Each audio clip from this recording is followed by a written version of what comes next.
presents Joe McCrae in Tales of the Texas Rangers. Tonight, transcribed from Hollywood, another authentic reenactment of a case from the files of the Texas Rangers.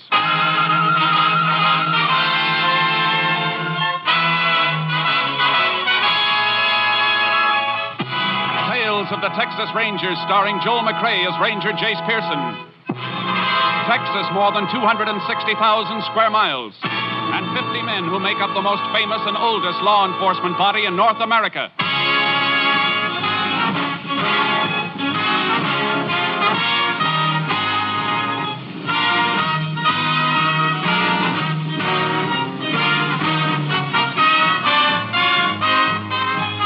Now, from the files of the Texas Rangers come these stories based on fact. Only names, dates, and places are fictitious for obvious reasons. The events themselves are a matter of record.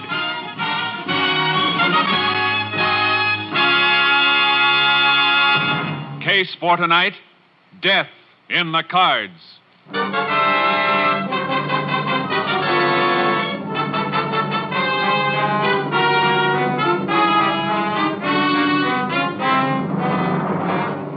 It is 11:30 p.m. on the night of January 26, 1947, at the ranch house of Chester Gentry in Reeves County, Texas. Chester is on the telephone as his stepson, Will, enters. No sign of him, huh? All right. Call me when you find him. Thanks, Sheriff. Where you been, Will? Just out having a beer. That Sheriff Bennett you were talking to? Yeah. Your friend Tovich telephoned you a while ago. Tovich?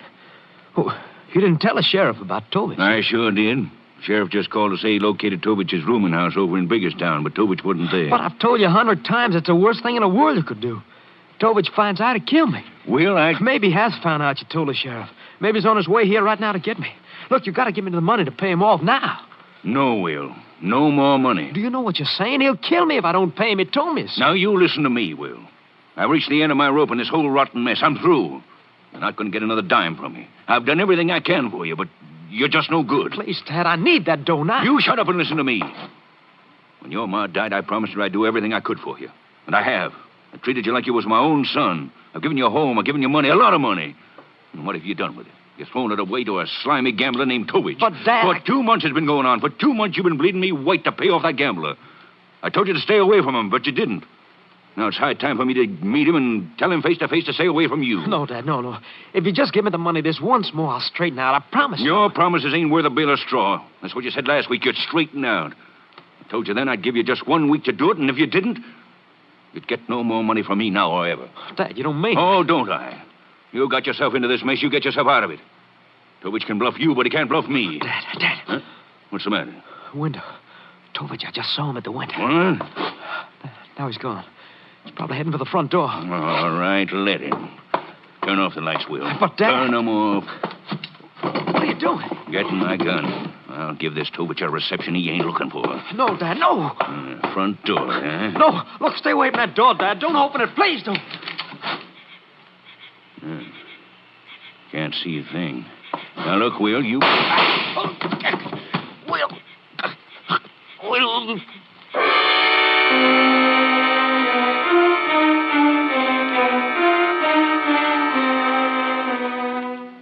Chester Gentry lay dead at his own front door. Will immediately notified Sheriff Bennett's office. The sheriff requested help from the Texas Rangers. Ranger Jace Pearson was assigned to the case. He joined Sheriff Bennett at the Gentry Ranch. Looks like an open and shut case, Jace. Tovich came here to get Will, but it was Chester who opened the door and collected the slugs instead.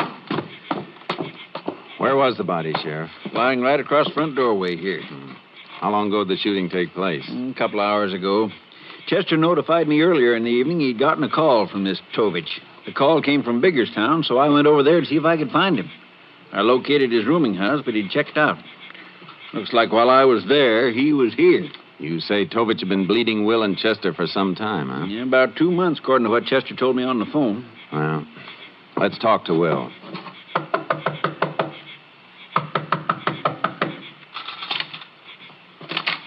Oh, Sheriff, come on in. This is Ranger Pearson, Will. He'd like to ask you a couple of questions. Well, sure, Ranger. How long have you known this Tovich, Will? couple of months, I guess. And where'd you first meet him? Pete's place, down the highway. That's a roadhouse, Jase. That where you did your gambling? No. Tovich would call me from time to time, tell me he had a game lined up. So I'd meet him at his rooming house in Biggerstown. Who else was in the games? A couple other fellas, different ones each time. I didn't know any of them. Didn't even know their names. You kept losing to Tovich, didn't you? Yeah, I did. But you kept on playing cards with him. Well, I kept thinking my luck would change. Your luck never changes when you're up against a professional gambler. Guess I know that now. It's too bad you didn't know it 2 months ago. Your stepfather might still be alive. Ranger, there just isn't a thing you can say to me that I haven't already said to myself. I've been sitting here for 2 hours thinking about it. Knowing if I had the guts to straighten out, this wouldn't happen. There's only one thing I hope right now. I hope somehow Dad knows how I feel. All right, Will. What does Tovich look like? Well, pretty ordinary-looking fella. Kind you never notice in a crowd. About my height, I'd say. Black hair, regular features, nothing to really set him apart. It's pretty general. I guess it is, but it's the best I can do. Okay, better get some sleep. You find any tracks outside, Sheriff? Nope, my deputies scoured the yard, but it's too gravelly to hold any kind of tracks, car or foot. Will, do you remember hearing a car pull away from here after the shooting? Why, no, Ranger. Now, come think of it, I didn't even hear one come up. Okay. When it gets light, we'll ride around a little in the back of the ranch, Sheriff, and see if we can pick up any footprints. Right. In the meantime, let's take a run over to Biggerstown and talk to Tovich's landlady. Maybe she can give us a better line on him.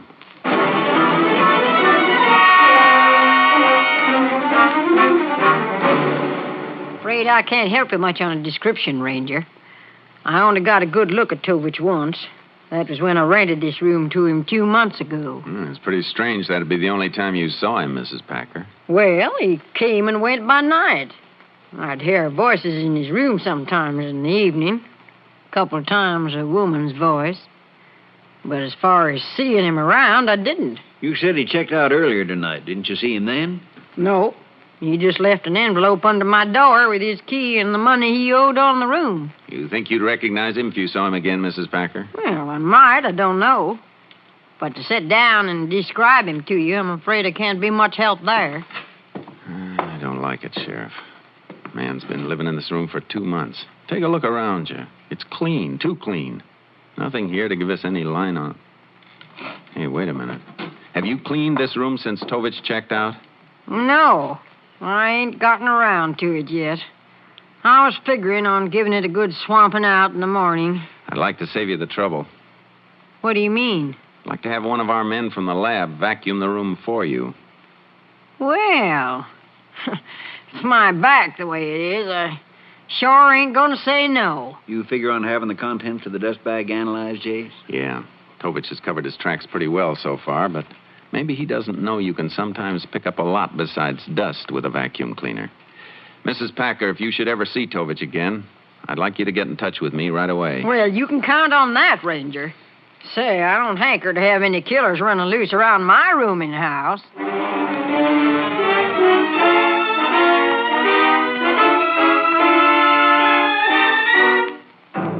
Dawn came, and the only thing new on the case was the publicity.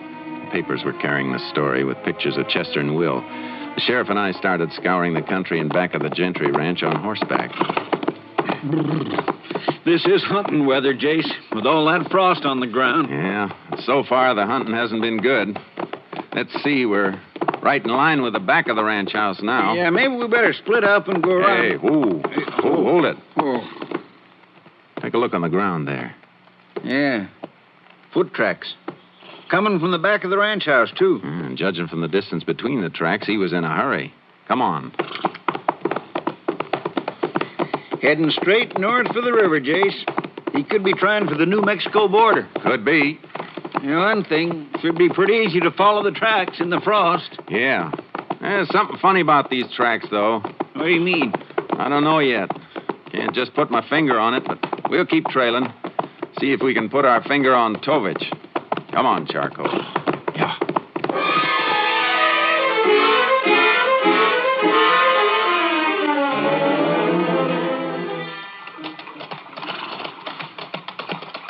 can't understand why you don't want to cross the river, Jace.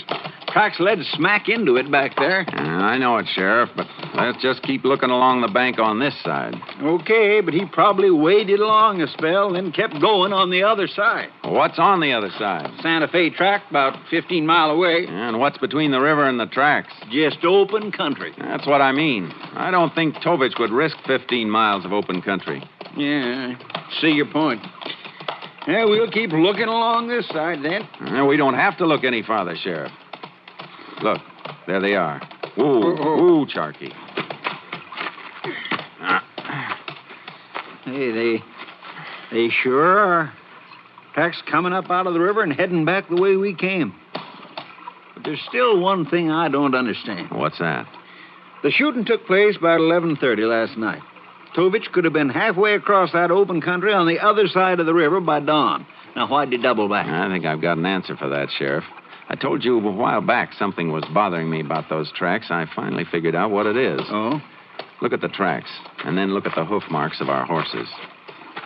Well, they look just about the same to me. Hey, they both cut down through the frost. Yeah, that's the point. What time you figure the frost formed on the ground this morning? Between 4 and 5, maybe. And those tracks were made after the frost formed. They cut through it. If they'd been made before the frost, it would have formed over them. Wait a minute. Maybe Tovich realized he killed the wrong man. Maybe he hid around the ranch trying for another crack at Will. And now those tracks are heading toward the ranch again. Come on, Sheriff. We better get back there in a hurry.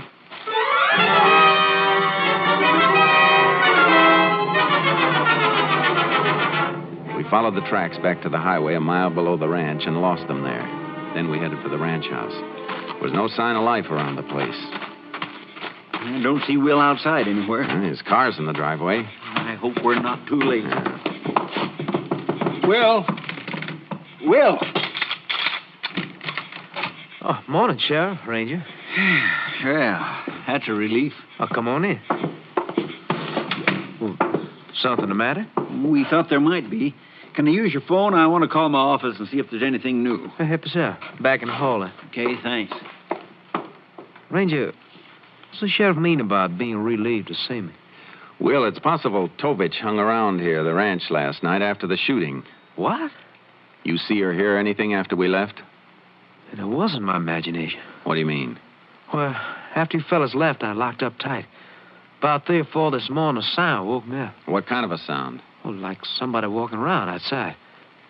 You think could have been Tovich? I don't know. Well, I've got Dad's gun. If Tovich ever shows up around here again, I'll handle him. Law enforcing's our business, Will. Don't try and take it into your own hands. Jace. Yes, Sheriff. Yeah, what is it? My deputy just told me that landlady, Miss Packer, phoned the office for you about an hour ago. Mrs. Packer? Yeah, they told her to call out here. Will? Yeah. Did a Mrs. Packer phone me? Oh, a woman phone. Didn't leave a name, but she did leave a number. I got it written down right here. Thanks. Operator? 2734J. How long ago did she call, Will? Oh, about an hour ago, I guess. She leave any message? No. Just said to ask you to call her. You told her to get in touch with you if she ever saw Tovich again, Jace. Yeah, I know. No answer. Come on, Sheriff. We better get over to Biggerstown and find out what's on Mrs. Packer's mind.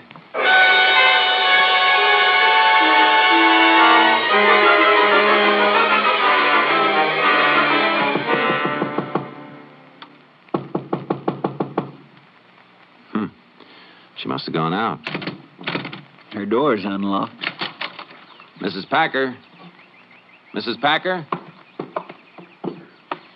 Look, Jace. On the table there by the phone. Newspaper. Folded to the story of the killing. Well, she can't have gone very far. Coffee's boiling on the hot plate. Pot's just about boiled dry. Come on, let's take a look in the next room. You know, it's funny. She'd call and then be... Jace. On the bed. Yeah. Mrs. Packer. Strangled.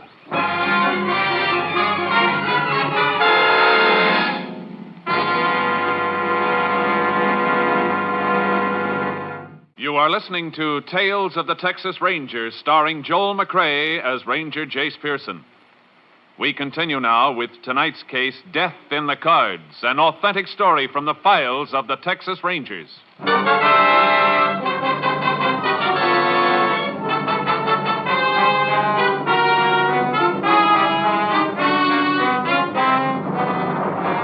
We were getting nowhere fast on this case.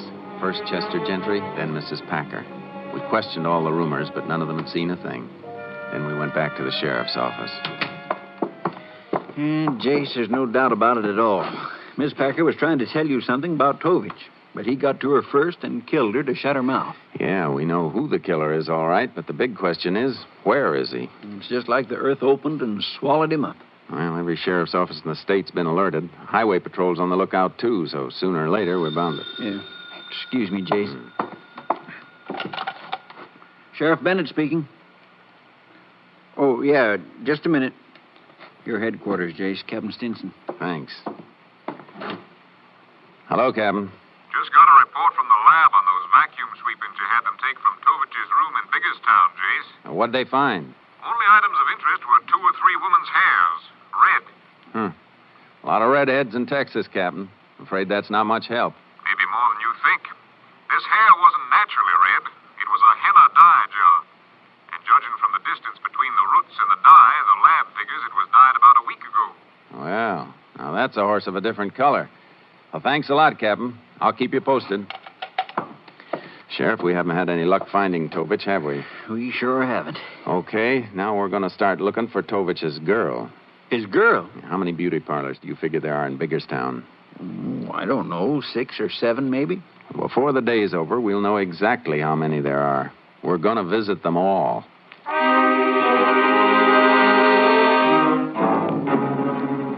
The sheriff had underestimated the town. There were 10 of them. We had no luck on the first 7, and then just at dark, we hit number 8. There we found an operator who remembered giving a henna dye job to a girl named Thelma Parrish about a week ago.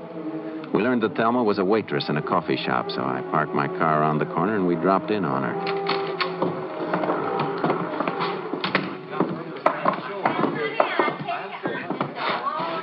Well, you men look like you could use a nice cup of coffee. Nothing I'd like better right now than having a pretty red-headed waitress pour me one, ma'am.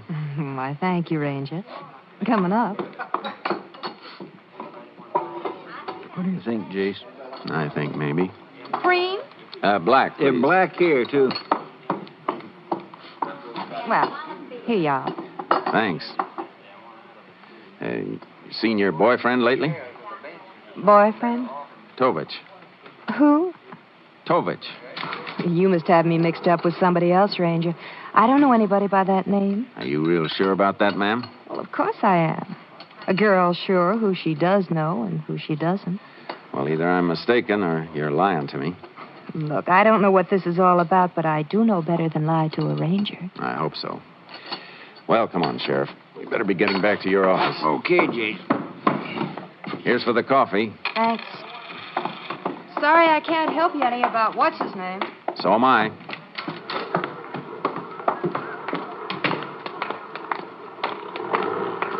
This way, Sheriff. Where are we going? Across the street. Yeah, but the car's on this side, around the corner. Keep walking. She's watching us from inside. Oh. Think she was lying? That's what I want to find out. Well, she seemed pretty sure of herself. Okay, we're out of her line of sight now. Let's get in this doorway, quick. Good. Yeah, we're in the shadows here. She can't spot us from across the street. Now we'll just keep an eye on the front of that coffee shop and... Look, she's coming outside. Uh-huh. Yeah. False alarm. She's just washing the windows. Yeah? Well, that's the fastest wash job I've ever seen. She's heading inside again. She came out to make sure we'd gone. Come on. We'll work our way along the sidewalk until we can see across the street into the coffee shop. Yeah, but she may spot us. Hey, hold it. She's on the phone with her back to us. She was lying, all right. Probably calling Tovich right now. Sheriff, how about slipping into the drugstore and tracing that call? Mm-hmm. I can keep an eye on the front of the shop from my car. I'll meet you there.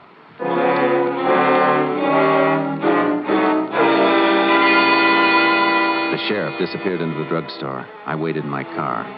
A couple of minutes later, he came over and got in wearing a very puzzled look. Must be some mistake, Jace. What do you mean? That waitress, she just telephoned the Gentry Ranch. I don't think there is any mistake, Sheriff. And right now, it doesn't surprise me much. Yeah, but as far as we know, the only one at the Gentry Ranch is Will. Yeah, but Will's going to have company as soon as we can make it there. Wait a minute. You trying to say that Will Gentry... Sheriff, it looks like there is no Tovich and never has been. I guess the boy we've been up against right from the start is Will Gentry.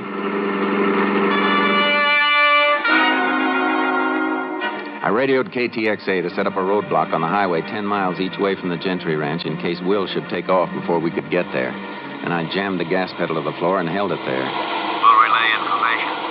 Jace, you're leaving me way behind. Will Gentry? Looks like I was way behind for a while, too. But looking back on it, it all falls into place.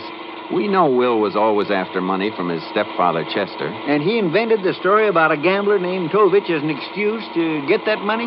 He even went so far as to rent a room in Biggerstown under that name. But when Chester cracked down and threatened to disinherit him, Will used the same Tovich device to kill Chester.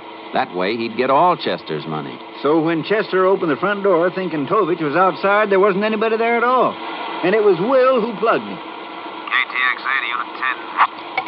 Unit 10. Go ahead, KTXA. Unit 320 stationed at Tucker's Junction. Unit 256 stationed at Biggerstown. Turn off. Unit 10. 10-4. KTXA clear. Well, we got the roadblock set up. Tucker's Junction's about 5 miles the other side of the Gentry Ranch, isn't it? Yep. And with another highway patrol car back of us at the Biggerstown turnoff, looks like we got Will bottled up tight if he makes a run for it. There's no side roads off the highway for 6 or 7 miles long here. Good. As soon as we get the top of this rise, we ought to be able to spot the Gentry Ranch. Yeah, ranch house only a mile or so from here, Jace. It was Will who made those tracks in the frost then, huh? He heard me say we'd start trailing in the morning. I guess he figured on giving us something to trail. Yeah, and that explains Miss Packer's murder, too. She must have seen Will's picture in the paper, recognized him as Tovich, so she tried to phone you. And when she called the ranch house, Will knew he had to shut her mouth for keeps. He probably got back from killing her just before we showed up at the ranch house after the trailing. There's the ranch house, only half mile more. Now, wait. The taillight's swinging out onto the highway. He's making a run for it. What kind of cars he drive? Gray sedan, isn't it? Yep. Unit 10 to all units in roadblock. Subject Will Gentry attempting getaway, proceeding east on Highway 19 in gray sedan. Unit 10 pursuing. Unit 203 to Unit 10. Unit 10, go ahead, Unit 203. Unit 203 on Highway 19, 3 miles west of Tucker's Junction. That's only a couple of miles east of us, Jace. Proceed west on Highway 19, Unit 203. Unit 203, 10-4. Unit 10, clear. Yeah, we got him bottled up for sure, Jace. We're backstopped at both ends, and we're coming at him from both ends. It's a squeeze play. I sure hope so. Unit 10 to Unit 203. Unit 203, go ahead, Unit 10. Have you sighted Gentry's car yet? Not yet, Unit 10. We'll report contact. Unit 10, clear. I don't get it, Sheriff. We should have spotted Gentry by this time. We're almost together. Here, watch it, Jace. Sharp bend in the road just ahead, just past this drive-in movie here. Yeah, I see it. The only way Gentry could get off the highway is to ditch his car, and I don't think he'd do that. Hey, a red light coming at us. That must be Unit 203. He's stopping, too. But where's Will? No sign of Gentry? None, Jay. No, but there aren't any side roads at all. He couldn't have vanished into thin air. Hey, wait a minute. That drive-in movie we just passed. You think he turned in? It's the only place he could have turned in. Come on.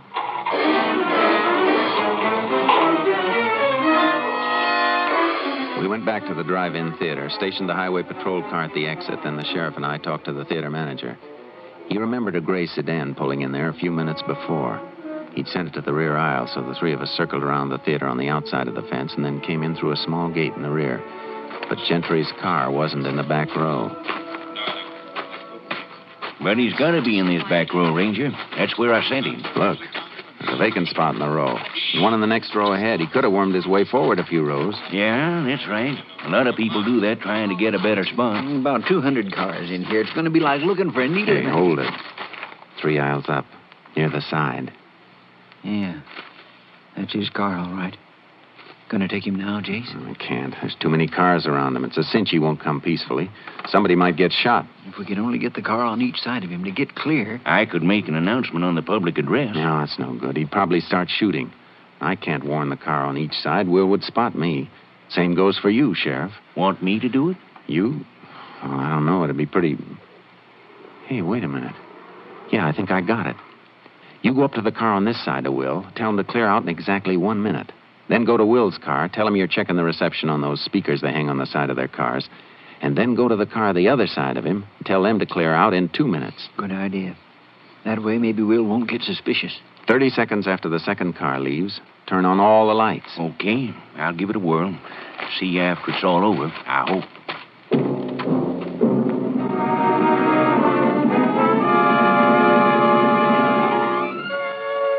We watched the manager go along the line of cars. He worked his way to Will's car, then passed it to the one beyond.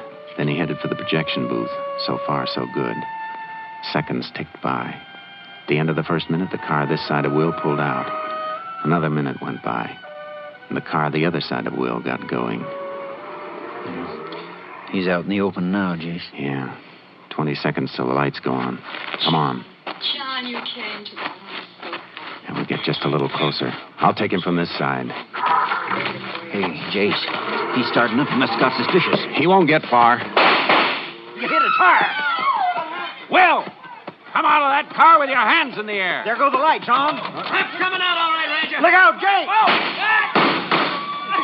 Come on, Sheriff. You okay, Jace? Yeah. Hey, you sure knocked him down, Pronto. Hit him in the shoulder. Why didn't you finish me off? That's up to the state of Texas, Will, not me. But I think they'll oblige you all right.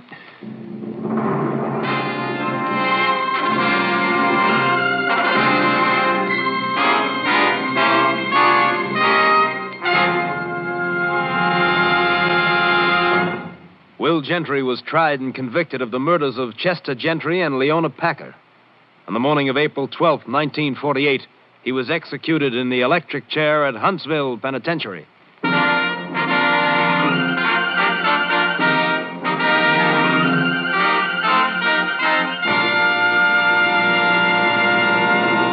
And here again is the star of our show, Joel McCrea, with another interesting story about the Texas Rangers. Although the Texas Rangers is a highly organized law enforcement agency, the men themselves are rugged individualists. One ranger in particular that I know of carries his 6-shooters with only 5 shells in each gun. One day he was asked why he did this. If the hammer's resting on an empty chamber, he said, the gun can't be fired accidentally. But, said his interested friend, with only 5 bullets instead of 6 in the gun, aren't you endangering your own position? Maybe so, he said with a grin, but if you can't hit your target with 5 shells, the 6th one won't do you much good anyhow. Good night, folks. See you next week.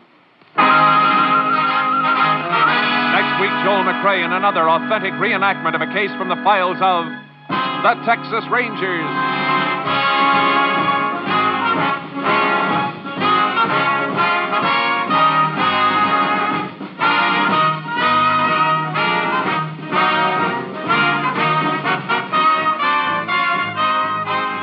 Joel McCrea is currently seen starring in the Universal International Technicolor production, Frenchie. Tonight's cast included Tony Barrett, Bill Johnstone, Parley Bear, Jeanette Nolan, Byron Kane, Mike Barrett, and Ernie Newton. This story was transcribed and adapted by Bob Reif, and the program is produced and directed by Stacy Keach. Hal Gibney speaking.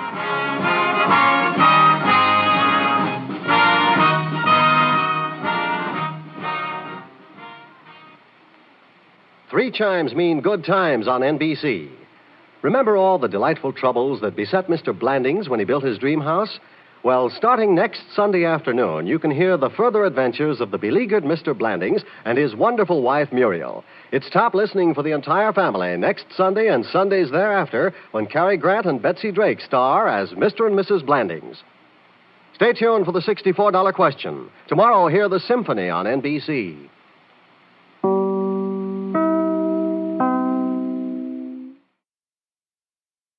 The National Broadcasting Company presents Joel McCrea in Tales of the Texas Rangers. Tonight, transcribed from Hollywood, another authentic reenactment of a case from the files of the Texas Rangers.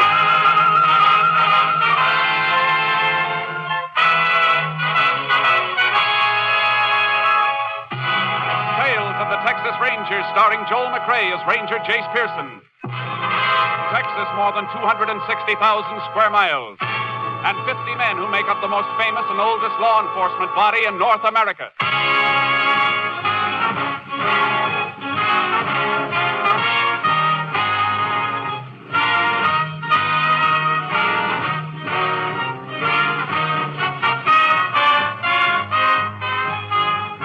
Now, from the files of the Texas Rangers come these stories based on fact.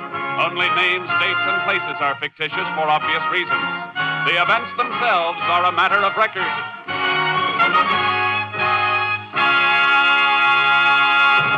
Case for tonight, Dead Giveaway.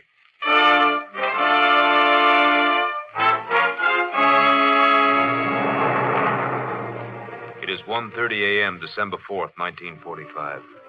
A single light glows in the living room of a farmhouse 4 miles from the town of Ashton in West Texas. Inside the house, a frantic young woman tries to place a telephone call. Operator. Operator. Oh, please. Operator. Thank heaven.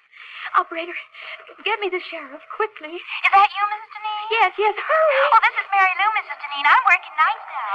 Is something Mary Lou, wrong? stop talking and get me the sheriff. Oh, all right. Oh, dear. Sheriff Ross speaking. Sheriff, this is Mrs. Deneen. You've got to come out to my house right away. Right away. Now, take it easy, Mrs. Deneen. What seems to be wrong? Somebody's prowling around outside, trying to get into the house. Isn't your husband there? No, he went to Abilene on business. Something woke me up, and I thought at first it was the bake. And then I heard a noise outside. Ah! Mrs. Deneen, what is it? Somebody came in. I'll be right there. Who are you? What do you want? Please! Ah!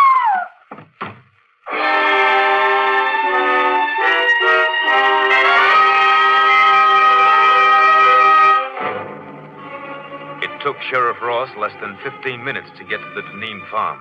But Mrs. Deneen and her 4-month-old baby were dead when he arrived. The sheriff called for the assistance of the Texas Rangers. Ranger Jace Pearson was assigned. Jace Pearson? Yeah, Sheriff. You got here right quick.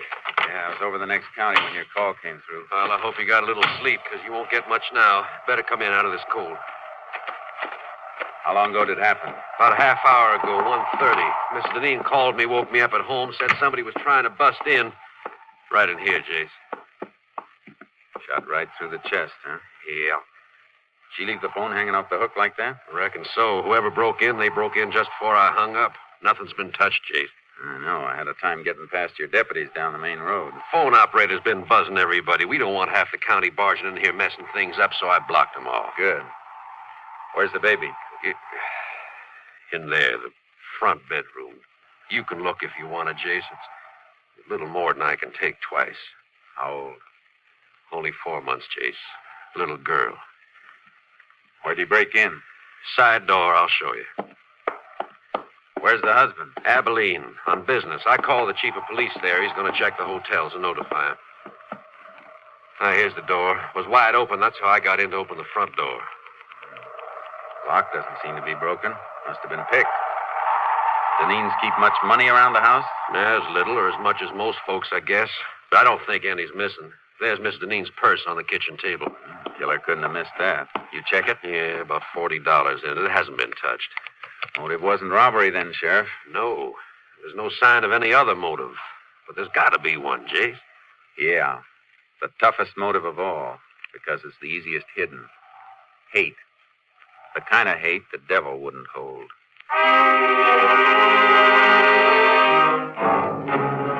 We went through the rest of the house, but we didn't find anything that would help us until we got outside.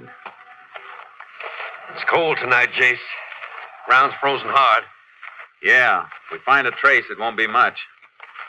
Keep your flash close to the ground. Yeah, all right.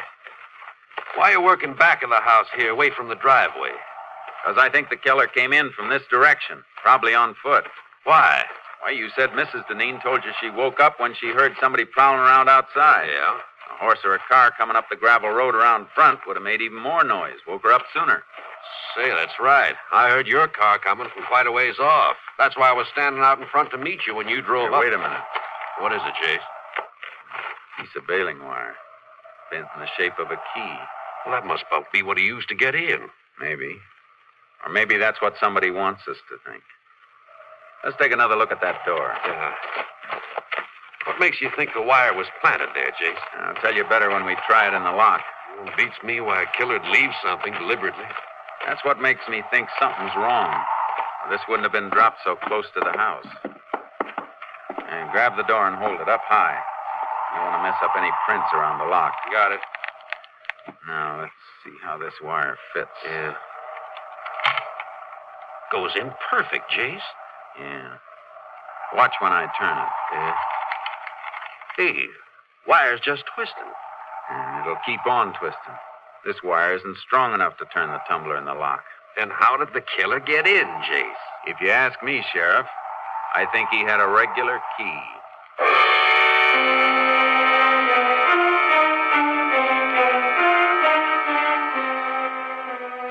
I put in a call for a fingerprint crew, and the sheriff called to have the bodies picked up for autopsy. Then we went outside and started trailing again. We found a few directional traces, but they petered out in the darkness. Can't see anything at night on this ground, Jace. Try cutting back and forth a little further. Yeah, all right. Man we're following was weaving, trying to throw us off. It just makes it tougher to track. He's got to be headed for someplace, some definite direction. We might as well establish which direction. Yeah. Guess there's nothing much we can do except this until we have some daylight. Save us an hour in the morning. Then we can track on horses without wasting time finding out which way to go.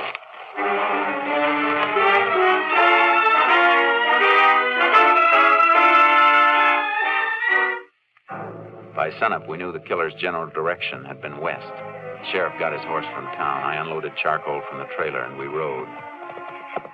He kept heading west, all right. But there's nothing out this way for miles once he got into those hills up ahead. Any kind of a road between here and the hills? Yeah, old wagon road just beyond the scrub on the rise we're coming to. Does it connect with a state road? It does, but nobody uses it. Maybe somebody did. Is it in good enough condition for a car to run through? Reckon it is. You figure he had a car waiting for him? Had to have a car or a horse staked out someplace. Come on. Let's make right for the road. Get up.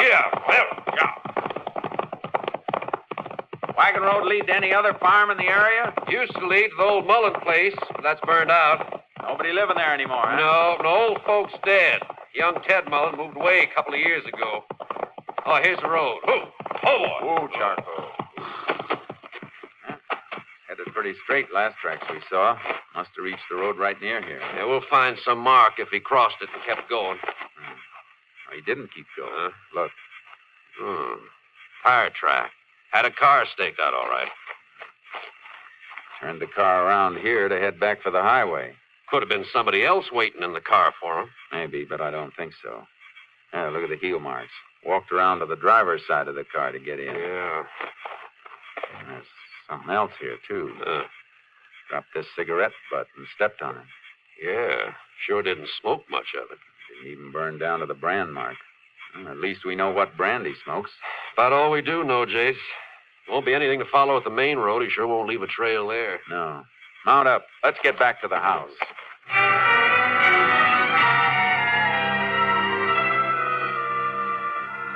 We rode back to Deneen's.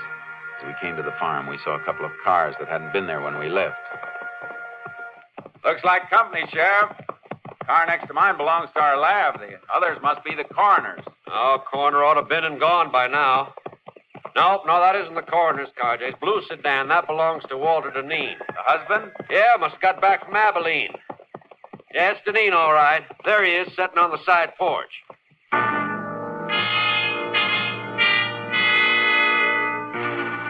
Walter Deneen sat with his face buried in his hands until we dismounted and walked up to him. The lab crew was in the house looking for latent prints. Howdy, Walter. Oh, howdy, Sheriff. Walter, I can't tell you how... Don't say anything, please. Ask me anything you like, but I don't want anybody else telling me how sorry they are. Better let me talk to him, Sheriff. Sure, Jace. Mr. Deneen, it'd help us a lot to know one thing. You or your family have any enemies? Enemies? Could there be an enemy as bad as this? We know the house wasn't robbed. Have you ever had any trouble with anybody, no matter how small it seemed? Now's the time to remember it. If there was anybody, I wouldn't tell you. I'd take care of it myself. That's no way to be, Walter. Don't go telling me how to act, Sheriff. You didn't come home to your house 10 minutes ago. You didn't find your wife and kids the way I found mine. Mr. Deneen, why don't you try to get a little rest? We'll talk to you later. Yeah, okay. Anything I can do, Walter, just holler. Yeah. You been able to think of anybody who might have had it in for him? Not a soul, Jace. Unless it was Ted Mullen. The one you told me about? Family that was burned out? Yeah. But, Jace, that was 5 years ago. Sometimes hate doesn't die with age. What happened? Old folks just got to brooding and died off after their house burned. Young Ted blamed Walter. Why? Windmill at the Mullen place was busted. They tried to borrow from Walter to get it fixed, but he turned them down. Ted said if the mill had been working, it would have pumped enough water for him to put the fire out. Young Mullen the kind to hold a grudge? Well, after 5 years, Jace. And he moved out a long time ago. Where? Who knows? Come on. I'll call my headquarters by radio. Maybe they can get a line on Mullen. All right. If they find out where he is, it won't do any harm to check on where he was last night. It won't hurt any. But I can't believe that a man after... Hey, hold it, Sheriff. Well, that's only Walter's car, Jace. What are you looking at? The design of the tire tread. Look at him. Oh, that may be. It's the same design we saw in the dirt road where the killer picked up a car to make his getaway. But, Jace, that was hard ground. Could barely see the tread. And tires like that are standard on lots of cars. Yeah, I know. Just the same, I want to look this car over.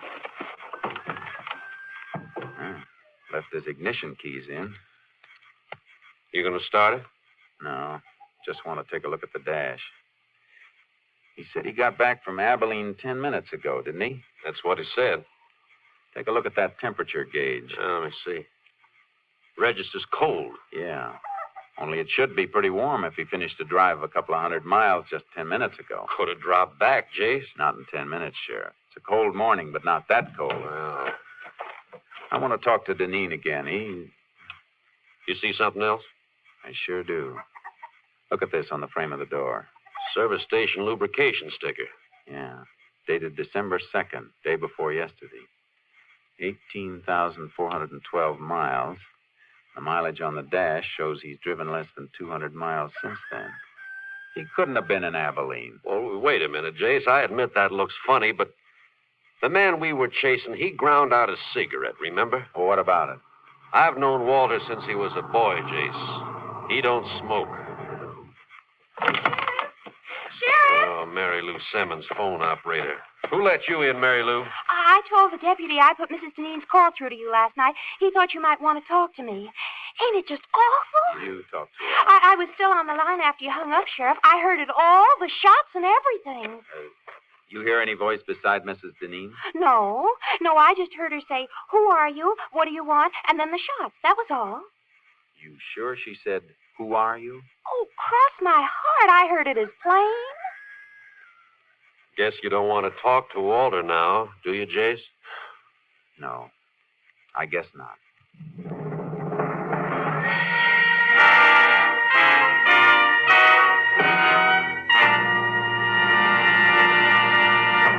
You are listening to Tales of the Texas Rangers, starring Joel McCrea as Ranger Jace Pearson.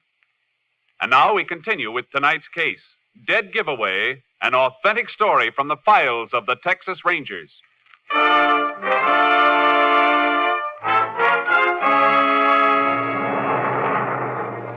I didn't want to question Walter Deneen until I'd had a chance to check on his movements.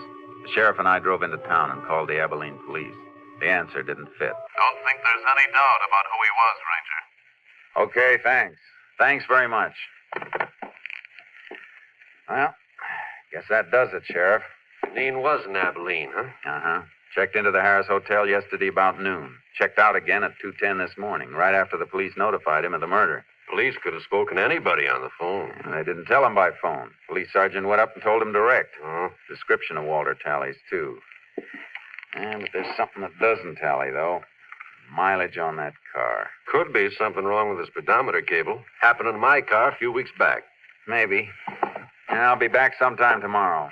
Where you going, Jace? Abilene.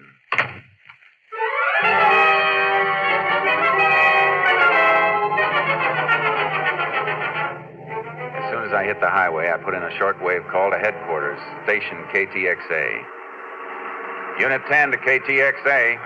KTXA. Go ahead, Unit 10. This unit en route to Abilene. Request Abilene police secure names of all contacts made by subject Walter Deneen, registered Harris Hotel there yesterday. Will do, Unit 10. Unit 10 sent piece of wire back to lab for examination. Any report yet? Not yet. Wire and fingerprints both under study. We'll keep you informed. 10-4, Unit 10, clear. KTXA, Austin.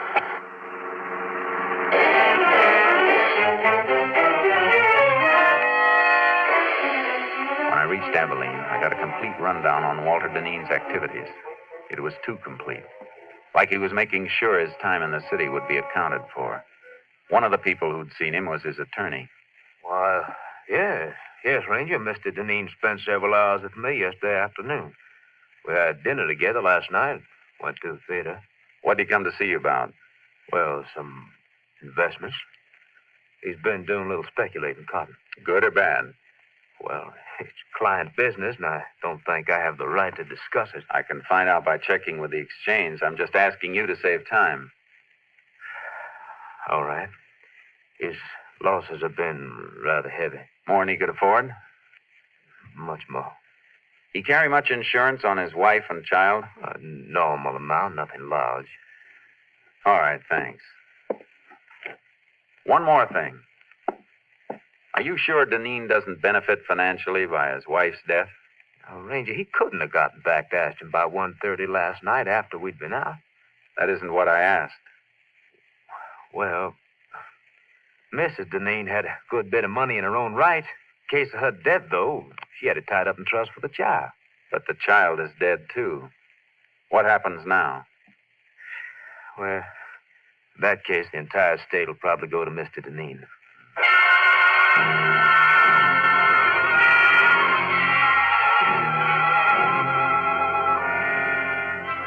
I made one more stop before I headed back to Ashton. I paid a visit to the garage, the Hotel Harris. I keep the location of all guest cars on this index rack so we'll know which stores they're in when they want them. Was Walter Deneen's car in here yesterday? Deneen? That's D-I-N, isn't it? Uh-huh. No, there's no record of it. Was he a guest at the hotel? Yes. Is there any parking lot around here he might have used? Not convenient to the hotel, and parking is free here for guests, so I don't think he'd use a lot. Neither do I. Thanks.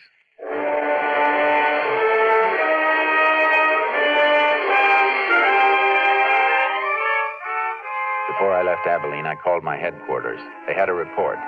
No strange prints had been found in Deneen's house. The wire key looked like a plant. I hung up and made another call to Sheriff Ross. I'm beginning to wonder about Walter myself, Jace. Why? He's been kind of curious about where you are. I told him you went to Abilene, just to see if it'd draw him out. Good. How'd he react? Kind of nervous. Then he said something about flying up to Abilene and back. Of course, he never did say he drove it. No, but he gave the impression that he drove. Even so, he was there when the killing took place. Yeah, but the killer had the use of Deneen's car. Can you get your hands on the car? Well, it's over in back of the funeral parlor right now. That's where Deneen said he was going just a few minutes ago when he stopped by to ask about you. Well, grab that car and check it for fingerprints. I'll be there as fast as I can roll.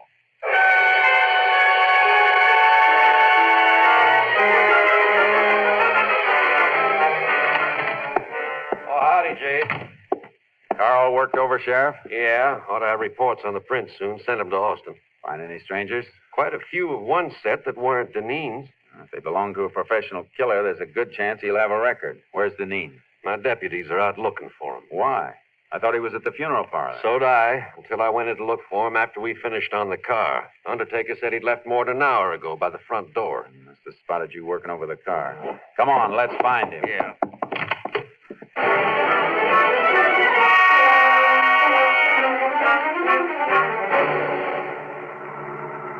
Not at the house, not any place in town.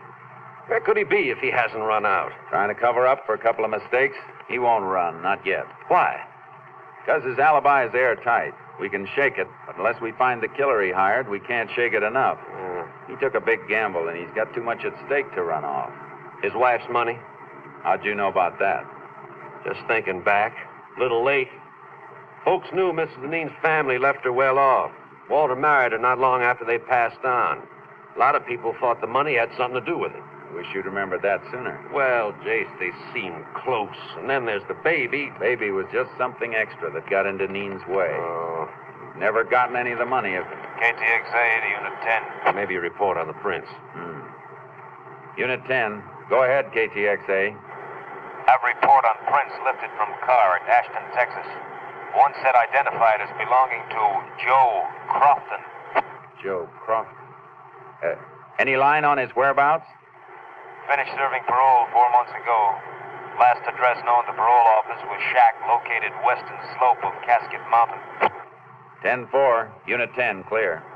KTXA Austin. Crofton must be the killer then, Jace. I'll bet on it. How far to Casket Mountain? About 20 miles, then turn south another 5. After that, well, we'll need horses if he's far up. You should have brought your horse along the trailer with charcoal. I can borrow one. Crofton's going to be tough to take. You sound like you know him. I wrote the ticket for his last trip to Huntsville 6 years ago. That was murder, too, but he copped out with a manslaughter plea. Better not take any chances, Jace. He starts shooting, we'll have to toss it back dead center. No. We got to take him alive. He'll talk to keep from burning once we get him. Yeah, I see. If Walter Deneen paid him to do the job, he's the only one who can break Deneen's alibi. That's right. So no matter what happens, we got to take him alive.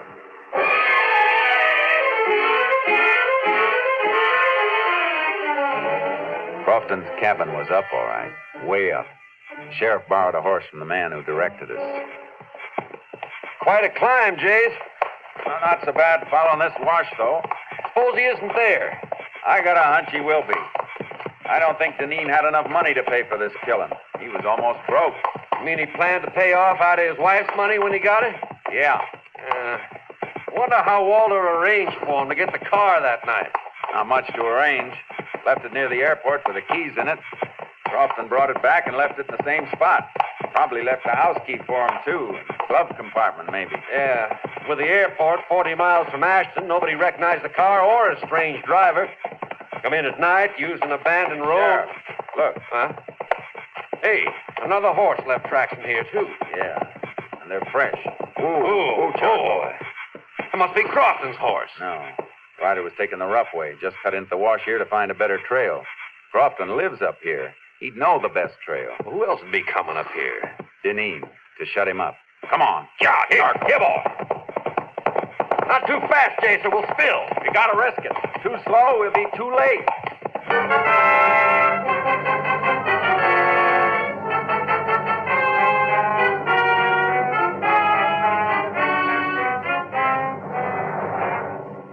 We reached the shack and crept up on it. There was no horse around and no sign of life. Tried to draw a fire by showing ourselves, but none came. We had to go in. All right. Hold your gun ready, Sheriff. And don't come in till I call you. Right, Jace.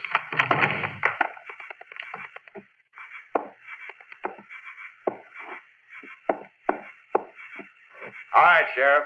Come in. Nobody here, huh? Oh, wait a minute. Oh. That Crofton? Yeah, that's him. Deneen got here first. Jace, this fella looks like he shot himself. Gun's in his own hand. Now, what's his paper beside him? Let's see. Jace, he did kill himself. This note says so. Confesses the murders, too. Sure it does. But Walter Deneen wrote that. And that note's gonna hang him. How do you know? You ever seen Deneen's writing? No, but I've seen Crofton's before. He signed his name with an X. Prison records show he's illiterate. Never could read or write. Come on, Sheriff. Gonna put out a pickup for Deneen? We'll pick him up ourselves. He can't be far off. But if he'd headed back down the wash, we'd have passed him on our way up. He must be going across the top of the mountain to go down the other side. Come on. Yeah.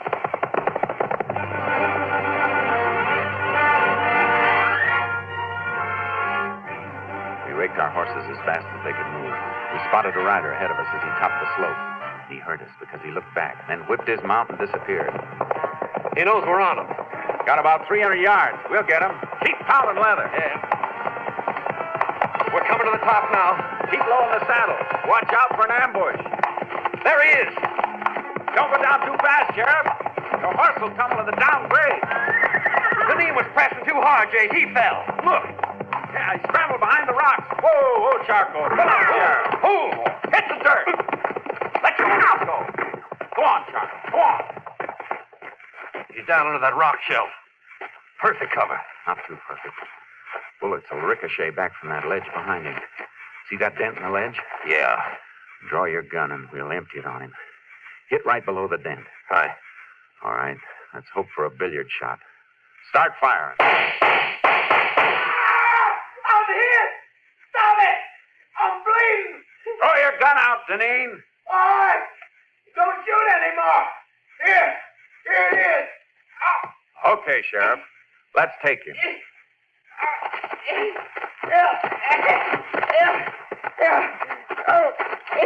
I'm hit. And I was sorry for you, Walter, up until a few hours ago. You gotta get me to a doctor. You're not hurt badly. We'll get you to a doctor. All I want to know is how you met Crofton. Come on, Walter, talk up. I saw his picture in the paper when he got out of jail. I made a deal with him a couple of months ago. Yeah. A deal to wipe out your own wife and kid. Must be great to be as brave as you are. Get up, Deneen. You've got a long way to go.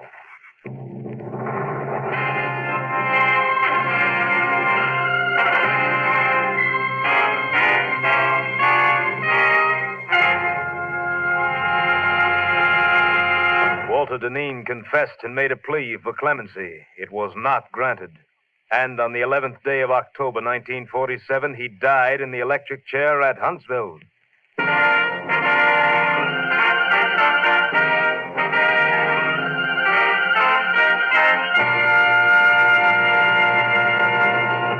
And now, here again is the star of our show, Joel McCrea, with another interesting anecdote about the Texas Rangers. When the Allies invaded Normandy in World War II, they got an idea as to how far the fame of the Texas Rangers had spread. Both surrendering Nazis and liberated Free French said they knew the war was as good as over because the Texas Rangers had landed. Of course, it was the heroic American Ranger troops who made the landings. But nothing could convince the Nazi war prisoners that these were not the terrible Texans they'd heard about in many American legends. Good night, folks. See you same time next week.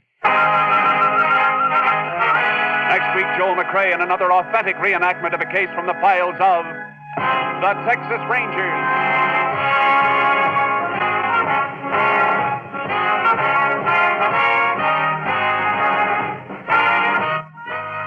Joel McCrea is currently seen starring in the Universal International Technicolor production Saddle Tramp. Tonight's cast included Tony Barrett, Lorene Tuttle, Mike Barrett, Hal March, and Paul Frees. This story was transcribed and adapted by Joel Murcott, and the program was produced and directed by Stacy Keach. This is Hal Gibney speaking.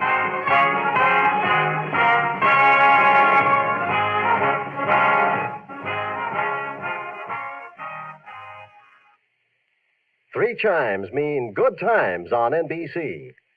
Monday means music, fine music on NBC. Listen tomorrow for these great musical programs, the NBC Symphony and the Band of America. Be sure to listen Monday as Milton Cadams conducts the NBC Symphony Orchestra in a full-hour concert of the finest music on the air. And listen, too, for Paul Laval conducting the Band of America every Monday on NBC. Phil Harris reminding you that next it's Theater Guild on NBC. The National Broadcasting Company presents Joel McCrea in Tales of the Texas Rangers. Tonight, transcribed from Hollywood, another authentic reenactment of a case from the files of the Texas Rangers.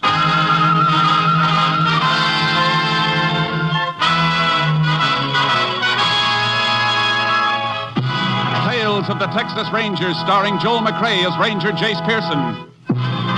Texas, more than 260,000 square miles. and 50 men who make up the most famous and oldest law enforcement body in North America.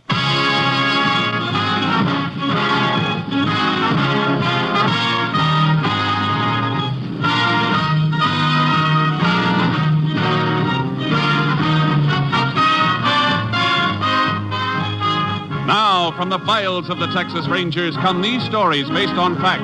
Only names, dates, and places are fictitious for obvious reasons. The events themselves are a matter of record.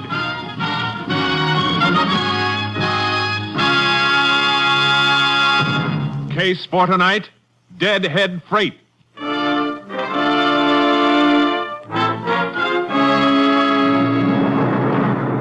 It is shortly before midnight, August 27th, 1938, at the Santa Fe Freight Yards in Lubbock, Texas. A Deadhead Freight hauling empties back to the West Coast from Galveston has just pulled into the yard.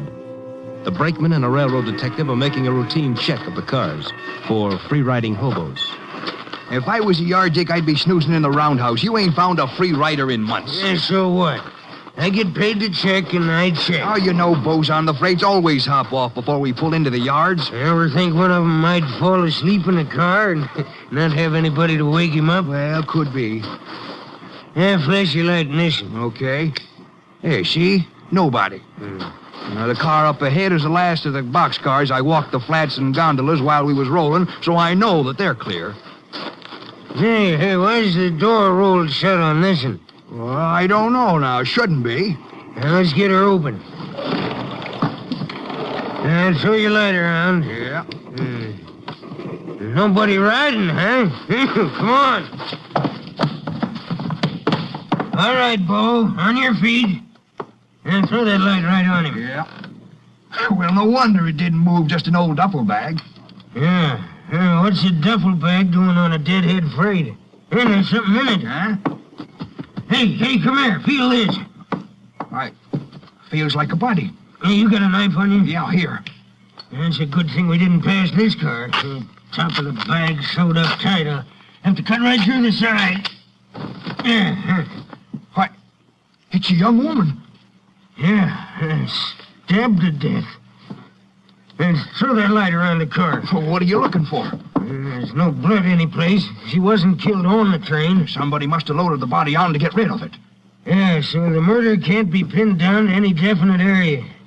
Hey, where'd you stop last, before you pulled in here? Sidon, west of Sweetwater? The body must have been put on someplace between there and Galveston, then. We better call the police. They can notify the Texas Rangers.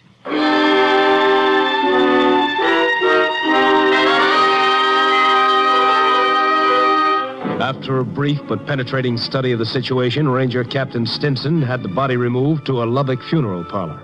He then requested Texas Ranger Jace Pearson to take over the case. Well, there it is, Jace. Pretty brutal job of stabbing. You figure it happened a good piece from here, huh? Couple of reasons for that. Here's a map. Shows the route the freight train took. Spot circled in red shows where it made stops. And at what time. I see. No stops after it left the siding outside Sweetwater, huh? Right. And most of the stops were made much further east. Well, according to the time of these stops, body must have been loaded on the train between Presby here and Turner City here. Well, how do you arrive at that? Train made all its night stops between these points. Isn't likely the killer loaded the body on by daylight. Too much chance of being spotted by the train crew. Well, that's good reasoning, Jace. You may be right. You said the body was sewed up in a duffel bag. Yeah. You better look at it before I send it on to the lab. I had the undertaker lock it in this cabinet and give me the key. Yeah, here it is. Regular opening at the top of the bag is sewed up tight. The drawer cord is missing. See? Uh-huh. Good thing the man who found the body cut into the bag instead of ripping out those new stitches. Yeah, I see what you mean. Kind of funny stitching. It may have been made by somebody with a special trade where that kind of stitching's used. Lab gets a look at it, may be able to tell us what trade. Well, I hope so. The bag itself won't help much, I'm afraid. Probably picked up in war surplus. Could belong to anybody. Hey, look at this. The bottom of the bag. It's kind of soiled. Whoever carted it around with a body in it must have set it on the ground to rest. He sure did. On reddish-brown earth. Blood seepage made some of it stick. Let's have a look at that train map again. I I think that earth stain kind of narrows down our search, Captain. Oh? How come? I know the country that train passed at night. I've been over it plenty. Only place I've seen earth that color is right around this area in a few stream beds. Cotton Belt runs parallel to the railroad for about 40 miles through there. Well, I've seen all I want to see, unless you have something else. Nope. Let's go. I'll get this bag off to Austin. Body going to be held here for identification? Yeah. If she isn't identified, we'll see if we can run down something by her clothes. Any laundry marks or anything on them? Afraid not, Jace. Homemade and home laundered. No dental work to help us either.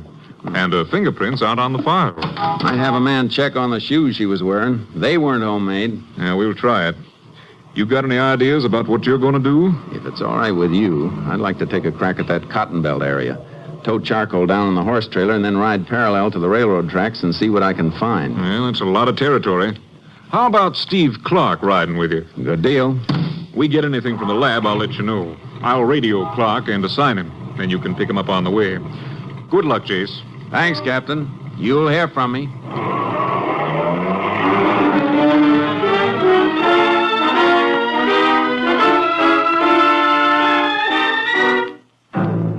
I met Clark. We drove down to the beginning of the area I wanted to check, left the car, and used our horses for the long ride along the rail bed. By noon of the next day, we'd covered 15 miles. Horses are getting tired, Jace. I know, but there's a siding a little ways ahead. Freight stop there. Yeah. Look, another culvert coming up. Yeah. Bank's pretty steep. Watch your horse. Right. Careful, boy. Easy, Charcoal. Careful. Easy, boy. Steep climb out of here, Jace. Maybe if we ride... Hey, what are you looking at? Oh, the ground, huh? Yeah. Same reddish-brown color we've been checking for. Well, don't see anything else, though. Want to ride through it a ways? Yeah. Come on, Charcoal. Oh, boy, let's go. I don't want to be a killjoy, Jace, but we've done this in a dozen creek beds. Yeah, but none of the others were as close to a train stop. Siding's only about 50 yards further up the... Ooh, Charcoal. Oh, boy, whoa. Find something, Jace? Yeah, come here. What is it? Yeah, marks in the sand. Trace of a couple of footprints, not enough to make a cast, but look at this other mark. A round impression. Yeah. What made it? Might have been somebody setting that duffel bag down. Yeah? Well, that would account for the dirt you found on the bag. We'll find out. Get a glass jar from your saddle pack. Okay. Gonna cut a core around that mark? Yeah. Lab can test it for blood trace. Earth this color, we can't tell anything by sight. Well, here's the jar. Thanks. Few empty cans around here, Jace. Those marks might have been made by a hobo. I don't think so. Bindle stiffs travel light. They don't carry duffel bags. And what's the nearest town to here? Bullville, about a mile further on. Well, let's get there. We can phone for a highway patrol car, and they can drive you back and pick up our car. Right. You gonna check around Bullville? With a fine-tooth comb. The cotton crop around Bullville was good. Too good. Migratory pickers were jamming the town. I had photos of the dead girl and tried to find somebody who might have seen her. No, Ranger. Never saw her around the gin here. Town's full up, though. It's possible one of the pickers saw her someplace. You know anybody who comes in contact with a lot of the pickers? No. Afraid you have to tackle them crew by crew. That's what I was trying to avoid. Yeah. Must be a couple of thousand migratories around. You mind if I ask your man at the weighing platform to check with the haulers when they bring cotton in for ginning? No, it's all right with me. Thanks. Oh, Ranger, hold it a second. Just happened to think. There is somebody who gets to see a lot of the pickers. Who? A Mexican woman. Name's Old Rosie. Drives a junky old truck around peddling soda pop in the fields. You know where I can locate her? Yeah, haulers give you a lift out to the fields, and somebody will steer you out to her. Everybody knows Old Rosie.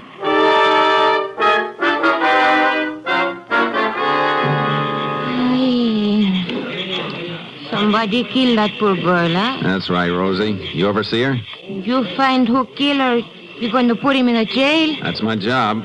How about it? You ever seen her around here? See, one time. Where? At the bus station in the town. She was with a man. You know who the man was? No, senor. And why'd you hesitate? Is that the truth? Why should I tell a lie, senor? I don't know who the man was, but he looked like he was.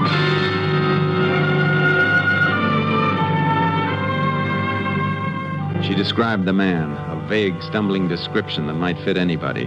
And while she described him, I had a feeling she was lying. A feeling that was strengthened by a faint odor of whiskey coming from the truck.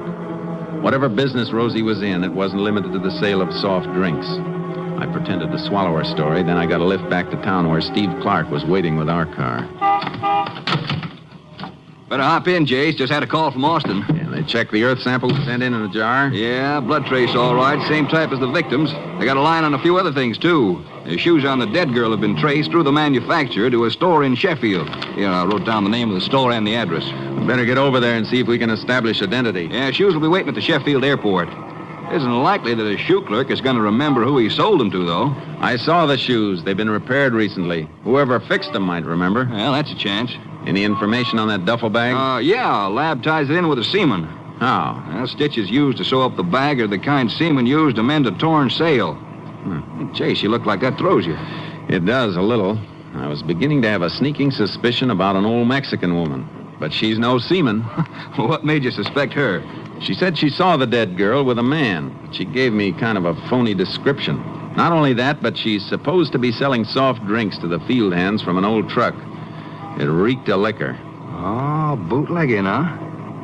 Hey, that could mean something. What? Well, a report from Austin mentioned liquor stains on that duffel bag. Naturally, they just figured that a bottle had been broken in the bag at one time or another, but... Yeah, but it could be something else, too. Yeah? That bag might have been used for hauling moonshine. Stop the car. Hey, Jace, what's the matter? Slide out. I'm going to Sheffield alone. You stay here. Okay, Jace. What do you want me to work on? Tail old Rosie, the Mexican woman, while I'm gone. Check on any special contacts she makes. Whoever she sees, find out who they are. See if you can run down any who've worked as seamen.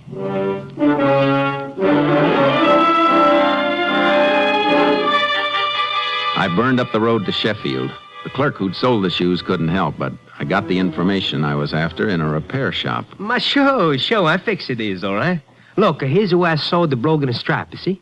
I remember because of something else, they thought I never get paid for the job. Whose shoes are they? Mrs. Watson. She's a live 2 blocks up at Brownwood House. Mrs. Watson, huh?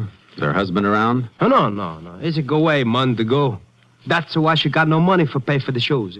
I none you bother her. She lived with her mother and her little baby's a 1-year-old. Any idea where her husband went? Oh, no. Sometimes she says he go away for work or someplace with the cotton, sometimes to Galveston to work for the boats. Oh, he's been a sailor, huh? Sailor, everything. Whatever he is, he's no send the money. Last week she come in. She says she's going to meet him and she's going to pay me when she's come back. But she's not come back. Hey, just a minute.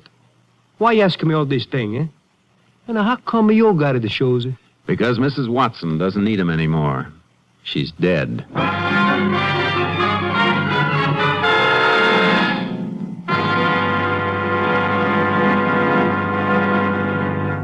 You are listening to Tales of the Texas Rangers, starring Joel McCrea as Ranger Jace Pearson.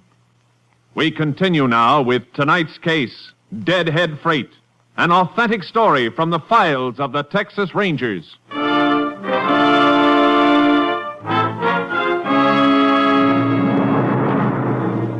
It wasn't the kind of news you enjoy breaking to a dead girl's mother, and the girl's baby crying in the next room didn't help it any. See, they'd split up about a month ago.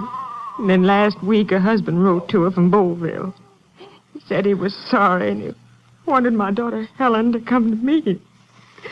I thought she was there with him. Looks like she was for a while. Oh, he promised Helen everything in the letter. Said he had a lot of money for her and their baby. He was never any good. And now the baby's left to me and I'm just too old. I'm sorry, ma'am. Can you give me your son-in-law's full name and his description? Herbert Watson is his name. They call him Bud. Herbert Bud Watson. About how tall would you say he was? Yeah, you better pull yourself together, ma'am. Somebody's at the door. I'll call out the window and send him away. I don't want to see anybody now. Oh. What is it, ma'am? What's the matter? I want somebody. Open the door. It's him. My son-in-law, Bud. All right, ma'am. Open the door and let him in. Go ahead. Well, what took you so long? Where's Helen?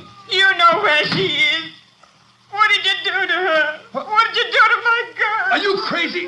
What's the matter? Let him go, ma'am, and stand back. What? Ranger, what? Get your hands up and turn around. You killed her. And you got the gall to come here with your own baby crying. Ranger, what is this? Kill who? Helen. Where's Helen? Where is she? Don't you know, Watson? Or did you think she'd never be identified? Helen's been murdered? Oh, no. No. You did it. You No, did it. no, Mom, no. I gave her money. Told her to come back home and I'd meet her here today.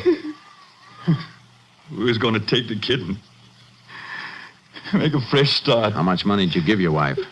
$1,000. That's a lot. Where'd you get it? Come on. I was bootlegging to the pickers. How long you been getting away with that? Started it last season. Did old Rosie sell any of this stuff for you? How did you know about that? I didn't for sure until now. Come on. We're going back to your place of business in Boleville.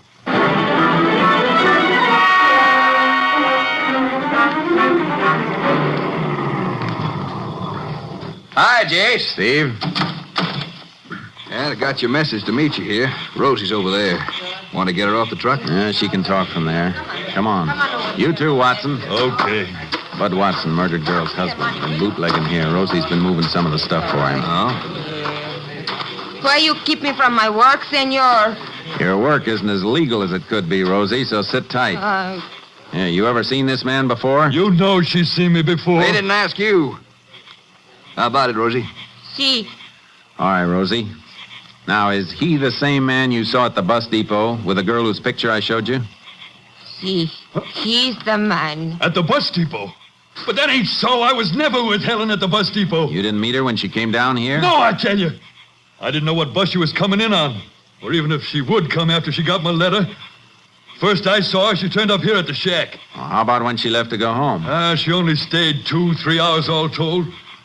Let her go back to the bus depot alone because, well, it was getting dark. Near time for the pickers to be coming there to buy drinks. You hear that, Rosie? That means one of you is lying. Rosie, tell the truth, senor. You don't always tell the truth, Rosie. The first time I asked you about the man you saw, you said he was a stranger, a man you'd never seen before. I forget, senor. I see a lot of people every day in the fields. You trying to kid me? You've been selling liquor for this man. You couldn't mistake him for a stranger. But I do, senor. I make mistake. You wanted help, I give you help. Rosie tell you all she knows, that's all.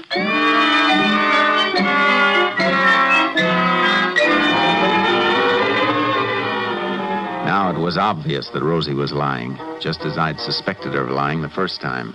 There had to be a reason for it. We took Bud Watson into Boleville jail, then went back to search his shack. I can't figure something, Jace. Why won't Watson admit it if he was at the bus station with his wife? That wouldn't hurt him. No, it wouldn't. That's why I think he's telling the truth. And then Rosie must be covering up for something. Covering up for somebody's a better guess. She might have done it herself. No, I don't think so. She's too old to cart a body across the country to the railroad. Well, then you figure she really did see Mrs. Watson at the bus depot with a man, huh? Yeah. The man who killed her to get the $1,000 Bud Watson had given her. Well, then what's Rosie's angle in lying to us? Well, that's an easy one, Steve. Shakedown. Hey, Jace, you're right. Couldn't be anything else. Why, it'd be worth the cut for her to forget seeing the man and say it was Watson instead. Only one thing wrong with it. What? Well, I watched her while you were gone. She didn't make any suspicious contacts, nothing that could have been a payoff. She might have gotten her payoff right after I showed her the Watson girl's picture and told her she'd been murdered. That was before you started to tail her. Yeah, I didn't think of that. She had time. Well, we combed this shack, Jace. Nothing here. What do we do now? Go back to tailing Rosie again? If she squeezed hush money out of the man once, she's liable to try it again. They all do. We'll start by watching her house when she comes in from the fields tonight.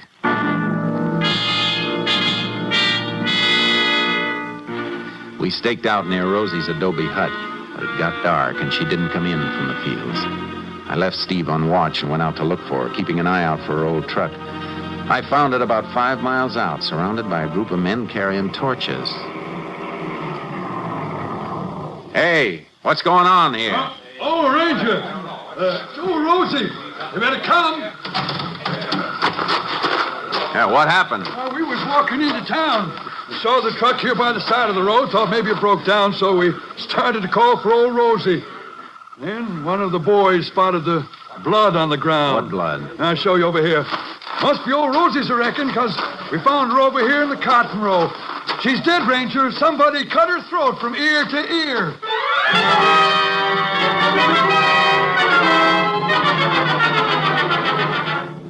Old Rosie had tried to shake down a killer once too often, with the usual payoff. I sent a rush call to Steve Clark to tow his horse out and join me. We followed the trail which led to a deserted picker shack way off in a field that looked like it hadn't been cultivated for years. The shack had been occupied, though, recently occupied. But whoever had been there was gone. There's a lamp there, Steve. Light it. Yeah. It's clean as a whistle, Jay. Yeah, it's too clean. That floor's been scrubbed mighty hard for a shack like this. It sure has. Especially for a place nobody's living in. Must have been cleaning up blood. Yeah. And there are two other things. What's that? Whoever was hiding here was mighty handy with a knife. Look at the inside of the door. Circle drawn on the wood. Wood chipped where somebody practiced throwing a knife at it. Yeah, good aim. All the marks are right smack inside the circle. Now, what else? Take a look at the lamp you just lit. The cord it's hanging by. It's just an ordinary hunk of rope. Except for the knot holding the lamp, a running bowline. So the light could be raised or lowered toward the table. A running bowline is a seaman's knot. Yeah, and that cord is just about big enough to be the draw cord from a duffel bag. Our seaman was here, all right. Well, it couldn't have been Watson, Jace. He was safe in jail when Rosie was killed. Yeah. Whoever Rosie saw with Mrs. Watson at the bus depot must have met the girl after she left Watson, after she had the money. Yeah? Married woman on her way home to her baby isn't liable to leave a bus depot with a stranger, is she? Chances are it was somebody she knew. Well, Watson's been a sailor. Think it might have been an old shipmate of his? Let's go see if he remembers one who was handy with a knife.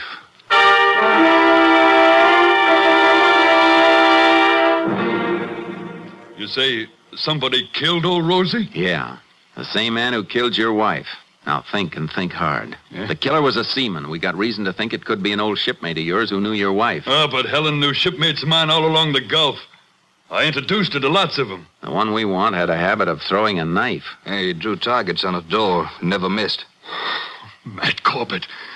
It was Matt Corbett! How do you know? Any reason for him to be around here? Yeah. He was my partner last year. Bootlegging here. Business got bad and he left. I wrote to him months ago asking him to come back for this picking, but he never answered me. Did Rosie know him? Sure she did. From last year. That's it, Clark. Rosie'd seen Corbett with Mrs. Watson. That's why he couldn't run with the money after he'd killed her. He had to wait to see if the body was found and identified. And when we moved in and she knew about the murder, she really had him pinned down. And he used to be my best friend. A sneaking... Never mind that now. Where would he run to? I don't know. He was always roaming, like me. Hey, you wrote to him someplace, you said. You must have an address. Yeah. Yeah, it was general delivery at Port O'Connor. There's an old bait shack there. He lived in it whenever he had enough money to stop moving for a while. He's got enough now. What he got from your wife. Come on, Clark. Let's get him.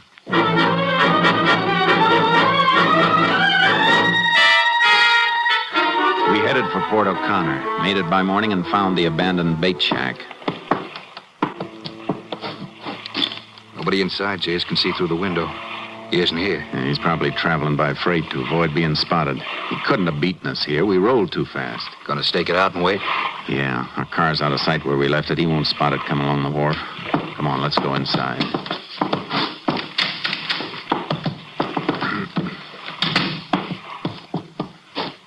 Yeah, looks like Matt Corbett's the man we're after, all right.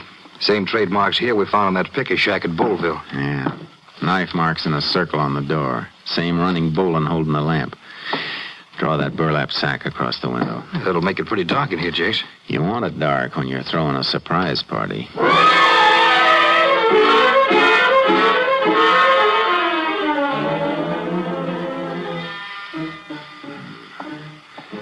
Hey, Steve, wake up. What? Shh. Somebody coming along the wharf. It's dark. What time is it? A little after midnight. Steps are coming closer. Yeah, it must be Corbett. Nothing to bring anybody else this way at this time of night. He's heading for here, all right. Yeah. Let him get all the way inside. And remember, he's got that knife, and he's handy with it. I know. All right, Corbett. Never mind that lamp. What's the knife, Dave? Yeah, stand clear of the light, Steve. Can you handle him? All right, stop your struggling, Corbett. You stinking... My arm. You broke my arm. All right, just wrench your shoulder, Corbett. Keep you from throwing that knife for a while. Come on, get up. Better light the lamp now, Steve. It's a good thing you jumped him, Jace. I felt that knife passing my ear. Look, buried in that wall a good inch. Hey, Rangers. I thought you were a couple of crooks. What you doing here? Just dropped in to arrest you for the murder of Helen Watson and old Rosie up at Boleville. It'd be nice if you could prove it. I haven't been near Boleville. I think we can prove you were. By marks you left on the door and a few other things. How'd you come back? Freight? Are you kidding? No, I'm serious. You should have rode Pullman. Get your shoes shined on a Pullman. Would have taken that reddish-brown earth off your shoes. Our lab can match that with Boleville. Watch out for that shoulder. Yeah, that's better, Corbett. Want to cuff him, Jace? No, I think he'll come quiet. All right, Corbett. Let's move.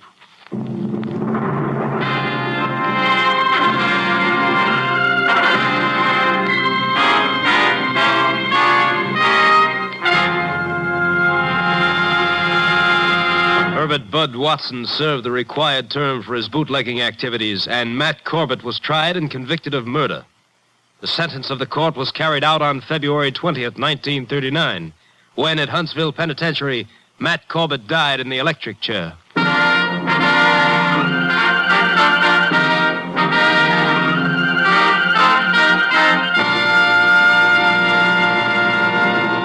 And now, here again is the star of our show, Joel McCrea, with another interesting story about the Texas Rangers. In the early days of Texas, major disturbances were not infrequent. It was a lusty, brawling, growing territory, and as happens in such a territory, there were days when the streets were not safe for the good citizens. An Easterner, happening into a Texas town at such a time, found shelter in the house of a minister. Everything will be all right soon, he was assured. Later that same afternoon, the minister, who'd been looking out the window, said, "Well, friend, the streets are safe now. You may go about your business." The Easterner looked out the window, but all he saw was a lone figure riding casually down the main street on a horse. "What makes you think it's safe for me out there now?" he asked in bewilderment. The minister pointed to the horseman. "Because that feller on the horse is a Texas Ranger," he said. "Only folks that aren't safe in this town now are the ones who started the trouble. And when he finds them, they'll wish they'd been peaceable." Good night, folks. See you next week. Next week, Joel McCrea in another authentic reenactment of a case from the files of the Texas Rangers.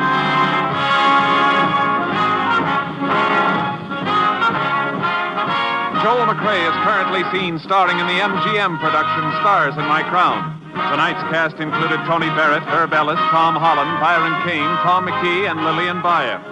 This story was transcribed and adapted by Joel Murcott, and the program was produced and directed by Stacy Keats. Hal Gibney speaking.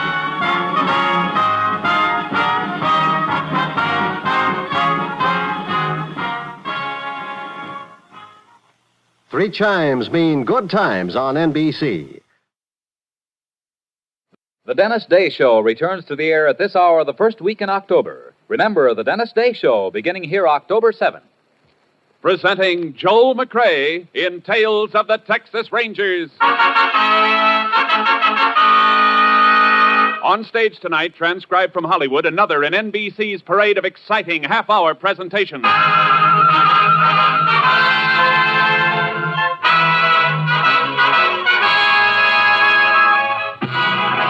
Tales of the Texas Rangers, starring Joel McCrea as Ranger Pearson. Texas, more than 260,000 square miles. And 50 men who make up the most famous and oldest law enforcement body in North America.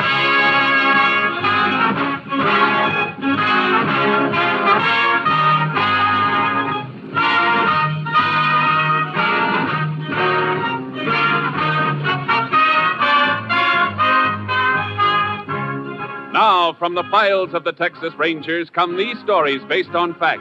Only names, dates, and places are fictitious for obvious reasons. The events themselves are a matter of record.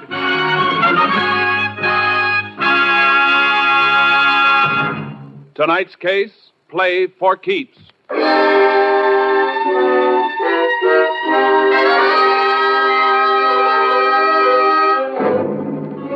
At 5 minutes past midnight on December 12th, several years ago, Sheriff Bob Smithers of Bradshaw County, Texas, staged a raid on a gambling establishment located on a country road. But there were no patrons in the house, and the sheriff's face grew dark red as he and the local constable failed to find any evidence. There's nothing in the upstairs room either, Sheriff. You're sure of that, huh, Jim? Not even a deck of cards. See, Sheriff, like I told you, I quit the racket. Yet this is the 4th time this year you rousted me out of bed. I know you're operating, Walton, and I'm going to get you for it. You're not going to milk the citizens of this county, not while I'm sheriff. Look, Sheriff, this happens to be my house. Warrant or no warrant, you finished your business here. How about getting out? I guess we might as well go, Sheriff. No, Jim. We're going to stay a minute. I want to talk to Walton. And you. About what?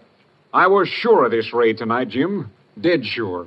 Just like I've been sure the last 3 times, because only you and me ever knew about 'em. I didn't tell nobody but you, Jim. You, the constable. Sounds like he's accusing you of tipping me off, Dunn. I know he tipped you, Walton. You better watch what you're saying, Bob. All that talk about law and order and wanting to uphold 'em. Let me see your wallet, Jim.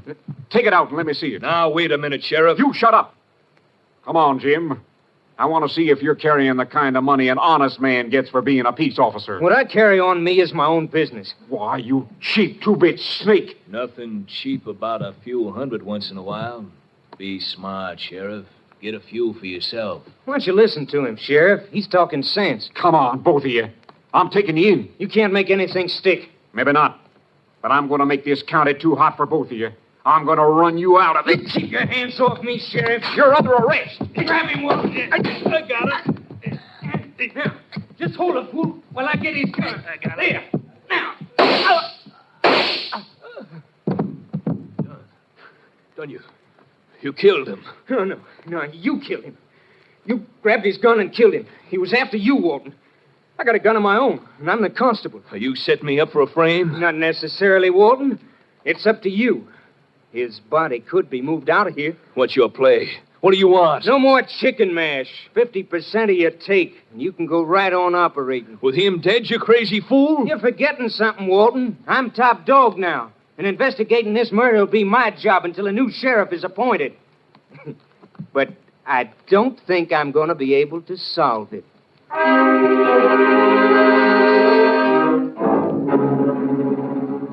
The body of Sheriff Smithers was found the next morning, dumped in a ditch by the side of an old wagon road. During the next few days, Constable Jim Dunn conducted a seemingly honest but fruitless investigation, even following the efficient peace officer's routine of making use of the state lab facilities at Austin. But citizens of Bradshaw were not satisfied, nor was the editor of the Bradshaw Times. Clippings of his editorials were on file with Captain Stinson of the Texas Rangers, and the captain sent for Ranger Jace Pearson. You want to see me, Captain? Yeah, Jace, sit down. There's no acting sheriff appointed by the court of Bradshaw County here, Jace. I think you better take over. About the killing of Sheriff Smithers? Mm-hmm. I'd like to. I knew Smithers. See, that's right. You worked with him about 5 years ago. When he first took office. Cleaned that county up in 3 months and cleaned it good. Well, it doesn't look like it stayed clean, Jace. Not according to this editorial clipping from the Bradshaw Times. I've read it. It's going to be a tough one, Jace. No clue to the killer, and the trail has had a couple of days to cool off. Well, then I better get going before it gets any cooler. You'll hear from me. Jace? Yeah, Captain? I just want to remind you, whoever did it doesn't hesitate to kill a man wearing a badge.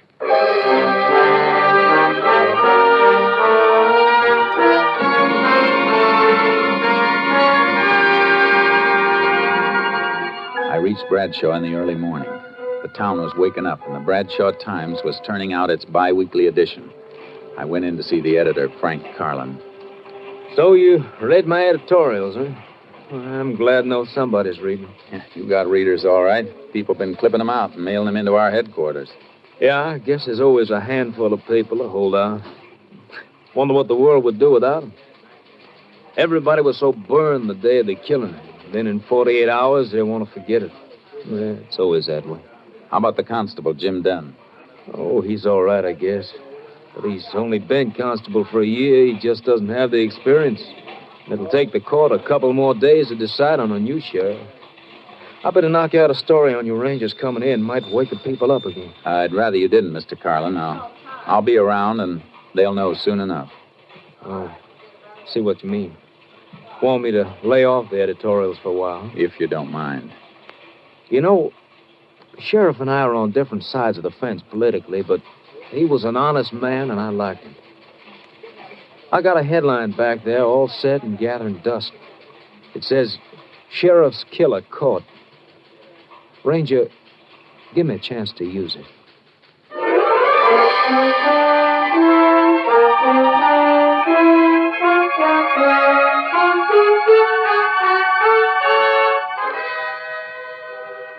I found a place to park my horse trailer and put charcoal in a pasture. Then I headed for the constable's office and met Constable Jim Dunn. There are all the reports in my investigations, Ranger. You think I haven't done a good job, maybe those will change your mind. I even checked ballistics with the Austin lab. My being here isn't a criticism of you, Mr. Dunn. I'm here because I was sent until a new sheriff is appointed and to give you help. I've done everything possible. I've questioned almost 100 people. I've checked alibis on more than a dozen possible suspects. It's all there. Yeah. Everything's here. Everything except the murderer. And that's the only thing I'm interested in seeing, Mr. Dunn. A little cooperation between us might clean it up. I'm sorry I blew, Ranger. It's been getting under my skin. This murder could have been committed by anybody. Some bum from a hobo jungle, some drunk, anybody. We can't arrest anybody. We've got to arrest somebody. Somebody definite.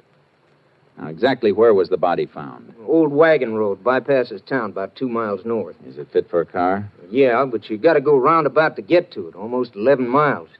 You won't find nothing there, though. I'd like to take a look anyhow.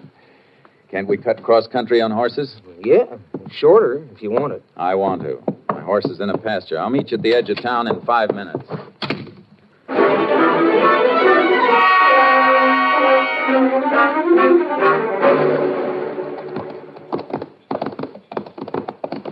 The body was found just a little further on. You can see the road now. Not much of a road left. No use for it anymore. The sheriff must have had some reason for using it if he came way out here. Here we are. Oh, boy. Whoa, charcoal. Oh, boy. The sheriff's car was found right over here by the side of the road. Where was he? Lying right beside it. Been dead about 7-8 hours when he was found. Who found him? Cowpoke looking for some strays. That's lucky. Otherwise, the body might have been here for a few days or even weeks before somebody came across it. Yeah. You get pictures of the position of the car and the body? Of course I did. Anything else? Yeah. Any exhibits, casts of footprints, anything like that? No. When I got the call, I brought a bunch of men out with me. I was excited, and I didn't think to stop them from tramping around. I can see why you'd be upset. Well, if there was anything to find, it's a cinch it isn't here now. Weather would have wiped it out if your men hadn't. You want to go back to town? Yeah. I want to look at the car. Get up, boy. Get up. Get up. How about the exhibits from the sheriff's body? I sent the bullets and the gun in. Your lab checked it. Verified it was the sheriff's own gun. I'm talking about the clothes he was wearing. You got those, haven't you? Sure I got them. I got all the evidence there was. You should have sent it all in. I want to look at that stuff, too. Well, let's step it up. Come on, Charlie. Yeah.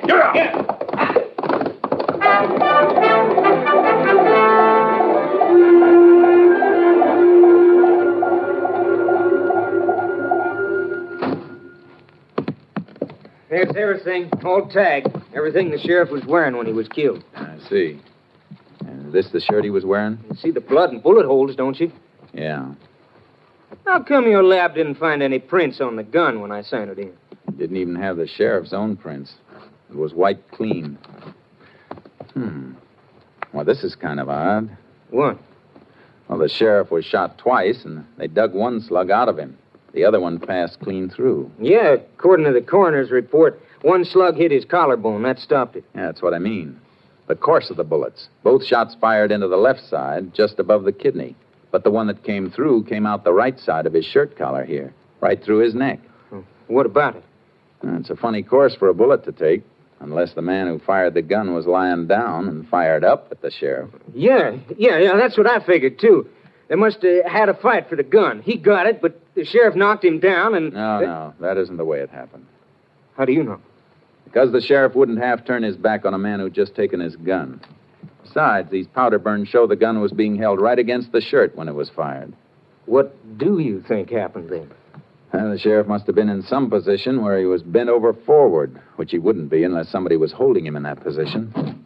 Here, stand in front of me for a minute. Now, your back toward me. What are you going to do? Slip one hand under your arms and then up behind your head in a half Nelson and twist your other arm behind you in an arm lock. Then bend you over forward like this. The sheriff was held like I'm holding you now. The bullets were pumped into him. See what I mean? That's just a guess. It's a guess I'm going to back up. And if the sheriff was held in a half Nelson and an arm lock, it tells us something else. That there were two men in on the murder, unless the killer had three hands and used the third one to fire the gun. That's pretty smart figuring, Ranger. Only because it's the kind of figuring I've been doing for a long time. Uh-huh. Are these the photos that were taken at the scene? Yeah, the sheriff's body in the car. The car, the body moved any before these were taken? Nope. Car was right there, with the sheriff flat on his face beside it. And less than 2 feet away from it. His right side toward the car. Yeah. The bullet that passed through the sheriff came out on his right side. That means it should have hit the car. But there's no mark. I don't see that helps us any. It helps plenty, Dunn. It tells us the sheriff wasn't killed out there. He was killed someplace else and brought out there.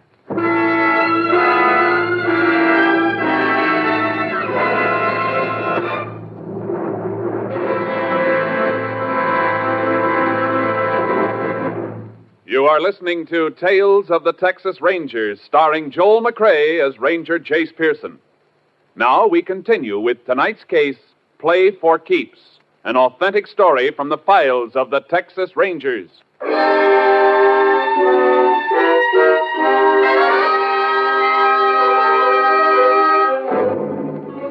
I knew that Sheriff Smithers had been killed by two men, and that his body had been moved after the killing, but it wasn't nearly enough.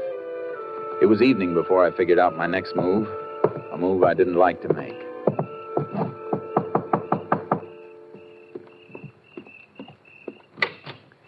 Evening, ma'am. Remember me? Why, it's Jace Pearson, isn't it? Yes, ma'am. Been a long time, Mrs. Smithers. Oh, come in, Jace. Come in. I suppose you know about Bob. Yes, ma'am. And that's why I'm down here. I came by to pay my respects. Funny thing. First time Bob brought you through that door, I never reckoned you might be back someday, looking for a man who killed him. I wish it could have been for another reason, ma'am. But Bob kept things working so well here, there seldom was any reason for a ranger to come visiting in Bradshaw County. I know how you fellas keep working along. Can I offer you a bite to eat? Please, Jace. That'd be real fine, Miss Smithers. I knew it might help her and me if she could keep a little busy with her hands doing woman things in the kitchen. And I tried to eat, but kept remembering the man who'd sat across this same table from me 5 years before. Big, honest, stubborn, and unafraid. It's mighty nice of you to stop by, Jace. Bob would have been happy to see you sitting here again.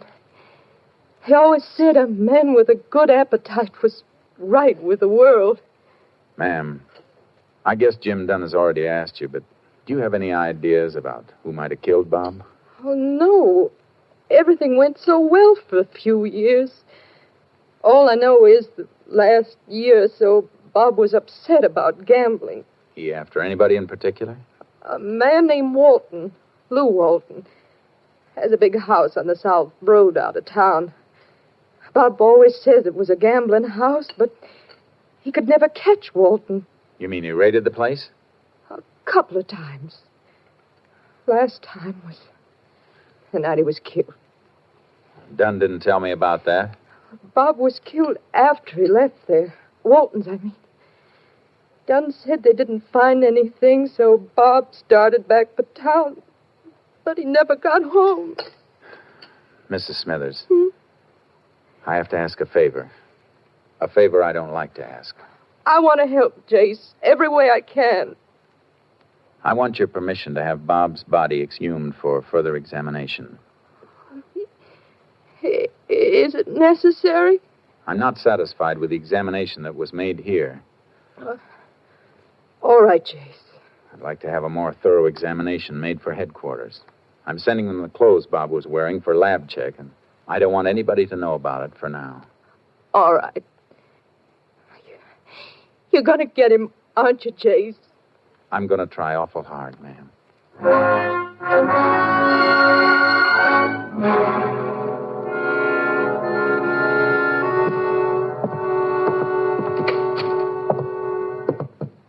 Well, howdy, Ranger.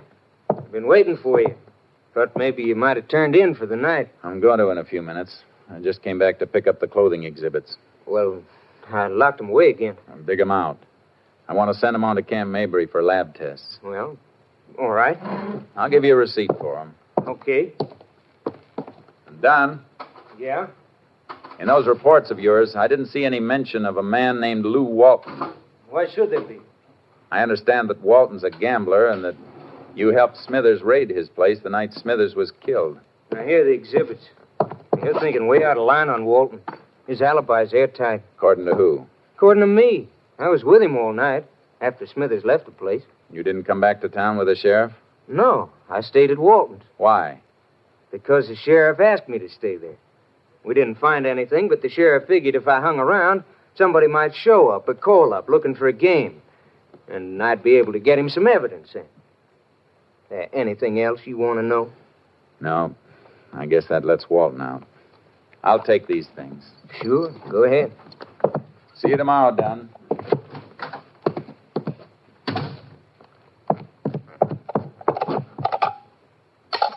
Number, please. Oak Hill, 243. Moment, please.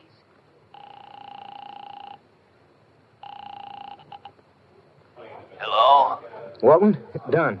Now get those people out and shut down. Why? What's wrong? That ranger's too smart. I tried to make things look good for myself, and, well, I guess I made him look too good. How much does he know? All he's going to know. And you just close down and stand pat until he wears himself out.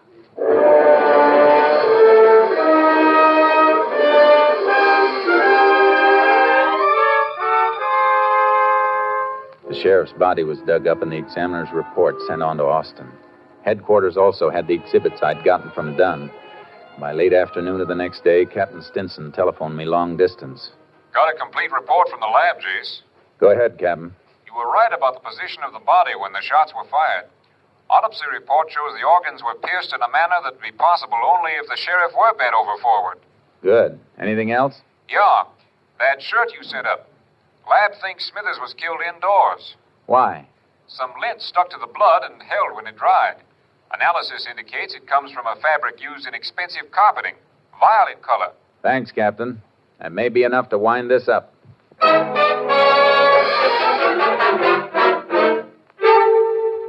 Then you're convinced that Walton was running a gambling joint, Mr. Carlin. Was and is. I'd swear to it. But nobody's been able to prove it. You know how suckers are. They lose their shirts and keep their mouths shut. Think they're in on a smart thing, and they help the racketeers to cover up. Then Walton must have been tipped off that he was being raided. Part of the racket. They pay off and get tipped off. You ever been in Walton's house? No. You know anybody who has been there? Well, it's no secret the newspaper men gamble more's good for him. My linotype man plays horses, I know. Pete. I'll be there in a minute. Howdy, Ranger. Howdy. Pete, you ever been in Lou Walton's place? Well, come on, now don't stall. Tell the Ranger. It's important. Well, yeah, I've been there once or twice. I only want to know one thing. You notice any carpeting in the house? Carpeting?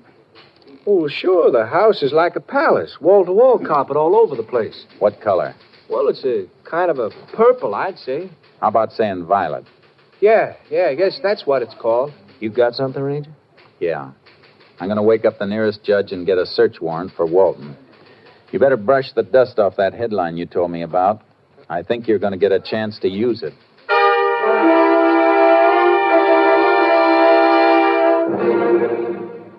I was wondering when you get around to me, Ranger.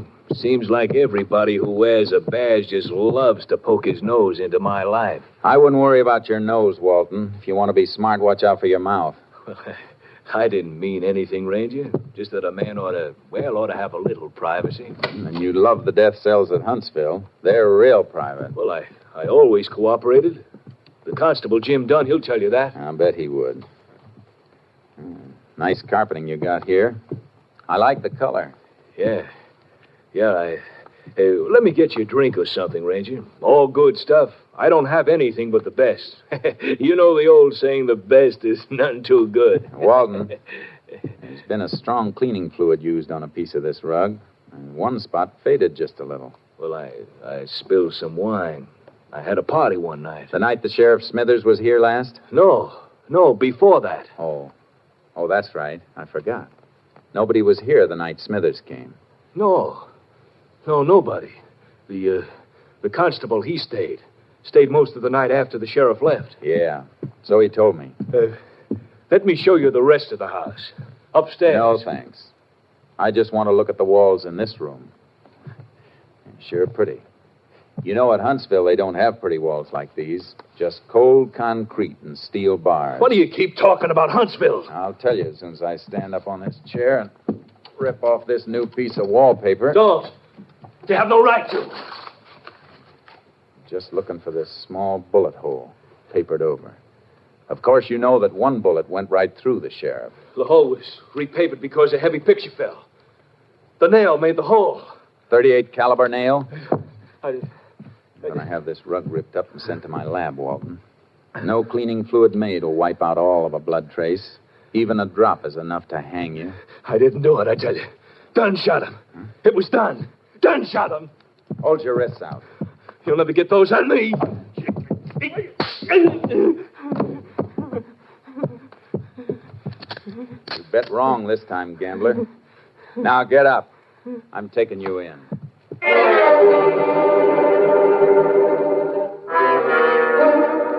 I took him through town to the county jail. Then I walked over to the constable's office, but Dunn wasn't there. I had to find him quick before he knew I had Walt. I headed back for the jail, and as I turned into the street, I saw something move in the shadows. There was another car, not far from mine, the constable's car, and Dunn was getting into it. Dunn, wait a minute! Move! Get out of the way, people! Get back, please!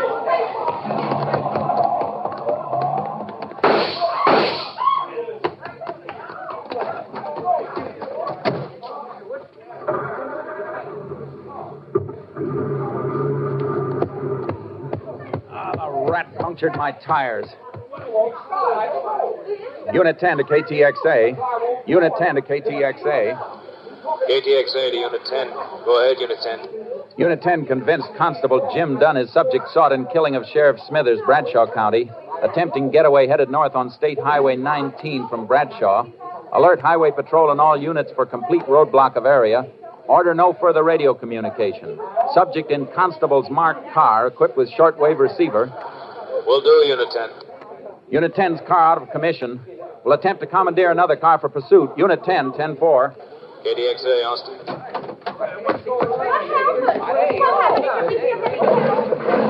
out of the way, please. Step back, please.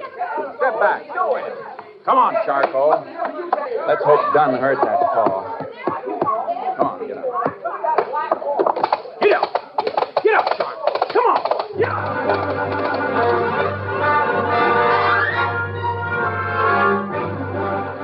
I had to gamble. The last part of my call had been a plant I wanted Dunn to hear. He'd know he couldn't get more than 15 or 20 miles before he was blocked unless he took some back road, and I'd seen him take a north turn out of town toward the wagon road he dumped the sheriff's body on. It was 11 miles for him by car, 2 miles cross-country for me. I raked Charcoal all the way, reached the road, and rope-dragged a couple of dead logs across it. We finished just in time. I heard the whine of a car coming over the rise in the rough road as the first glimmer of the headlights stabbed the darkness. I tied Charcoal back in the trees and dropped in the brush to wait. This is the end of the road, Don. Don't try backing up. Now you haven't got any tires. I'm giving you a chance to surrender, Don. You keep your chances, Ranger. You missed, Don. Now I'm coming around the car to get you. You want to shoot it out? Let's go. No. Wait a minute. No, Ranger. You don't shoot. Don't shoot. I'll drop my gun. Here. See? I ain't armed. Come here. I ain't armed. Neither was Smithers when you lifted his gun and killed him with it. Good thing for Texas all constables aren't like you. Come on. Walton's waiting for you at the jail. Looks like you'll be partners again at Huntsville.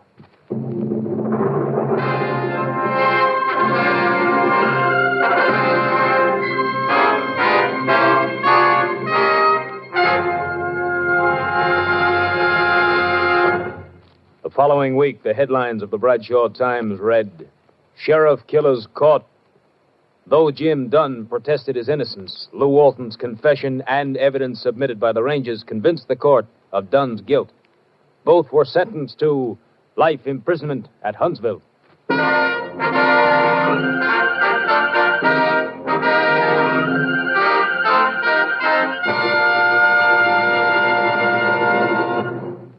This is Joel McCrae. In the 125 years since their organization was founded, the Texas Rangers have written many new pages into the history of law enforcement. With only a handful of men and a vast territory, they have never failed to live up to their slogan, first to advance, never retreat. That is the creed a Ranger follows. And they have a belief that was impressed on me by one of their officers, a belief that often brings them victory over tremendous odds. In the words of the Texas Rangers, a man who is wrong can't stand up to a man who is right and keep on coming. Next week, we'll bring you another exciting case taken from the files of the Texas Rangers. Hope you'll be listening. Good night. Next week, Joel McCrae in another authentic reenactment of a case from the files of the Texas Rangers.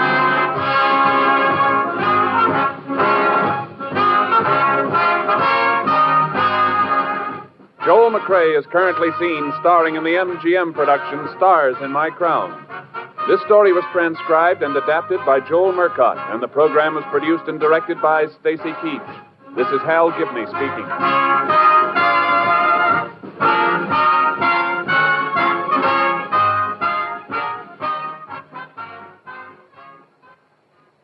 Three chimes mean good times on NBC. In just 5 weeks, Dennis Day and Judy Canova bring back their two delightful programs in an hour of fun for all on Saturday nights. This weekend, 400 Americans have a holiday date with death. Stay off the list. Be careful. This is NBC, the National Broadcasting Company. Listen at the close of this program for an important announcement of a change in time for Tales of the Texas Rangers. The National Broadcasting Company presents Joel McCrae in Tales of the Texas Rangers. Tonight, transcribed from Hollywood, another authentic reenactment of a case from the files of the Texas Rangers.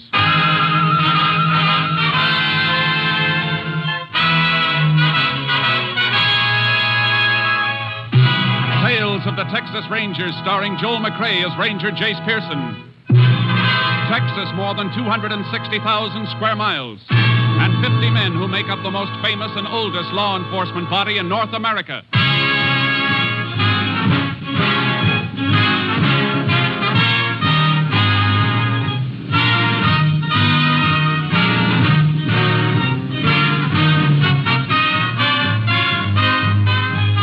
Now, from the files of the Texas Rangers come these stories based on fact.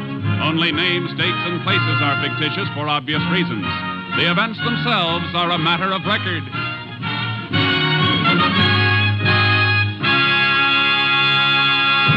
Case for tonight, blood relative.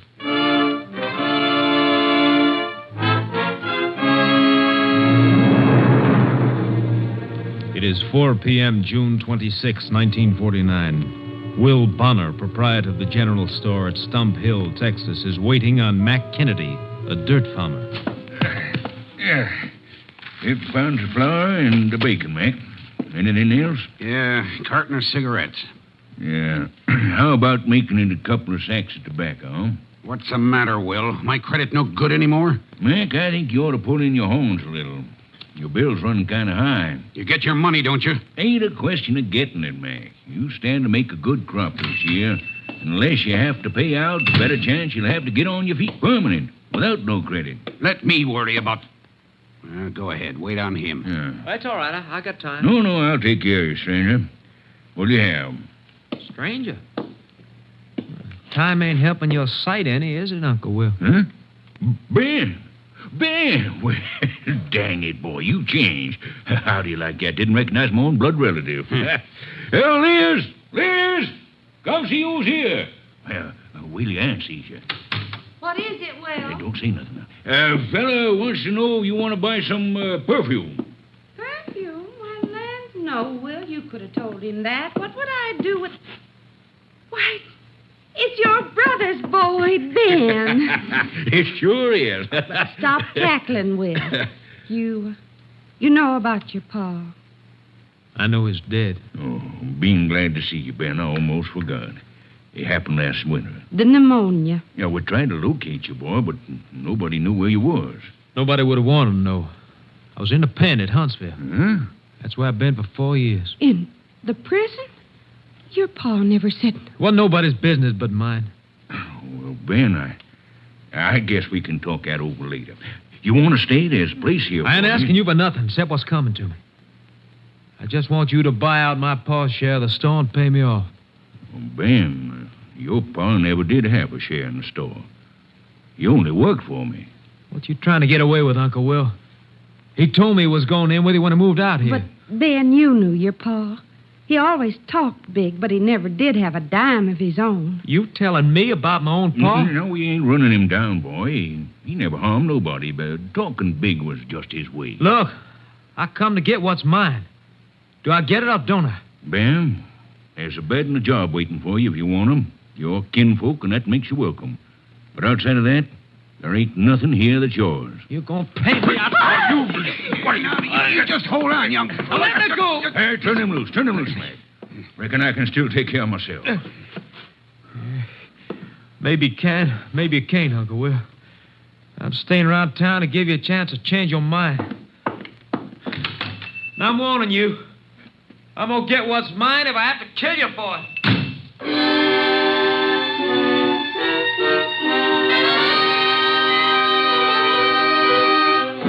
On the following morning, June 27th, neighbors found Will Bonner shot to death and his wife Liz critically wounded and unconscious in the back room living quarters of their store.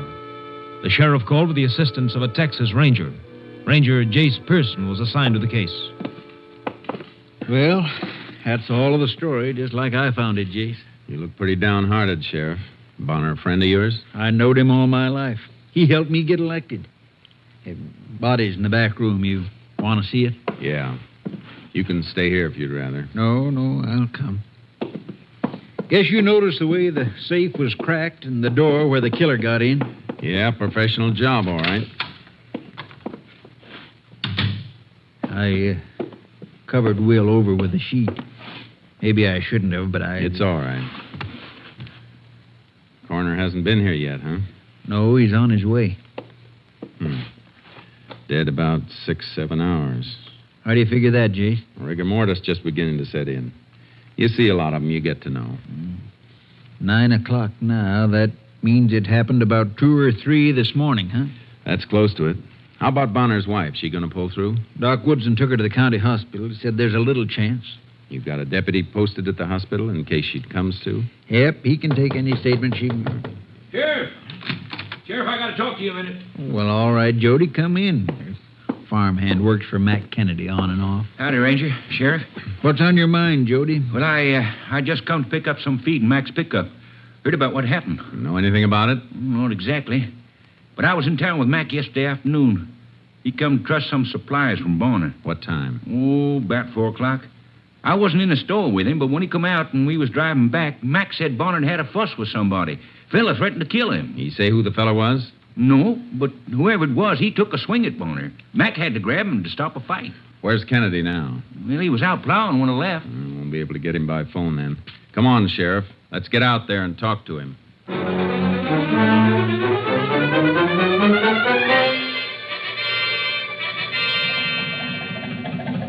Dead? Will Bonner dead? Yeah, and Liz is mighty close to joining him, Mac. Better cut the motor on your tractor. Yeah. Sheriff, Will should have told you about that fella. I should have called and told you myself after what he threatened to do to him. Too late for what anybody should have done. You know the man? Never saw him before, but I know who he is. Bonner's nephew. Fresh out of Huntsville. I heard him say so. An ex-con, and you didn't say anything about it? Well, Sheriff, how could I know he'd do it? A blood relative. Wasn't my affair, was it? You know the man if you saw him again? I'd know him any place. You better come into town with us. Talk while we ride. Okay. Did Bonner mention his nephew's name? Well, he called him Ben. Hey, Will Bonner had a brother died last year. Must have been his boy. We'll find out.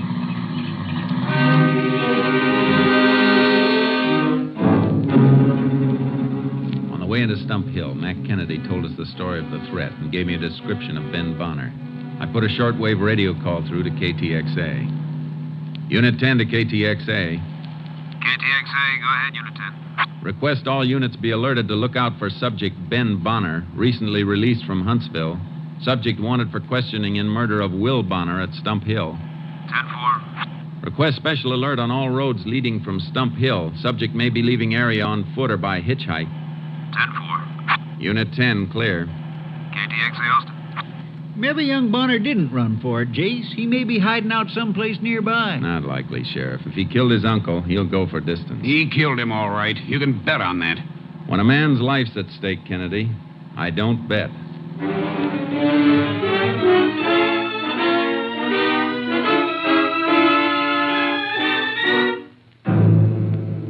Ben Bonner wasn't around Stump Hill. He'd pulled stakes and made a run for it, all right.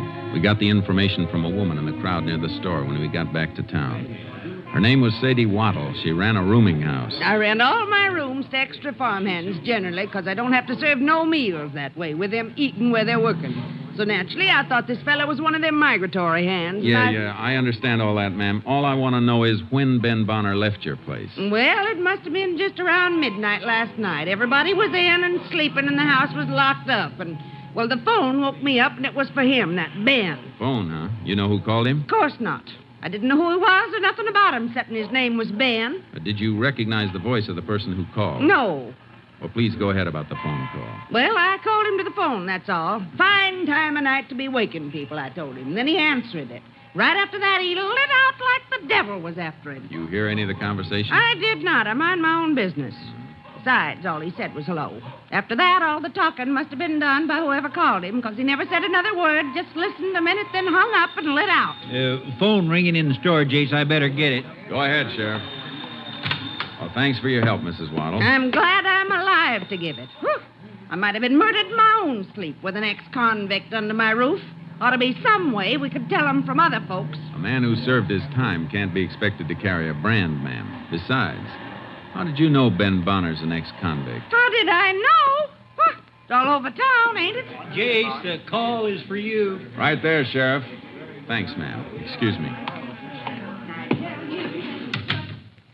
Who's calling? Your headquarters, Captain Stinson. Hello, Captain. Got some good news for you, Jace. The Highway Patrol has picked up Ben Bonner. Fine. Where'd they get him? Almost to El Paso. Patrol car was stopped at a railroad crossing waiting for a freight to get through. They spotted him right in an empty flat. Freight, huh? It's a good thing they saw him. If he'd made El Paso, he'd been across the border into Juarez in no time. Well, he didn't make it. They're bringing him back to Stump Hill now. You'll have him there in a few hours. You getting a case against him? I seem to be getting plenty. Well, you don't sound too sure, Jace. I don't know. You look up his record? What was on his last ticket to Huntsville? Burglary, Jace. And that fits. Except for the killing this time. Yeah, it fits all right. Like the executioner's glove.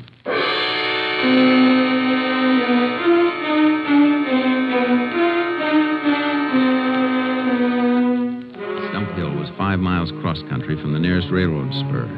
We had time before the Highway Patrol would be delivering Ben Bonner. We sent Kennedy back to his farm.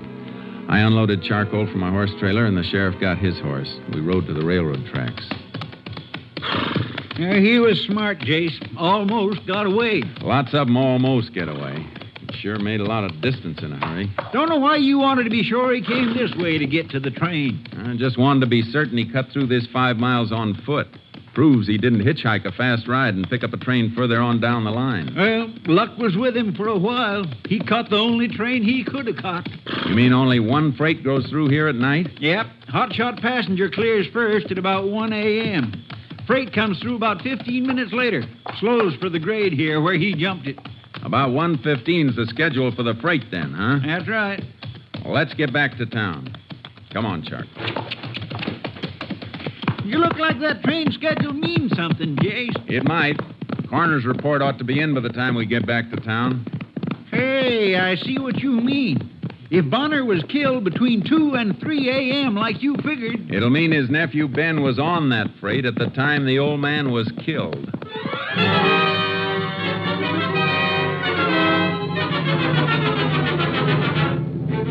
coroner's report had been completed.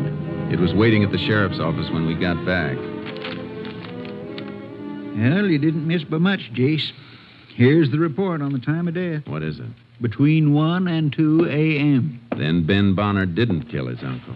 Even if he ran the 5 miles across country, his tracks showed us he walked, he couldn't have made it in time to catch that freight. Doesn't look that way.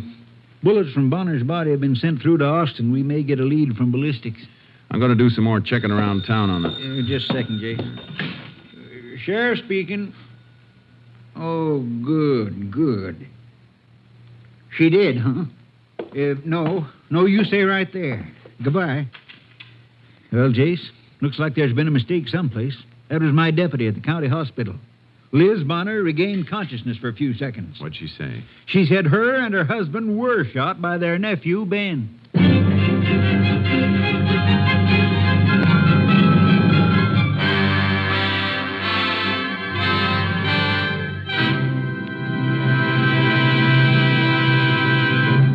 You are listening to Tales of the Texas Rangers, starring Joel McCrea as Ranger Jace Pearson.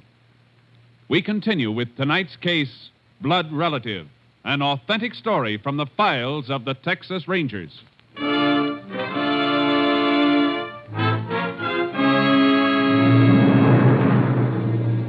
The highway patrol brought Ben Bonner back to Stump Hill and unloaded him at the local jail where the sheriff and I questioned him. But I didn't kill him, I tell you. Didn't even know he was dead till now. You said you was gonna kill him. You said it in front of a witness. Man, there's a difference between saying and doing. If you had nothing to do with it, why'd you run away? Because somebody called me up last night at the rooming house late. It was a man. Said he was a friend and wanted to warn me the sheriff was going to pick me up for threatening Uncle Will. You scare easy, don't you? You bet your life I do, mister. I just pulled 4 years at Huntsville and I had enough. I don't want no more. Maybe I was tough when I went to Uncle Will yesterday, but last night when I got that call, I was scared sick. And you don't know who called you? No, I don't know. You sure it wasn't somebody you served time with, letting you know he was here to help you with the job? No. Look, you gotta believe me. This is a murder rap. You can't send me up for it just because I shot off my mouth. That ain't evidence. Ben, there's more than that. Your Aunt Liz didn't die. She came to at the hospital. She says it was you who gunned her and her husband. That's a dirty lie. Look, if I did that, if I shot them and robbed the store, what was I doing on a freight? What did I do with the money? I ain't going to say any more. I ain't going to talk till I see a lawyer. That's your right. We told you that in the beginning. All right, Sheriff. Guess you can lock him up again. Go on, go ahead. Ranger, please, I didn't do it. Maybe the fellow who told you I threatened Uncle Will didn't tell you everything. Maybe you ought to ask him why there was arguing when I come into the store. All right, Ben, all right. Well, what do you think, Chase? I don't know. Let's get outside. If he did have an accomplice, the other fellow might be carting the loot and the gun. Might be. I'll see you later, Sheriff. I'm driving over to the hospital at the county seat. I want to talk to his aunt, Liz Bonner.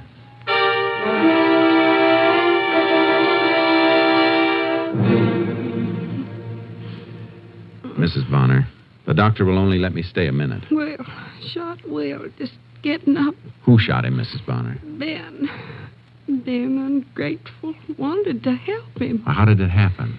There was a noise in the store. Woke us up. Will called, said, "Who's there?" Then he got up, went to put on the lights, but Ben shot him. Did he get the lights on? Did you ever see your nephew? No, but it was him. He said he'd do it. It was him. If you didn't see him, did he say anything? Did you hear his voice and recognize it? No, he just shot Will. I screamed, and that's all. But you didn't see Ben or recognize his voice? No, but he said he would. It couldn't be anybody else. I think you're wrong, ma'am. I think it could be. I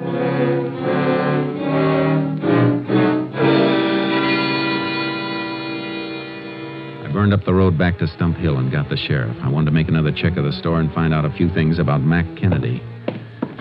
Doggone it, Jace. You're sending your dogs at the wrong tree. Mac Kennedy's been Will's friend for years. I just asked if Kennedy'd ever been in trouble. Never. He's an honest, God-fearing dirt farmer, and that's all.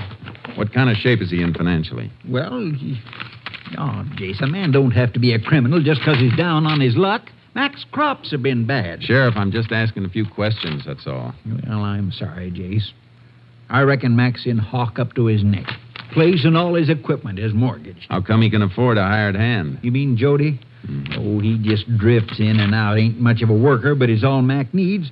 Migrates in the spring for planting season, then out again in the fall after harvest. He doesn't work for nothing, does he? Mac pays him right off when he makes his crop and sells it. That the way he pays everybody? Yeah, it's the only time he ever has any cash. Why? Just wondering. Did Mac buy here on credit from Bonner? Well, I guess so. Why? You find something in the ledger? Come take a look. Seems to be a page torn out. The book is kept in alphabetical order. Missing page is in the K's. If there was a charge page in here for Kennedy, it'd be right here. Now you got something I can't fight, Jace. What a setup. An ex-con threatens to kill a man, makes it perfect for somebody else to do the job and set the jailbird up for a frame. Come on, Sheriff. Let's get out to Kennedy's place again. Only this trip, we won't be asking questions about Ben Bonner.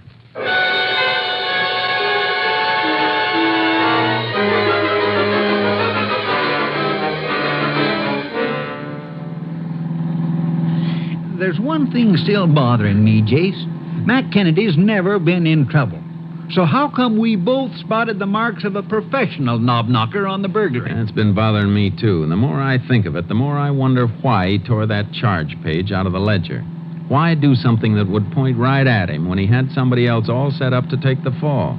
Just beating the bill wouldn't make the chance worthwhile. Not with murder, it wouldn't. KTXA to Unit 10. Oh, this may be the ballistics report, Jace. Yeah.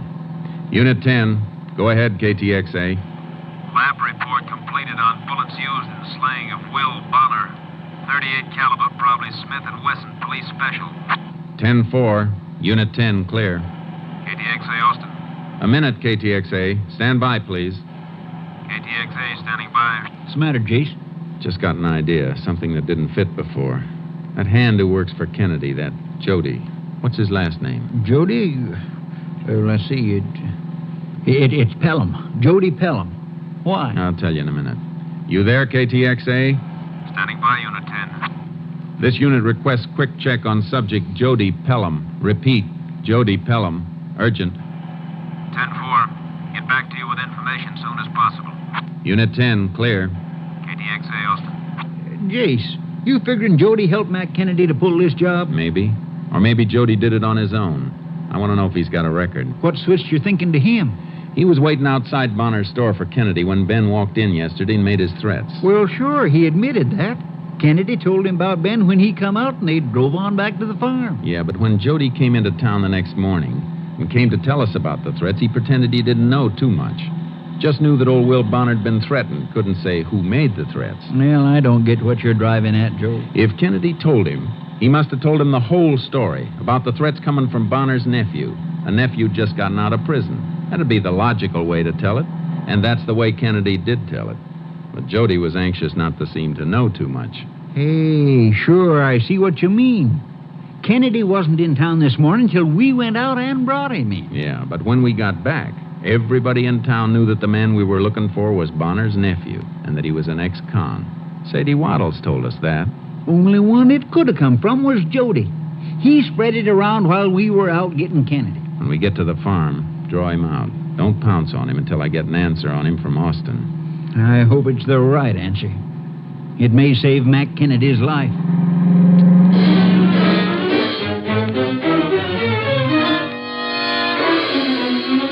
It was dark when we reached the farmhouse. There was a light on in the house, but the pickup truck wasn't in sight in the open garage.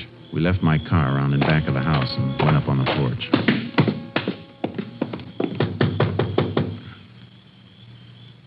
Okay, hold your horses. Oh, Sheriff, Ranger, huh? I thought it was Jody coming back with the pickup. Where'd he go? He drove up north to Edgeville this afternoon. Said he wanted to get something. He ought to be back soon. Well, aren't you going to ask us in, Mac? Oh, sure thing. Make yourself at home. Understand you got Bonner's nephew today. Heard a couple of women chewing about it on the party line. Yeah, we got him temporarily. What do you mean, temporarily? He didn't kill anybody, Mac. You had an argument with Bonner yesterday. What about? I reckon that's my business. Yours and Bonner's. But he's dead now, so that makes it my business. Better talk up, Mac. Well, I've been running up a big bill. Will was cutting me down a little. You admit you owed him money. Why wouldn't I admit it? I pay my bills. Any man says otherwise is a liar. Nobody is saying otherwise, Mac. You keep a gun around here anyplace? Yeah. What kind? Smith & Wesson 38. It's right there on the mantel over the fireplace. I'll get it, Jason. Oh, don't wipe off any prints. Stick a pencil in the muzzle and lift it that way. Okay. Pencil won't go in, Jace. Something jamming it. And let me see. Don't have to worry about prints on that. Outside's been wiped clean with an oil rag. Looks like paper jammed in there. We'll soon find out. I'll take these shells out and poke the pencil through. There. Why, it's Mac's charge page from the ledger. What's that? What are you trying to pull? Take it easy, Mac. We're not after you. Smell this gun and look at it, Sheriff. It was used, then reloaded, but never cleaned. Well, that gun hasn't been touched in years. Mac, this gun killed Will Bonner and almost killed his wife last night. Jody Pelham did it after you told him about Bonner's nephew. But why would he tear out that page and plant it here? So he could use Mac here to give himself a double cover-up. He made the call to the rooming house and got Ben Bonner to run. But he knew if Ben was caught any place and could set up an alibi, there'd be a second search. That's why he tore out the page and planted it here on Mac. I'm sure glad you know it wasn't me. If it was you, you'd have burned the page. That dirty little... Hey, there he comes now. That's the pickup. You want to help us nail him? I'd like to blow his brains out. There's a better way. Let him feel safe. Here, let me put these cuffs on you quick. Put that gun back in the mantel, Sheriff. Yeah, but are you sure that you... Like he says, Mac. Boy, I didn't know anybody was here. Mac, what's the matter? What are you doing with those things on? What's your guess, Jody? Or what's in that bag you're carrying? Well, I just picked me up a bottle, a package store in Edgeville. Yeah, what'd you use for money? You don't get credit on liquor. Well, Mac, he paid me some wages this morning. What, you dirty little liar. Oh, I get it. I kind of wondered where he got the money. Now you know, huh? Well, when I got up last night and found he was gone, I sort of got to wondering this morning. You shut up, Mac. All right, Sheriff. I guess we can take him in. You better come along to make a statement, Jody. Sure. I hate to do a thing like this to a friend, but I guess he deserves it, doing old Bonner like he did. Yeah. I thought you'd feel that way. Let's go. You might as well admit you fired the gun, Mac. A diphenylman test will prove you did. What kind of test is that? A man fires a gun, the nitrate from the powder gets into the pores of his hand. Chemical application shows it up. Well, he's washed his hands since last night, I reckon. Oh, washing won't get it out. Stays for a couple of days. You fired a gun recently, Jody? No. Well, then we'll make the same test on your hand. It'll show you the difference. Well, you don't have to do that. I don't understand that kind of stuff anyway. That's too bad. I thought you might like to see how we work. Get in. Watch him, Sheriff. All right. Austin ought to have that information I requested before, Sheriff. Yeah? This might bore you, Jody. Unit 10 to KTXA. Go ahead, Unit 10. This unit back in service. Been waiting for you. Have information you requested on subject Jody Pelham. What's that? 2 years Huntsville burglary. 3 years Louisiana State Penitentiary burglary and safecracking. 10-4. Unit 10 clear. KTXA Austin. Stop this car. Let me get out of here. Watch him, Sheriff. Don't make me use this gun, Jody. You rotten. Never mind that, Mac. Here, take these keys and put the cuffs on the right man, Sheriff. We might as well have him there. He'll be wearing them a lot until he reaches the death cell at Huntsville.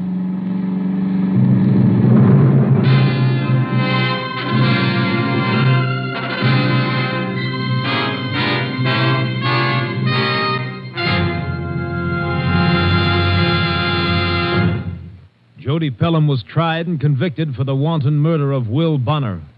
On the morning of December 6, 1949, at Huntsville Penitentiary, his sentence was carried out. Death in the electric chair.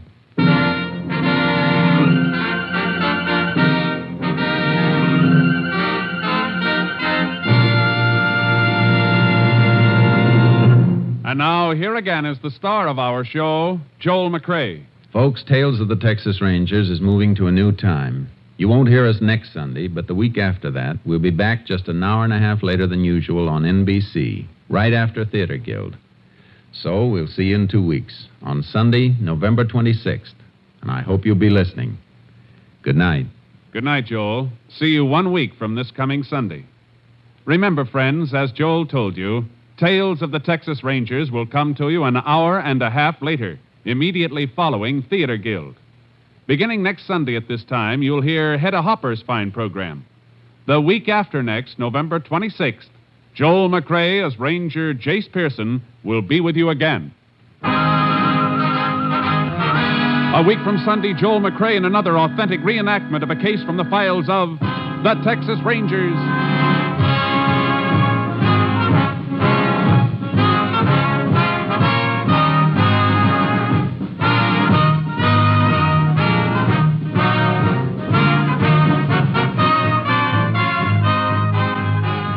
Joel McCrea is currently seen starring in the MGM production Stars in My Crown. Tonight's cast included Tony Barrett, Bill Johnstone, Joe Duvall, Virginia Gregg, Parley Bear, and Byron Kane. This story was transcribed and adapted by Joel Murcott, and the program was produced and directed by Stacy Keach.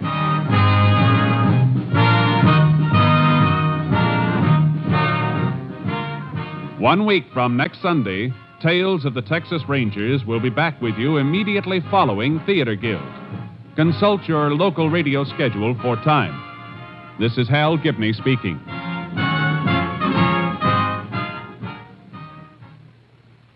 Three chimes mean good times on NBC. The National Broadcasting Company presents Joel McCrea in Tales of the Texas Rangers. Tonight, transcribed from Hollywood, another authentic reenactment of a case from the files of the Texas Rangers.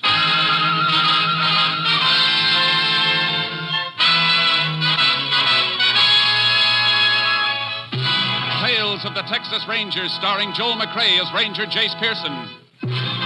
Texas, more than 260,000 square miles, and 50 men who make up the most famous and oldest law enforcement body in North America.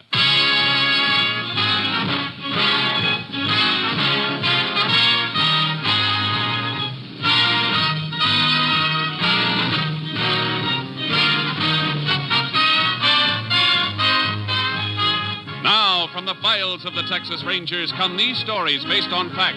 Only names, dates, and places are fictitious for obvious reasons. The events themselves are a matter of record.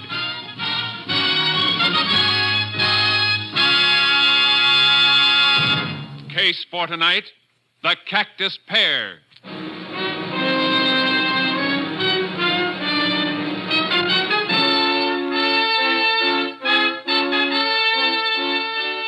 It is 4 p.m., the afternoon of March 28th, 1947.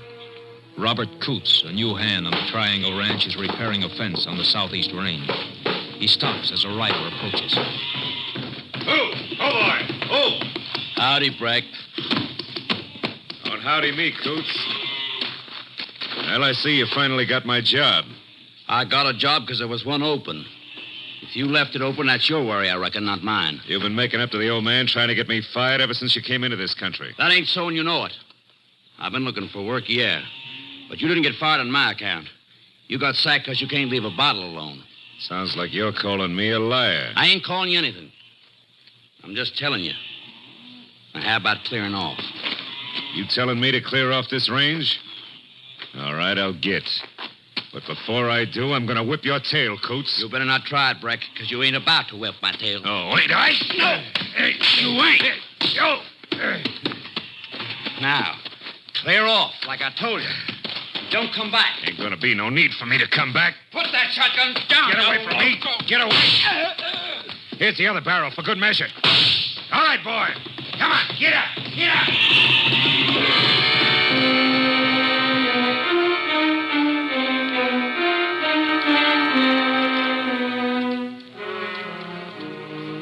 The body of ranch hand Robert Coots was discovered by the owner of the ranch next day when he rode out to search for the missing rider. He summoned the sheriff, and the sheriff called for the assistance of a Texas Ranger. Ranger Jace Pearson was assigned to the case. You say you spotted the buzzards this morning, Mr. Galt? Yeah, and I found Coots. From the look of him, he must have been shot sometime yesterday. Thought I heard a shotgun yesterday afternoon. Should have rode out then. Why didn't you? Sheriff, we've been having a time with the coyotes and mountain cats lately. I just figured one of my hands must have spotted one and cut loose. Coots was fixing a break in the fence, eh? Yeah, that's right. Might have known something was wrong when Coots didn't come back to the ranch last night. Spot's just up ahead where my deputy's standing. Yeah, I can see the body now. Anybody been stealing cattle around here lately, Sheriff? Oh, a few head now and then, Jace. Nothing big. Coots might have run into somebody doing it, though. Might have. Here we are. Oh, boy. Oh, Charcoal. Oh, boy. Howdy, Sheriff. Ranger. Hi there. Yeah.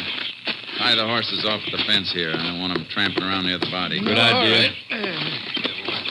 Coots with you a long time, Mr. Galt? No, Reggie, no. Hired him on less than a week ago. He was new around here, Jace. Only been here about a month, all told. You ever say where he came from? Yep, over around Marfa. Hit with both barrels, Jace. Once through the stomach, once through the head. Yeah. Was on the ground when the second charge hit him, though. Look, some of the shot clipped the grass. Yeah. Killer's horse stopped here, too. Looks like. Coots must have had a fist fight with the man who killed him. How do you figure that, Jace? A little dried blood on the grass here, scuffle marks, and some of the blades pressed down as though somebody'd been lying here. Coots was shot, though. Might be his blood, No. With his wounds, he was killed instantly. He didn't move 15 feet and then back again after getting blasted like that. Come on. All right. Yeah, what you looking for? Horse moved off this way. Prints mixed right in with some of your herd. They were grazing around here and then took off mighty sudden. See here where they dug in to get started? Yeah, that could mean a cattle thief, all right, chasing the stock, Jace. We'll find out. Let's get back to the horses and follow this trail.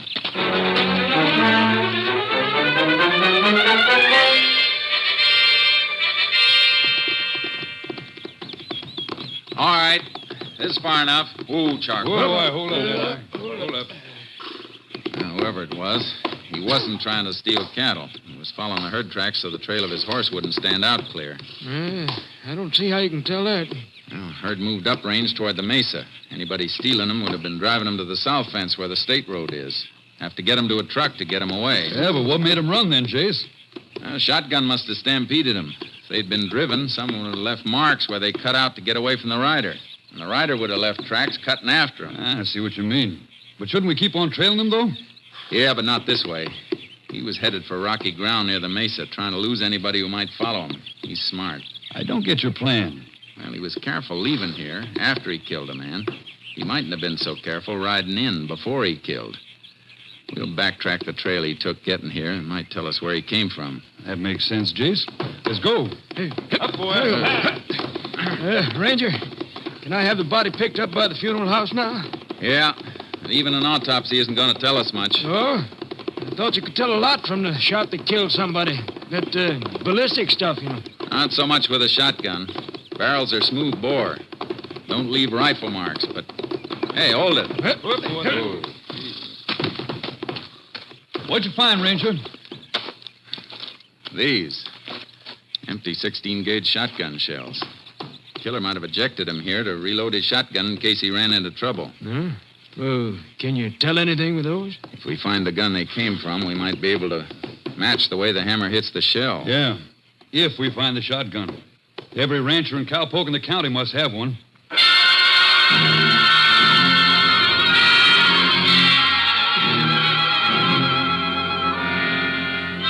The sheriff and I backtracked on the approach the killer had used to get to the Triangle Ranch owned by Galt, but we came to a dead end. Well, Jace, guess this is as far as we go. Can't follow him on pavement or the gravel road shoulder. I rode out from town. That's too bad. I was hoping he'd come from a ranch someplace. Would have narrowed us down to one spot. Not much we can do now, except go around examining shotguns. One other thing first. A couple of deep tracks in that ditch off the road. Must have had rain here recently. Yeah, day before yesterday. That's why he left such a clear print there yesterday, then. I want to get a kit from my radio car and drive back here. What for? Take a couple of photographs of that print. Make a plaster impression of it. Help us to identify the horse, if we find him.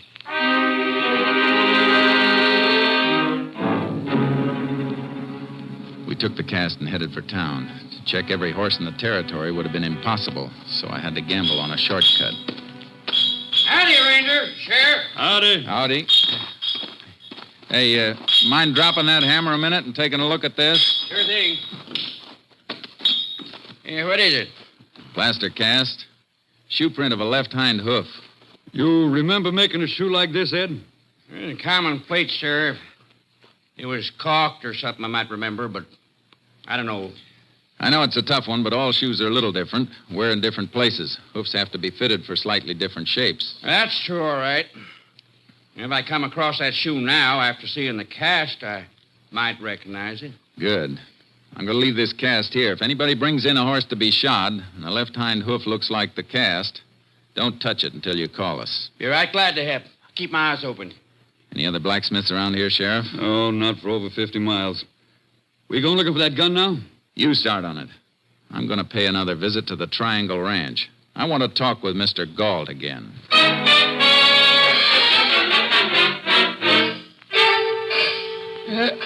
Finish here in a minute, Ranger. Hey, Joe. Yeah? Turn on the rest of the irrigation pumps, will you? Okay. That's fine. Good. What was it you wanted to know? I asked you if Coots seemed nervous, like he'd been running away from something, or somebody he was afraid might catch up with him. No, I can't say he did. All he was anxious about was finding a job. Seemed like good workers, so when I had an opening, I took him on regular. Oh, one of your hands leave? No. You see, I had to fire a poke named Harvey Breck. Fired him, huh? Why? Drinking, making trouble in the bunkhouse, not doing his work. Did this Breck know Coots? Yeah, just been seeing him around. How did Breck take it when you told him he was fired? Well, he was kind of drunk. Cussed me out a little. Is that all? Yep. I paid him off, give him an extra month like I do with any hand I have to let go. He seemed all right after that. You know where this Breck is living now? Here he's bunked up in one of them deserted adobe huts by the old Quicksilver mine. Road's washed out, though. All the huts are empty since mine stopped operating. Why, Ranger? You going to see him? I sure intend to.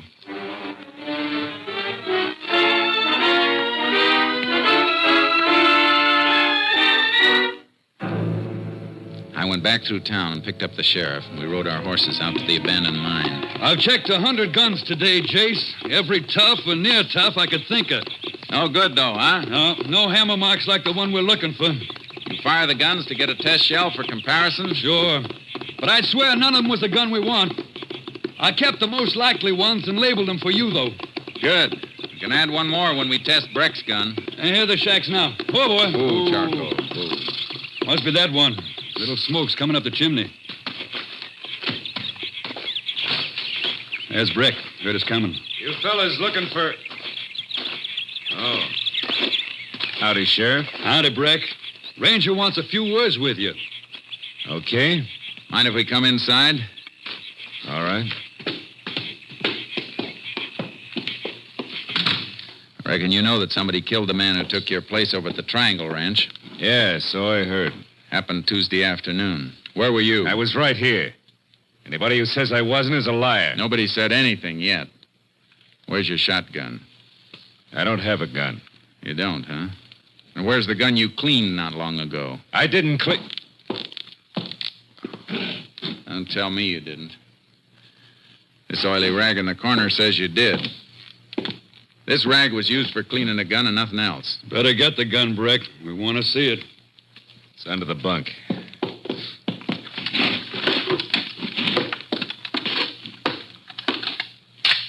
16-gauge double barrel. Yeah, loaded, too.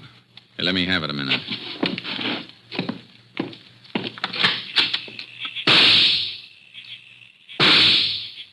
Let's match these with the shells you've been carrying, Sheriff. wait a minute. Shut up, Rick. Twins, all right, Sheriff. No doubt about these matching. Breck, we found these shells on the Triangle Ranch. Hammer marks match yours, and Coots was killed with a shotgun. Not that gun. Sure, you found shells from it on the Triangle Ranch because I worked on the Triangle Ranch, remember? You get laughed out of court with evidence like that. I fired 100 shots out there. At coyotes. Your story could hold, Jace. Yeah, maybe, maybe not. Because there's one other thing, Breck. We're all going to take a ride into town after I check the shoes on your horse. Now, that's real interesting, Ranger. Because if we're riding into town, you'll be packing me behind you. I don't own a horse.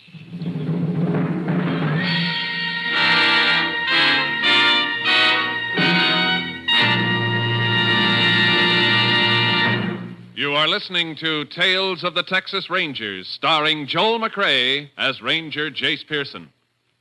Now we continue with tonight's case, The Cactus Pear, an authentic story from the files of the Texas Rangers.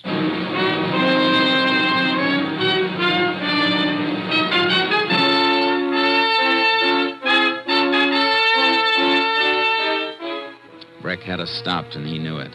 His story about the coyotes and the empty shotgun shells covered him, and we didn't even have enough to take him in. We left him and headed back for town. If he is the one, Chase, we're going to have a time proving it. Gunn would have made a strong case against anybody who hadn't worked on the ranch, but he can alibi that. Yeah. You got something on your mind, Chase. What is it? He swore he hadn't been on the Triangle Ranch in a week, since Galt fired him. Yeah. We can't prove otherwise. I don't know.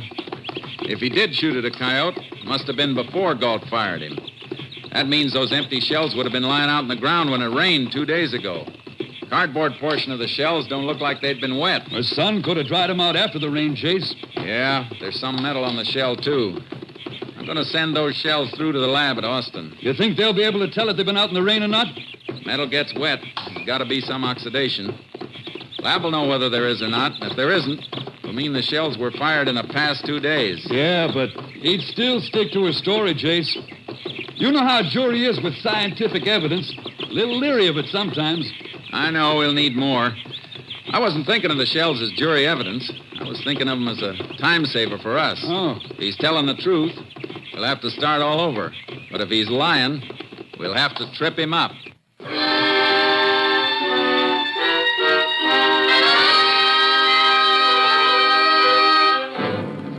I sent the shells through to Austin, and while I waited for a report, I drove to Coots' old home at Marfa. He'd been well liked there. No reason for anybody to follow him and kill him. It was a routine check, and on the way back, I got my report from Austin. KTXA to Unit 10. Unit 10 to KTXA. Go ahead. Have a report from Austin Lab on exhibits submitted by Unit 10 for examination. Ready for it. Lab reports slight oxidation, probably caused by brief exposure to normal night moisture. No evidence that shells were thoroughly soaked, though. No indication of such exposure in lab report. 10-4, Unit 10, clear. KTXA Austin.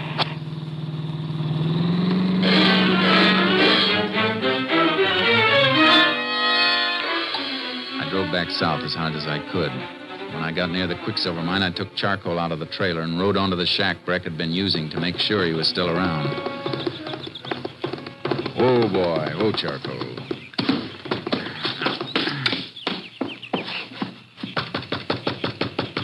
Breck, open up. I want to talk to you. All right, what do you want this time?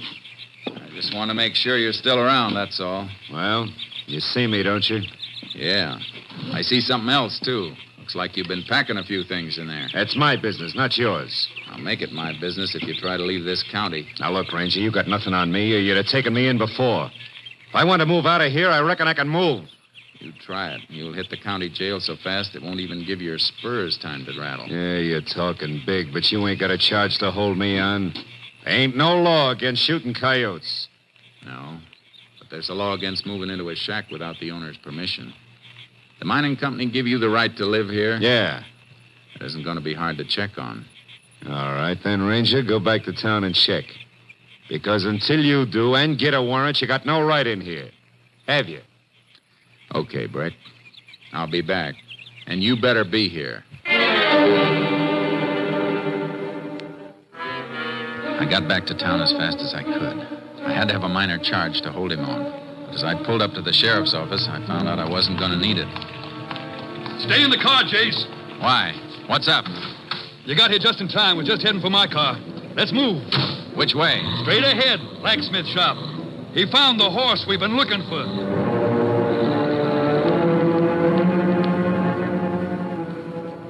Oh, boy. Oh, there. Oh. Yeah. Here, Ranger, look. Just like the cast. Oh, boy. You see this nick in the left hind shoe? This nail bent a little? Same as the impression on the cast. That's it, all right. Who owns him? Ranger, you're probably going to eat me out for this, but he's mine. Yours? You mean to say you couldn't recognize a shoe you fitted to one of your own horses? Well, that's the trouble, Ranger. I didn't show him. I only bought him a month ago, and I was just going to put new plates on him for the first time now. That's how come I just spotted the shoe. What were you doing out on the Triangle Ranch when Coots was killed? But, Ranger, I wasn't out there. Your horse was last Tuesday. But I wasn't riding him. I loaned him out. You better tell us who you loaned him to. Well, I let Harvey Breck use him. What? Breck? Well, my wife can tell you. I'll call her. You don't have to call her. Come on, Sheriff. Let's go.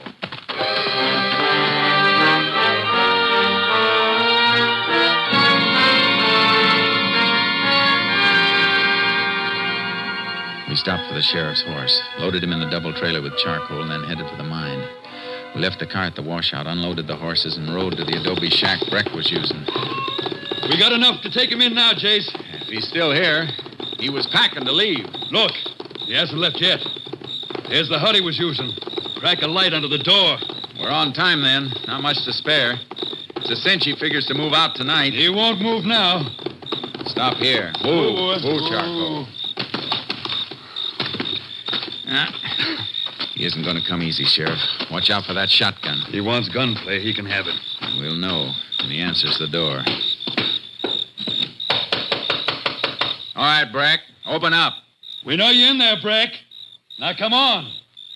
Maybe waiting in there so he can nail us with that shotgun if we bust in. We can wait out here for you, Breck. Yeah. That light in there could keep us waiting all night if he's gone. You mean it's a trick to slow us up? We'll find out. Keep that door covered while I kick it in. Right. It was empty. Breck had made his getaway. We went over the ground outside to get his direction. It led toward rugged country, and we followed as fast as we could on horseback, cutting back and forth to pick up his marks. Went up into these hills, Sheriff. We made some time.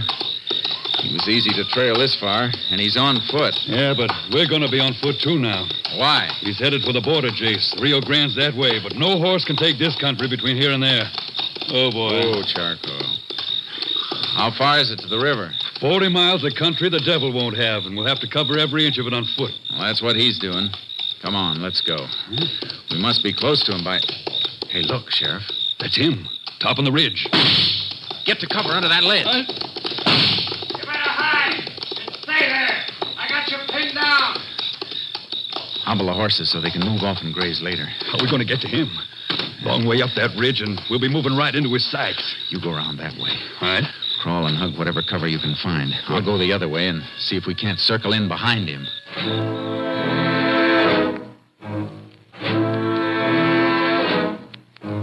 We moved slowly, inches at a time, up the side of the treacherous slope.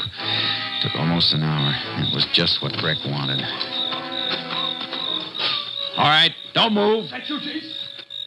Yes, Sheriff. Oh, Jace, he isn't here. Of course he isn't. I should have figured his play. Only reason he fired from up here was to trick us into giving him time. Oh, sure it was. He's ahead of us with the night to cover him. We don't have horses to give us an edge anymore. Now, let's see if we can pick up his trail. But, Jace, if we're going into this, we're going to need water. No time to go back for it now. We'll have to get it as we find it. If we find it. He's headed this way. Come on. We'll have to keep trail cutting. And it's going to be plenty rough.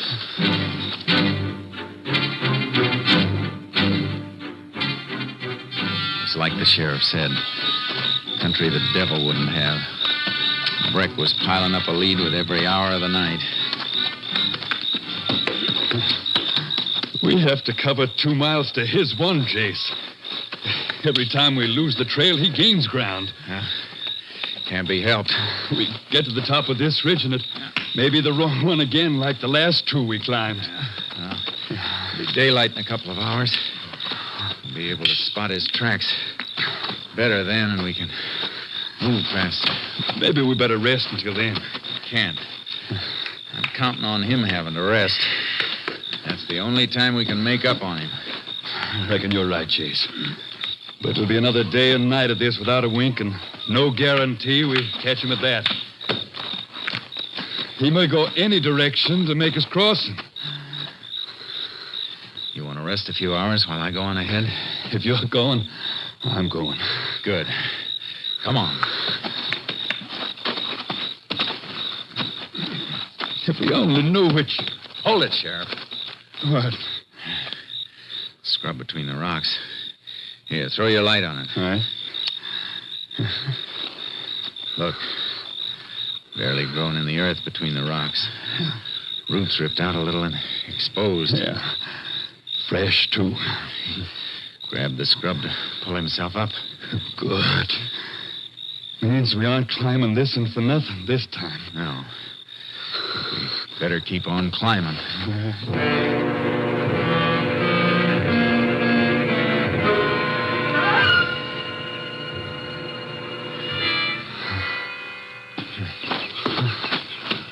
Almost 24 hours. Getting dark again, Jace. Yeah. And more mountains ahead. Here, wait. Lose him? No. No, cut over this way. Something on the ground by that cactus patch. Yeah. Dug for water again and hit it, too. Still wet. Yeah. Dig a little. Get a drink for yourself. Knows the country all right. Never misses. Seems to know just where to dig if there's even a mouthful of water. What you doing over there? He ate here. Rested, too. Cactus pear's been cut and skinned. Sun hasn't dried the skins out yet. He's only an hour or so ahead now. His tracks show he's slowing down. Still going fast enough to make that river sometime tonight, though. We'll be there, too, then. Little water running up in this hole now, Jace. You better take a mouthful. You first. Thanks. Then let's move.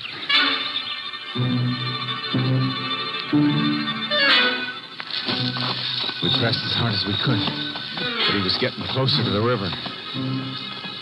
Going towards Santa Elena Canyon, Chase. River's narrow there. How far? Less than half a mile away. Gotta run then, Sheriff. Can you make it? Try. Look. His shotgun. Couldn't haul it any further. Lightening up to make his last run.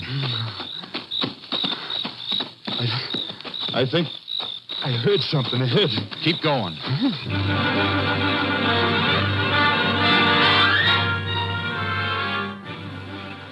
We heard him in front of us.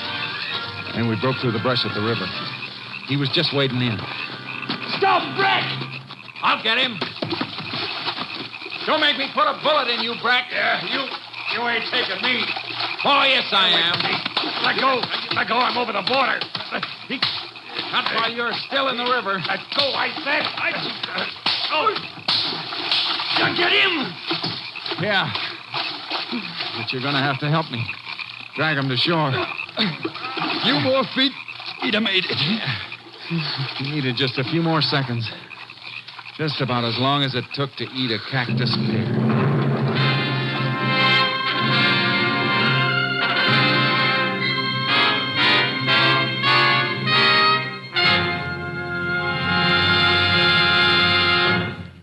Harvey Breck was tried and convicted for the murder of Robert Coots. His sentence, 99 years.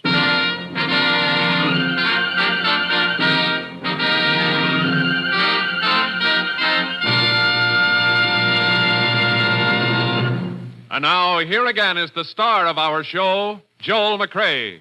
When the Allies invaded Normandy in World War II, they got an idea as to how far the fame of the Texas Rangers had spread. Both surrendering Nazis and liberated Free French said they knew the war was as good as over because the Texas Rangers had landed. Of course, it was the heroic American Ranger troops who made the landings. But nothing could convince the Nazi war prisoners that these were not the terrible Texans they'd heard about in many American legends. Good night, folks. See you same time next week. Next week, Joel McCrea in another authentic reenactment of a case from the files of the Texas Rangers.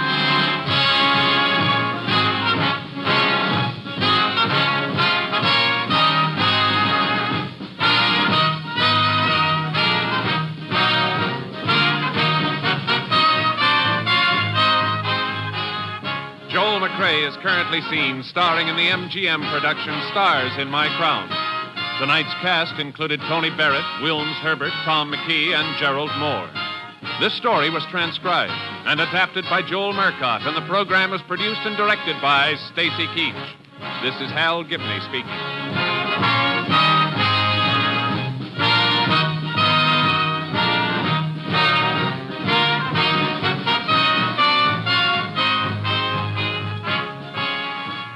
Three chimes mean good times on NBC. Monday means music on NBC. Tomorrow night, the voice of Firestone presents a selection of melodies in the Christmas spirit with Metropolitan Opera star Jerome Hines as soloist. The NBC Symphony brings you another one-hour concert featuring works by Vivaldi and Beethoven under the baton of the brilliant young conductor Guido Cantelli. Stay tuned for the $64 question with more good times on NBC. Wheaties presents Joel McCrea in Tales of the Texas Rangers. On stage tonight, transcribed from Hollywood, another in the Wheaties big parade of exciting half-hour presentations.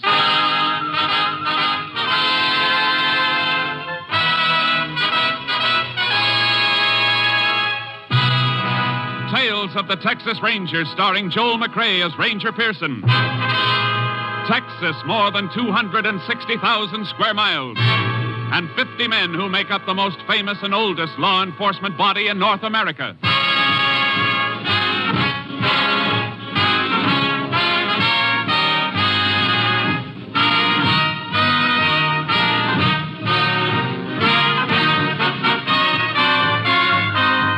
Now, from the files of the Texas Rangers come these stories based on fact. Only names, dates, and places are fictitious for obvious reasons. The events themselves are a matter of record.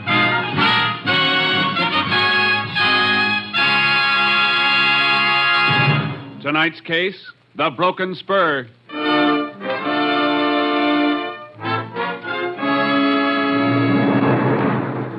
Saturday night, June 5th, 1948. The time, 10 p.m.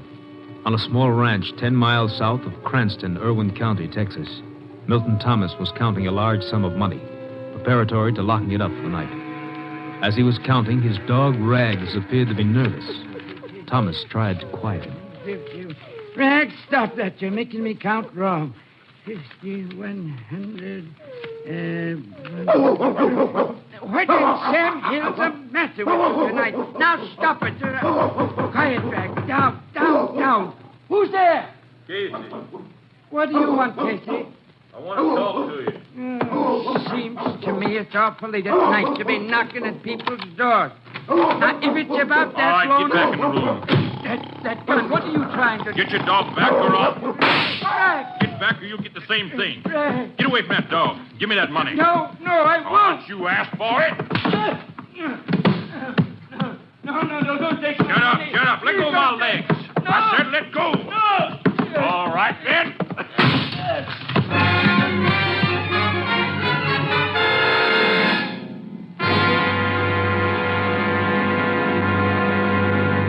Tales of the Texas Rangers will continue in just a moment. If you've got a job to do tomorrow, partner, get your Wheaties. Sure, Breakfast of Champions is for you, just like it's for Ralph Kiner, pride of the Pittsburgh Pirates. You may not play ball for a living, but whatever your job is tomorrow, you can do it better on a better breakfast. And it's a better breakfast you're starting with Wheaties. There's a whole kernel of wheat in every Wheaties flake. Yes, whole wheat. Good, sound, whole wheat. Plump and ripe and bursting with vitamins and minerals and protein for your vitality, your energy, your working power. So tumble the Wheaties out of the package, pour on the milk, put on the fruit, pick up the spoon, and smile. You're eating good to be feeling good. Breakfast of champions for people who are going places. Are you ready? Try 'em. See how Wheaties at 7 can help at 11.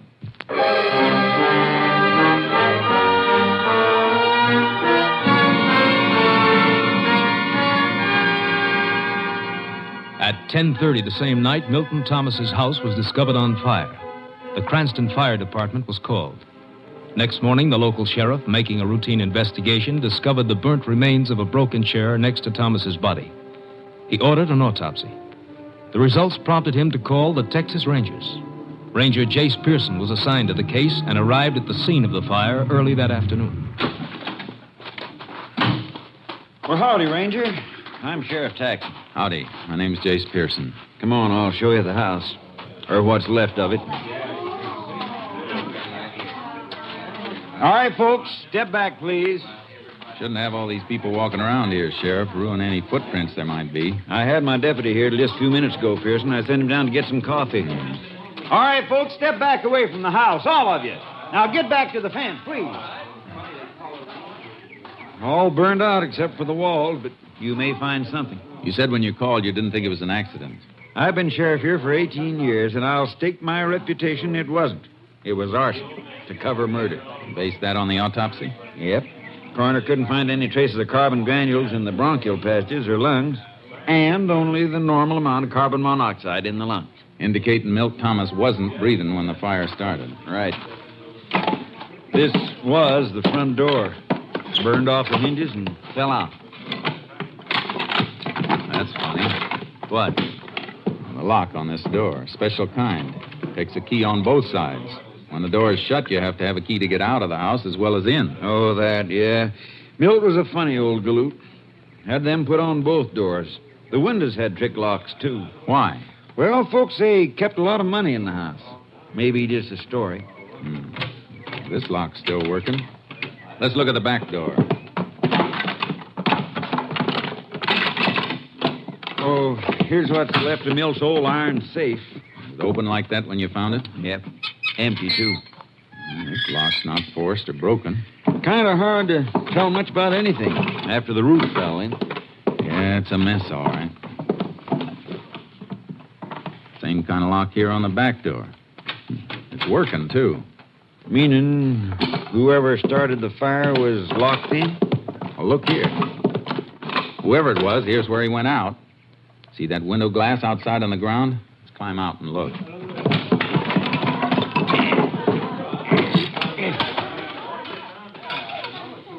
See? The heat didn't break it. It's not crazed. It was knocked out from inside. And do you think the killer was trapped inside? Could have been, after he set fire to the place. How about footprints, Sheriff? Oh, there's thousands of them. Volunteer firemen tramping around all during the fire. Wait, here's something. Looks like a spur rowel. That's exactly what it is. Broken off a spur. Right below where the window was. Maybe busted off by a man jumping out the window with his tail feathers on fire? Maybe. I don't envy you none, Pearson. How come? Well, as a clue, the spur rowel's probably mighty important. But what, Sheriff? I was just thinking. There probably ain't over 10 million spurs in the state of Texas with rowels just like the one you got there in your hand. Well, your figure may be a little high, Sheriff, but I get your point. Hey, Jack. Yeah, what do you think you're doing, Jack? What's the matter, Sheriff? You know darn well what's the matter. I told you to keep back. I was just looking around. Well, stop kicking around those ashes. And the rest of you. That's evidence you're tramping on. We didn't mean no harm. Now listen, all of you. It's the last time I'm going to tell you. How'd you like it if we thought one of you was the criminal, coming back to the scene of the crime and deliberately trying to destroy evidence? Oh. Okay, then, get back or get off the property altogether. Books say that's generally not true, Sheriff. Huh? About the criminal in the scene of the crime. Happens only once in 1,000 times. Oh, I know it. I just want to throw a scare into him. I see. Oh, by the way, who was that fellow you were talking to? Him? His name's Casey. Jack Casey.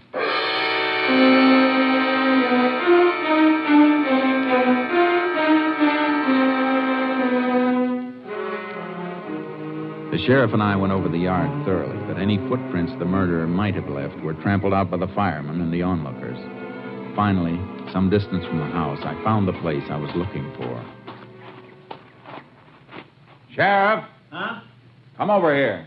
What is it? Look, here's where he took off from. Hoofprints. Dug out in an awful hurry, too. And his horse tethered to this tree. Seems to me any man who had legitimate business at the house would have tied up closer. Yeah, that's logical. Well, look here. Horse chewed on the tree. Might be a cribber. We find our man, we'll likely find a horse that chews on his feed bin. See, these tracks head west toward Snake Creek. You got a horse, Sheriff? I can get one. Good. I'll get mine out of the trailer. We're going to follow those hoof prints.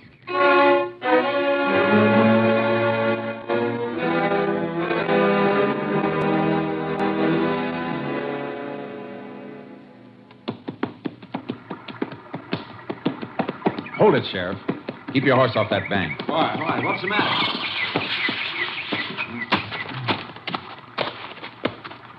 Boot prints. Good, fresh ones. Oh, I thought for a minute you'd seen a moccasin. This stream's full of cottonmouths. I'll take my kit and make some plaster molds of these prints. He dismounted here and led his horse across. Yeah, probably afraid of slipping on those flat, mossy rocks. Small foot, about size 7 or 8, I'd say. Odd track pattern, too. Not likely he was toting a heavy load. Probably a fat man. Fat? Yeah, look at his tracks. Deep, even in the dry places. I make tracks as deep as those, way over 200, but I ain't exactly fat. No, you're not fat, Sheriff. But what size boot do you wear? 11 and a half. Do you ever see a man your height make a footprint this small? Come to think of it, I don't suppose I ever did. Oh, wait a minute. That man who was poking around the ashes back at the house. Casey, was it? Yeah, Jack Casey. What about him? He's fat. Sheriff, was he driving a car or riding? Casey was riding his old paint mare.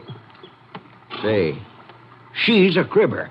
Then I'm going to need a warrant. As soon as I get this mold, I'm heading for town. Sheriff, either the books are wrong, or this Casey is 1 in 1,000.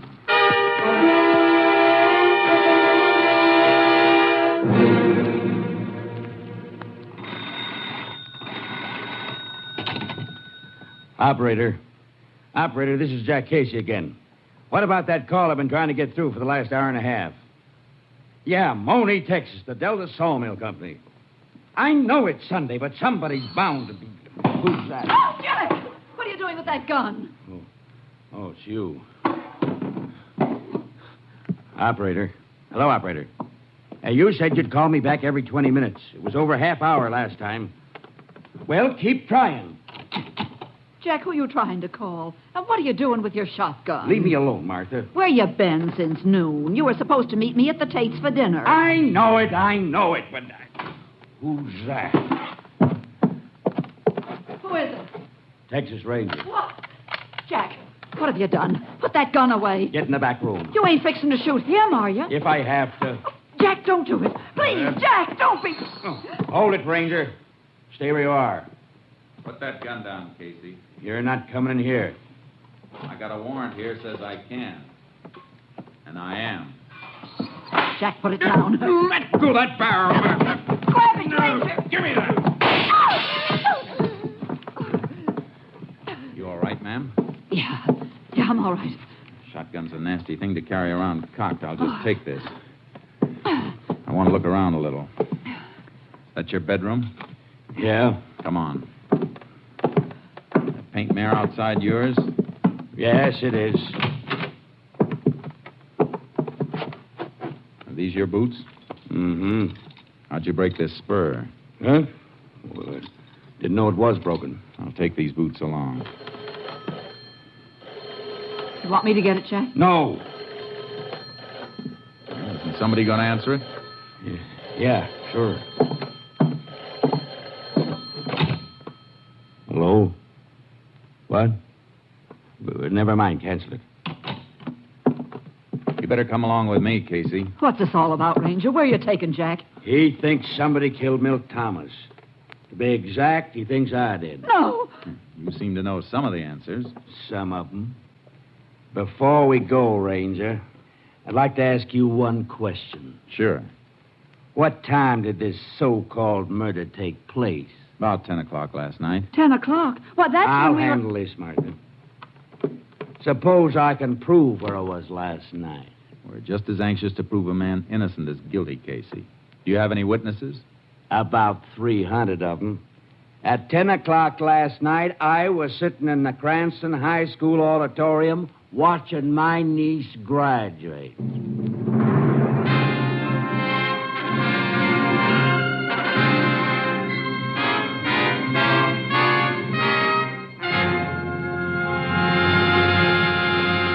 In just a moment, we continue with Tales of the Texas Rangers starring Joel McCrae as Ranger Jace Pearson.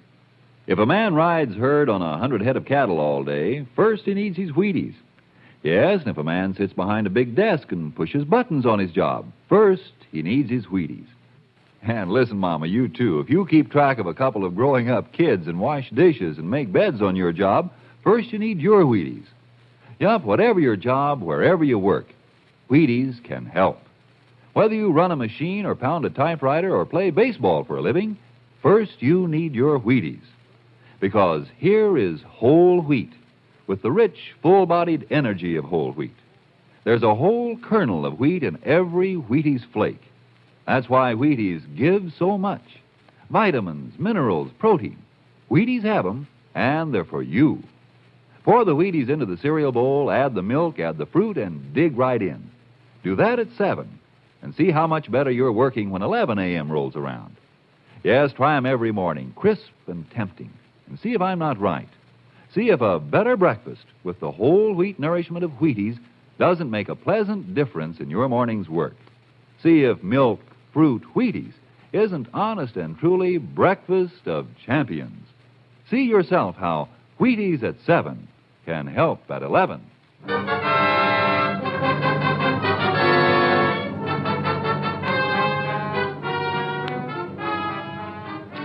Casey stuck to the alibi that he'd been at the graduation the night before, but I already had enough evidence to take him in.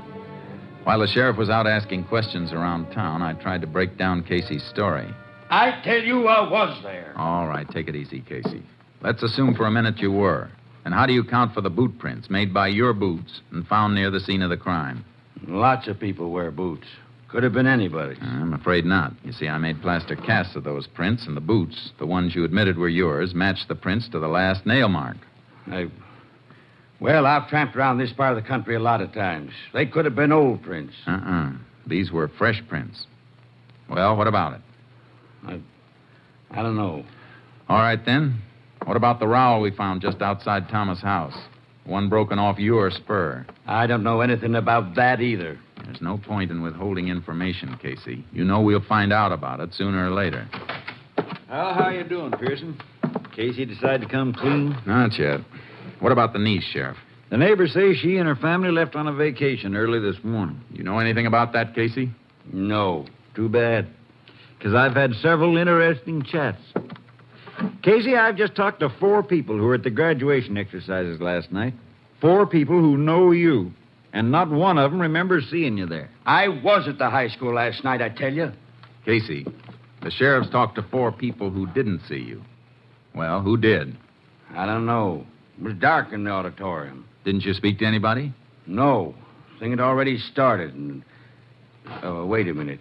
Yeah. I talked to one of the ushers. What was his name? Wasn't a him, it was a her. One of the high school girls. She was wearing a long pink dress. Sheriff, who's the principal of the high school? Mr. Schott. Warren Schott. All right, lock Casey up. I'm going to find out who the ushers were, and especially the little girl with the long pink dress.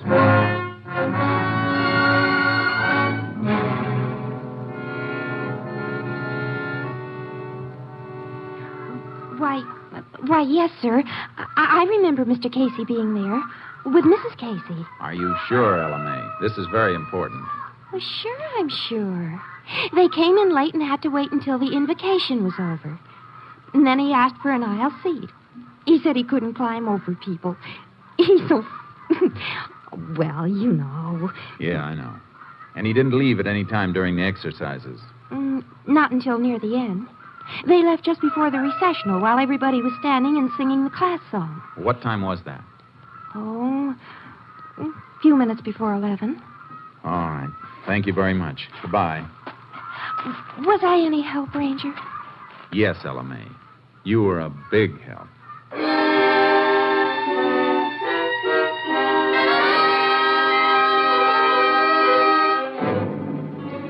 I was stuck. It looked like I was going to have to release Casey. Then I remembered something. The phone call that came in while I was out at Casey's place. The one he'd been reluctant to answer. I dropped by the Cranston telephone office. This is the call you wanted, Ranger. What was it? Mr. Jack Casey placed a call to the Delta Sawmill Company in Monee, Texas at 2:22 p.m. today. There was no answer, and when the Monee operator did get through, she called back at 3:40. But Mr. Casey had canceled it. Do you know who the call was for? Yes, sir. It was person to person to Mr. Ben Casey. Ben Casey? Mr. Jack Casey's son. Son? Well, do you know him? I used to. When? Well, we went to high school together. Some of my girlfriends and I used to go places with Ben's bunch, but my mother made me stop. She said he wasn't the kind of boy that girls should run around with. I see. And he finally left home. Couldn't get along with his stepmother. Oh, then Mrs. Casey's not his mother. Oh, no, Ranger. They used to fight. Oh. Go on. This may be very important. Well, I heard that she and Ben fought all the time, and then one day after they had a big fight, Ben packed up and left. Well, when was this? I reckon it was a couple of years ago. He went down to Monee then and got a job at that sawmill there. What does this Ben look like? He's a spitting image of his father and just as fat, too.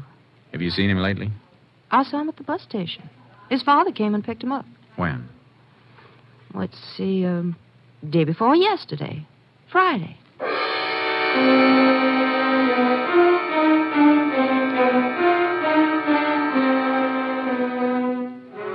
There was no doubt now why Jack Casey wasn't talking. He was protecting his own son. I put a call through to Mrs. Casey and met her at the sheriff's office. I ain't saying this because he ain't my flesh and blood, Ranger, but Ben's bad through and through. I might have knowed he was the one killed Milt Thomas. Mrs. Casey, tell me about Ben. He came in Friday, didn't he? Yeah. Come in on the bus and stayed over Saturday. He wanted to borrow money. He's always broke. Gambles. That's right, Pearson. Picked him up a couple of times for gambling. Go on, Miss Casey. Well, like I say, he wanted to borrow $50 from Jack, but Jack didn't have it. He just paid off a note to Milt Thomas, and he was kind of strapped. Oh, your husband owed Thomas money? Yes, but it was the last payment.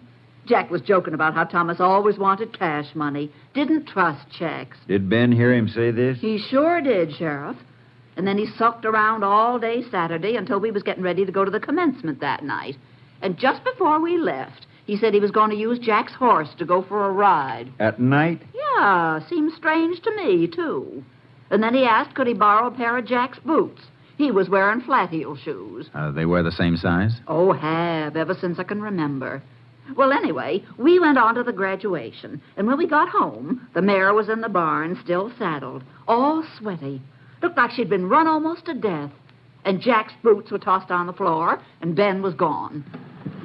All right, Miss Casey. That's all for now, and thanks. You're welcome. Come on, Sheriff. We're going on a little trip.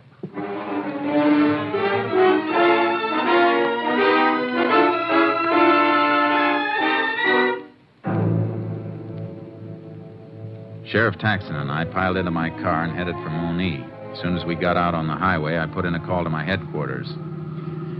Unit 10 to KTXA. Unit 10 to KTXA. KTXA to Unit 10. Go ahead, Unit 10. Unit 10 leaving Cranston State Highway 22 en route to Monee. Investigating murder suspect believed in vicinity of Delta Sawmill. Will keep KTXA informed. Unit 10, 10-4. Okay. KTXA, Austin. KTXA, Sheriff, Austin, you know young Casey by sight, don't you? I watched him grow up. Good. If he's gone and we have to comb for him, I don't want to turn up the wrong fat man again. Oh, you'd know him now, after seeing his father. Except for age, they're the same. You mean except for age and the fact that the young one's a murderer?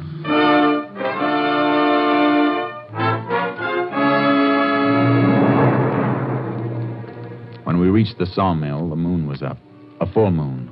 There was a light burning through the window of one shack at the edge of the camp. We pulled up there and got out of the car and went in.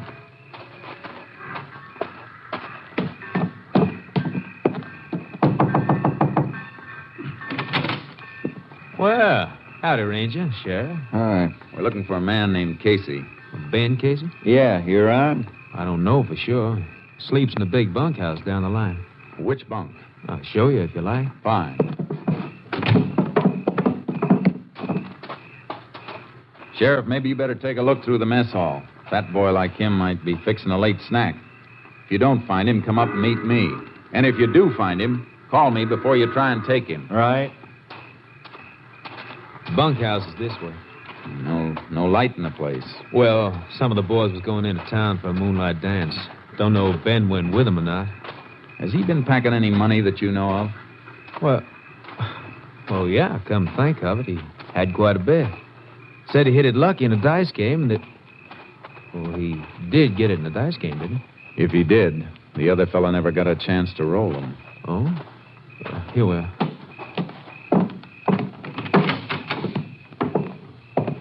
I'll light this lamp for you. Ben sleeps in that third bunk on the right.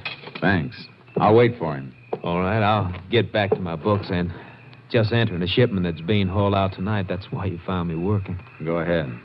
But if you see Casey, don't mention I'm here. The foreman went back to his shack, and I ripped Ben Casey's bunk apart. There was nothing in the bunk or the covering. I dragged a footlocker out from underneath and was bending over it when... All right, Ranger. Up with it, and don't turn around. They're up. What are you doing here? If you're Ben Casey, you know what I'm doing. This is the end of the road, boy. I'll take that lantern.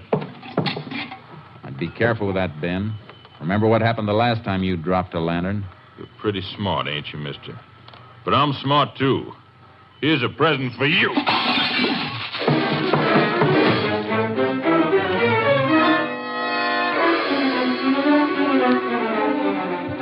The lantern hit the edge of the bunk, and the flaming kerosene splashed over me. I beat the flames out with my hands and dove for the door.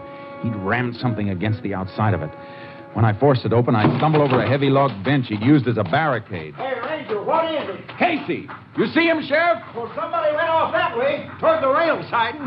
Let's go!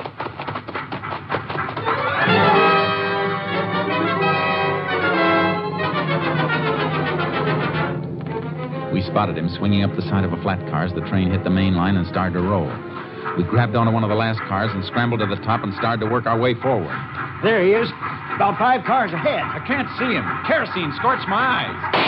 He can see us, all right. He's shooting. Drop flat.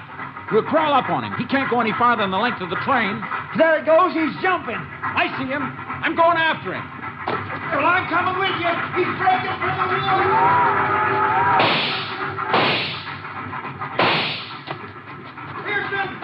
Pearson, you all right?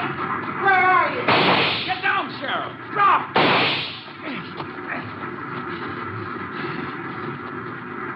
Can you see him? No, but he's close. About 10 yards in, not moving. Keep low. We're silhouetted good against this clearing. What you doing, Pearson? Taking off my jacket. See if you can find a stick about 5 feet long. Well, here's a dead branch. This do? Fine. Give it to me. What you fixing to do? I'm going to put this branch through my coat sleeves like this. Here. When I tell you, hold it up. I get it. Something for him to shoot at, huh? Right. I'll fire at his gun flash. All right, Casey. Come on with your hands up. This is your last chance, Casey. Okay, Sheriff. Lift the coat. You got him. Come on. Don't shoot, Ranger. Don't kill me. Oh, please give me a chance. Like you gave Milt Thomas? It was a short train ride, Casey, but I got a hunch you'll get a longer one soon. Come on.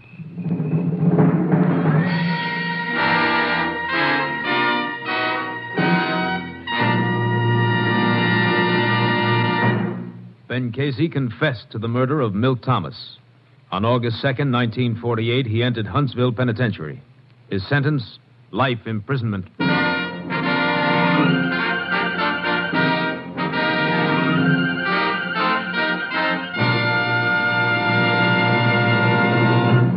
Joel McRae, that was a great show tonight. Wheaties and I are proud of you. Thank you, Frank. I like to please the customers. Well, now, so do I. Take Wheaties, for instance. Frank, are you going to say that Wheaties taste good? Well, yes, I was going to touch on that. And are you going to say that Wheaties are good for people? Yes, I was going to say just that. Anything else? Well, no, I guess that just about covers it, Joel. Except telling people to get some. That's it. How'd you know? Well, that's easy, Frank. I'm a Wheaties eater myself. You hear that, folks? You, too, can be a Wheaties eater. As early as tomorrow morning. Breakfast of champions, you know. Get some. Next week, Joel McRae in another authentic reenactment of a case from the files of the Texas Rangers. This story was transcribed and adapted by David Bruce and was produced and directed by Stacy Keach. Hal Gibney speaking. And this is the Wheaties man, Frank Martin, inviting you to listen Monday night to Frank Lovejoy and Night Beat on the Wheaties Big Parade. See you then.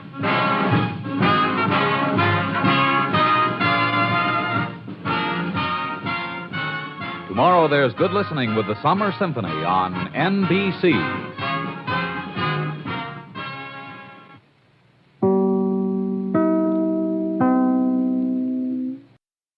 It's National Wheaties Week.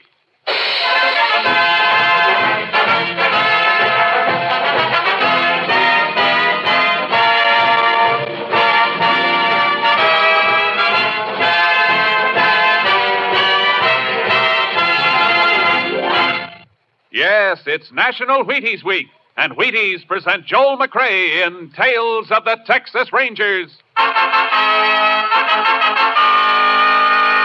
On stage tonight, transcribed from Hollywood, another in the Wheaties Big Parade of exciting half-hour presentations.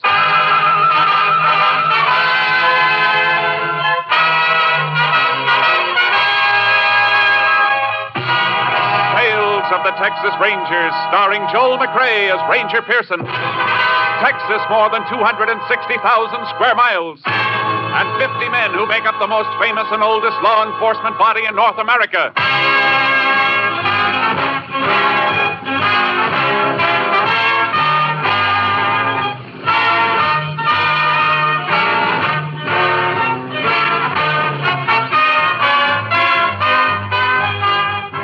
Now, from the files of the Texas Rangers come these stories based on fact. Only names, dates, and places are fictitious for obvious reasons. The events themselves are a matter of record.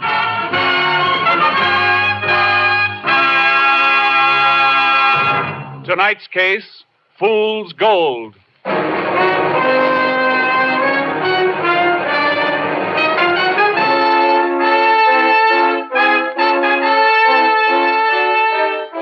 It is shortly after 9 a.m. on the Tuesday after Labor Day, 1946. Two men in a late model black sedan cruise slowly along the main street of the town of Live Oak in West Texas. All right. Let's go over it once more. We've been over it 20 times, Foy. Let's get it done. I ain't taking a chance on you making any mistakes. I ain't making mistakes. Think I want to go back to Huntsville again? Haven't done anything but case this bank since I got out of the pen a month ago. You sure there's no guard? No, I told you. Town like this. Ain't got but two tellers in the cage. Got an alarm system, though. One of them moves for an alarm, start blasting. How are we going to hide out afterwards? You leave that to me. We'll beat our way back to where I've been working. Roundup will be starting tomorrow. And I'll get the old man to take you on until things cool off. That's good. Yeah. Ain't nobody gonna suspect a poor working cowpoke. Here we are.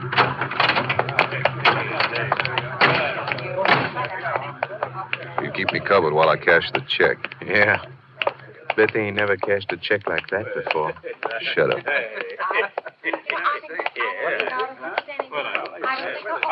Howdy, gentlemen. What can I do for you? Cash this. Sure thing. What? Pass over $5,000. Come on, and don't move funny or I'll blast you. Robbers! They're robbers! You crazy old... Ah! Let's get out of here. We'll drop anybody who gets in the way. Come on, Commons, hurry. Get in. And they're pouring out of that place back there. They'll have to roll fast to get us. Look out. Car coming out of that side street. Let them look out. You're going to hit.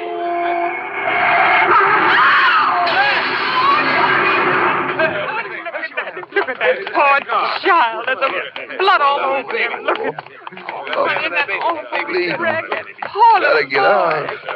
Gotta get away. Hey, driver of the sedan is alive. He's still alive. Look at that poor little boy. Your head's cut bad, mister. You better... Get away from me. Get away from me. Look out, he's got a gun.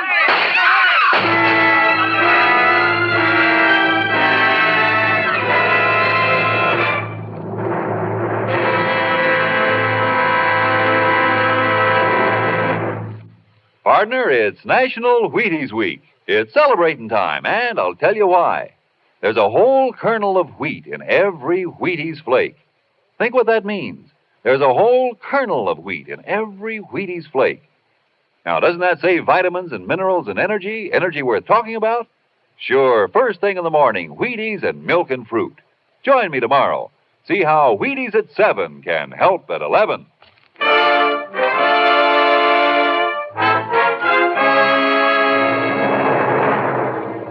The Texas Highway Patrol threw a guard around the wrecked cars and notified the Texas Rangers of the attempted bank holdup and the fatal crash. Ranger Jace Pearson was assigned to the case.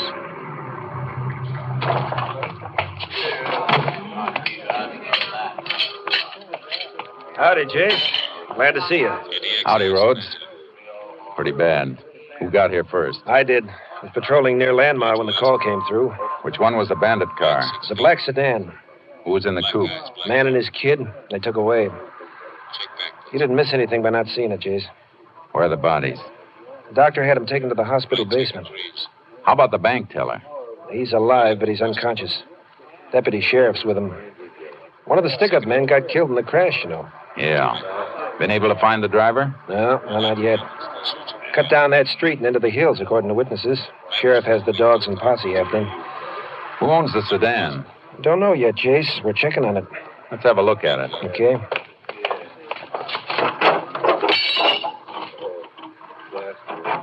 Blood on both sides, steering wheel, too. Means the driver must have been cut on his head or his hand. Had a gash in his scalp. Yeah. Hit the windshield on this side. And a couple of hairs stuck to the jagged edge. They're dark brown. Yeah. The druggist got a good look at him. Saw the whole thing from his store. Came out to help and almost got shot. Is he around? Yeah, he's right over there. Mr. Reber. Yeah? A ranger wants to talk to you. Let him through, will you, boys? Yes, sir. You see the man who was driving the sedan? Yeah, saw him up close. Call coming in on our car radios. Jace, will you excuse me? Sure, Rhodes. What'd he look like? 6 feet, maybe. Built solid. Boots, jeans, and work shirt. Of course, that could fit 1,000 men, but this one had a couple of gold teeth right in the middle of his mouth. Gold teeth, huh? Anything else? Nope, except for a bad cut on his head. Bad enough to need stitching? Sure was. Got a flash on the sedan, Jace. It was stolen during the night or early this morning over in Rankin. I thought so. We better get over to the hospital. I'll call headquarters and have a lab man sent down to go over the car for fingerprints. Not easy to lift him from that car. Get pretty smeared with all the blood around. Yeah. And even if you do get him, you still got to find the man that goes with him.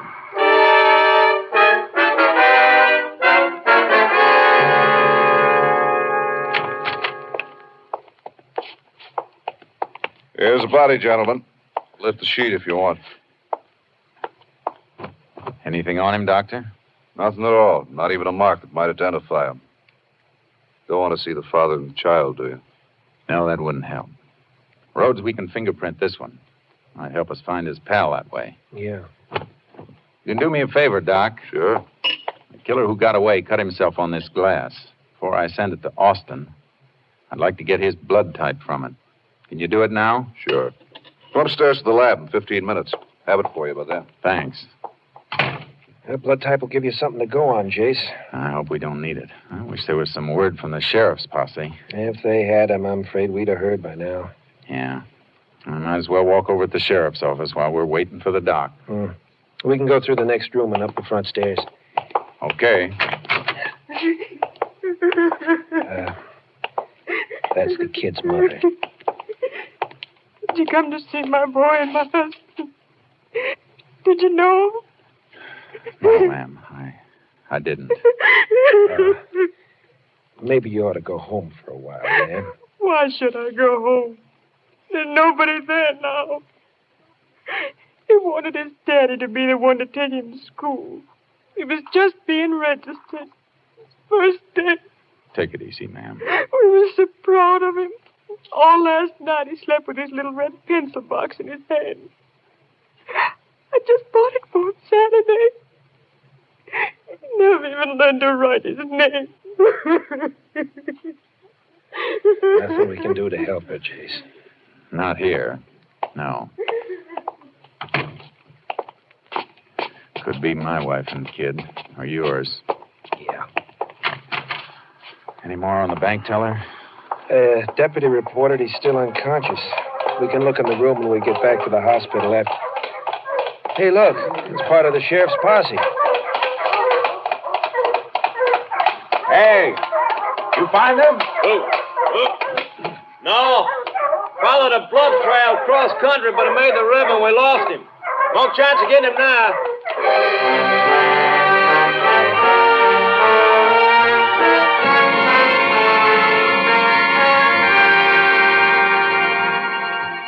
The fingerprint crew from the lab flew in and went to work on the car in the hands of the dead bandit. Highway Patrolman Rhodes waited for the report while I went back to see the doctor at the hospital. Got it yet, Doc? Uh-huh. Just finished. Blood type's AB. AB, huh? I don't come across that very often. No, it's very rare. About 1 in... Oh, excuse me, Ranger. Go ahead. Hello? Yeah, I'll be right in. What? VA's here now. I'll tell him. Goodbye. That was the deputy from the bank teller's room. The teller just died. Unconscious all the way? Nope, came to for just a second before he passed on. Did he say anything? Nothing you don't already know, Ranger. The man who shot him had gold teeth. It was night before the fingerprint crew found anything. I unloaded my horse Charcoal from the car trailer and was watering and feeding him at a livery stable when Highway Patrolman Rhodes brought over the reports. Come on, boy. Come on. Well, Chase, we know who the dead one is. Let's see. John Commons served 4 years Huntsville armed robbery. No family, no known associates since leaving penitentiary. That's no help for finding the other one. No, could have known him before he went to prison or after. Anything on the car? Yeah, here.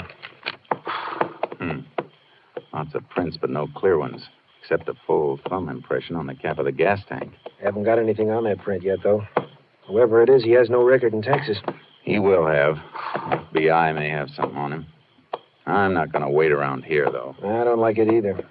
But which way can you go? Both ways. Car was stolen in Rankin. That's west. I'll head back that way. You take the highway east. You got a plan? Something will keep us busy while we're waiting for a report on that thumbprint. Check every doctor along the way and see if any of them have stitched a head wound for a man with gold teeth. For a good part of the night and half the next day, I covered the towns and the back roads between towns, country doctors and emergency hospitals. But none of them had seen the man I was after. Then finally, KTXI in San Angelo came through. KTXI calling Unit 10. KTXI calling Unit 10. Unit 10 to KTXI. Go ahead, KTXI. Have report for Unit 10 on thumbprint found on gas cap of stolen car. Subject known as Robert Trummer. Believed to be in or near Santa Rita. May be working there. Occupation, automobile mechanic. Unit 10 presently located Regan County, 40 miles from Santa Rita. Will continue investigation. Unit 10, 10-4.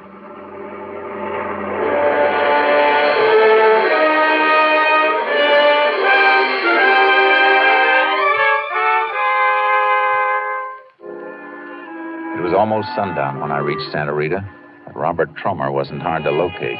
The local constable told me where I could find him.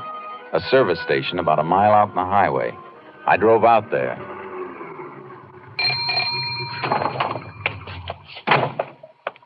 Howdy, Ranger. Howdy. Your name, Tromer? Yeah? And turn off that water and dry off your hands.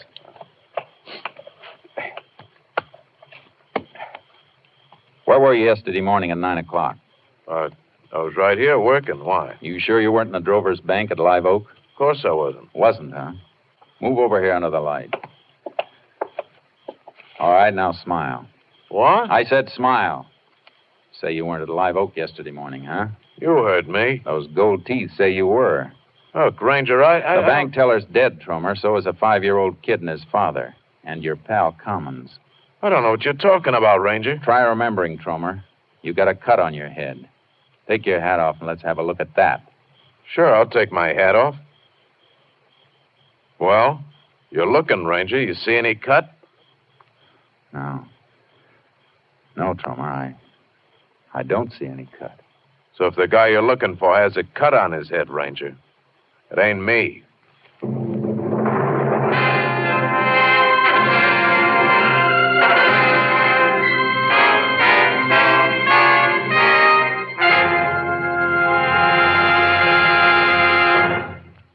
Happy National Wheaties Week, everybody. From the Wheaties people, from me, and right now from the man stepping up to our microphone from backstage, the hard-working director of Tales of the Texas Rangers, Mr. Stacy Keach. Well, how's it seem, Stacy? Gosh, Frank, this doesn't seem like work. Now imagine getting paid for this. It seems like fun to be able to get up here and talk about Wheaties. Well, it is fun, you know, and particularly on National Wheaties Week. It certainly is. And folks, backstage, we're celebrating just like we hope you are. Nothing dramatic, you know, just Wheaties with milk and fruit first thing in the morning. An all-star cast if I ever saw one. Try Wheaties yourself, so we'll know you're listening. They're great. Sure are, Stacy. And thanks for talking for us on National Wheaties Week.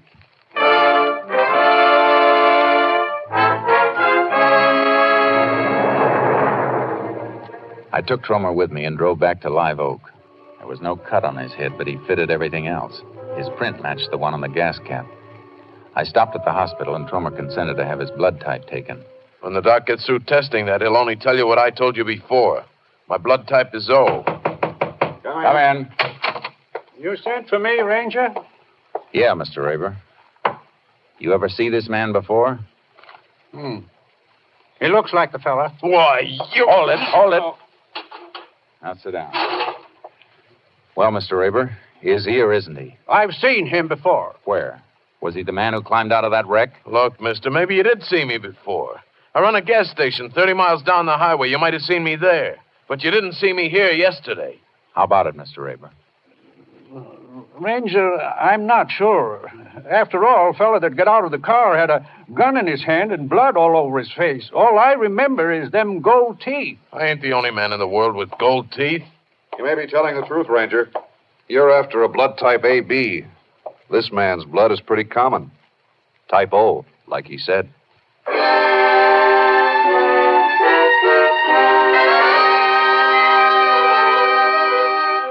The case against Tromer was falling apart in my hands. I only had one thing left, his fingerprint, tying him with the stolen sedan. I took him over to the local garage.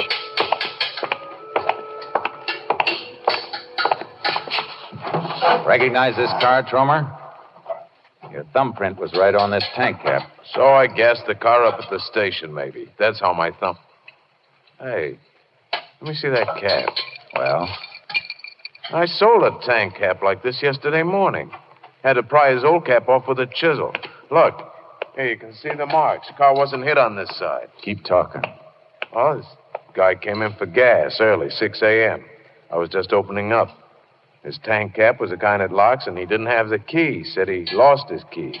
Even had to jump the switch to get the car started. Here. See the wires that jumped on this one. I know that. That's how it was stolen.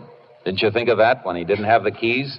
Oh, Ranger, it happens all the time. People are always losing keys. I've done it myself. Oh, I should have known there was something fishy about that guy. Why? Oh, because he didn't have any money to pay for the gas. Didn't tell me till I'd filled it up, either. Why'd you let him leave? He took 10 gallons and the gas cap. Bill came to, $2.93. Left me a hunting knife and a sheath for security, worth maybe $8 or $9. Did he come back for it? No, I got it locked in my tool chest back at the station. Would you know the man if you saw him again? I think so, but it's just getting daylight, and one customer's face looks like another. But I'd remember him. He have gold teeth like you? That's something I can't tell you. He was chewing a cud of tobacco and talking through it. Come on, I'll drive you back to your station and have a look at that knife. Jace, saw your car outside. Hi there, Rhodes. I checked a lot of doctors on the East Highway. None of them did the kind of stitch job we're looking for. I may have a lead. Get in your car and tag after me.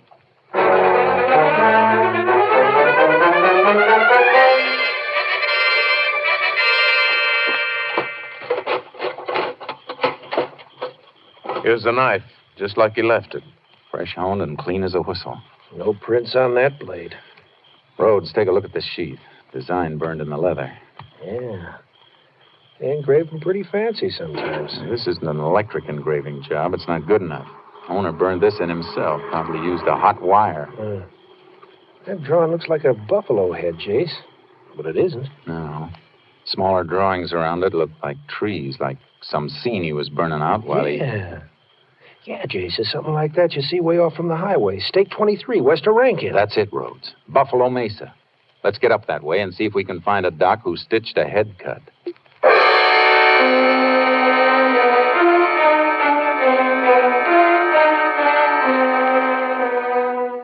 It was mid-morning when we reached the area. There were 3 doctors in a 20-mile radius. The first one had nothing for us, but the second one... Yes, I stitched a head wound like that day before yesterday. Cowpoke, Joe Foy. Fell off his horse. Matter of fact, he was in here this morning, about 3 hours ago, to have the dressing changed. If you put on a fresh dressing, the one you changed is in that trash container, isn't it, Doc? Why, yes. Any blood on it? Of course. Cut was deep. Hasn't healed yet. Can you get that dressing out and check it for blood type? It'll take a few minutes. I waited a couple of days for this, Doc. I can wait a few more minutes.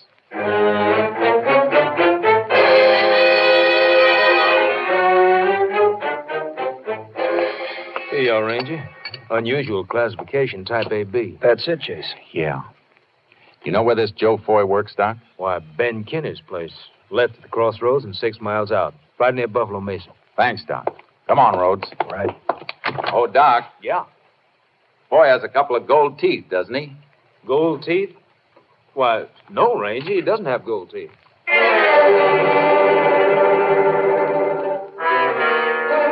I'd found one man with gold teeth, and he wasn't the right man. Now I had another one to go after, but he didn't have gold teeth. Rhodes and I drove out to the Kinney Ranch. The only one around was an old woman. I'm only the cook here. Mr. Kinney and the men who work for him are out on the roundup. Where does Foy bunk? Just over there in the barn. There's a small room. You want to show us? Come with me.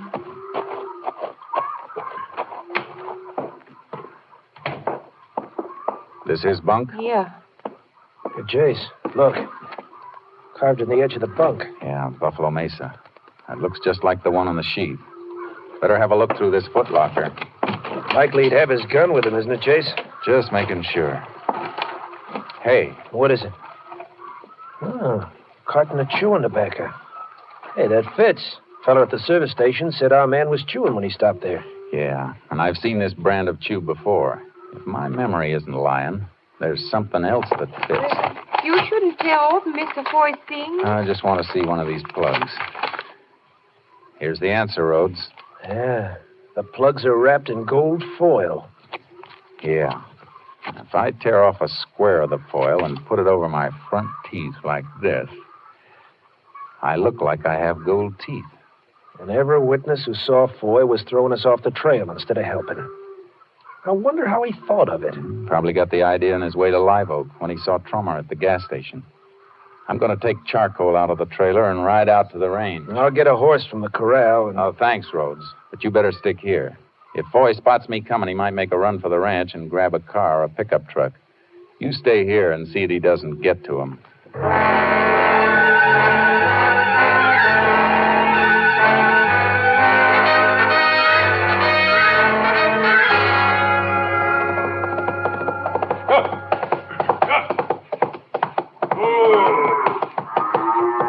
Looking for something? You Joe Foy? No, I'm Kinney, Ranger. Foy in some kind of trouble? I'd call murder plenty of trouble. Murder? Yeah. Where is he? Down the Royers, rounded up strays. Glad to show you. All right, let's go. You know where Foy was Monday? Took the day off to fix his gear up and get ready for the roundup. You see him during the day? Nope. Went over to his bunk that night, though, to see why he didn't show for supper. Had a cut on his head. Said he fell. Doc had him patched up. I know about that. Hey, there he comes now, around the mesa. Hey, he spotted us. He's turning back for cover. Get up, Charcoal! Get up! Yeah, turn behind here. Oh, boy. Ranger, you're hit. Here. I got to get him. You hit him, but he's up. He's running for the river. I got to get him. Come here, Charcoal. Come here, boy. Left shoulder looks mighty bad, Ranger. You can't chase him like that. I hit him. Come here, boy. If he can move with a bullet in him, so can I. Get up, Charcoal.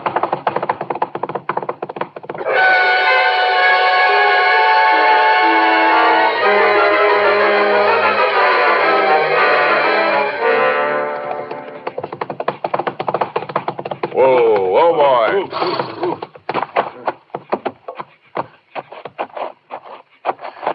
He went into the river here. Got to follow on foot. Watch the banks for tracks in case he came out. The river winds and bends. Can't see far ahead with the willows hanging over it. I'll see him when I get to him. I'm going to bring you in, boy. Next slug will kill you, Ranger. You better kill me, boy, or you'll never leave another dead kid in the street.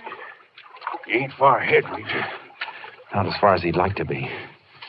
Hear him moving. Yeah. Stop. Listen. He ain't waiting anymore. He stepped out of the stream, or he's waiting in ambush.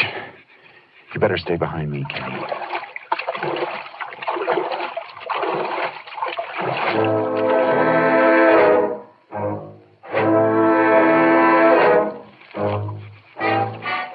I moved forward slow, watching the bank for tracks and watching the willow clumps where he might hide. Not far ahead, several of the willows overhung the stream and dipped clear down to the water.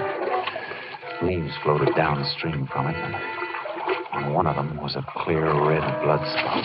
Look out, Ranger! Come on!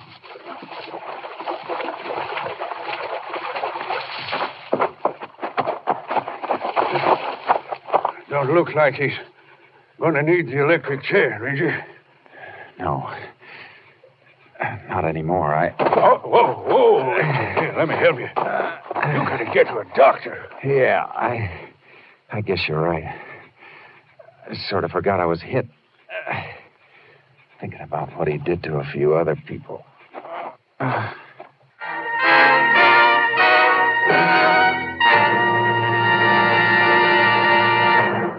The body of Joseph Foy was definitely identified as that of the killer and hit-and-run driver. A ballistic check showed that his gun was the weapon used in the murder of the bank clerk. Ranger Jace Pearson was taken to the nearest hospital where, after a blood transfusion, he was pronounced out of danger.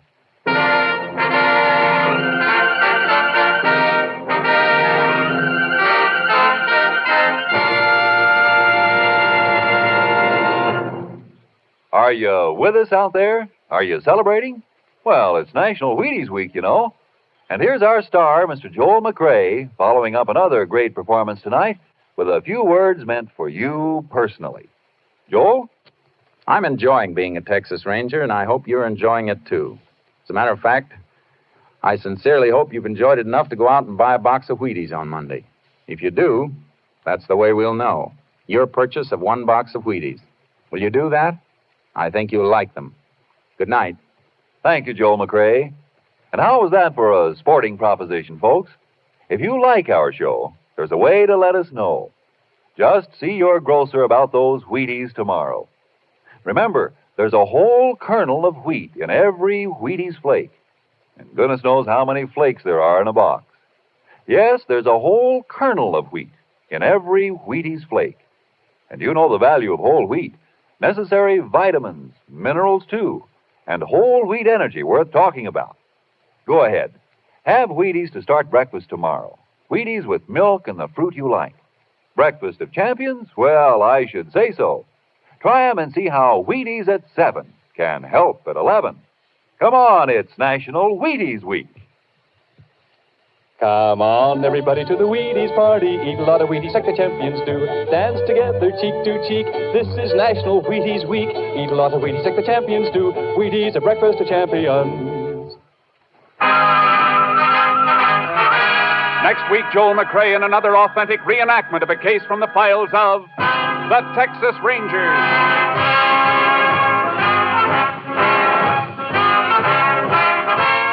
Joel McCrea will soon be seen in the Universal International Technicolor production Saddle Tramp.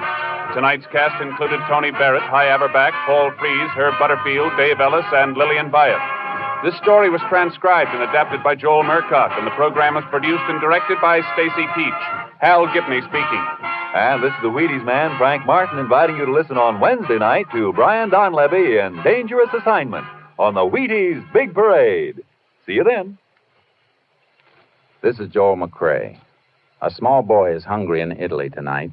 You can feed him, comfort him, make him believe again with a package from CARE. No profit to CARE, just food for hungry kids. $5.50 does it to CARE, New York. CARE, New York, $5.50. Will you do it? Listen for Dennis Day and Judy Canova returning October 7th on NBC.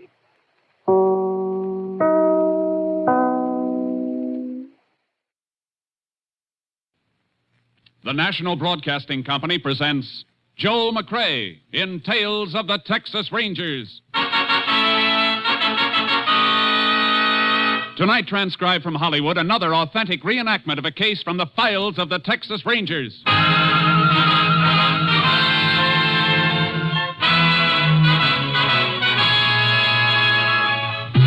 Tales of the Texas Rangers, starring Joel McCrea as Ranger Jace Pearson. Texas, more than 260,000 square miles, and 50 men who make up the most famous and oldest law enforcement body in North America.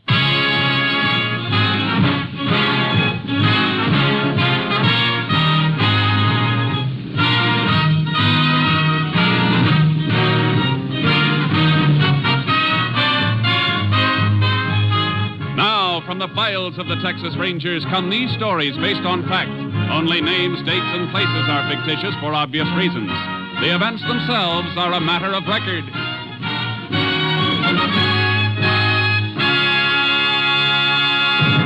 Case for tonight, room 114.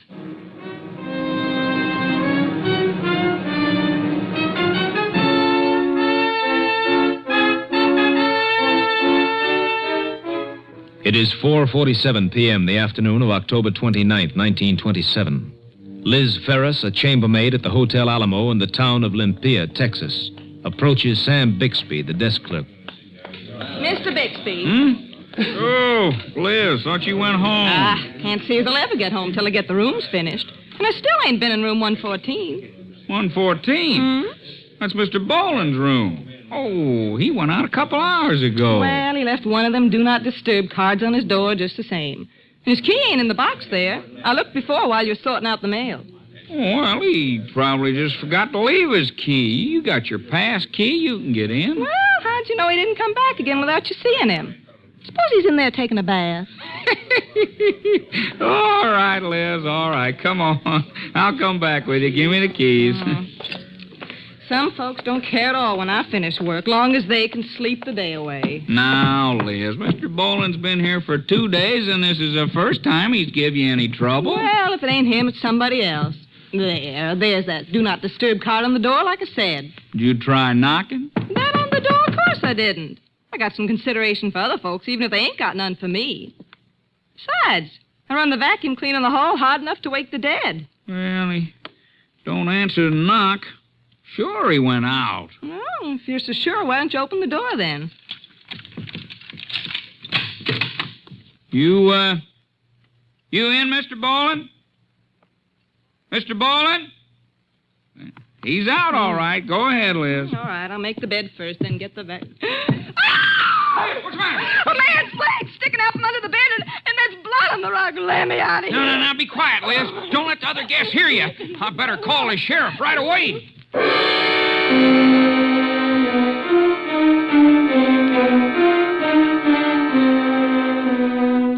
Sheriff James Kerfus reached the murder scene and immediately sent out a request for assistance from the Texas Rangers. Ranger Jace Pearson was assigned to investigate. He joined the sheriff in room 114 of the Alamo Hotel. Everything just like I found it, Ranger, except I had the bed moved so as I could get a look at the body. Throat slashed, huh? Looks like it was done with a straight-edge razor, Sheriff. Yeah. A weapon ain't around any place, though. That's what made me figure it was murder for sure. I could have figured that out even if the razor was around. Huh? Palms of his hands are cut, too. He tried to grab the razor and get it away from whoever killed him. Oh, I see. We better cover him with this sheet. Austin will have a fingerprint man here soon. You know who he is? The name on the register is Henry Boland. Been here 2 days. Come up from Lone Star to sell some cattle at the auction barn. All the way up here from Lone Star to auction cattle? That's pretty far. Yeah, now that you mention it, yes. Yeah, plenty far. Who discovered the body? A desk clerk and cleaning woman. You must have passed him out in the hall. I told him to wait right outside. Yeah, I saw him. We better talk to him. Right. Just trying to clean the Bixby. Liz, Ranger wants to talk to you. Oh, sure thing. I already told you all I know, Sheriff. Anybody come in to visit in this room today? Well, that's hard to say, Ranger. A lot of cattlemen in town when the auction's running. Well, nobody stopped by the desk, but you know how it is. Men know each other, visit around. Sure. If he'd been out tending his business like a man ought to be, he mightn't be dead. That's what I say. Now, Liz, I told you he was out. I saw him go. When was this? Noon, a little later maybe. But I didn't see him come in again. Are you sure it was Boland you saw? Might have been somebody dressed like him, wearing his clothes, maybe. Oh, no, I saw him good enough to know for sure. Stopped just a few feet from the desk to wipe his eyeglasses with a handkerchief. Eyeglasses? Is something wrong with that, Jace? I'll tell you in a minute. He wear glasses all the time? Every time I see him, sure he did. I see. When you opened this door, most of the body was hidden by the bed, wasn't it? Yeah. That's right. Well, the bed's been moved since then. I think you better come in and identify the body. Oh, do we have to? Yeah, I'm afraid it's necessary, because the man in here didn't wear glasses. Oh. Come on. Well, okay. Now, look, he wouldn't have to be wearing them when he was killed, Jace. He never wore them. A man who wears glasses all the time has little pressure marks alongside the bridge of his nose. It's a thing we always look for. Helps with identification. Yeah, I'll move the sheet. All right. What? Well, that ain't Mr. Boland. No, it ain't. Well, then who is this fella? Sheriff, I don't know. I never saw him before. He's a lot different. Mr. Boland not only wore glasses, he had a mustache. And this feller don't. This couldn't be him clean-shaven? No, sir, could not. Looks like Boland isn't our victim, Sheriff. Looks like he's the killer.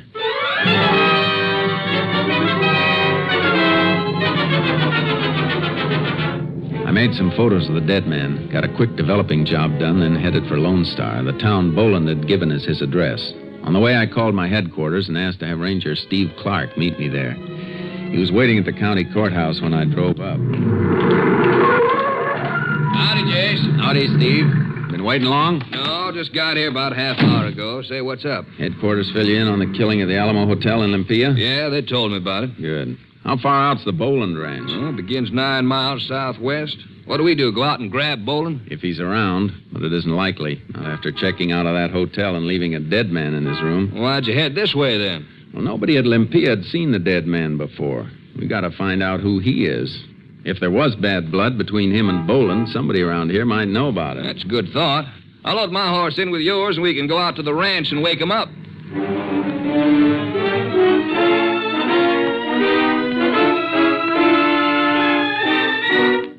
The Boland Ranch was plenty big, spreading and sprawling out south of the main highway. But the ranch house was deserted except for a Mexican woman. She was frightened and wouldn't unlatch the screen door.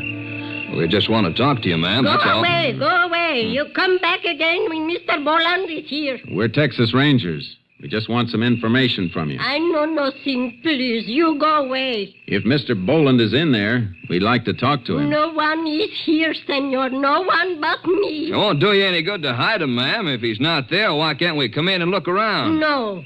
We should have gotten a search warrant, Chase. Yeah, she's just frightened because she's alone. There ought to be somebody else around a ranch this size. Bolin must have hands. Where are the men, Senora? The vaqueros who work on the ranch. Round up, all out to work, they round up. All right, Senora. You can go back to bed. We'll go talk to them. Your senora wasn't any too happy to see you, boy. I know. Well, let's get the horses out of the trailer. You really want to look for those cowpokes tonight?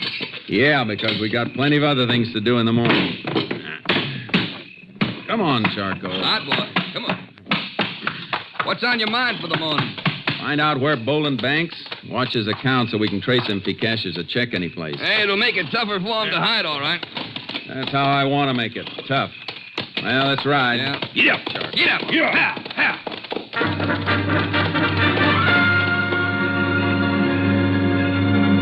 Boland had plenty of stock, all right. We passed cows and calves by the score. But ground marks showed that the main herds, the selling beef, were driving south. Railroad runs to the south, Jace. Guess they're moving them that way for shipping. Figures. That's why we had to ride so far. Yeah, must take them 3 or 4 days to cut out the steers and drive them to a main camp. We ought to be spotting some riders soon. Trail marks have been getting fresher. And if we don't, we're going to have to rest these ponies. We've been knocking on them steady now for about 3... It's all right. We're getting close. They can rest soon. Look. Where? Mesa over there in the moonlight. Look down at the base. On the east end. Yeah, campfire. Come on, Charlie. Come on, boy. Get up. Can see the stock now, only part of the herd from the looks of it. Probably got a few folks working each section, driving into the railhead from different angles. They can drive them any way they want. All I want is somebody who can identify the photographs of a dead man.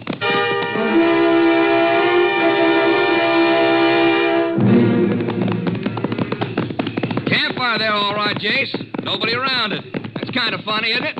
Fire must have been made by cowpokes. They gotta be around. Horses couldn't move far if they were hobbled, but there ain't any horses in sight either. Nothing but part of the herd. Maybe they moved around the other side of the mesa.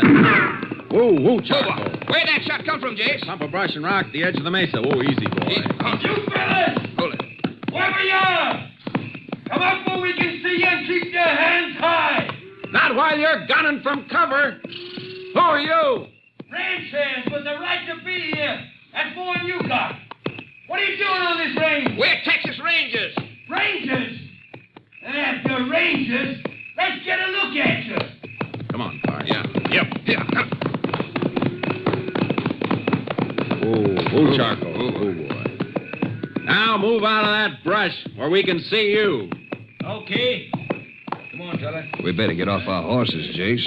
Make too good a target for them. Yeah. Well, reckon y'all Rangers, all right. My name's Frank Tuller. This Charlie Small. Never mind the introductions, Tuller. You always throw lead at anybody riding this range? I fired over your head. Just a warning. A warning for what? That's orders, Ranger. Somebody's been making off with some stock, and Boland told us to be on the lookout for strange riders. Boland? He around? No. When'd you see him last? Just before we started out on Roundup. Tuller and I ain't seen anybody but each other for almost a week. And you don't have any idea where your boss might be? How would we know? Hey, you seem mighty anxious to find him. I am mighty anxious. Yeah, the boss in some kind of trouble? He's in plenty of trouble. We'll find it out sooner or later. Yeah. He's wanted for murdering a man in a hotel in Limpia. So if you know where he is or even where he might be, you better talk up. Well, if we knew, we'd tell you right off, but we don't. Know anybody Boland's been having trouble with? Nope. No, boss never had trouble with nobody. There's a dead man who'd disagree with that if he could. Get those photos out of your saddlebag, will you, Steve? Right. Maybe you can identify the man Boland killed. Here you are, Jace. Thanks. Here, Tuller, Yeah? you too, Small. Huh? Take a look. What, say? Ranger, Boland never killed this man. What makes you so sure of that? Because this is the boss. This is a picture of Boland himself.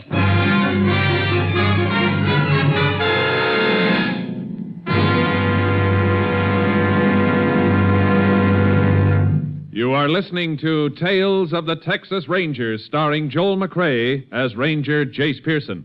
We continue now with tonight's case, Room 114, an authentic story from the files of the Texas Rangers.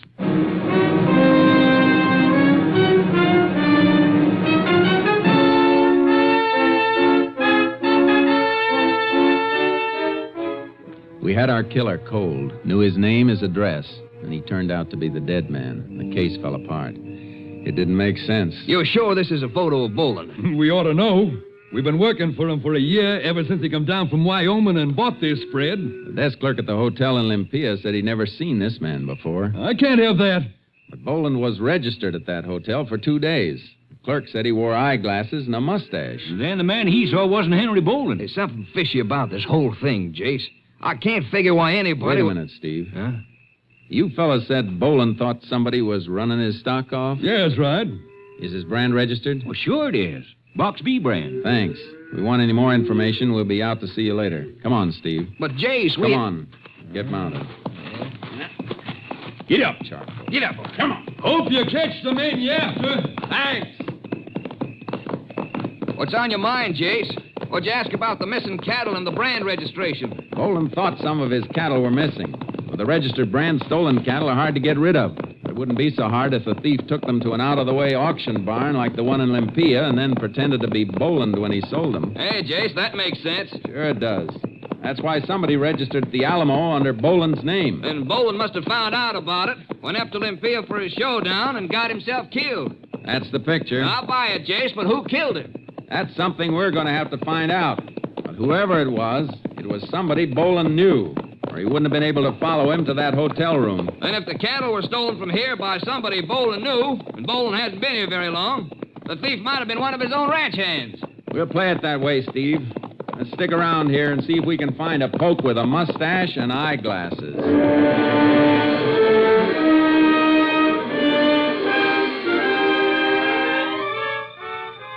During the next morning, we spotted a pair of riders and asked if they knew of a hand with a mustache and glasses.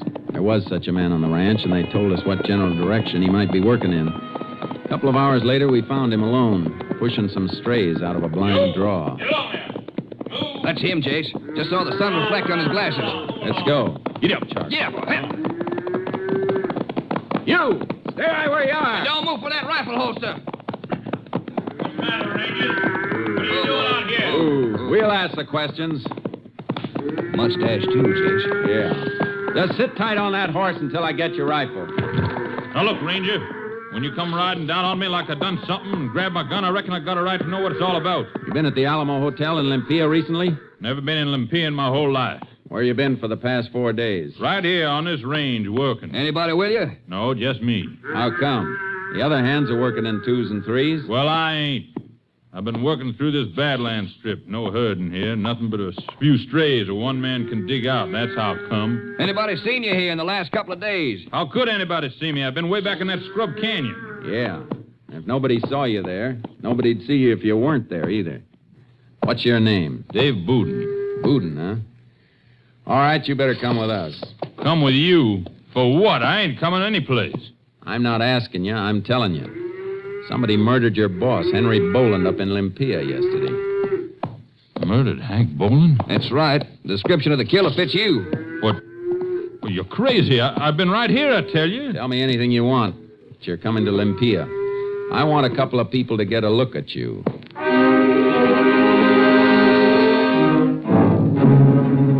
We got back to the car and drove Dave Booden to the sheriff's office in Olympia to see if he could be identified. Ranger, I'm telling you, I ain't never been near this town. If you haven't been here, you got nothing to worry about. Did you send for the chambermaid and the desk clerk, Sheriff? Yeah, they'll be here right off. Thanks. As a matter of fact, there they come now, up the outside steps. See them through the window? Yeah. Ranger, I'm telling you... You better not say anything just now, Booden. Come in. Howdy. Howdy. Howdy. Reckon you remember the ranger here? Ain't likely we'd forget him after seeing him only yesterday. Liz, Mr. Bixby, I want you to meet Mr. Booden. Howdy. Howdy. Howdy. Doesn't seem like you've ever met Mr. Booden before. I thought maybe you had. Nope. Can't say I ever had the pleasure. Me neither. Although for a minute he did look like... Like who? Now listen, lady, you never... Quiet, Booden. Lance, what's everybody getting excited about? I was just going to say he looked like Sarah Leamy's old beau, the one that run off when everybody expected they was going to get married. All right, Liz, all right. Thanks, Liz, Mr. Bixby. We just wanted to be sure that this man wasn't the one who was registered under the name of Henry Boland. Oh, I see. Oh, no, nothing like him. Except for the eyeglasses and the mustache. Yeah, I guess we might as well let these folks go back to the hotel, Jason. Yeah, looks like you were telling the truth, Booden. I'm sorry. No harm done, Ranger. No way you could have known. Jace, I've been thinking. You suppose a mustache and eyeglasses might have been a disguise to throw us off? That's a thought, Sheriff. It's been done before. Well, that ain't the way it was this time, Ranger. Why not, Bixby? Well, them glasses may have been fake, but not the mustache. The man you're after had a real mustache. I know, 'cause I seen him in the barber shop, and the barber trimmed it.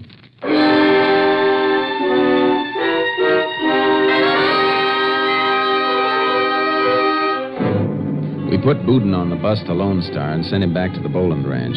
Clark and I spent the next day questioning everybody in Olympia. The crew at the auction barn, cattlemen, everybody. They couldn't add a thing to what we already knew. When we got back to the sheriff's office, there was more bad news. Had a call from your headquarters at Austin, Jace. They checked those prints the lab crew lifted from 114. Whoever left them had no record. Yeah, that does it. I still think it must have been somebody from Boland's ranch, somebody he knew. That's what we think, and that's the way it looks. But let's face it, Jace. Could have been a stranger stole the cattle. Boland found out about it, went in for a showdown like any hothead, and got himself killed. Killer could have come in from any direction and left in any direction. Yeah, that's right, Jace. No way you're telling. Come in. Howdy, Sheriff. Rangers. Yeah. Something we can do for you? Well, my name is Denning. I drive a line haul for interstate trucking. Route between New Orleans and El Paso. I think I got some information you might want. Leastwise, I thought so over at the Alamo Hotel. What kind of information? This? Key to room 114, the Alamo. Where'd you get this? Well, it was nightfall last. Night of the day Bolden was killed, Jace. Yeah. Go ahead. Yeah, so my relief man was driving. We made a coffee stop, place about 40 miles this side Lone Star. Pulled a truck in the side of the service station there. I was sleeping, didn't want no coffee, so I stayed in the cab and dozed while a relief man went inside. I got it. Go on. Well, cattle truck pulled in for gas. Well, empty. Empty cattle truck, huh? Headed which way? Southwest, toward Lone Star. You notice the license? Well, no, but there was a mark on the side, box with a B in the middle of it. Boland's Box B brand, Jace. Must have been the truck used to haul the stolen cattle up here. Yeah, and to haul the killer back to the ranch. What about the key? I was coming to that. Fell in the cattle truck. He paid for the gas. I didn't see him too good. I was just sort of slumped in my cab. You know, half groggy. Not exactly watching him, but seeing. I know what you mean. Well, when he fished the money out of his pocket, I saw him kind of look at something he dug out with it. Then he sort of looked around like he was looking for some place to throw it. Station man left him to go inside for change. Then the fellow walked right past my truck real quick. He didn't see me, of course, because the cab was dark, and I heard him throw something. Make kind of a clink. Then he went back to the cattle rig and drove off. Is this what he threw away, this hotel key here? That's it. I found it when my partner came out. We went back to check the top and the tailgate, and I sort of looked around and found the key with my flash. How come you didn't just drop it in a mailbox? Well, we had a lot of stops along the line, loading, unloading. And the route came right through here. Thought I'd stop in and just drop it off. Information help you any? It sure does. Thanks. My headquarters will see to it your boss hears about it, too. Sheriff, better take down his statement. Okay, Jeez. Come on, Steve. See you later. All right, Jeez. Heading back for Lone Star? As fast as the wheels will turn. Pile in. Yeah. How are we going to narrow it down, Jace? Boudin was the only hand with a mustache and the glasses, and he's clear. Glasses still could have been phony. Some the killer wore only while he was in Olympia. We know the mustache wasn't a phony. Boland's hands have been on Roundup for a couple of weeks. A lot of them let their beards grow. Would have been a simple matter to shave the beard and leave a lip cover. Sneak away with a load of cattle and then shave clean before he got back. I know, but Boudin was the only hand working alone. One of the others did it and disappeared for a few days. His sidekick know about it. It doesn't have to be a one-man job, Steve. The sidekick could be in on it, too. Yeah, that figures. Well, what's our play, Jace? Fingerprint them all and get a check on the prints up at Austin? I think we can wrap it up quicker than that. We know the killer doesn't have a beard now and uses a straight razor. That was the murder weapon. Yeah? Boudin can tell us which of the men shave with straight razors, and once we know that, we can settle the rest with a camera I got in the car trunk. How? By asking the straight razor men if they'd like to pose for a couple of identification pictures with eyeglasses and a phony mustache. Tell them we'll have to hold them until the pictures are seen by a couple of witnesses in Olympia. That ought to flush some action from them. Action? I'm betting the man who killed Boland will raise more fuss than the alligator when the lake went dry.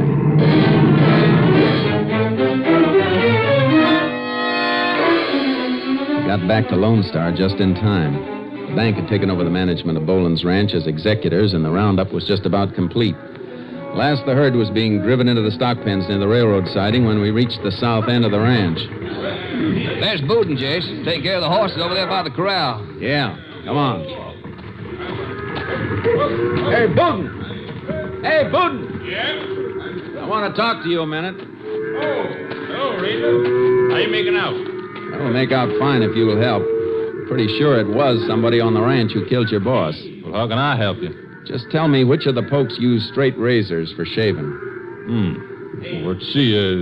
Jones, and Tuller, and Happy. Tuller, huh? Say, Jace, isn't he the bright boy that fired on us first time we rode out on the range? He's the one, all right. He was clean shaven, too. Feller with him was named Small. You know where they are, Booten? Well, it was over there a minute ago, driving the last... Oh, here they come now, Jace, around the end of the corral with their horses. Hey, you better drift away, Booten. Sure thing. Well, howdy, Rangers. Back again? Yeah. Like to have another talk with you, Tuller. You too, Small. Sure, Ranger. What's it about? Make your way till you dismount. Yeah. What do you want? Yeah. Find out who killed Boland? We're pretty sure it's one of the hands. All you fellas without beards are going in with us. What for? Why? Yeah. What would that prove? Prove plenty when we get what we want. Take photos of all of you with prop eyeglasses and mustache on you. A couple of people in Olympia want to see them. Well, if they think they recognize somebody, that ain't legal evidence. We'll have something to help it along. We'll fingerprint the man they think they saw What? because Boland's killer left his prints all over that hotel room. Ranger, it warned me. Shut up. Huh? I helped steal the cattle, that's all. I didn't go to Olympia. He did. I told you to shut up, you rat. All right, Tuller. You can both... Look out, Tuller lashed his horse and dove behind the other mounts at the rack. The frightened animal reared over us and knocked Small into me before Clark could grab the bridle. Oh, keep your eye on Small, Steve. I'm going after Tuller. He jumped the fence into the cattle chute, Ranger. Don't let him ambush you from there, Jace. I'll climb up. Get him from above. Look out. You better stay flat up there, Ranger. I can see you better than you can see me. You got yourself in a trap, Tuller. Yeah? I'll have you in one if you come down after me. I don't have to come down after you. You're a dead pigeon in that cattle chute. Don't you believe it, Ranger? No? That shot you fired's already got the cattle stirred up. Hey, you men down in the pen. Go. Open the gate so the herd can move into the chute. Good! Give me more cover! Yeah, cover you won't like. If they open that gate and I fire into the herd, they'll run you down. You'll get tromped to death. All right, boys, open up the gate. I'm not fooling, Tuller. I'll fire into them. No, come on. Here's my gun. All right, and climb up on the fence. All right, Ranger. All right, I'm coming. Now, here, give me your arm. I'll pull you out of there. Good, Ranger, okay. Don't let me drop now. I don't want to make no trouble, Ranger. I made a mistake, I admit it. You made a big mistake, Tuller. Too bad you didn't use that razor strictly for shaving. Go on.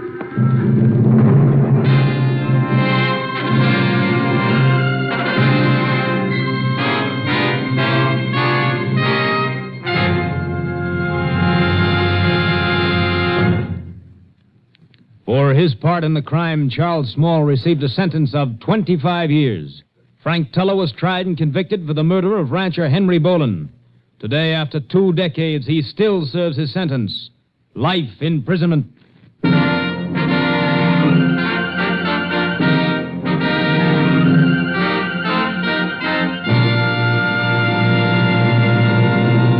And now, here again is the star of our show, Joel McCrea. Reflecting on the old-time one riot, one ranger reputation of the Texas Rangers, a visitor to Texas recently mentioned to a ranger that he'd been noticing a number of current press reports where 2 rangers had participated in the quelling of a riot or investigation of a crime.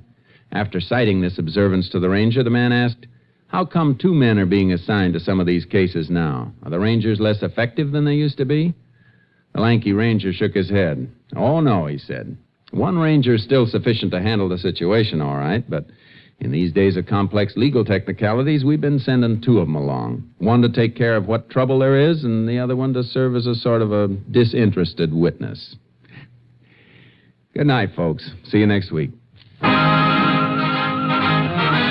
week, Joel McCrea in another authentic reenactment of a case from the files of the Texas Rangers.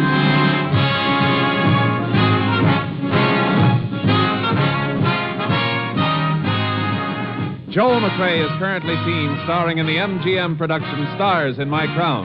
Tonight's cast included Tony Barrett, Ann Diamond, Herb Vigran, Peggy Weber, Tom McKee, Bill Johnstone, Herb Ellis, and Barney Phillips. This story was transcribed and adapted by Joel Murcott, and the program was produced and directed by Stacy Keach. This is Hal Gibney speaking.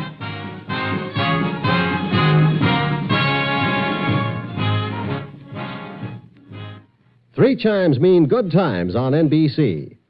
Monday chimes mean the best in music on NBC. Tomorrow night, Gordon MacRae stars in the Railroad Hour presentation of the operetta The Firefly. The NBC Symphony presents a one-hour concert featuring works by Vivaldi, Wagner, and Stravinsky. Tomorrow's NBC Symphony concert marks the first in a series under the baton of the widely acclaimed young conductor Guido Cantelli. Now, the $64 question. Three chimes mean good times on NBC. The National Broadcasting Company presents Joel McCrea in Tales of the Texas Rangers. Tonight, transcribed from Hollywood, another authentic reenactment of a case from the files of the Texas Rangers.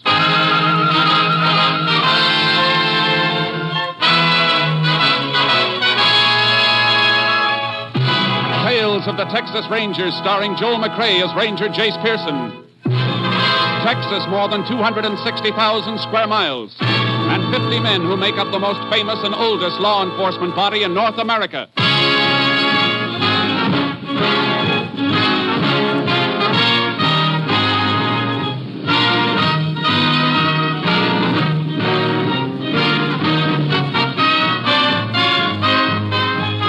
Now, from the files of the Texas Rangers come these stories based on fact.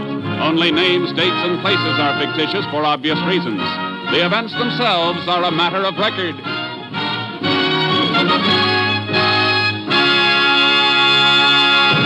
Case for tonight, the Lucky Dollar.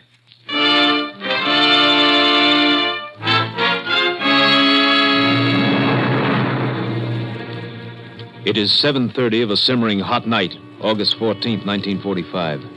In a small South Texas town not far from Corpus Christi, Joe Barry is counting up the day's receipts of his modest store. His wife, Clara, is locking up in back. 15's a dollar. 10, 20, 30, 40, 50. What the? Joseph! Well, what's happened to the lights? I'm not through back here. Well, I didn't turn them off, Ma. One of the fuses must have blown. Hey, you think it could be the refrigerator again? No, I just put in a whole new unit, didn't I? Hey, you just stay where you are, Clara. I'll get my flashlight here and see what the trouble is. Be careful, Joseph. And don't worry, honey. I'll be careful. Let's see what we got here now. All these fuses look good. Joseph? Everything seems all right in here, Ma. Must be in the main switch box. I'll take a look outside.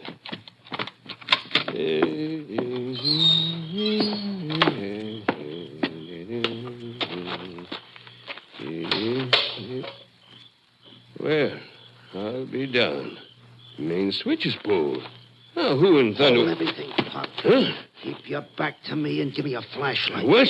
Who are you? Never mind. Now, hold up. Nobody's going to hold up Joe Barry. Wait. Let go, you old fool. Old fool. Didn't you find the trouble, Joseph? Joseph? Joseph, what on earth you doing trying to count up here with so little... No, Joseph. What are you doing? Keep away, old woman. Joseph! Get away from that cash register. Shut up! Crazy old bat.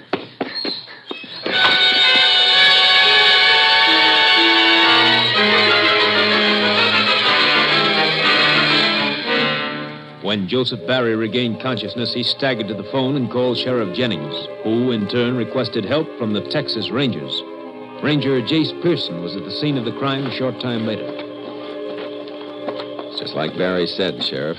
The thief pulled his master switch outside the store to draw out the storekeeper. And he must have thought Joe was alone in the store. Sure he did. Too bad he wasn't. Mrs. Barry'd be alive now. Well, let's go inside again, Sheriff. I'd like to ask Barry a few more questions. You know, Jace, this is mighty like another holdup we had in this area just a week ago. Yeah? Liquor store. No gunplay, but otherwise just the same. Main switch pulled. Owner went out to check the fuses. Was slugged. Nobody saw the thief? Nobody, but it could be the same guy. Could be. Mr. Barry. Yes, Ranger? Find anything more? Maybe. I know this is hard on you, but I'd like to ask a few more questions. Go right ahead, Ranger. Ask all you want. I'll do anything to catch the devil that murdered my wife. I know. You're sure you didn't get a good look at the burglar? Something you could remember as identification? No, sir. He came up on me out of nowhere. No sound, nothing, until he spoke. Then we fought. But that voice... I'd remember that whispering voice anywhere. He spoke. You didn't mention that before, Joe. Didn't I? It's kind of hard to think right now, Sheriff. With poor Clara. What'd the burglar say, Mr. Barry? Oh, not much, Ranger. But I'd know that voice. I'd know it all right. Well, go on. Try to remember it, word for word. He said, hold everything, Pop. Keep your back to me and hand over your flashlight. And then when I fought him, let go, you old fool. That's all. He hit me, and the next thing I knew, I saw Clara. It's all right, Mr. Barry. I won't ask you to talk much more now, but would you mind coming over to the cash register for a minute? Sure. I'll come with you. There was so little in the till, Ranger. Only $45 it was.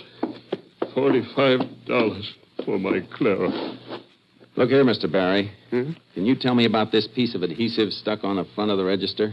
Looks like something was pasted here. It was, Ranger. That murdering skunk even took the first dollar this store ever made. My lucky dollar. Lucky dollar? Yeah. Had it stuck up there on the register with a couple of pieces of adhesive tape. He took it. Not all of it, Mr. Barry. Look here. A corner of the bill is still stuck under this piece of adhesive. Must have torn off when he grabbed it. That's not much to go on, Jace. It's a start, Sheriff. A dollar bill that matches this torn corner and the bullets from Mrs. Barry's body. Clara. How can we help him, Jace? And best thing for him is some rest, Sheriff. I'll leave it to you. All right. What about you? I'm hoping we can pick up some fingerprints on the register here and from the outside switch box. I'll radio the lab crew to fly down here, and we'll see what they can find. Meantime, we'll notify all banks to be on the lookout for a sticky dollar bill with one corner missing.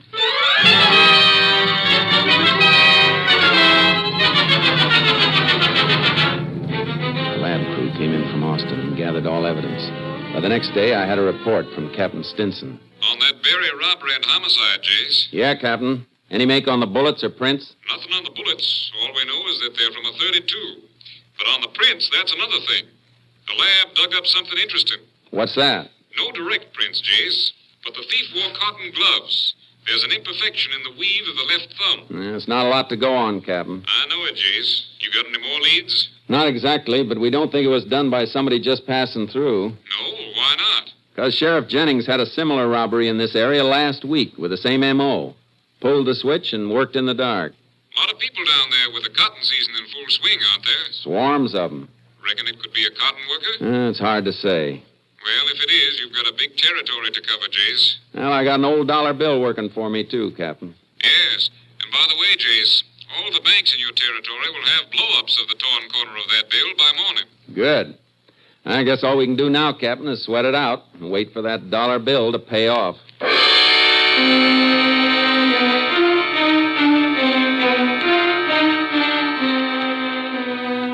Captain Stinson made good his promise. By next morning, every bank in the area had a description of the missing lucky dollar and photos of the torn corner. 3 days went by.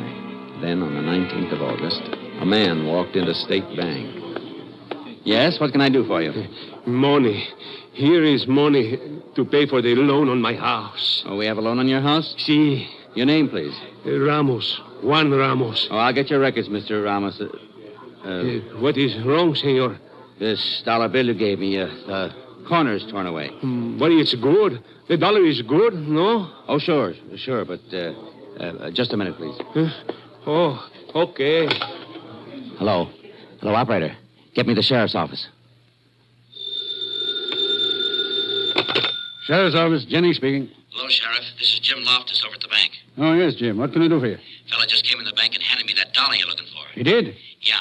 Fella by the name of Juan Ramos. He's here now. I see. Hold on a minute. What's up, Sheriff? Man by the name of Ramos just passed a dollar at the bank that answers the description of the lucky dollar we've been looking for. He's still there. Tell him to stall him. We'll be right over. Hello, Jim. Yeah, Sheriff. We're coming right over, and don't let that Ramos get away.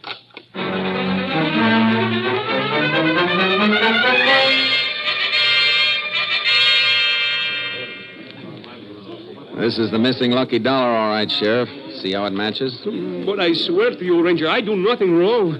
I come to the bank to make payment for my house. Where'd you get this dollar, Ramos? Oh, I earn it, Ranger. Quien sabe where it come from? One day I work one place, one day another place. Who knows where I get paid the dollar? Where was your last job? Wait, I worked for 5 days for Mr. Larson, Sheriff. You know, across the tracks. Larson? Odie Larson runs a sort of swap shop in the Mexican settlement, Jace. It's a dump, but Odie does a pretty good business. Let's go see Mr. Larson, then. Maybe he'll be able to tell us something about Ramos and the lucky dollar.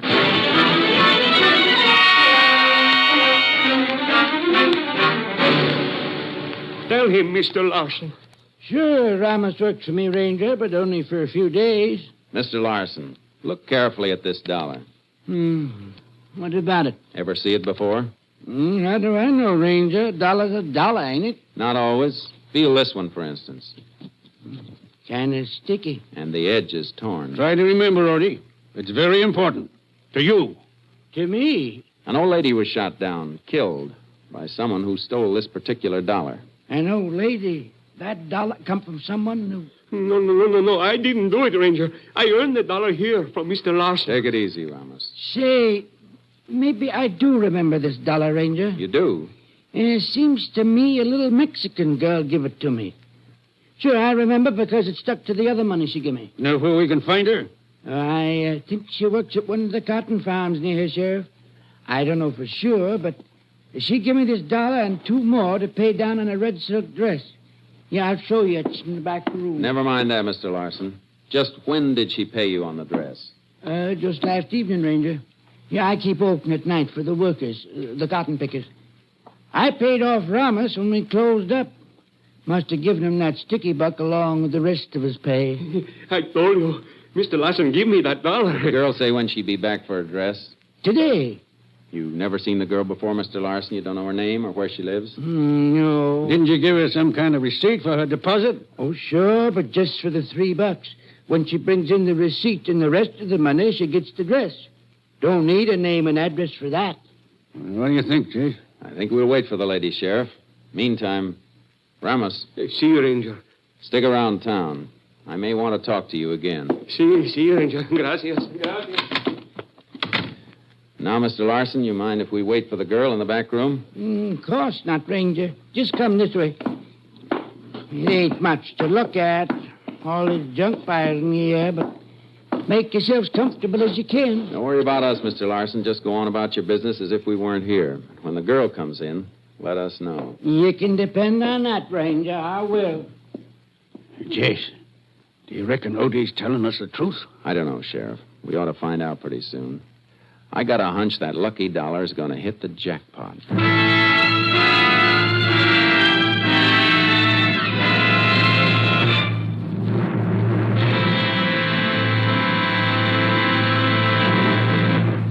You are listening to Tales of the Texas Rangers, starring Joel McCrea as Ranger Jace Pearson. We continue now with tonight's case, The Lucky Dollar, an authentic story from the files of the Texas Rangers. We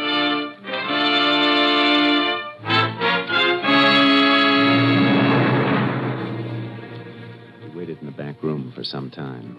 Larson had a good trade, plenty of customers, but nobody wanting a red silk dress. Then, about an hour later, a Mexican girl walked into the store.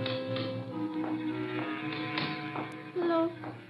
Come for my dress. You know that red dress? Jeez, easy, Sheriff. Yeah, sure, I remember. Got the rest of the money? See, here you are. $6. Yep, that's right. Now, you wait here now, and I'll go get the dress. It's her, Ranger. It's Come on, her. Sheriff. You, young lady. Me? What is it, Ranger? You mind telling me your name, where you live? My name is Gita Marsalis. I live right now at Mr. Compton's farm. I pick cotton. My whole family works there. My mother, father, brothers. Prescott Compton. I know him, Jace. Owns one of the biggest farms in these parts. When does he pay his pickers, Sheriff? Like the rest. Once a week. Saturdays. What's wrong? Why you ask this question? Because you paid this $1 down on a dress last night, Cheetah. It's $1 we've been looking for. This $1? Yeah, where'd you get it? It's from my pay I get for working in the fields picking cotton. If you were a picker, how come you're off work at this time of day? I want to get my new dress. I ride into town on one of the trucks. You can walk off your job anytime you feel like it, Cheetah. It's my business. You're wrong there, young lady. It's plenty of our business when you pass a stolen $1. Stolen? Come on. You're going back to the Compton farm with us.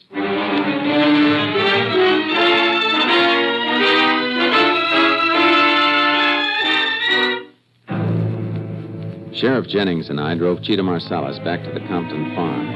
The girl had her new red dress, but it didn't seem to make her happy.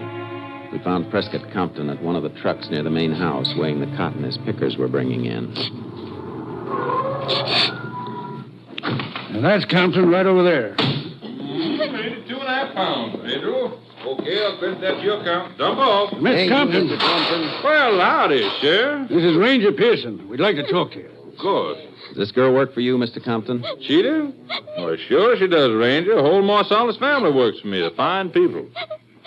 Hey, what are you doing away from the fields, Cheetah? You haven't gotten yourself in any trouble, have you? I do nothing, Mr. Compton. She passed this $1 bill that was stolen in a robbery and killing 4 days ago, Mr. Compton. Cheetah can't seem to remember where she got it unless it was from you. Not from me, she didn't. That robbery was 4 days ago. I pay off on Saturdays, Ranger. Where a whole family is hired, like the Marsalis, I pay the head of the family. In this case, the father. Let's see that $1, Ranger. Here you are. No, sir. I didn't get this from me. I'd swear it. I've been paying my pickers off with new bills. New bills? Mm-hmm. Well, Cheetah? I didn't do anything wrong, Ranger. I don't know where that $1 came from. Well, we'll soon settle this, Ranger. Cheetah's brother's working right close here. Carlos. Carlos! Oh, no. Oh, Carlos! Please. No. Come over here a minute, boy. Sí, senor, sí. Un momentito, amigo. Sí, senor.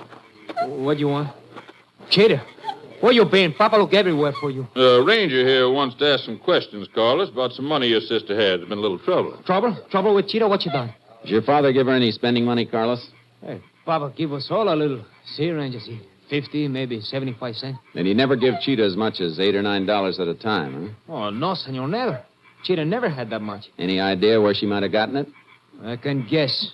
From Dandy Shut Bird. up, Carlos. From who? Dandy Bird. Donald, Dandy Bird, has worked for me for over a year, Ranger. Trustworthy, so far as I know. Except he fancies himself sort of a ladies' man, I reckon. No, it's not so. Cheetah, What do you want? did Donald Bird give you this $1? No, I tell you, I don't know where I get that $1. Then you lied, Cheetah.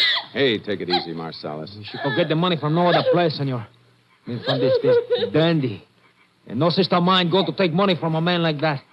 Where does Bird work, Mr. Compton? Well, Carlos can take you right to his truck, Ranger. See, you better show you the way, Ranger.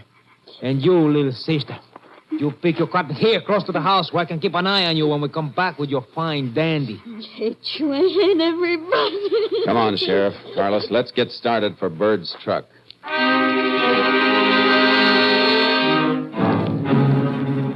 Carlos Marsalis directed us along the road through the cotton fields to where Donald Bird had been working. A trailer was there, but the truck was nowhere in sight. Hey, that's strange, senor. I know he was working here. Hey, Sam, come over here a minute, huh? Come right over, boy. Maybe he moved to another part of the field. No, I don't think so, Sheriff. What do you want, Carlos? Where's Dandy Bird? This ranger here want him. What, Dandy drove out of the fields 3 or 4 hours ago, Mr. Ranger. He had full load. He's in town? He sure is, boss, at the cotton gin. Does Dandy get himself some kind of trouble? I'm going to make him plenty trouble if he don't leave Cheetah alone. Your sister? Well, she drove into town with Dandy. She did. And she lied to us twice, Sheriff. Bird was at the gin when she came to the store for her dress. Sure he was. Thanks for the information, Sam. Oh, glad I can help, Mr. Ranger. Carlos. Si, senor. Can you give us a good description of Dandy Bird? Si. He is about as tall as the sheriff. That makes him 5'10". He's thin, blonde. Color eyes? Blue. Pale blue.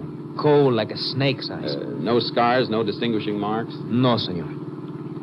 Only he is always dressed up, even in a truck, at work. He dresses fancy. That's why they call him Dandy. That's a pretty good description, Jace. Couldn't be hard to pick him out in the crowd. Oh, please, Ranger, let me go with you to town. No. You can do more good back at the farm, Carlos. I'll drop you there. You keep an eye on your sister until we contact you again. Bueno, senor. We'll head back for town, Sheriff. We'll pick up Dandy at the Cotton Gin.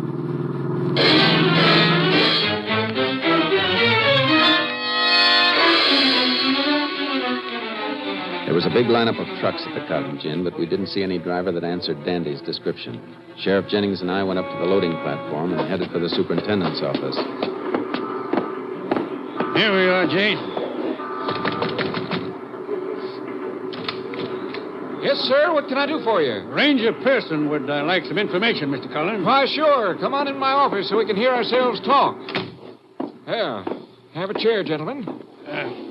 Now, how can I help you? You know most of the drivers by sight, don't you, Mr. Collins? I'd say so, Ranger. The regulars, anyway. But there's a heavy crop this year. You saw the line of trucks outside. Well, there's lots of new drivers. The man we want is regular, Mr. Collins. Works for Press Compton. Man's name is Donald or Dandy Bird. Dandy? Why, sure, I know him. Funny, you should ask for him, too. Oh, somebody else wanted him? Yeah, phone call came in here about half hour ago. Phone call? Mm-hmm. I went out on the platform and gave a yell.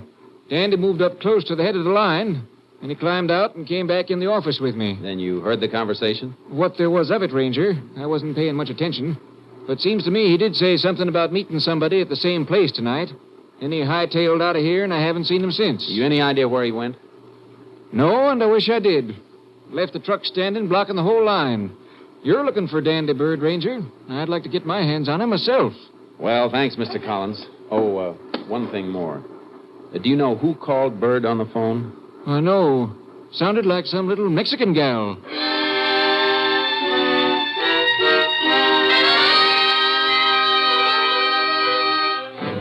I left Sheriff Jennings scouring the town for Bird while I went back to the Compton farm to have a talk with Cheetah. We didn't have much time. It was getting dark. As I turned off the highway onto the Compton Road, I saw Carlos Marsalis running toward me. Ranger Pearson. Yeah, what is it, Carlos? Cheetah, senor. She's gone. What? I thought I told you to keep an eye on her. I did, senor. But she went into a shock and I wait.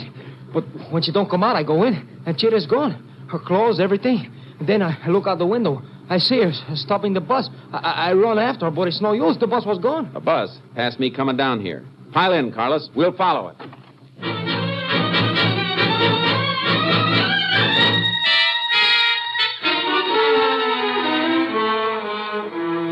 Carlos Marsalis and I followed that bus for 18 miles. Then we saw Cheetah get off in a town that wasn't more than a whistle stop. She went into a dingy beer joint. It was small, but plenty noisy. Parked the car where it wouldn't be noticed, and we sat there for almost an hour. Why should my sister go into a place like that? I hope it's because of Dandy. I hope he shows up. I could kill him. Leave that to the state, Carlos. He'll get what's coming to him. See, but just to sit here, Ranger, doing nothing. Here, wait a minute.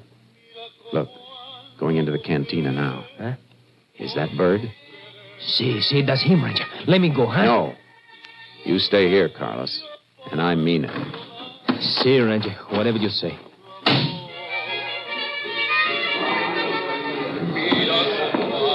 Can I buy a beer, baby? Dandy. Oh, Dandy, darling.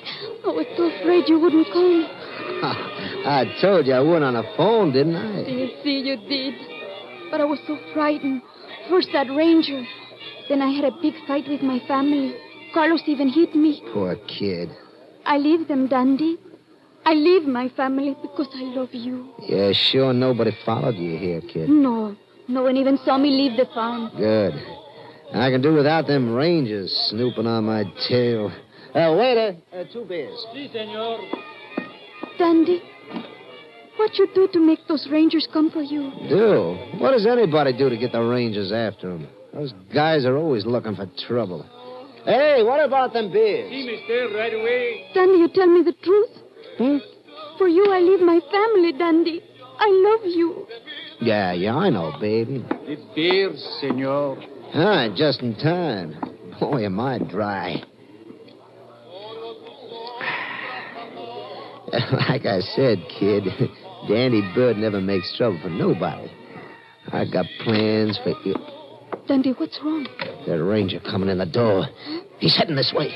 Put away that gun, Dandy. Come on, Cheetah, we're getting out of here. Stay where you are, Bird. So you did leave the rangers here. No, Dandy. You stay where you are, Ranger.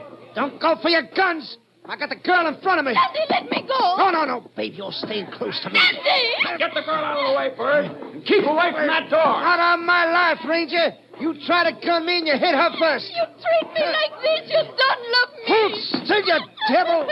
Let me get this door open. Don't come any closer, Ranger. He has a gun, Ranger. Get away from him, Cheetah. Dandy, let me go. Stay here, you little... Cheetah, hold it, Dandy. Oh, yeah? Don't shoot no more, Ranger. Don't shoot no more. I'm done. You sure are. Too bad you didn't stick to the cotton business. Come on, Dandy. On your feet.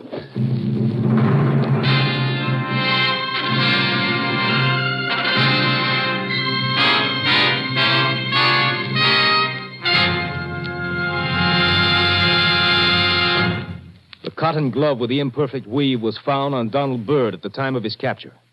Confronted with this and the undeniable evidence establishing his gun as the murder weapon, Donald Dandy Bird made a full confession.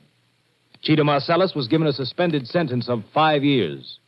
Bird was sent to the state penitentiary at Huntsville for the rest of his life.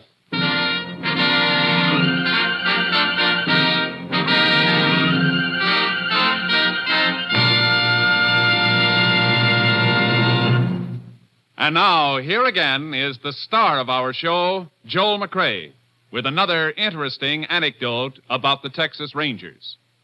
In the early oil boom days of Texas, the Rangers were faced with a problem of rounding up lawbreakers and holding them in custody until they could get them to the nearest jail, which might be 50 miles away. Captain M.T. Lone Wolf Gonzalez, now commander of Company B, Texas Rangers, used a novel fresh air jail that became known as the Ranger Trot Line. It was simply a long chain strung up between two posts with 50 or 60 trace chains attached. When an arrest was made, he padlocked the free end of the trace chain to his prisoner and left him there to face the jibes and laughter of the local citizens. Though it's no longer used today, the Ranger Trot Line started quite a few would-be bad men on the straight and narrow path. And to this day, there are some characters who still can't stand the sight of a trace chain. Good night, folks. See you same time next week. Good night, Joel. Folks, there have been so many requests for the Texas Ranger prayer read by Joel McCrea a few weeks ago that there has been some delay in answering all of the mail. If your copy of the Texas Ranger prayer has not been received as yet, please be patient. You should receive your copy soon. Next week, Joel McCrea in another authentic reenactment of a case from the files of the Texas Rangers.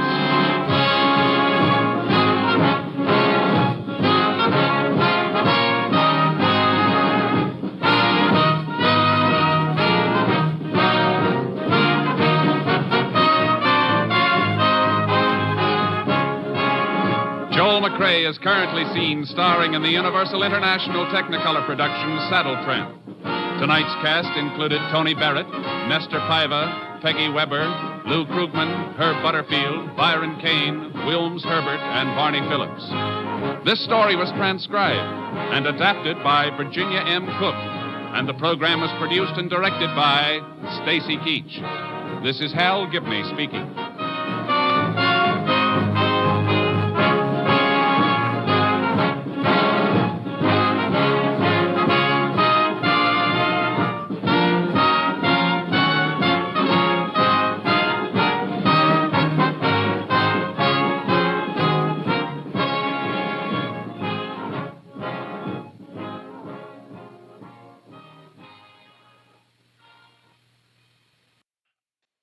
Three chimes mean good times on NBC. It's yo-ho for the open sea tomorrow as the Railroad Hour presents Gilbert and Sullivan's comic opera, The Pirates of Penzance, starring Gordon MacRae, Lucille Norman, and Clark Dennis. Gordon MacRae will star in the comedy character role of the Major General. This will be the third of Gilbert and Sullivan's musical whimsies offered on the Railroad Hour. For music in a more serious manner tomorrow, the NBC Symphony brings you another hour-long concert of some of the world's greatest music, under the baton of the brilliant young conductor, Guido Cantelli. Now, the $64 question. 3 chimes mean good times on NBC.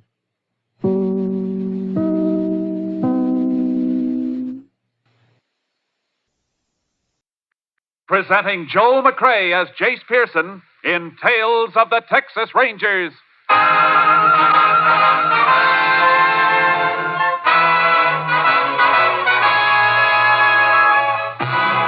Tales of the Texas Rangers, authentic stories from their official files. Texas, more than 260,000 square miles. And 50 men who make up the most famous and oldest law enforcement body in North America.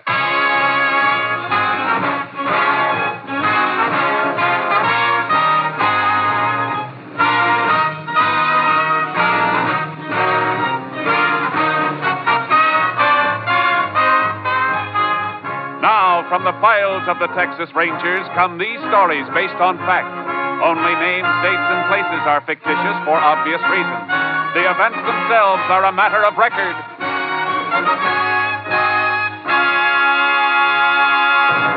Case for tonight, Living Death.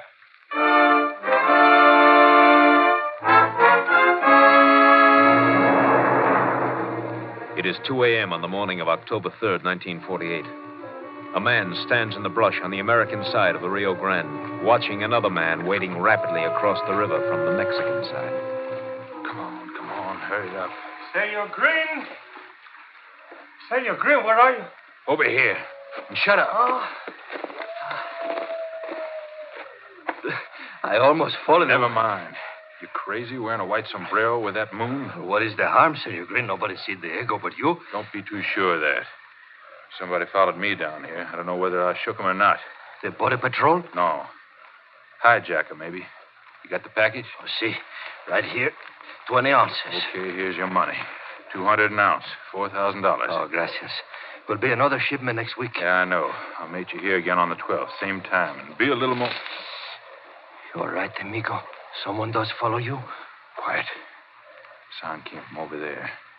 He's moving this way. You'll have to crawl through that clearing first, and the moon's right on it. You going to use a gun? What do you think I got it for? Keep quiet.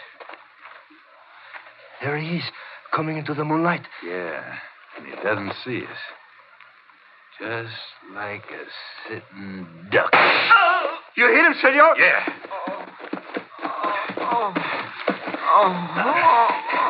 But it looks like I didn't hit him good enough. Yeah, that's better. Grab his leg. Senor, Grab his leg and get him out of this clearing into the brush. The longer it takes to find him, the better. Senor Green, we shouldn't have met this place again. It will not be safe. All right, drop him here. No, we can't use this place again. It'll be too hot. I must get back across the river. Where do we meet next time? Next time, use our old crossing, near Lajitas. I'll get lost. Fast!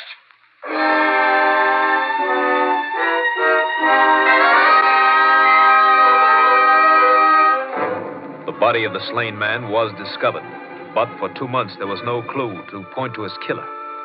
And then suddenly another man was shot to death on the streets of a small town in West Texas, and Captain Stinson of the Texas Rangers radioed Ranger Jace Pearson to meet him at the county morgue. Body's on this slab, Jace. Shot right through the heart, Captain? Yeah. And here's our ballistics report. .45 caliber slug. Look at the markings on this photo of it. Uh-huh. All right. Now look at this ballistics photo. This is a report on the slug they took out of the man who was killed near the border 2 months ago. Yeah, I see what you mean. Both slugs came from the same gun. Mm-hmm. Autopsy report on this man completed yet? It's being typed up. We'll have it in a minute. Clyde Mooney's waiting for it. Mooney? Oh, is he here? Yeah, I sent for both of you. Mooney worked on the border killing. Since it's tied up with his second killing, I thought you'd better tackle it together. Suits me fine. You got some special reason for wanting to see the autopsy report, Jace? Yeah. Look at the body. Marks on the left forearm. Look like the kind we usually find on drug addicts. Well, we'll know in a second. Now, here's Clyde now. Howdy, Captain. Hi, Jace. Howdy, Clyde. Good to see you, boy. Heard you talking as I come in, Jace. You hit it all right. Here's the autopsy report. Man was a drug addict. Yeah, he's probably just as well off dead then. Bullet ties this one right up with your border case, Clyde. Guess we're both after the same killer. Yeah. I've been hunting wetbacks for 2 months trying to find the man who was toting the gun those slugs came from. Anything else you boys want to see here? No, Cap. No, Captain. Well, let's get out of here then. Any identification on this man we just saw, Captain? Not a thing. Was dressed like a hobo. Doesn't fit any of the descriptions on missing persons reports either. Might help a lot if we knew who he was. 'Cause I can't see this killing as a job done by a wetback. Why not, Jace? It was somebody sneaking across the border. Tracks weren't clear by the time the body was found down there, but there were tracks. Both your cars in back near mine? Yeah. All right, Jace, go ahead with your theory. Well, a wetback sneaking into the country to earn a few dollars working is usually too poor to own a gun, unless he's carrying something across with him. You thinking of those hypo marks, Jace? It adds up to me. Narcotic smuggling. Might be. Man who was killed in my territory could have been shot because he spotted somebody crossing with the stuff. Well, that's possible. But how about the dead man we just left? He wasn't shot near the border. It looked like he was down and out. Had the habit, but not the price. Might have tried to get some narcotics by threatening to expose the peddler. I'll buy that, Jace. How about you, Clyde? Best bet I've had so far. All right, Jace. Where you planning on starting? Back along the border. What, my area? No. Killing was made that spot too hot for them. They'll go back to some old crossing that's cooled off. I know a few, and you probably know a few. Well, yeah. Place west of Laredo. Then there's Devil's River. That's been quiet lately. Yeah. And the Castellon area and the Big Bend. Up through Lajitas and Redford. It's a big border. Yeah, so the sooner we get started, the more of it we can cover. You're dragging a double trailer, Jace. Suppose I load my horse in with charcoal. We'll use one car. Good. Let's go.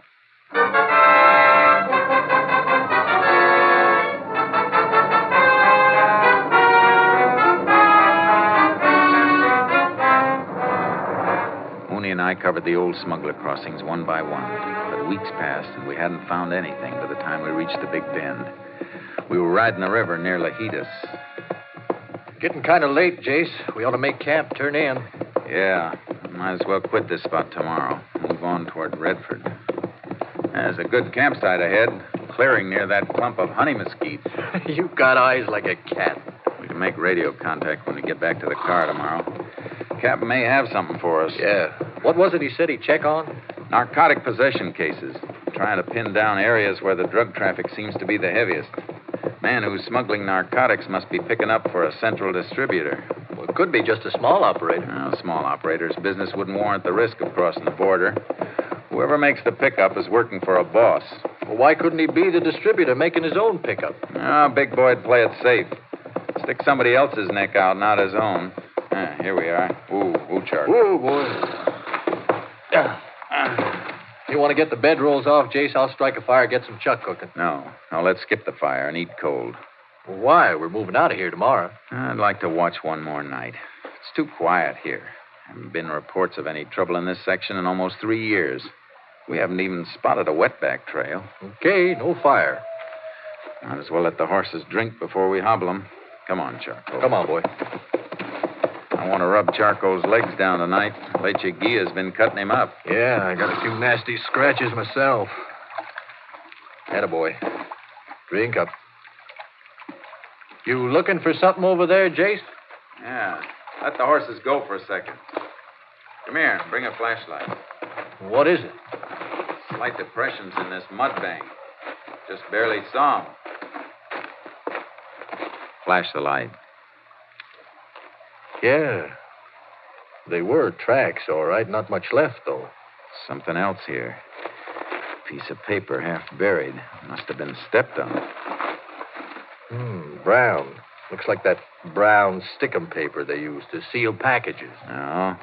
This is the kind of paper a bank uses to wrap money. Look. There are traces of blue on here from an ink stamp. Yeah, can you read it? No. Maybe the lab at Austin can. Anybody who tore a band from a packet of money in this spot must have been counting it. Yeah, this isn't exactly a business neighborhood. Let's stake out, boy. We found some kind of a crossing, and it may be the one we're looking for.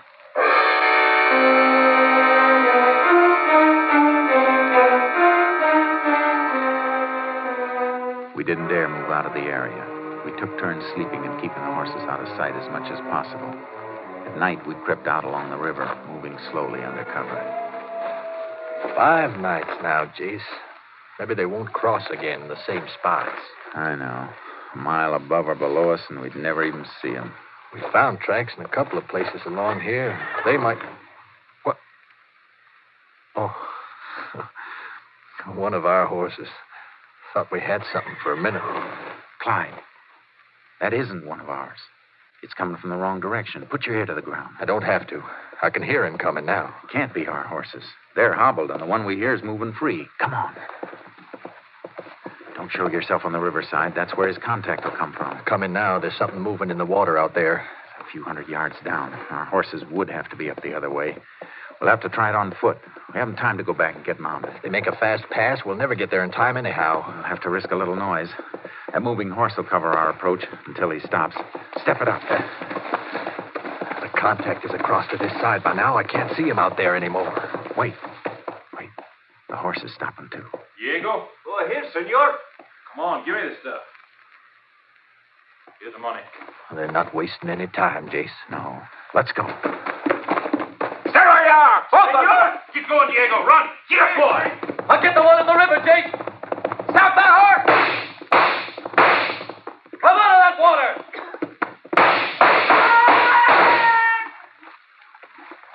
You get him, Clyde?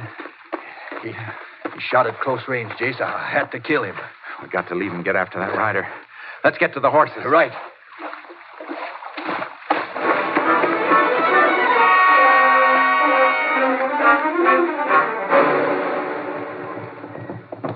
Only we've been 50 yards closer to him back there, Jace. He went over the ridge up ahead. We can pick up his trail up there. I could swear I hit him when I fired. I hope you did. Narcotic traffic's the filthiest thing on earth. Oh, here's the ridge, Jace. Whoa, boy. Whoa, Charcoal. Boy. Yeah, look where we have to track. Mesquite and greasewood. The ground as hard as rock. Won't be much of a trail here, Jace. It'll take us hours to cut back and forth looking for soft spots. No time for that. Get off. Yeah. It's going to be too bad if I didn't hit him. A blood trail's our only chance. Yeah. They'll find another contact for narcotics across the border. Sure they will. Unless we get to the man we're after. He's the only one who can lead us to the ring on this side of the border. And we've got to get to him before he gets rid of that package.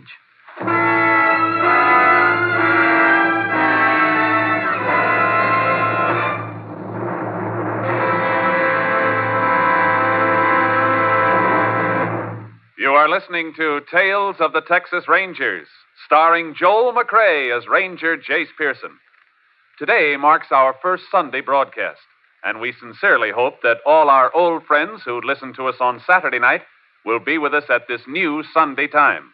Also, we extend a cordial welcome to our new listeners and hope that you'll be with us every Sunday at this time. Now we continue with tonight's case, Living Death, an authentic story from the files of the Texas Rangers.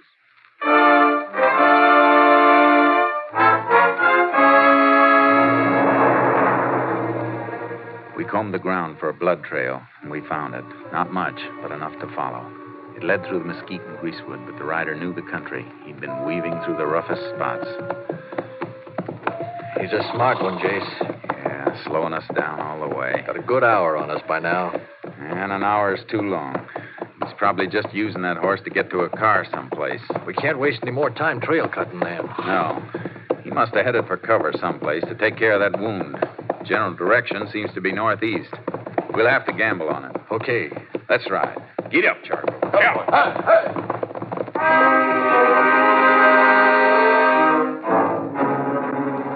After 2 miles, we reached a road and picked up the trail again. We had horse tracks to follow now, and they led to a dilapidated barn near a rundown ranch house.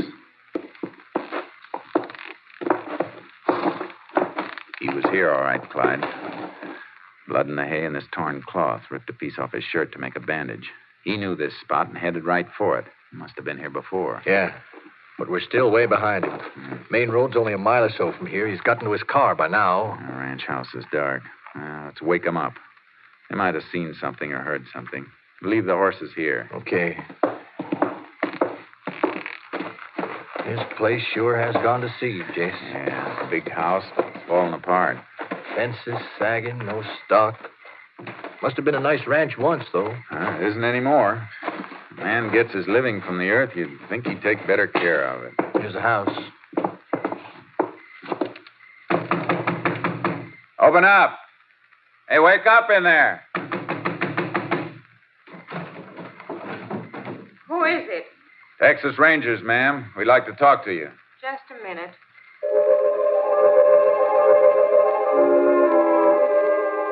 There was an electric power line to the house, but when she opened the door, she was carrying a candle. The inside of the house was almost barren. What do you want? We're looking for a rider. Came through here tonight. He stopped in your barn. You see or hear anything? No, I didn't. You rent out a horse to anybody? A horse? Ranger, if I had a horse, I'd have sold him for food for my kids. Sorry we have to bother you, ma'am. It's all right. What difference does it make? You know anybody around who... Ma'am, would you mind holding your candle over the mantel of this fireplace? Why? Jace, that picture. The picture was a photograph of a man. The face was younger, full, and healthier than when we'd seen it last. But there was no doubt about who it had been. Jace, that's a picture of the man we saw with the cap, the body, in the morgue. Oh, no. Take it easy, ma'am. Take it easy. Ma'am, I'm sorry. When? When did you see him? Oh, he can't be dead. He can't be. I'm afraid he is, ma'am. And you'd help us a lot if you'll tell us who he was. Jack Prentice.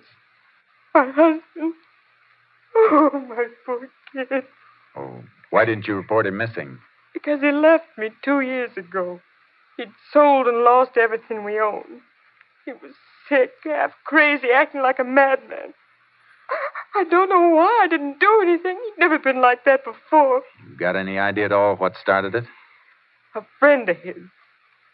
Jack was all right. He was a good husband and father till he took up with Virgil Green. Then he spent more time with him than he did with us. He must have been gambling or something. We had a good place here. Then it was all gone. This isn't going to be easy to take, ma'am. Your husband wasn't a gambler. He was a drug addict. Oh, why didn't he tell me? I begged him to go to a doctor, but he wouldn't. When did you see him last? I told you 2 years ago. When Virgil Green left here, Jack left right after him. You seen this Virgil Green since then? No. You know where Green went after he left here? No, but it must have been Chino. I got a couple of letters from Jack, came from there. And then he stopped writing. Not even a word to his kid. Ma'am, I hate to leave you like this, but we'll see if we can get you some help later on. Nothing can help anymore. Not for me. But I'd beg for my kid. You won't have to. You'll hear from us. Come on, Clyde. We gotta get the boy who gunned her husband, Jace. We gotta get more than one. We gotta get them all. The whole ring. Or there'll be 100 more like her husband, dying slower and worse than he did. You think this Virgil Green is the link? It must be. Fits the cards we've been playing. Jack Prentice couldn't raise money to buy from Green, threatened to expose him, and Green killed him. Then he killed a man near the border, too. Gotta try to pick up Green at Chino. He knew this place. It's a fair bet he's the man we've been chasing. Get up, Charcoal. Up, boy. Taking him is going to be a pleasure. We can't take him. Not until we find out if he still has that package. We better knock on these ponies until we get to our car. Yeah. Get up, Charcoal. Yeah.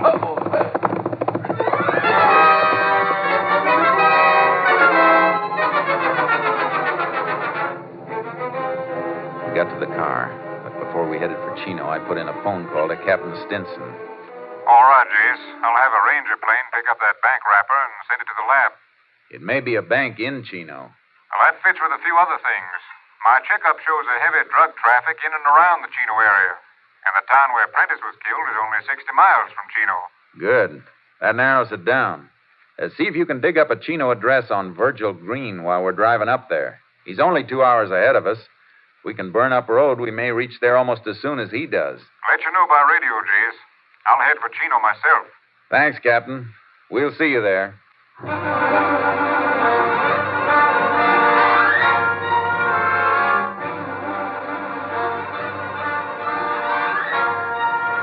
were less than an hour out of Chino when our short wave came through with Green's address.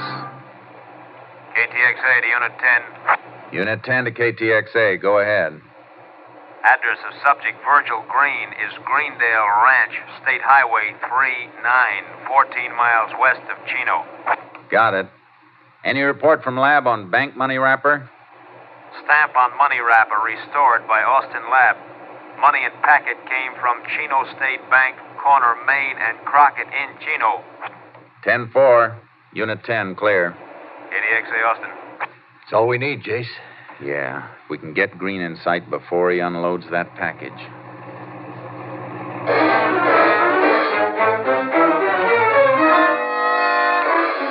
It was dark when we reached the Greendale Ranch outside of Chino. We'd made up time on Green's head start because we saw a car and horse trailer pull into the ranch just ahead of us.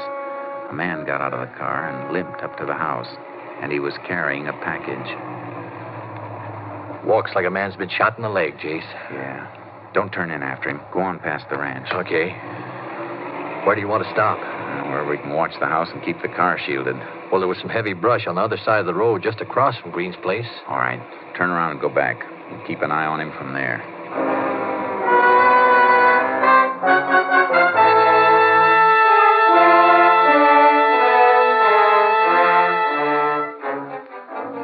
We kept a watch on Green's house all night, but nobody showed to pick up the package. The next morning, Green came out and got into his car. We followed him into Chino. He's pulling into a parking space up near the next corner, Jace. Yeah, slow down. He's getting out. He's got the package, all right, sticking out of his pocket. Park here, quick. He's going into that building on the corner. Come on, before we lose him.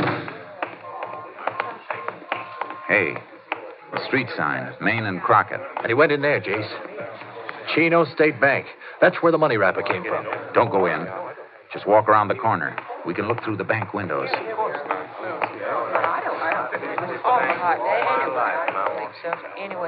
There he is, Jace. Last counter, the rear of the bank. Safe deposit boxes.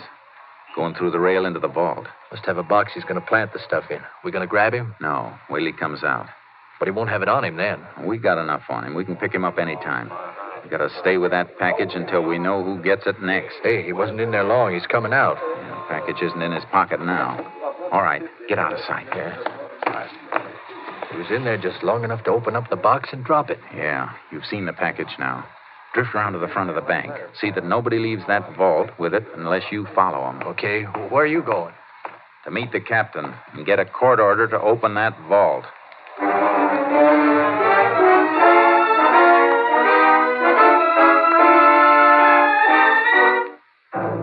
We got the order.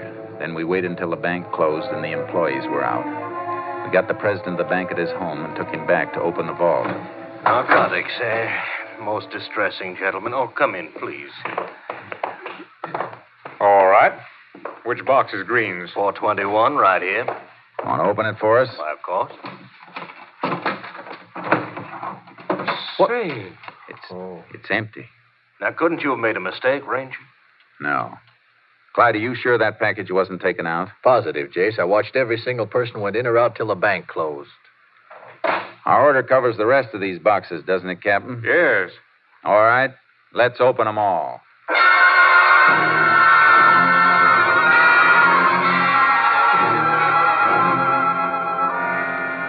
We found what we were after, but not the way we expected to find it.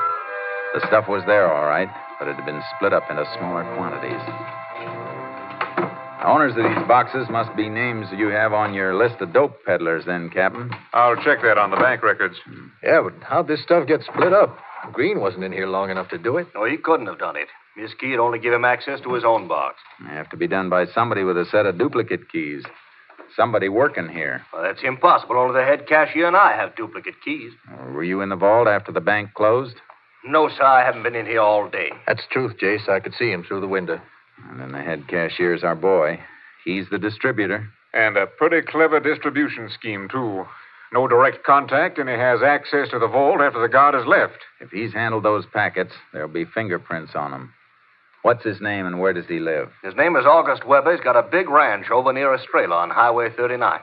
And I know how he got it now. He said he was making money on investments. Investments?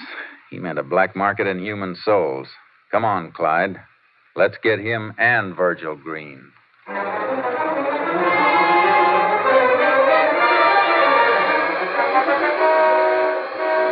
found the house. An elaborate building on a fine ranch.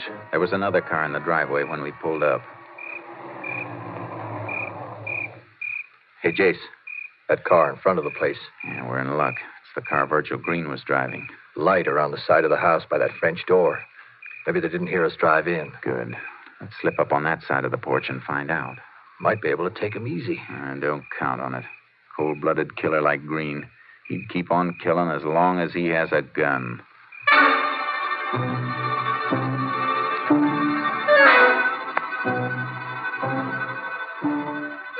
slipped up to the French door.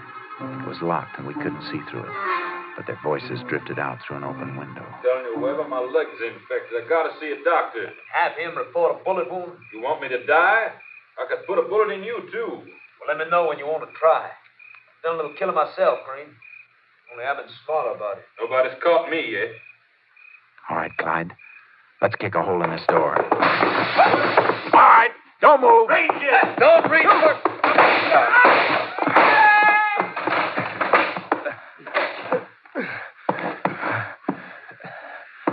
Clyde, you hurt bad? My side. You're hit too, Jace. Blood on your head. Yeah, just a nick. Come on. I'll get you to a hospital. How about them? Leave them for the coroner. They're both dead.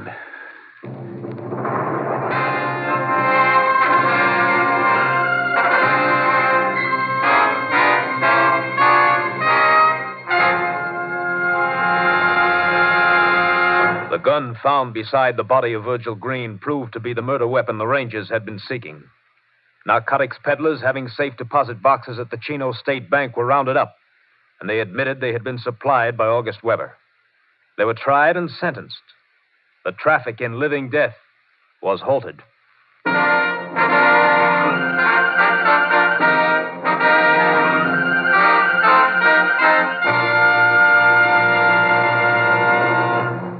And here again is the star of our show, Joel McCrea. A friend of mine returned recently from a visit to Texas. While he was there, he'd seen a Texas Ranger, and he asked his host, a rancher, what the requirements were for a man who wanted to be a ranger.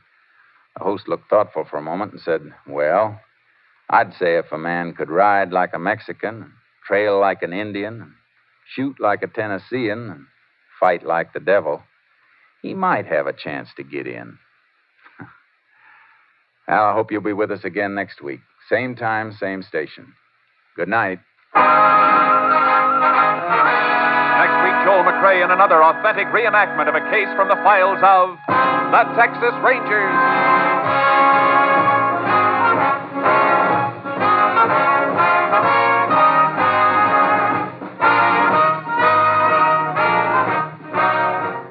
Joel McCrea is currently seen starring in the MGM production Stars in My Crown. Tonight's cast included Tony Barrett, Barney Phillips, Larry Dobkin, Byron Kane, Ken Harvey, and Lillian Byam. This story was transcribed and adapted by Joel Murcott, and the program was produced and directed by Stacy Keach. This is Hal Gibney speaking.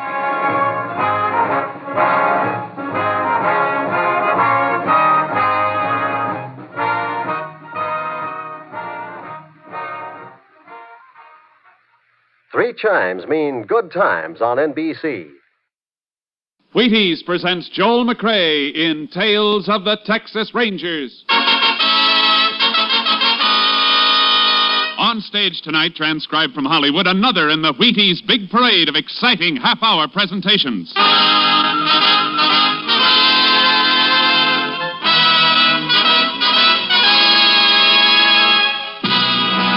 Tales of the Texas Rangers, starring Joel McCrea as Ranger Pearson.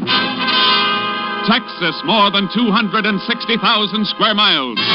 And 50 men who make up the most famous and oldest law enforcement body in North America.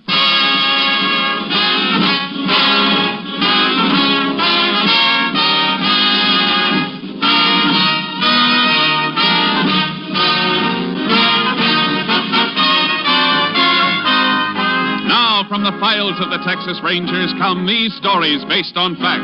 Only names, dates, and places are fictitious for obvious reasons. The events themselves are a matter of record.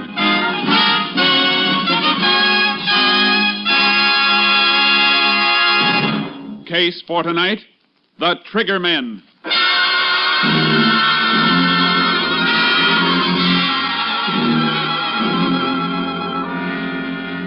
At 9 o'clock on the evening of May 27, 1947, Jasper Leach, operator of an independent service station in Ada, Oklahoma, was preparing to shut down for the night. Suddenly, two men in a green convertible pulled into the service island of his station. Closed for the night, fellas. Pumps are all locked. We gotta get some gas. All-night place on the highway south, mister. Big station. You're heading that way. I don't like big stations. We're gassing up right here. I got a tire you can fix. Now, look, I told you I'm close for the night. Hey, stop the chatter, will you? You heard him, Hick. Now get moving, or I'll put a slug in you. All right, mister. I ain't arguing with a gun. Hey, get that pump going. Make them fill a couple extra 5-gallon cans, Pat. All right, Joe. Stop playing Napoleon and get that flat spur out if you're so hot for action. Okay, but let's take it up, eh? Well, come on, Hayseed. Get with the pump. Keys are in the office. Well, let's get them.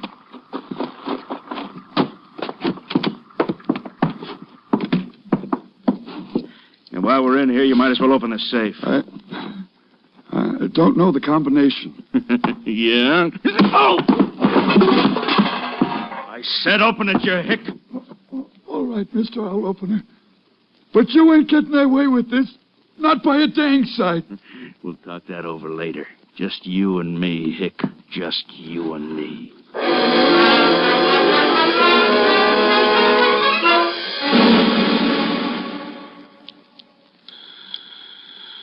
KTX-8, all units. KTX-8, all units. Oklahoma State Police advised that about 9 p.m. of 5/27, gas station attendant at Ada, Oklahoma was robbed and beaten to death with tire iron.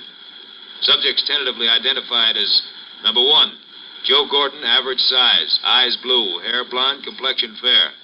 Number 2, Tiny Gordon, 6'3", peculiar walk, pigeon-toed, same coloring as brother. Subjects now believed to be in Texas en route to Mexican border. Wanted 6 states and FBI for murder, bank robbery, narcotics, other charges. Use caution, these men are dangerous. KDXA, Austin.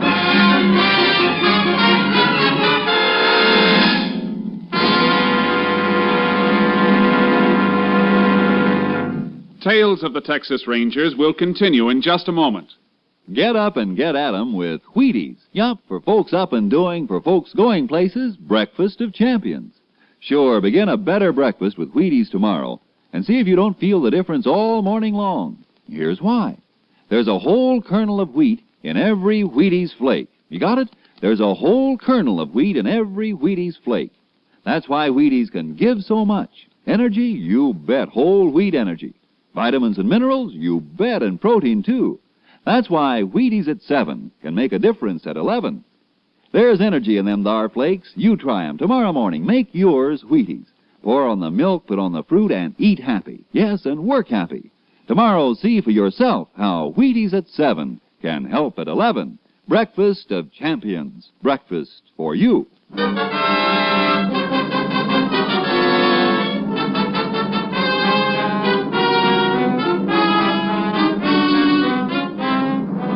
There were no further signs of the Gordon brothers on the night of May 27th. But on the morning of the 28th, Captain Stinson of the Texas Rangers received a report that looked like a lead and immediately sent for Ranger Jace Pearson. You send for me, Captain? Yeah, Jace. I want you to get right over to the General Hospital in Palo Pinto County. Been a double shooting. Deputy sheriff and his son. Where'd it happen? Near Mineral Wells, but check the hospital first. Shooting took place during the night. Rancher found the men this morning. Mineral Wells, that's on the road south from Ada, Oklahoma. You think it might have been the Gordon brothers? It smells like them. They were headed south, according to all previous reports. I figure they're making their run for the border, and they'll kill anybody who tries to stop them. Sure looks that way. The deputy never saw who gunned him, Jace. If he can talk, get all the information you can. And if it looks like the Gordons, stay with it all the way. We don't want them to get across the border. I understand. Judging by their past movements, they steal cars and dump them for new ones at regular intervals before they get too hot.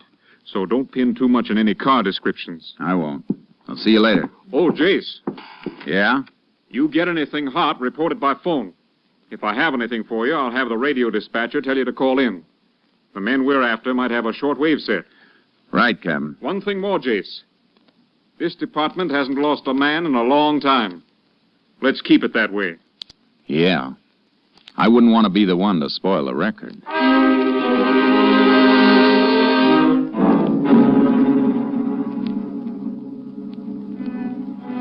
I checked my car out and headed for Palo Pinto County. I reached the hospital at 9:45 a.m. and saw the doctor in charge. He'll pull through, I think, but his condition is critical. Shot 3 times through the back. One of the bullets is lodged in his spine. Which room's he in? I'll show you. Deputy's son hurt bad, too? Too bad, Ranger. Dead on arrival. He know it? Yep, he knows. Be better if you could wait. I wish I could. I can't. I understand. He's in here.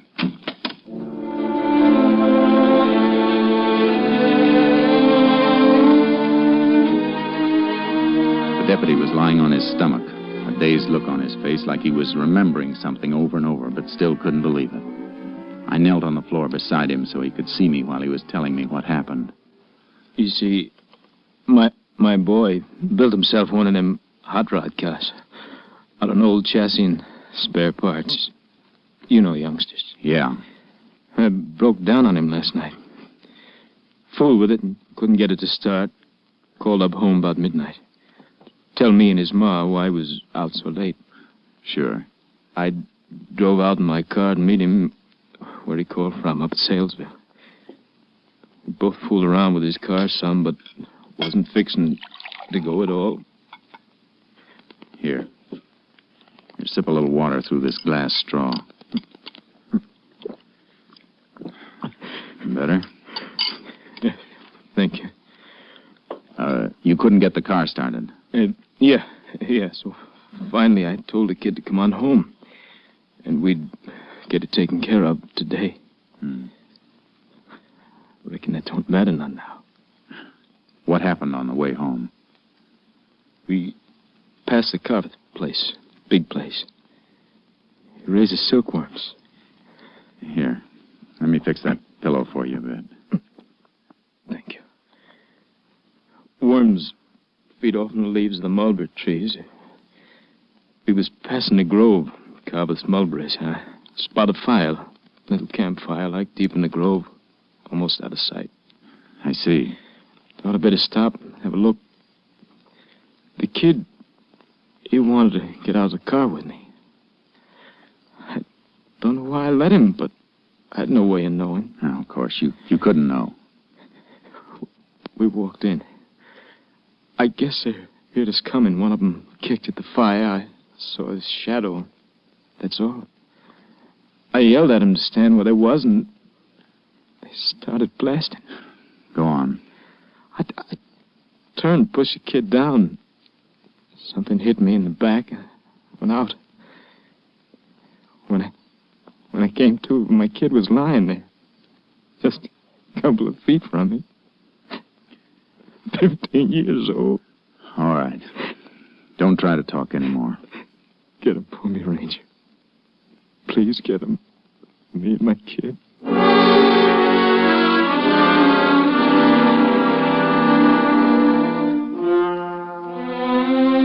I left the hospital and headed for the Carveth Ranch outside Mineral Wells. Big Jim Carveth, the owner of the place, took me into the mulberry grove where the deputy and his boy had been gunned.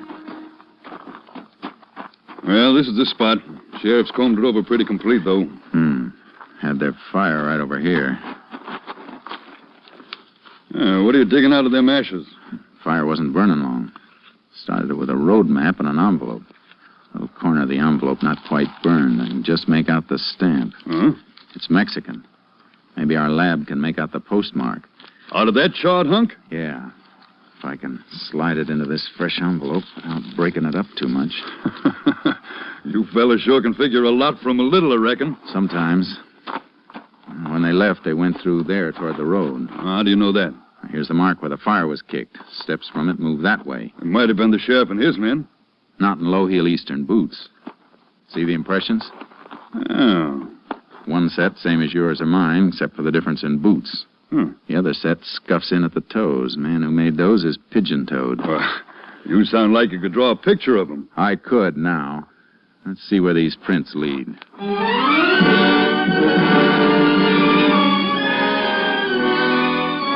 They led to the road, or almost to the road. Just at the edge of the grove were tire markings where a car had been backed into the mulberries to screen it from sight. Yeah, this is it, all right. Can see where it scraped the branches. Did more than scrape them. End of this one's been torn off. The part that got torn off isn't on the ground. Low branch, too. Oh, that means something? From the tire marks and the height of the branch, it means the baggage compartment of the car was open and then closed down on the end of the branch.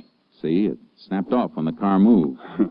You sound like that's worth knowing. It might be worth plenty if the highway patrol turns up an abandoned car with a piece of mulberry branch caught on it.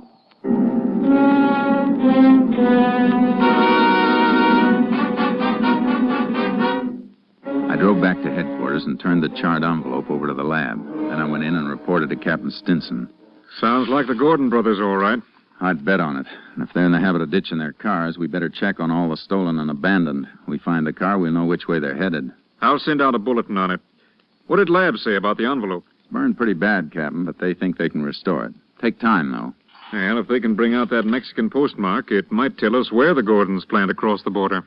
That's what I was thinking. They won't go through a regular border station. It'll be an illegal crossing. And they'll probably have a hideaway arranged on the other side. Yeah, probably other members of the Crawford gang. I figure they'll try to make it before tomorrow morning. They'll be making their big run tonight. Well, head south, Jace, toward the border. We'll relay all information to you as it comes up. I'd better get charcoal out of the barn and hitch up my horse trailer. That's a good idea. Wherever they try to cross, it's a cinch it won't be good territory for a car. The border stations are covered, though, aren't they, in case they do try a legal crossing? Now, their mugs are hanging in every customs house from Brownsville to El Paso. FBI has given them extra cover, and the Mexican police are helping, too. I better get going, then. So long, Captain. So long, Jace, and good luck.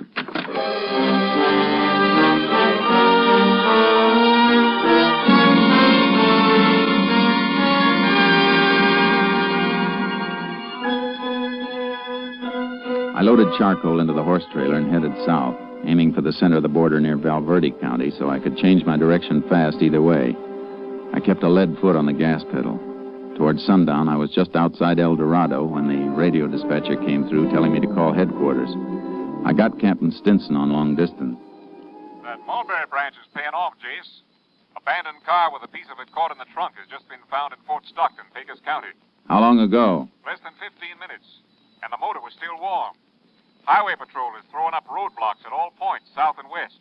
They can't be far out of Stockton. Must be planning to try a border crossing in Presidio or Brewster County, then. Any report on that burned envelope? Still working on it, Jace. You better head for Fort Stockton. If they do get past our block, they're within 90 miles of the border. I'll do my best, Captain. So long.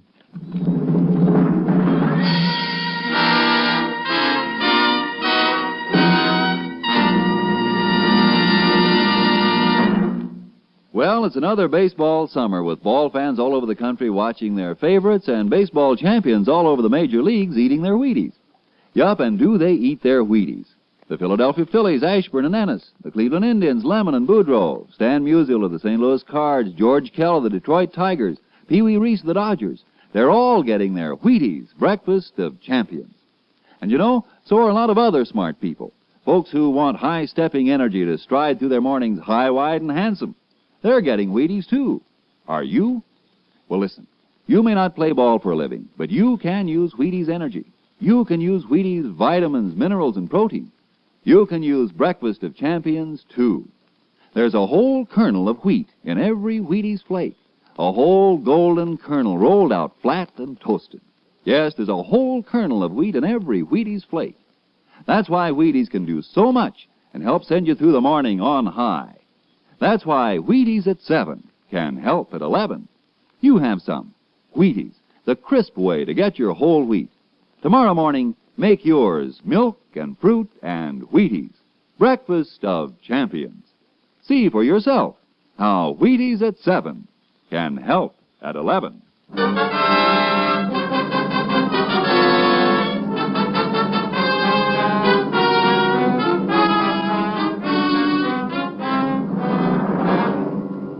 I started for the roadblock area in Pecos County, but I never got there. I was still 50 miles away when headquarters radioed me to contact them by phone.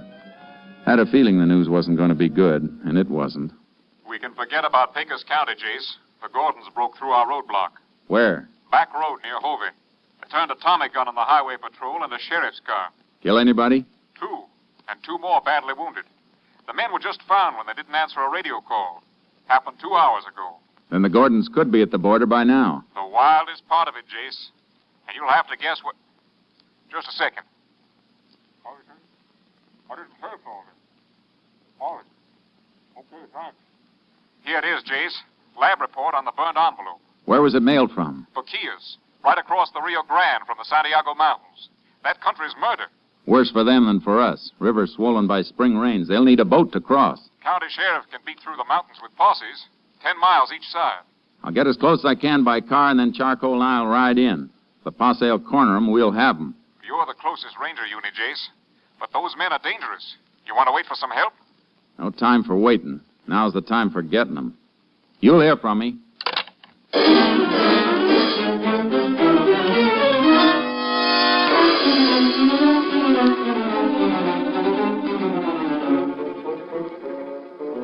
In the south of Brewster County, the world comes to an end.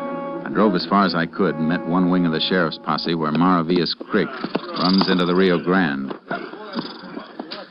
Any sign of them, Sheriff? Nope. Got men working in from the other side of the mountains, though. I'll get my horse and ride in with you a ways. Then we can split and fan out. Good. Mighty fine horse, Ranger. The best. Come on, Charcoal. Hey, which of your men knows this section best? Jaime Sanchez, I reckon. I'd like him to ride with me when we split. Oh, he'd be proud to. Sanchez! Hey, you want me for something, Sheriff? Ranger wants you to ride with him. That's good with me. Thanks, Sanchez. You got any signal arranged with the rest of your posse? 3 shots. 2 seconds between each one. Good. Well, let's ride. All right, men.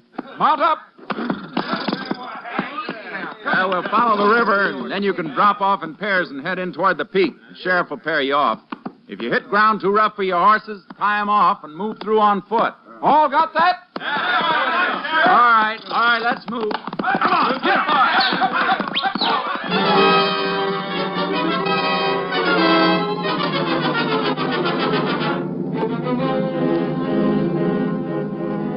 We moved along the river, closing the circle and hoping that Joe and Tiny Gordon were inside of it. The country got rougher, and no horse could have taken it without the light of the moon. Posse paired off and thinned out. Finally, the sheriff and his last deputy turned off, and Sanchez and I went on alone. How far are we from Boquilla, Sanchez? About 5 miles, senor, and we'll be right across the Rio. We better turn toward the peak, then. We can't go in very far in the horses. Maybe we should leave them right here. Easier to find again. You're probably right. Whoa, boy. Tie him off over here. See? There are some cabins up here in the mountains, but the men we are after wouldn't know about them. What kind of cabins? Old hunters' cabins from long ago when there was good hunting. But most of the game is gone. Nobody lives in them anymore. No, but the Gordons might know about them anyhow. You said they do not know this country. Yeah, they could have been told. They're meeting somebody in Mexico. Some of their gang might have come through here before. That's why they picked this spot. They're in such a hurry, though, I don't think they would stop. Yeah, they would if the big boy got tired. The big boy? Yeah, Tiny Gordon. He's pigeon-toed. Something wrong with his feet. He's big and heavy and carrying a lot of weight. He's going to slow down in this country. I think you're right, Ranger Pearson. He ain't got good feet. He's so damn plenty in here. The cabins in the territory we're covering? See, 2 of them. Well, let's take a look. See, the first one is right up this way to the left, about 2 miles in.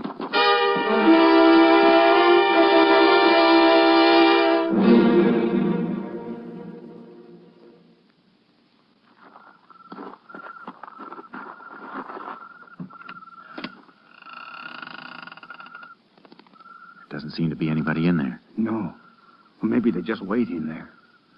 Soon find out. Stay clear of the doorway and keep your gun ready while I go in. See, but you better have your guns ready, too. Don't worry. I got 'em. Watch it.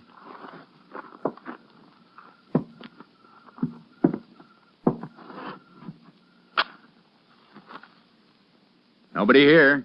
Come in. Lamp here. I'll light it. Something wrong with the lamp, senor? No. But I don't think I'll light it after all. Use your flashlight instead. See? There. Feel the glass. The lamp chimney. It's warm, senor. Used less than half an hour ago. Could any of the posse have reached here before us? I don't see how. They all turn in further back. I mean the group working in from the other side. No, they came all the way from Hot Springs, further than where we start. That's where the sheriff's deputy went to get them. Flash your light around a little. See? Wait. Turned on that chair again. See? Look. Dust wiped off it. Somebody sitting there not long ago. That scraped spot on the floor. Sat with his legs straight out. That scraping was done by his heels. See, you have a good eye. I think I'll sit down there and stretch my legs. My heels reach those marks? No, not quite so far. But why do you do that? Because I'm 6 feet tall. The man that sat in that chair is taller. Tiny Gordon is 6'3". Come on.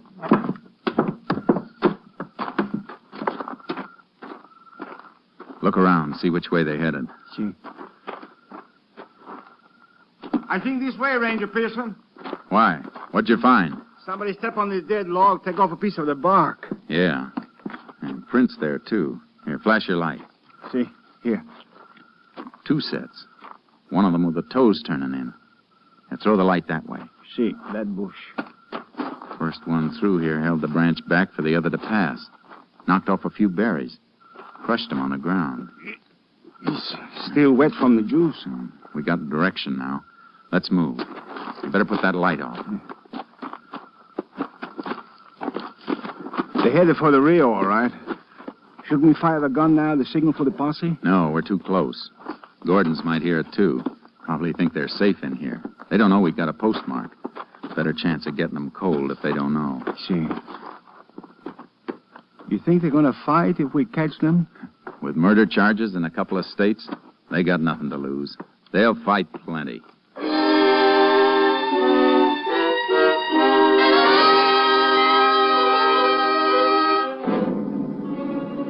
They left a trail all the way, easy to follow even by moonlight. It got fresher as we moved along and saw more and more spots where Tiny Gordon had stopped to rest, and the pace spots where Joe Gordon had moved around restlessly waiting for him. It wasn't long before we could hear the lapping of the Rio Grande as the foothills dipped down toward it. And then we heard them, moving and talking in the reeds at the edge of the river. All right. Take it easy, man. How do you know? How do you know they got our letter? They expected us last night. Let's try again. I know we ain't moving on a time schedule. Suppose they don't come. It'll be light in a couple of hours. So we'll go back to that cabin and hold up again until tomorrow night. Besides, who's going to see us here? Oh, maybe an Indian or something. How do you know who's liable to be tramping around? What are you, Daniel Boone or something? Nah, dry up. Don't you tell me to dry up, you little punk. Tiny. We figured that right. They're expecting a pickup from the Mexican side. See, good thing the boat does not come brought yet. those Tommy guns with us. You're lucky you could carry a .45. You tried to carry a Tommy gun the way you were flopping around, man, you'd have killed yourself and me, too. I might kill you someday, Joe, shooting your mouth off. Go on, try it. I'll blow your brains Why, out. you want to punch in the jaw, Joe? Try it. Well, they got 45s. But so have we. See? Let's move in and take them.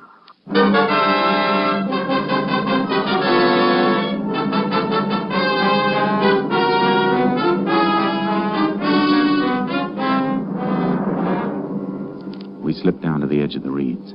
I tapped Sanchez to move off about 30 yards so they'd have to come between us if they made a break away from the river. We couldn't see them in the reeds, but they couldn't see us either. Sanchez reached his position, and then I straightened up.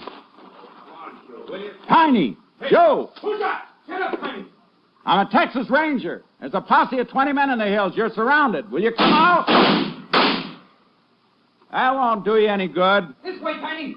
Open up, Sanchez. Don't get through here.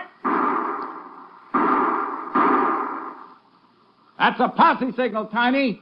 They'll all be heading this way. You won't be here to meet us. Late gun. What's the matter, Tiny? Your gun empty? Mine isn't, Chapman.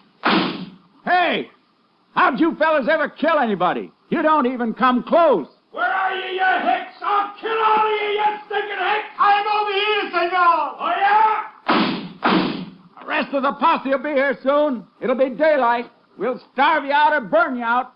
You're hogtied. You better give up while you can. I ain't giving up. I'll take a lot of you hicks with me. Come on, Joe. Wait, with you. Bring them this way, son. Go! Go! Go! You dirty!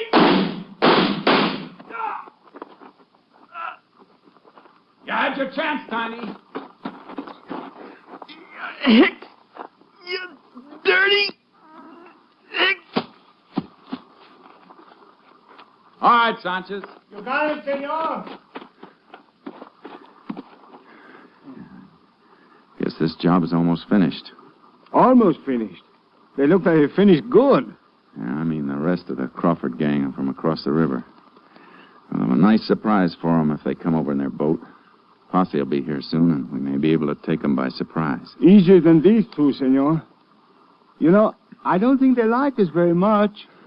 I saw what they did to a deputy sheriff and his kid.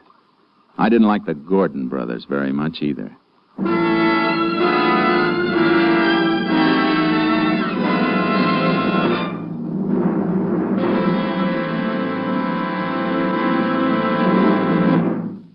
2 hours later, other members of the Crawford gang were surprised and captured without resistance when they crossed the Rio Grande to keep their rendezvous with the Gordon brothers. They were turned over to federal authorities to stand trial for their crimes.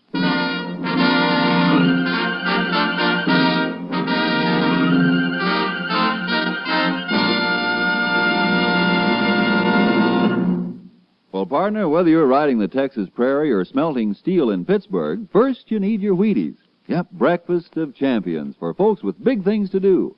It's a brighter morning and a better job when you begin a good breakfast with Wheaties. And here's why. There's a whole kernel of wheat in every Wheaties flake. Yes, there's a whole kernel of wheat in every Wheaties flake. That's why Wheaties can give so much. Whole wheat vitamins and minerals, protein too. Whole wheat energy to help you stride through the morning high, wide, and handsome. Yes, there's a whole kernel of wheat in every Wheaties flake. That's how Wheaties at 7 can help at 11. You try 'em. Golden Flakes, Crisp Flakes, Wheaties Flakes. Have some tomorrow with milk and fruit, and see yourself how Wheaties at 7 can help at 11. Next week, Joel McRae in another authentic reenactment of a case from the files of the Texas Rangers.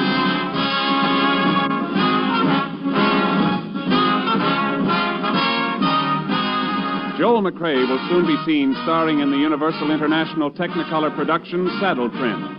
Tonight's cast included Tony Barrett, Tom McKee, Tom Holland, Jack Crucian, Byron Kane, and Jay Novello. This story was transcribed and adapted by Joel Murcott, and the program was produced and directed by Stacy Keach. This is Hal Gibney speaking. And this is the Wheaties man, Frank Martin, inviting you to listen Tuesday night to The Penny Singleton Show on the Wheaties Big Parade. See you then.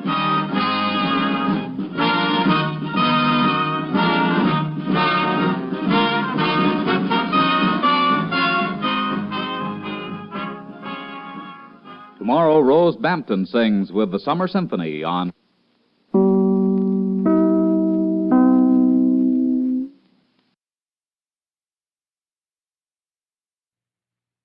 The National Broadcasting Company presents Joel McRae in Tales of the Texas Rangers.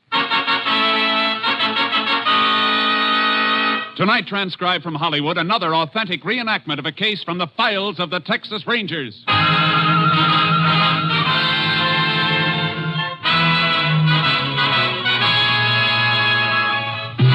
Tales of the Texas Rangers, starring Joel McRae as Ranger Jace Pearson. Texas more than 260,000 square miles, and 50 men who make up the most famous and oldest law enforcement body in North America.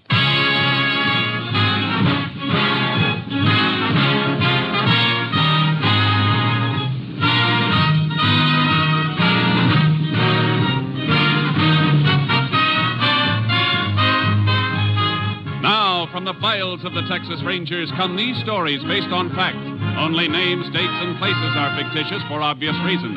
The events themselves are a matter of record.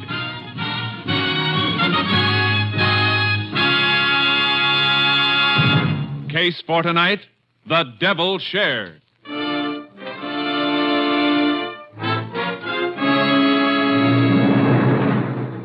It is 6:45 p.m., October 26, 1939. Frank Whalen, a dirt farmer, is sitting down to his simple evening meal when the door to the kitchen opens and his brother, Jeff Whalen, comes in. Well, howdy, Jeff. Thought you was going to spend a couple of weeks up at Big D. So I changed my mind, come back. Any law against that? Didn't say there was.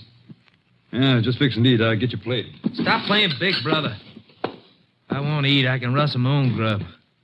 You can call it fatback and beans grub. What's the matter with you anyhow, Jeff? Nothing. Just leave me alone.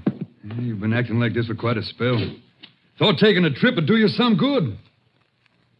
Jeff, why'd you come back? I met Luther Riggs up in Big D. He told me you and Ma Jan was fixing to get married. Oh. So that's it. Why didn't you tell me? Because of the way you've been acting. I was going to tell you when you come back. You should have had a talk with me, Frank.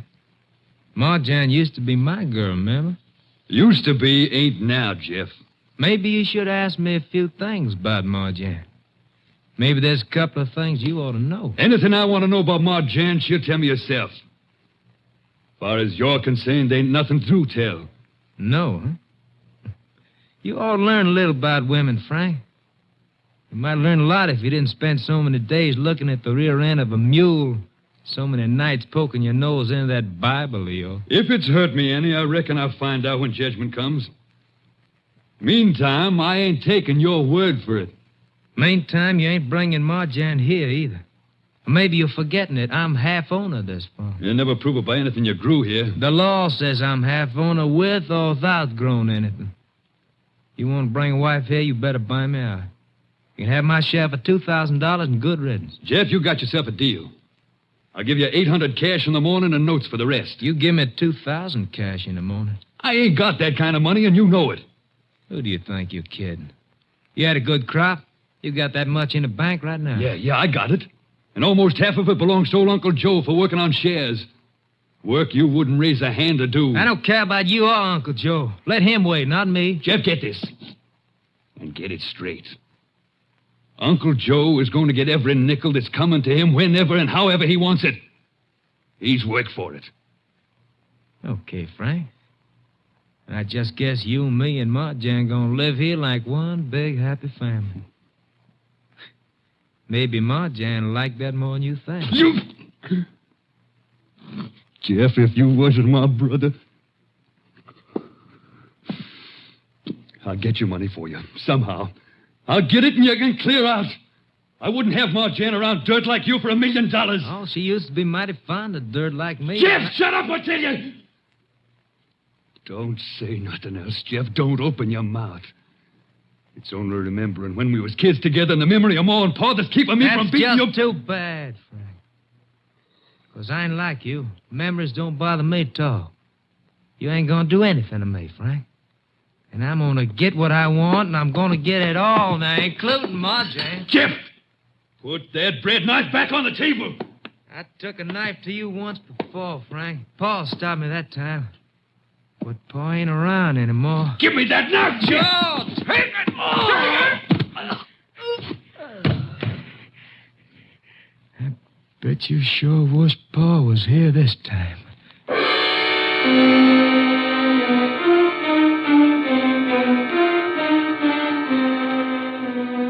Jeff Whalen waited until next morning before reporting the death of his brother Frank to the local sheriff. The sheriff asked for the assistance of a Texas Ranger. Ranger Jace Pearson was assigned to the case. Well, Jace, I went all over the place earlier this morning when I was called here, and now you've been all over it. If you see anything, I must have missed it. Doesn't seem to be much to see except the body. Want to talk to the brother now? He's still waiting in the parlor. Yeah, I know. I'll see him in a minute. Look at the table where Frank Whalen was eating. I was cutting his bread from this whole loaf. Crumbs show that. And it was a sharp, clean cut. This eating knife's the only one on the table, though. That's not sharp enough to slice the bread that way. He might have cut the bread, then put the knife away. It's possible, but it doesn't figure. No, it doesn't. Fella sits down to his food, he don't put nothing away until he's through. And Whalen wasn't through. From the looks of it, he just started to eat. What you looking in the drawers for? Murder weapon, maybe? Something like this bread knife? Could be, I guess, but that knife's clean. Yeah, too clean. Look at the blade and the handle. Well, what about them? The other knives in this drawer don't shine like this one. This one's got special treatment. Hey, I see what you're driving at. You figured it was rubbed with a scouring pad to remove blood, maybe, huh? That's something we'll have to find out, but it's worth a bet. It's been cleaned up too well to help us any, though. We might as well put it back in the drawer. Seems like that knife's the only thing we got to go on, Jace. And we're not even sure of that. I know. We better have a talk with Whalen's brother right now. Sure, but Jeff won't be able to help much. Why not? He just got back from Dallas early this morning. Called me as soon as he found the body. Oh, I didn't know that. Well, we might as well see him anyhow. Marjan Galt's in the parlor with him, Jace. Oh, who's she? And Marjan and Frank Whalen was fixing to get married. Folks tried to keep her away when the news got out, but she came anyhow. Yeah, it's just as well. She might know something. She's broke up pretty bad. Parlor's here. Sliding door, I'll open it. Jeff, the ranger'd like to talk to you and Marjan now. When can I see Frank? I want to see him now. I think it'd be better if you didn't, ma'am. For your own good, Marjan. Last night. Only last night I was home, but I was so in pillowcases. No, come on, please, Marjan. Look, do you have to talk to her now? I can tell you anything you want to know. All right. But I think you'd better come into the next room then. Okay. Ma'am, why don't you just stretch out on that sofa and rest? All right, Jeff. When did you find your brother's body? Well, like I told the sheriff, by 5 o'clock this morning when I come home. He was killed last night around dinner time. Where were you then? On the road, I reckon. I've been up to Big D for the last 5-6 days. You drive back? Didn't have nothing to drive back in.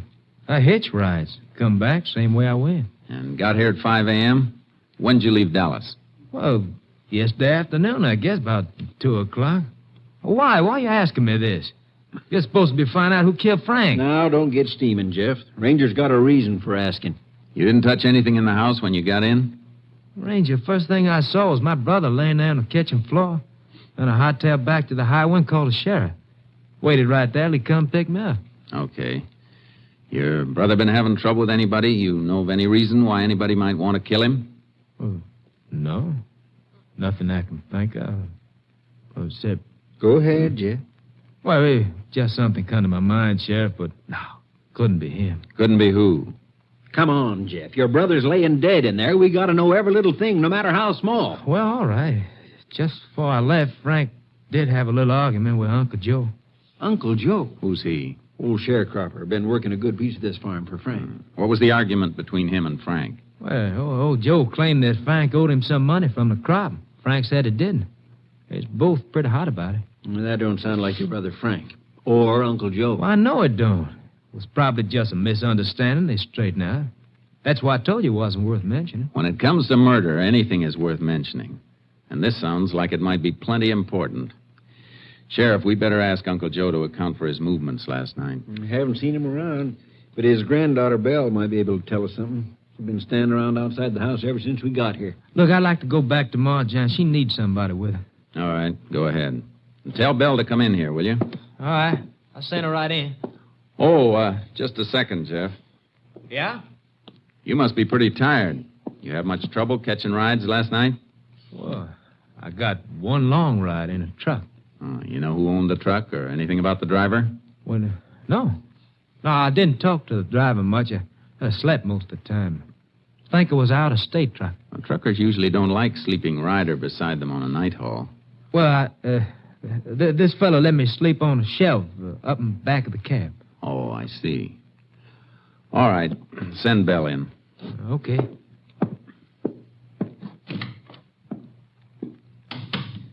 You've been asking him a lot of funny questions. Yeah, and he's been giving me a lot of funny answers. What do you mean, Jace? That stuff about sleeping on the shelf in a truck cab. He never slept in that suit he's wearing. It's too well pressed. So he changed clothes when he got home this morning. He said he ran to call you the minute he saw his brother. You want to see me, Mr. Ranger? Yes, Belle. Come in. Belle, you and your grandfather, Uncle Joe, you live on this farm? Yes, sir. That little house down there near the meadow. You can see it. Just the two of you? Yes, sir. Where was your grandfather last night? He was home, sir. He don't never go no place. Was he home all night? Where was he at dinner time? Home, sir, honest. Only time he left was for a few minutes to bring... He didn't leave the house at all. Not at no time. He didn't leave the house at all. Belle, you're lying. No, Sheriff, no, I'm not. Look, Belle, you started to say something, then you backed away No, from sir, it. I didn't. Belle, if you want to help us and your grandfather, you better talk up. I told you everything, honest, I did. With all this going on, why Grandpa around? Why'd he run off? He didn't run off. He went to the church to pray for Mr. Frank. He loved Mr. Frank. He would never hurt him.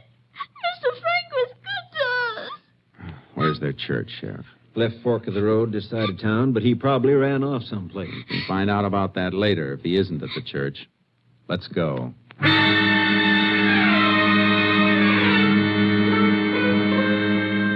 Uncle Joe was at his church, all right. We saw him kneeling in the dim light when we opened the door.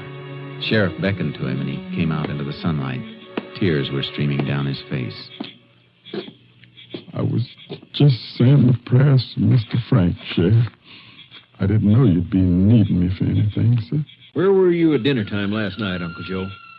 Why are you asking me that, Mr. Sheriff? Just answer the question, Uncle Joe. You can't be figuring that I killed Mr. Frank, is you? We just want to know where you were. I never hurt Mr. Frank. He's the best man I ever knowed. Why, he's even helping me so as I could buy my own strip of land and my own mule. Uncle Joe, I want an answer. And tell the truth. Belle already tried to lie for you. Begging your pardon, Mr. Sheriff, but don't nobody never have to lie for me, sir. The truth ain't never hurt me. I ain't never hurt the truth. Well, you'd better tell the truth. Just a minute, Sheriff. Uncle Joe, did you leave your house at supper time yesterday? Yes, sir, Mr. Ranger. I did. Where'd you go? To Mr. Frank's house, sir, like I did every evening, to bring him some of Belle's fresh bread for his supper. Uncle Joe, I better tell you right now that anything you say from here on can be used against you. Used against me for what, sir? Ain't nothing I'm ashamed to tell. How long did you stay there? Mr. Frank was cooking him some food. I just stayed long enough to leave the bread and to fix up with him to meet him Friday at the bank so he could give him the money. What money? What was mine from working on shares. Are you saying Frank Whalen was holding money of yours? You had an argument about whether or not he owed you that money, didn't you? Mr. Frank and me ain't never had no argument, sir. He was my good friend. Hey, Jace, here comes one of my deputies, Ben Sloan. I thought he and the other boys were beating around the farm. You know, they might have found something. Howdy, Ben. Howdy, Sheriff. What's that you got wrapped in that newspaper? This. What? A bloody knife. Where'd you get it? Reckon old Uncle Joe here could tell you as well as I can. We found it in the weeds, out behind his shack on Whalen's farm.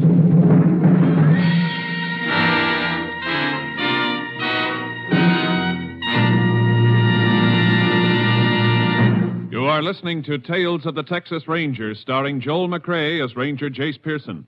We continue now with tonight's case, The Devil's Share, an authentic story from the files of the Texas Rangers.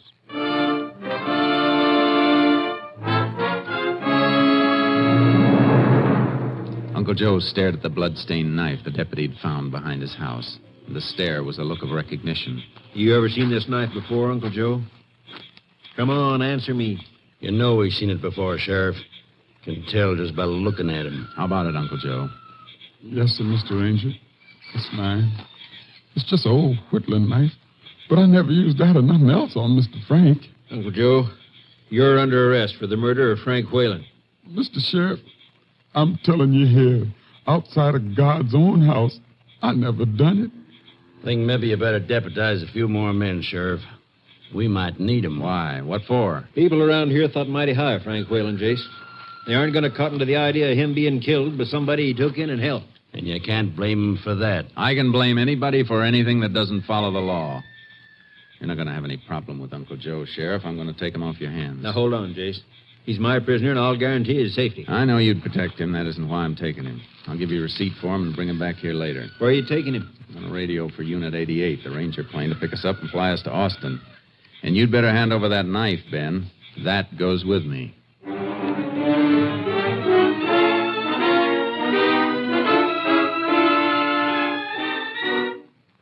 I put through my call to Camp Mabry, Austin, and the Ranger plane picked us up at the nearest airfield. Uncle Joe tightened up as we took off, and his lips moved like he was praying. After that, he relaxed. Where you taking me to, sir?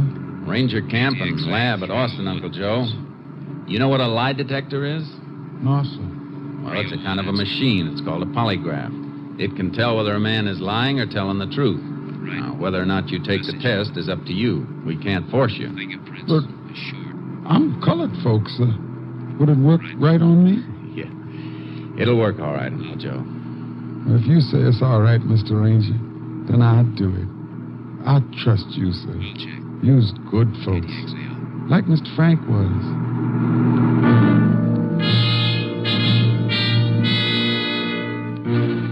We landed at Camp Mabry. I dropped the blood-stained knife at the lab and then took Uncle Joe upstairs to the polygraph room. He wavered a little when we seated him in the chair and fixed the bands to measure his blood pressure, pulse, and respiration.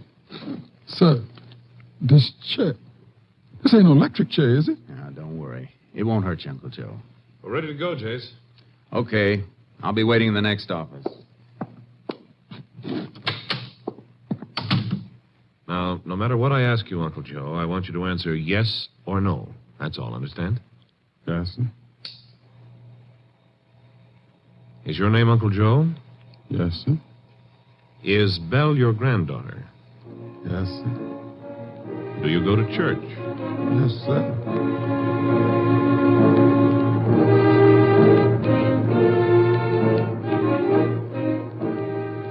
I waited in the next office, knowing what was happening. The technician would go through the list of questions, the simple, harmless questions that would register truthful reaction on the graph. And then he'd start to hit the questions that mattered, the questions about Frank Whalen. Yes, sir. Did you have an argument with him about money? No, sir. Did you use a knife on him? No, sir. Did you kill Frank Whalen? No, sir. Was the knife with the blood on it yours? Yes, sir. Do you know how the blood got on it? No, sir. Is that the truth, so help you God? Yes, sir. Well, that's all, I guess. Now, you just stay put, Uncle Joe. I'll take those things off you in a minute. Yes. We're all finished, Jace. Good. What was the reaction? Looks like he's telling the truth, Jace, all the way down the line. Even about not having an argument with Frank Whalen over money? According to the graph, no argument. He wasn't lying. Good, because that means somebody else was lying. I'm going to take him back to... Just a second, Jace. Kenny speaking. Yeah. I'll tell him. He'll be right down. That was the lab on that knife you brought in. Yeah, they typed the blood? It isn't human blood, Jace. It's chicken blood.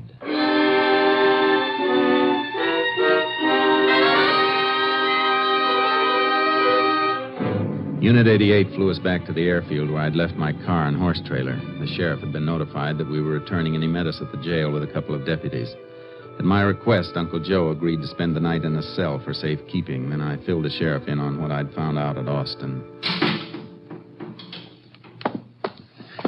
Chicken blood. I don't get it, Jace. Why didn't Uncle Joe say he'd used that knife to kill a hen? Because he didn't. That knife was planted where it was found. And whoever planted it didn't expect the investigation to go any further. Uncle Joe kept the knife in the shed behind his house. Killer got it during the night after the murder, stuck a hen with it, and tossed it in the weeds. Have to be somebody who knew the place pretty well to find that knife and do the planting. It was somebody who knew the place. Frank's brother, Jeff? Frank's brother, Jeff. What do you know about him? Has he ever been in any trouble? Not around here. Yeah, we better check and find out where he stayed in Dallas and who saw him while he was there. We don't know for sure he was there. Oh, he was there, all right. How do you know? Because Luther Riggs saw him. Luther just drove back from Dallas this morning. I met him about an hour ago, and he told me he'd seen Jeff there. How long was Riggs up in Dallas? Just overnight. Quick business trip. Why? And didn't it seem kind of funny that Jeff hitchhiked back here in such a hurry when he could have stayed over until this morning and gotten a sure ride with somebody he knew? Didn't think of that. Where does Riggs live? Farm, 4 mile out. Let's drive out there. I want to see him. Well,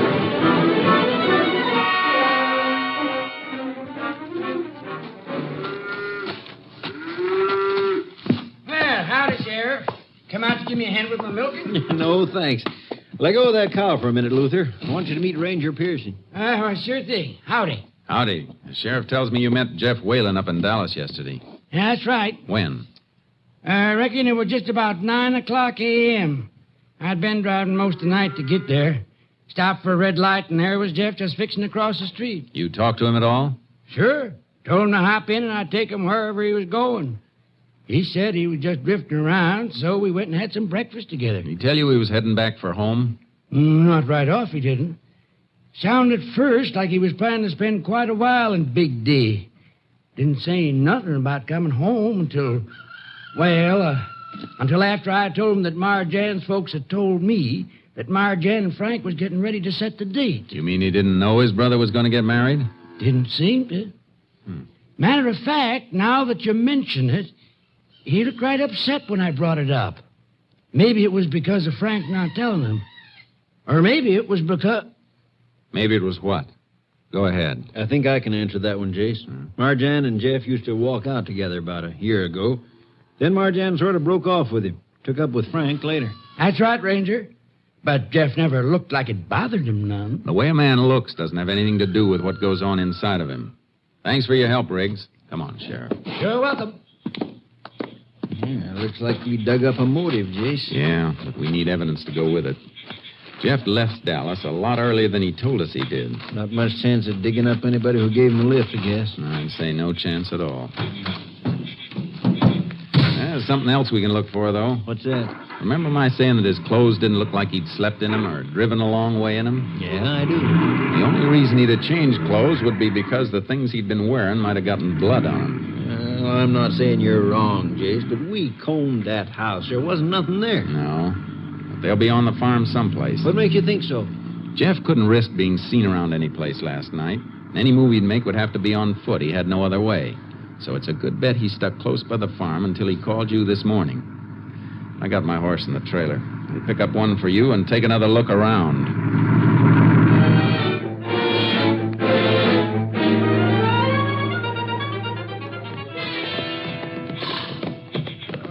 Jace, we've been out here half the night. I don't think we're going to find anything. Maybe not. Come on back to my place and let's hit the sack. When we wake up, we can start out fresh. I don't want to wait too long. If we come here by daylight, Jeff will see us looking. Well, I'm beat. Can't we just go into the trees over yonder and rest a while? Yeah, I guess so. It'll be dawn in about 2 hours. We can move faster then with a little light. Good. Come on, boy, over to the trees. We'll all take a breather. Come on, Sharky.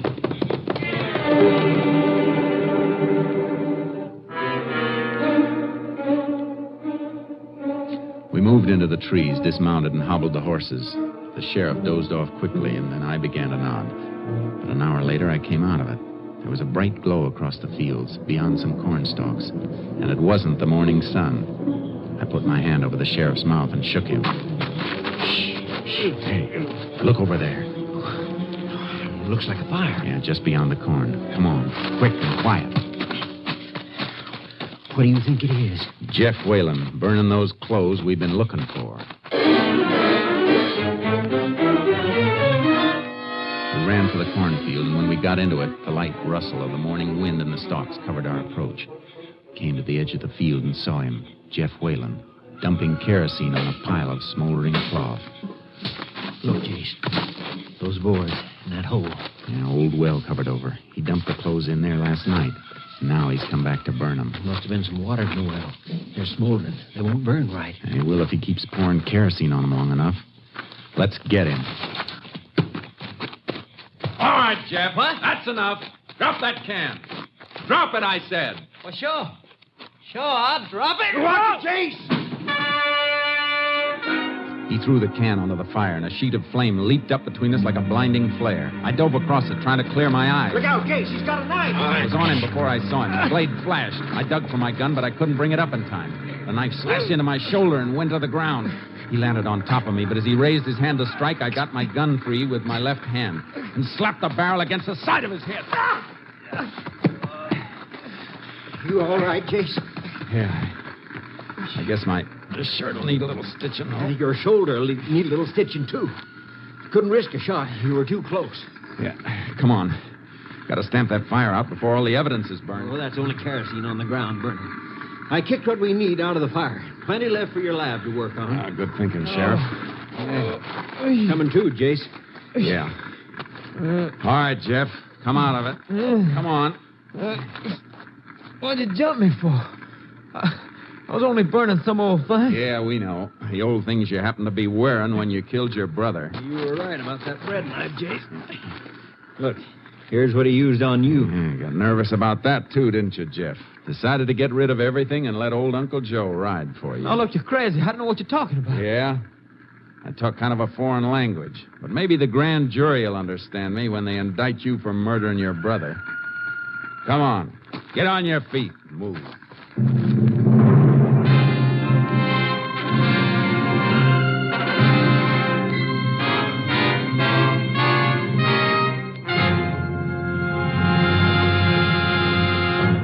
Jeff Whalen was tried and convicted for the brutal knife murder of his brother Frank. On August 2nd, 1940, at Huntsville Penitentiary, he died in the electric chair.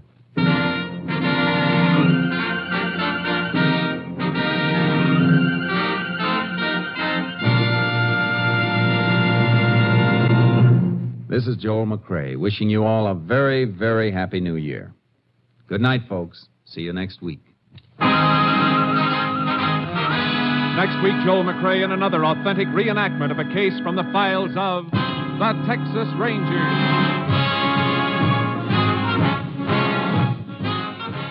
Joel McCrae is currently seen starring in the Universal International Technicolor production Saddle Tramp. Tonight's cast included Tony Barrett, Tom McKee, Parley Bear, Peggy Weber, Roy Glenn, Wilms Herbert, and Rye Billsbury. This story was transcribed and adapted by Joel Murcott, and the program was produced and directed by Stacy Keach. Hal Gibney speaking.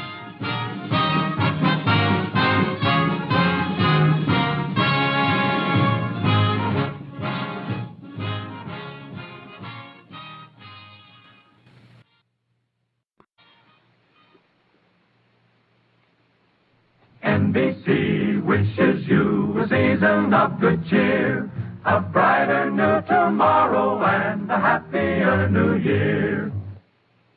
Stay tuned for the $64 question. Tomorrow, remember the Cotton Bowl game on NBC.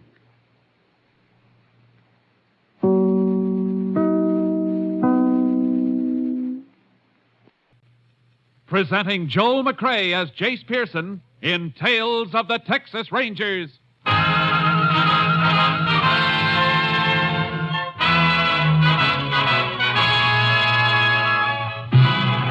Tales of the Texas Rangers, authentic stories from their official files. Texas, more than 260,000 square miles. And 50 men who make up the most famous and oldest law enforcement body in North America.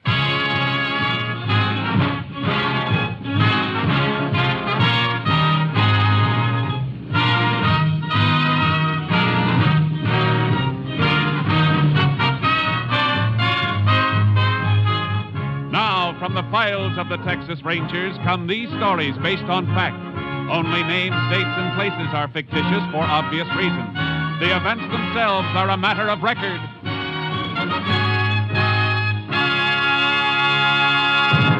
Tonight's transcribed case, Candyman.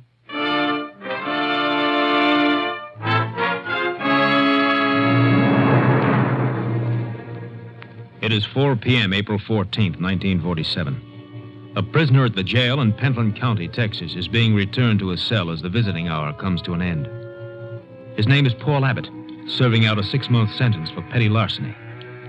His cellmate, John Saygood, has not had a visitor. For Saygood is being held without bail, awaiting trial for murder. All right, Abbott. In.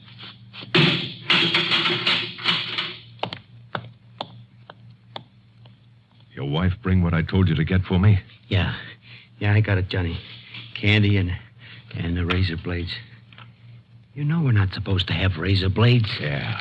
If they find them on me, they might put me in jail. What are you so nervous about with your lousy 6-month flat bit? I'm facing the chair, and my nerves are still better than yours. Look, Sacred, I only got a month and a half to go. I don't want to get in no trouble. Lay off, will Are you telling me what I should do, you cheap heister? Oh, Johnny, let go of my arm. You're hurting me. No kidding. Really? Gee, kid, I'm sorry. Maybe I played too rough, and you're my pal. Model prisoner like you with only a few weeks to go never gets searched after a visit. And you're so good to me. Have a piece of candy, pal. I don't want any. Okay. You know, while you've been out visiting, I've been thinking. I'm going to let you and your wife do me another favor. A big favor. Look, I got to be careful what I ask her. I can't upset her now. You know that? Oh, that's right. The baby's due soon, ain't it, Papa? Wouldn't want the kid to start out without an old man, would you? What do you mean, Johnny? I wanted to see if your wife could get these razor blades in. Now, next time she comes, tell her to bring me a hacksaw and a gun. No, Johnny. You don't want to see me go to the chair, do you? Now, if you do, I could take one of these blades to your throat. No, Johnny. Keep your voice down. All right, Johnny. All right. I'll do it. You'll do it. Now, don't kid me. I can hear the wheels turning in that square head of yours. Next time the screw takes you out of here, you'll spill your guts. I won't, Johnny, I swear. I know you won't. And I'll tell you why. Because if you rat on me, somebody will slip a shiv into you. In jail or out. Now, remember that. Remember it if you ever want to see that kid. You don't realize what you're asking me to do. I ain't asking, I'm telling. And if you decide to get brave with your own neck, remember I can have your wife taken care of, too. You wouldn't do that. All right, shut up. Here comes the screw. What's the yelping about? What's going on in here? We was just arguing, that's all. About what? Baseball. How many games Gehrig played for the Yanks? Is that right, Abbott? Ain't that right, Abbott? Yeah, that's right. Baseball.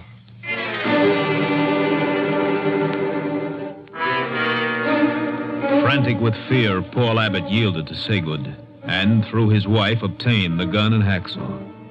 The blow-off came a week later when the Pentland County jailer was killed, and Saygood and Abbott escaped. While roadblocks were being quickly set up by Ranger and Highway Patrol units, Ranger Jace Pearson contacted Sheriff Leonard Ginn at the county jail. Well, they were in this cell, Ranger. Yeah.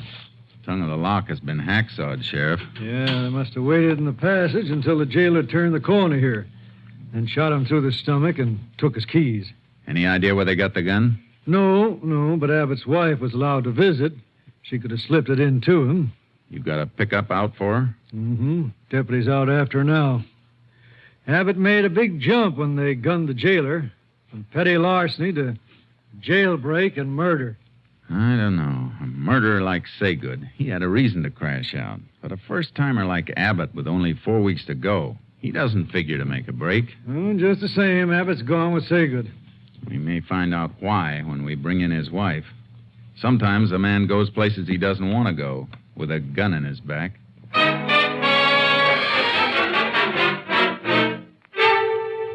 What could I do, Sheriff? What else could I do? That man would have killed him. Yeah? Did you arrange anything else for them, Mrs. Abbott? Get clothing or an automobile? No, how could I? I even had to lie to my mother to get money. To buy the gun. Paul was in jail and I wasn't working. I was always borrowing money to bring him things. I understand. The one behind the bars doesn't do all the suffering. I'd have done anything for Paul. But I had to take the food out of my mouth to buy things for that other man. And it isn't me alone. I'll be having my baby soon. Why did Paul go with him? Why? I don't think he went willingly, Mrs. Abbott. I'm afraid he went at the point of that gun you brought in. I begin to agree with that, Ranger. You told us you brought Saygood a lot of candy. Yes. More than $1's worth every week. There's a real sweet tooth, Jace. Always sitting up a yammer for sugar at meal times. Yeah. Mrs. Abbott, will you excuse us for a moment? Sheriff, I want to see you for a second. Oh, sure.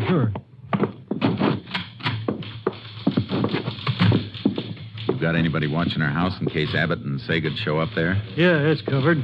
Good. Your office hasn't any report of a stolen car, huh? Nope, nothing yet. And they're probably on foot. Could be out of the county by now, though. We have other ranger units in the area. I'm going to call my headquarters and have one of them come with me so he can beat the countryside. Okay. Anything else you want me to handle? Yeah. They'll have to eat wherever they are. And even if they have money, they won't take a chance on being spotted buying anything for a while. That figures. I want you to make a careful check on any robbery report you get from food stores. Uh-huh. I'd like an itemized account of everything that's taken. I got a hunch Saygood will make a special effort to get his hands on some candy.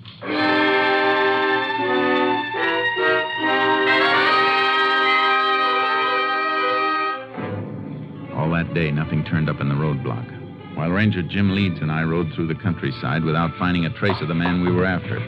But on the following morning... Maybe we've been heading the wrong way, Jace. I don't think so, Leeds. Coming this way would have been the fastest trail out of the county. Otherwise, all wilderness for more than 80 miles. Too much of them on foot without supplies. Still figuring they cut through toward US 280, eh? They must have. They'll have to get to a car someplace unless they got a spot to hole up in real close. I don't think Saygood would take that chance. He'll want distance. Yeah. Farmhouse head. A rider coming, too. He's really pounding leather. He sees us. Coming right this way. Let's meet him.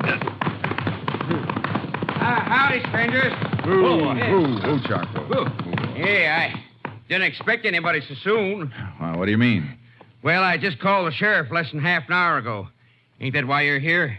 We didn't know about your call. What happened? Well, my dogs flushed a couple of prowlers during the night. I've been out all night hunting them, or I'd have put in a call before. Maybe your boys. You know what they look like? No, all I saw was two shadows.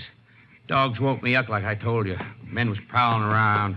We better have a look at his place, Leeds. Yeah. We'll ride back with you. Oh, all right. Yeah. How long ago did it happen? Oh, reckon it was 2 a.m., about 6 hours ago. You say you chased him? Yeah, but I couldn't spot him in the dark. Just rode around all night. If I'd have had any sense, I'd have called right away, but they threw a couple of shots at me when I saw him, and I got hot and went for my gun and lit out. I see. They get anything? When I went back to the house this morning, my missus said a couple of shirts and jeans was missing. Must be Saygood and Abbott, all right. Getting rid of their jail clothes. They have horses? No, I didn't hear any. Maybe they were going to take a couple of yours and didn't have time to get them. How come your dogs didn't stay after them? Dogs were pinned up. Should have turned them loose, but like I said, I was too hot to do any thinking after they shot at me. If you had done any thinking, you'd have stayed home. One of the men you were chasing is a killer, and about as cold as...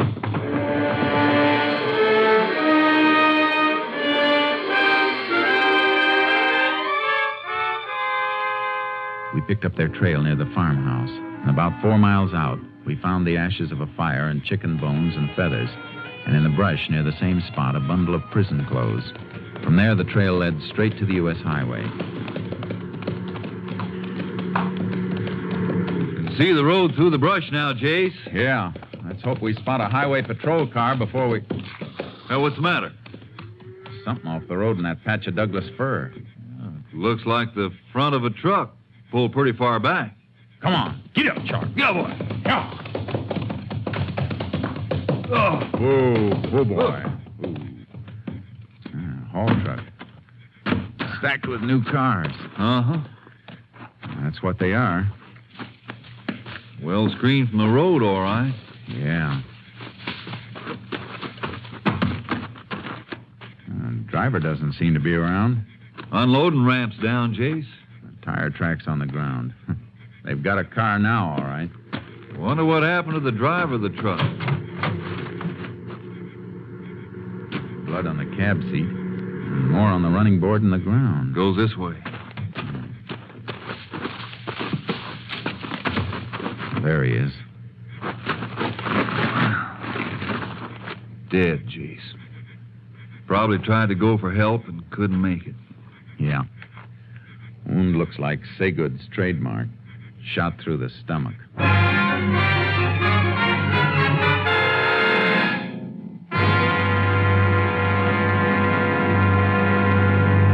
You are listening to Tales of the Texas Rangers, starring Joel McCrea as Ranger Jace Pearson. Now we continue with tonight's case, Candyman, an authentic story from the files of the Texas Rangers.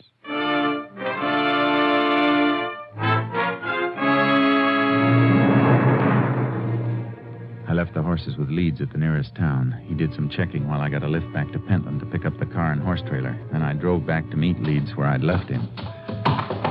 Come on, boy. Get in the trailer. Move, boy. Ready to roll, Jace. We'll roll as soon as we can figure out which way. You check on those gas stations? Highway patrol went all the way down the line. No station serviced the car we're looking for. No pump locks were broken during the night. They must have driven as far as they wanted to go and ditched the car. Somewhere within about 100 miles from you. How do you figure that? Well, new cars coming off the assembly line only get a few gallons of gas put in them. If they didn't take on more gas, they got as far as they could on what was in the tank. That makes sense. We'll head west. Saygood's had trouble in Oklahoma and Louisiana, according to his record, so he'd go to New Mexico, where he's clean, if he left the state. Yeah? Guess it's our best shot.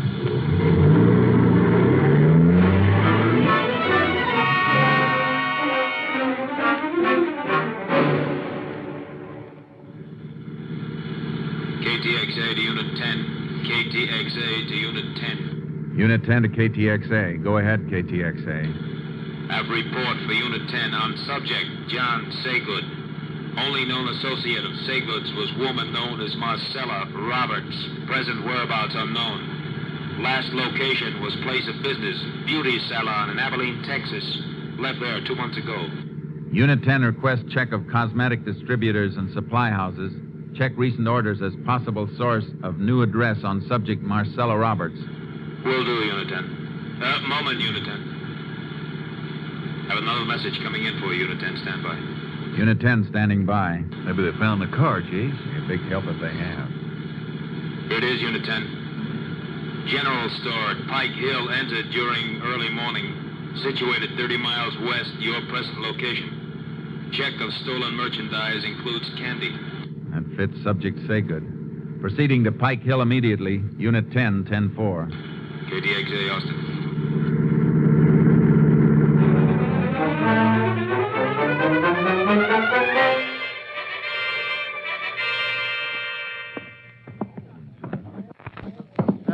Sleep in a room right back of the store here, Ranger, when I hear this noise. I got up and lit the light, and it was just before daybreak. You see anybody? Nope. I opened the door into the store, and then the dang cat popped into my room and started purring and rubbing against my leg. So I just figured she knocked something over, so I went on back to bed. I see. Didn't know anybody'd broken in until I got up this morning and found the door glass busted. Must have slept through that, though.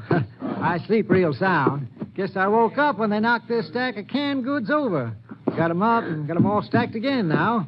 You call the sheriff right away? Yep. Soon as I found a few dollars from the cash drawer missing. Didn't think about the candy counter. Don't keep much, you know. Till a couple of kids come in later on wanting some peppermint lifesavers. And I saw a whole box of them was gone and some chocolate bars. I guess that's when the sheriff got in touch with us then. And we'll rope off this showcase and have somebody from our lab come in to check it for fingerprints so we can be sure it was the man we were after. Not much doubt about it, Jace. Nothing like being sure.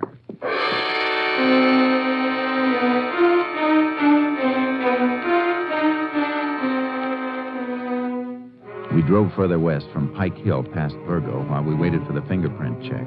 We combed the brush along the highway looking for the car Saygood and Abbott had stolen, but there was no sign of it. If it was abandoned, it might stay hidden for weeks. Nothing in here, Jace. No. Would have been a good spot to ditch a car, though. Well, they couldn't have driven much further than this. Well, we may find it further on. Maybe. Maybe we've already passed it. Call on your car radio, Jace. Yeah. I heard it. KTXA to Unit 10. Come in, Unit 10. Unit 10 to KTXA. Go ahead, KTXA. Report on subject Marcella Roberts. Cosmetic distributor check shows nail enamel ordered in subject's name 2 weeks ago. Delivery made to Adorable Beauty Salon, Virgo, Texas. Units 10 and 7 continuing investigation. Unit 10, 10-4. KTXA, Austin. Pile in, Leeds. Virgo's about 15 miles back, Jace. Yeah, I had a hunch we came too far. Figure the woman's helping them hide out? Sega didn't head in this direction without a reason. If she isn't hiding him, she'll know where he's headed.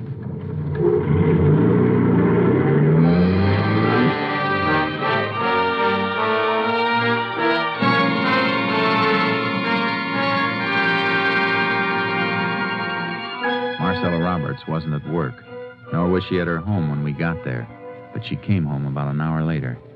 We left our car out of sight. She didn't see us until she came up the steps to the private entrance on the porch.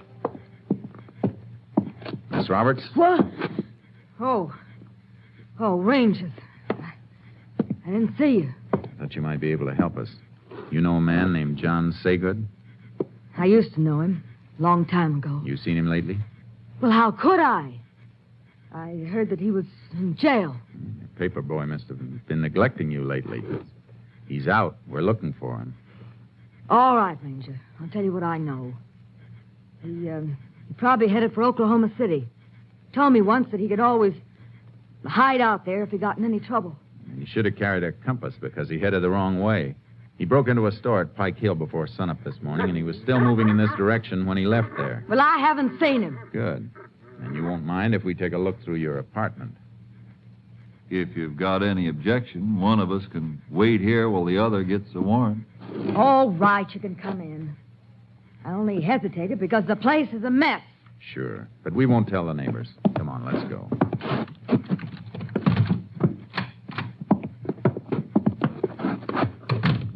Well, here you are. I couldn't hide a mouse in here. Leeds, check the bathroom and closets. I'll look in the kitchen. Right, Jay.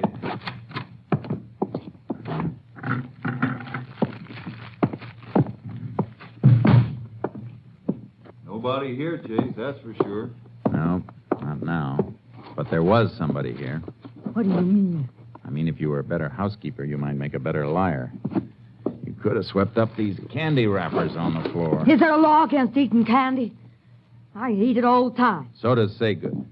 You happen to have a 30-day diet tacked up on your kitchen wall. Your figure says you've been following it pretty close. You can't prove anything with that. Maybe not. But there's something else. 2 different brands of cigarettes in this ashtray. And one brand doesn't have any lipstick on them. I had a boyfriend visit me. I'm going to check every store in this town and find out if you bought a load of groceries today. And if you did, What? you better be able to show them or prove where they went. Ranger, You're concealing and aiding a murderer. You can serve a lot of time for that, Marcella. Enough to rub off those good looks before you get out. I don't want to go to jail. But you don't know Johnny. He killed me. Where is he? Well, I took him and the other fellow up the back road to the Sierra Diablo foothill. Said he'd hide out there and come back in a week. After I raised some money for him to get out of the country. You lead us out to where you left him. And don't bother about raising that money. He isn't going to be needing it.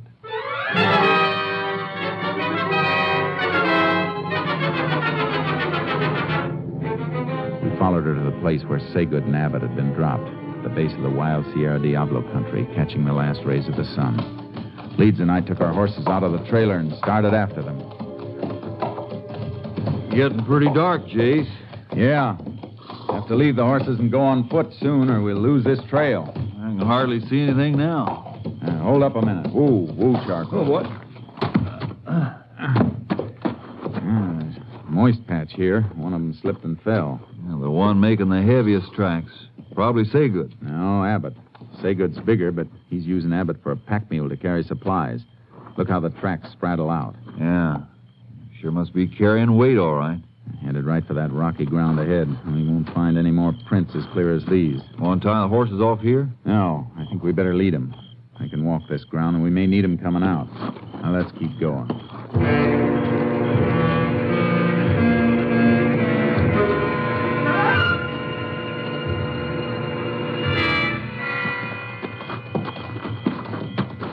Now we've lost him, Jace. Keep flashing your light around it. Keep it cupped. All right. I'll spread out a little. No, wait a minute. Come back. Huh? What'd you find? Earth is soft at the base of this rock. Yeah, but no prints in it, Jace. No, but look at those marks. Huh. Rattlesnake tracks. Yeah, wasn't moving away from here, though. Den's probably in under the rock. Was weaving back and forth. A rattler only does that when it's disturbed. You mean they scared it passing by? Something scared it. Some loose rock fell around here not long ago, either. You can see where it chipped as it fell. The chips are fresh. Haven't been weathered over. Then they must have knocked it loose climbing up around a rock. Yeah. Let's find out. And if they did come this way, they must have moved along this ledge. Here. Use your light again. You're right, Jace. Look at this. Yeah. Piece of broken shoelace. Snapped while they were climbing. And they sat there and tied the rest of it.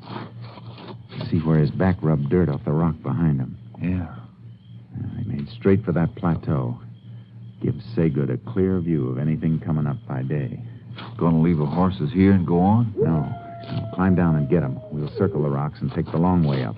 We'll give Saygood a chance to fall asleep. We may be able to take him alive.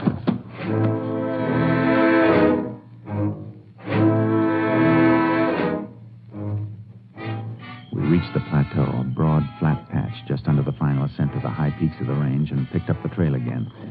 It led straight toward a clump of trees and brush, and through the trees we saw the glow of a fire. We moved toward it. The moon's pretty bright now, Jace. We're out here. They're in cover. Unless they move between us and that fire. It's funny Saygood would keep a fire going at night. Need it in the day for cooking, but it's a giveaway in the dark. Probably figures he's safe enough. He's got to keep an eye on Abbott. Unless we're wrong and Abbott's along because he wants to be. And we'll find that out when the showdown comes. No sign of any movement there yet, Jace. We'd better leave the horses now. And we'll stake them out here and split. Circle in on foot and take them. Flop now, please!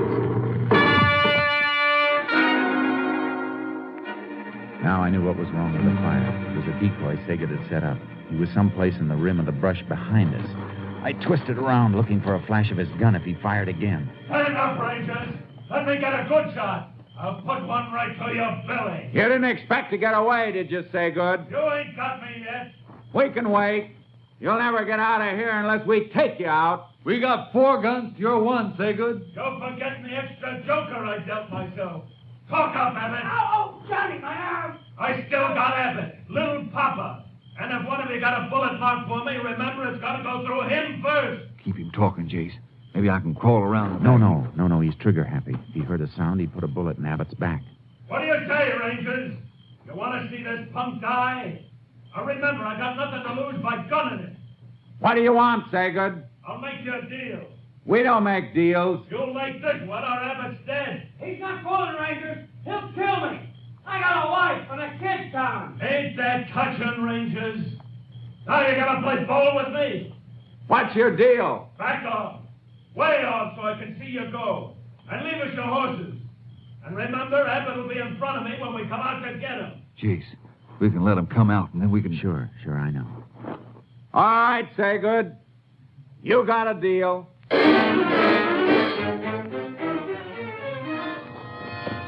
I loosened the cinch on charcoal. We backed away, ready in case they fired. Then they moved out into the moonlight. Saygood kept Abbott between us and got him up on Leeds' horse. Then he started to mount charcoal. Hold on, Rangers! Shake him, Charcoal! Shake him, boy! Come on, Leeds. He won't be able to hit anything but the ground. There goes Saygood. Watch him.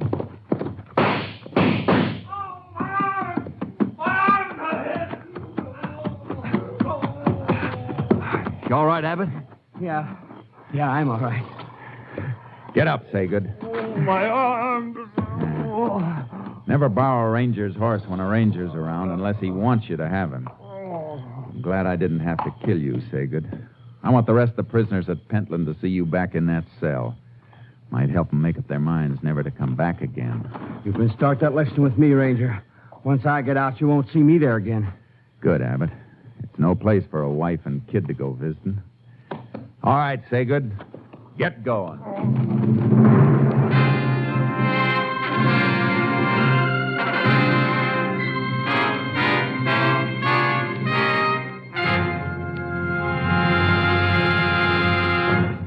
John Saygood was brought to trial and found guilty on 3 counts of murder. His sentence, death in the electric chair.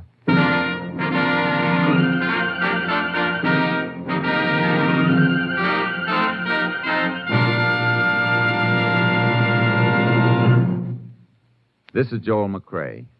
Many tales about the Texas Rangers have been repeated until they are legend, and here's one of my favorites. Many years ago, rioting broke out in a Texas town, and the mayor appealed for aid from the Rangers. He was at the railroad depot to meet the expected help when a stranger got off the train and approached him. "Are you the mayor?" the stranger asked. The mayor, looking anxiously for the Ranger force, said, "Yeah, but I have no time to talk to you now. I'm waiting for the Texas Rangers to stop this rioting." The stranger said, "I'm the Ranger. I was sent down to help you." The mayor's mouth dropped open in dismay. "They only send one Ranger?" Puzzled by the question, the Ranger said, "Yeah. You only got one riot, haven't you?" Don't forget our date, same time next week, folks. See you then. Next week, Joel McCrae in another authentic reenactment of a case from the files of the Texas Rangers.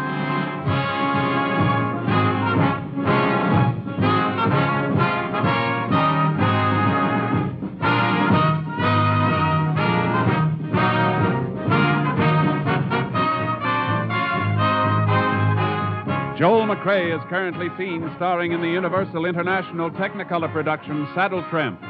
Tonight's cast included Tony Barrett, Frank Martin, Reed Hadley, Wilms Herbert, Dick Ryan, and Lorene Tuttle. This story was transcribed and adapted by Joel Murcott, and the program was produced and directed by Stacy Keach. This is Hal Gibney speaking.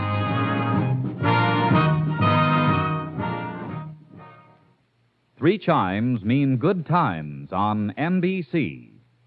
The secret of Dennis Day's comedy is that he always appears perplexed and bewildered. Dennis will be back on the network of the Chimes Saturday, October 7th. That's 3 weeks from tonight, with more delightful mix-ups and popular music in the thrilling Day manner. And that same Saturday, October 7th, also marks the return of Judy Canova with more of her mountain-style music and mayhem. This is NBC, the National Broadcasting Company.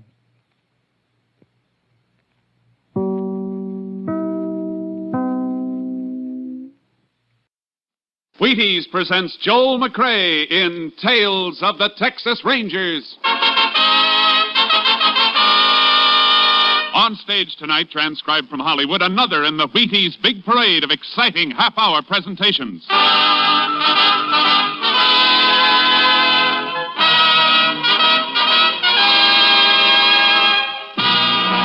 Tales of the Texas Rangers, starring Joel McCrae as Ranger Pearson. Texas, more than 260,000 square miles, and 50 men who make up the most famous and oldest law enforcement body in North America.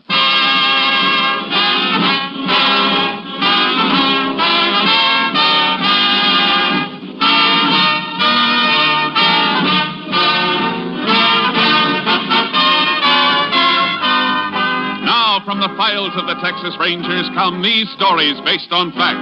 Only names, dates, and places are fictitious for obvious reasons. The events themselves are a matter of record.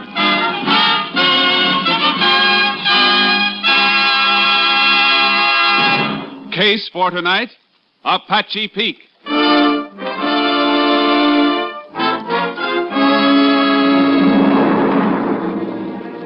Shortly after midnight on October 4 last, a late model blue sedan came to a stop at a traffic light on the highway leading southwest out of Wichita Falls, Texas.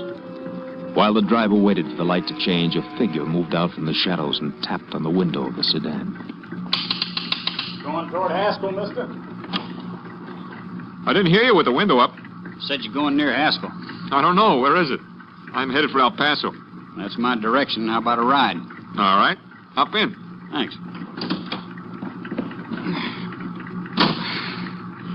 Mighty hard getting a ride.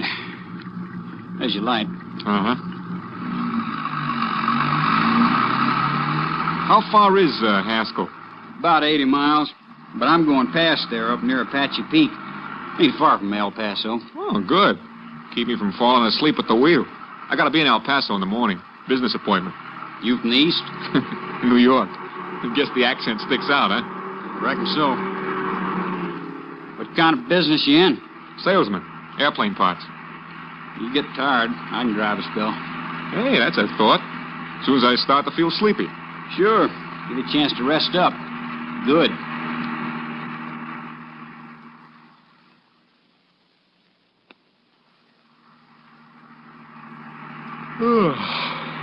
It's almost 4 a.m.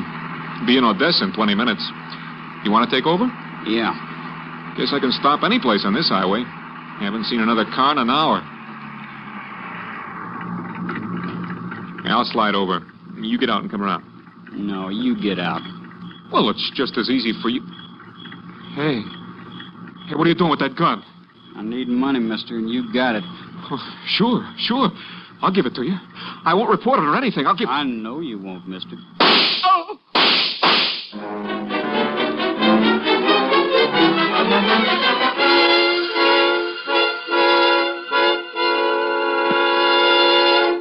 Tales of the Texas Rangers will continue in just a moment. Tonight, as special guest, Wheaties champion Robert Feller. Well, by golly, it's always fun to meet a Wheaties champion, especially when he's as nice a guy as Bob Feller of the Cleveland Indians. Hello, Bob. Hi, Ed. Are you seeing many baseball games these days? Oh, you bet, Robert. You eating many Wheaties these days? What a question. Well, I've been eating Wheaties for breakfast almost every morning for pretty close to 20 years. And still going strong, huh? Wheaties are mighty tough to get tired of. I guess Wheaties and milk and fruit will still be my favorite breakfast when I'm too old to climb out of the dugout. Well, that won't be happening for a lot of years yet. Thanks for stopping in, Bob Feller. A real Wheaties champ. You know, gentlemen of the audience, this man Feller has a wife and youngsters even as you and I. His paycheck depends in part on healthy energy, just as ours does. Got my point? We need 'em too. Wheaties, breakfast of champions. Get yours. And now, back to our story with Joel McCrea as Ranger Pearson.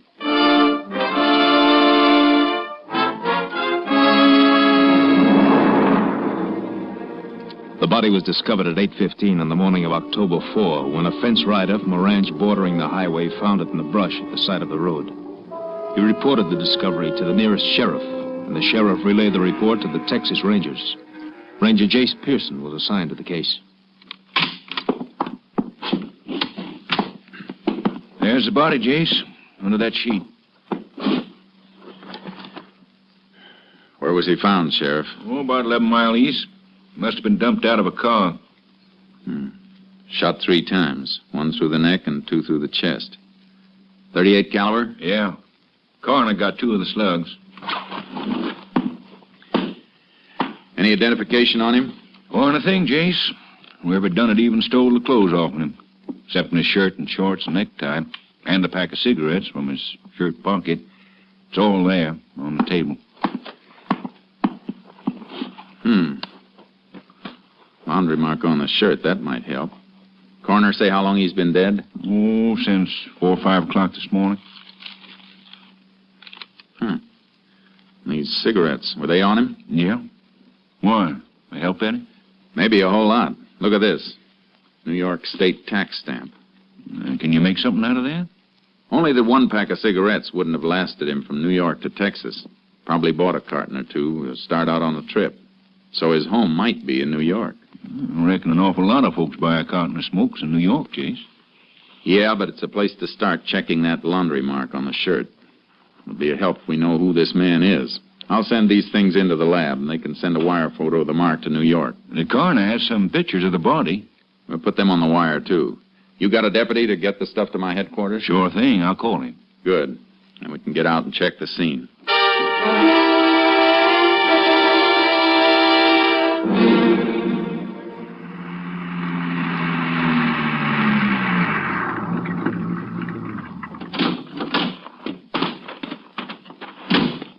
had this little piece of road here blocked off so no cars could wipe out anything.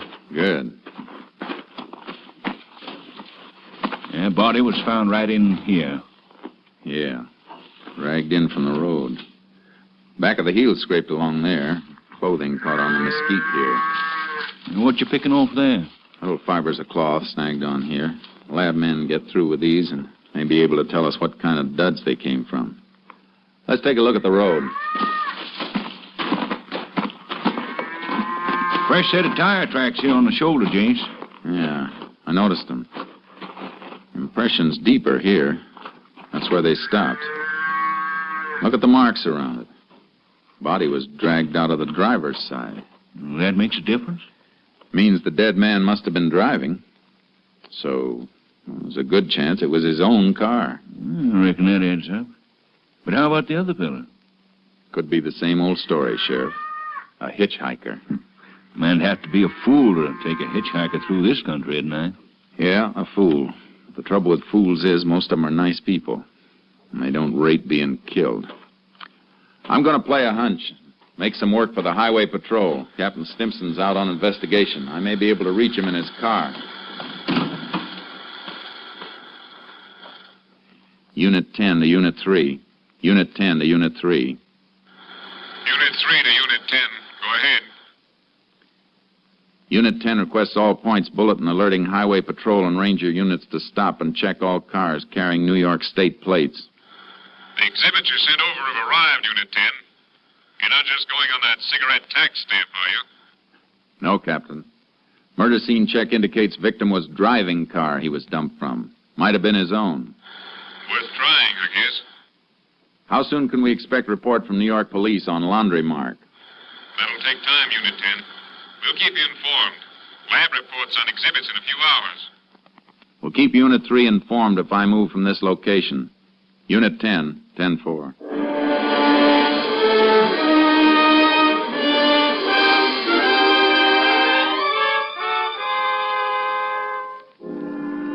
After the 10-4 sign-off, I took the sheriff back to his office. And that's when the hardest part of all hunting began, the waiting. The only thing we knew for certain about the murder car was that it was heading west on the road to Pecos and El Paso.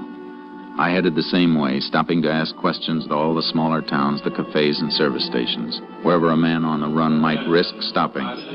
But all the answers were the same. New York car, you say? No, I don't think so. I only saw one out of state all day from Oklahoma. Well, thanks anyhow, ma'am. Sit down, have some coffee and pie, Ranger. Oh, no thanks. I gotta find a fellow.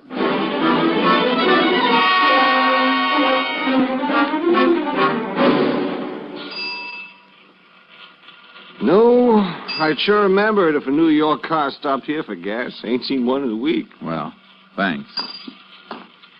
Ranger. Yeah? The kid runs the pumps a little while I'm eating. Maybe he saw something. I'll call him out if you want to wait till I catch this fellow's windshield. I'll wait. Oh, well, gee, I just remembered. The kid didn't sell nothing today. Well, thanks anyhow.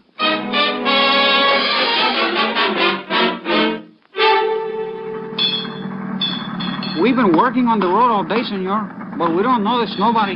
Yeah, I guess not. They detour past you 50 yards away. Only one who might see is Juan. He holds the red flag when a car is coming down there. But he don't even look up. He just hears the car and wave the flag. He's too busy looking in the movie magazine at Betty Gravel. Well, thanks.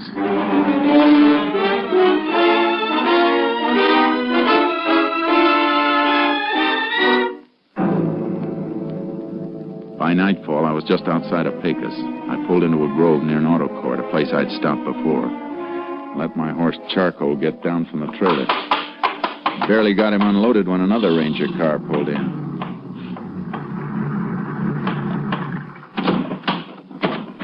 That's you, Chase? Yeah, Kurtz. Well, howdy, boy. Howdy. What are you doing down here? Got a teletype for you from headquarters. Murdered man's name was Roger Bradley, New York City. Salesman for an airplane parts outfit. Identification positive? Yeah, pictures, laundry mark, everything. Police up there traced the laundry mark. Bradley's wife identified the pictures. Was married, huh? Yeah, 3 kids. Car you're looking for is a 49 blue sedan. Here's the make and license number. Highway Patrol hasn't spotted it anyplace. Nope, but here's a list of all the clothes Bradley was carrying on the trip. Pretty complete description. Can't understand why nobody's seen that car. Killer might have gotten out of the state. Had a good start. I hope that isn't it, Kurtz.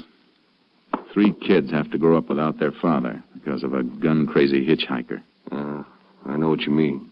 Let's hope he's still in Texas. If he is, we're gonna find him.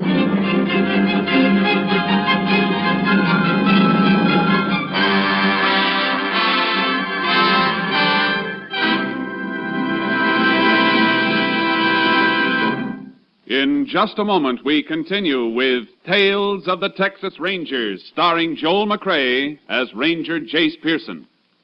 Next time you bounce out of bed in the morning, well, you do bounce, don't you? Well, okay, let's say next time you get out of bed, head for the Wheaties. Sure enough, head for the Wheaties at 7 a.m. and see how they help at 11 a.m.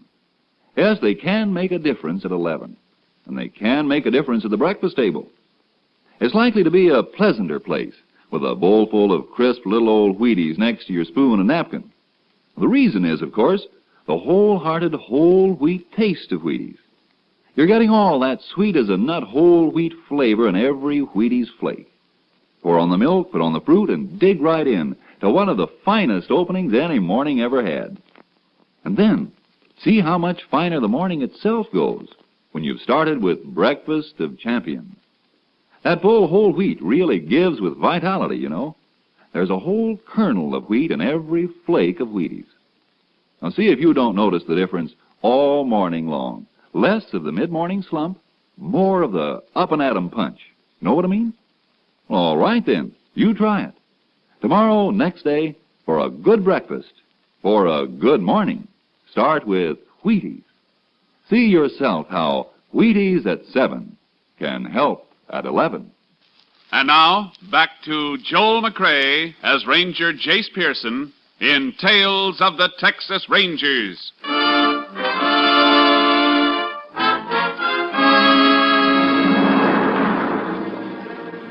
For the next 5 days, Ranger Kurtz and I worked our way west, but we couldn't get a lead. Then on the afternoon of October 10th, 6 days after the killing, we stopped and unloaded our horses at Eagle Flat in Hudspeth County. Blacksmith's place is open? Yeah. Horses can drink from his trough. Hey, look at that poke leaning against the fence there. They sure do get dutied up for Saturday night in Eagle Flat. Yeah. Kurtz. What's the matter, Jace? That suit. No poke ordered that through a mail catalog. Hey, it looks like one of the suits described on the teletype. Yeah. Let's find out. Howdy. Well, howdy, Ranger. You live around here? Work the Longbow Ranch up near Tabernacle Mountain. Mighty nice suit you got there. Kind of fancy. Yeah, ain't it a dinger? From New York, the label says. New York, huh? Where'd you get that suit? Well, I bought off... Now, wait a minute, Ranger. Wait. This ain't stolen, is it? Yeah. And the man it was stolen from is dead. Oh, man, I just bought it off when a fella come by the bunkhouse. When? Oh, reckon it was about 5 days ago. He drove up with a bunch of stuff. Drove up? In what kind of car? New sedan, blue. Notice the license plates on the car? No. What do you think, Kurtz? He's seen our man or he is our man. Were you on the ranch October 4th? Well, this is the first time I've been off in it in 2 weeks. I bought the suit, I'm telling you. Did you buy anything else? Yeah, this. Watch your hands. Well, I'm just going to show you a wallet the fella threw in with the suit. All right, get it out. Hey, yo. Paid him $10 for the suit and this. Identification cards and everything stripped. You take anything out of here? Well, nothing to take. It's just like I got it, except for my $5 in the money pocket. Killer took all identification out of these celluloid card holders. Might have left some prints. Ought to get it to the lab. Yeah. All right, you better come with us. Now, look, I didn't do nothing. Where are you taking me? To the sheriff. You can give us a description of the man who sold you the duds. If your story checks out clean, you got nothing to worry about. Oh, it's clean. All right. Let's go.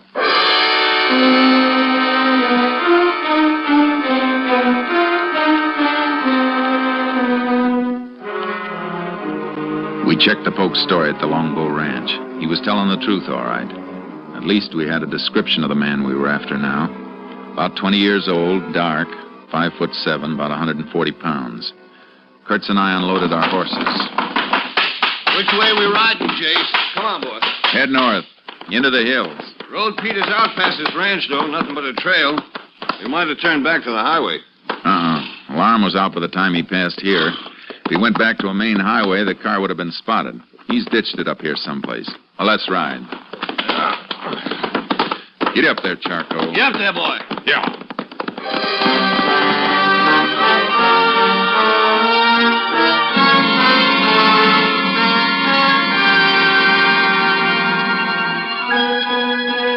We rode north from the Longbow Ranch, cutting into the mesquite and cedar that flanked the road. It got thinner and more difficult. And just when I thought we might have come too far, we spotted the car. Reckon that's it? Let's see.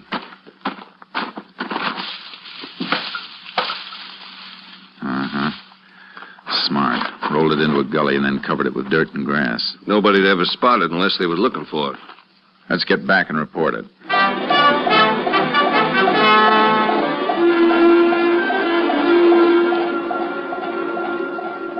Unit 10 to KTXP. Unit 10 to KTXP. KTXP to Unit 10.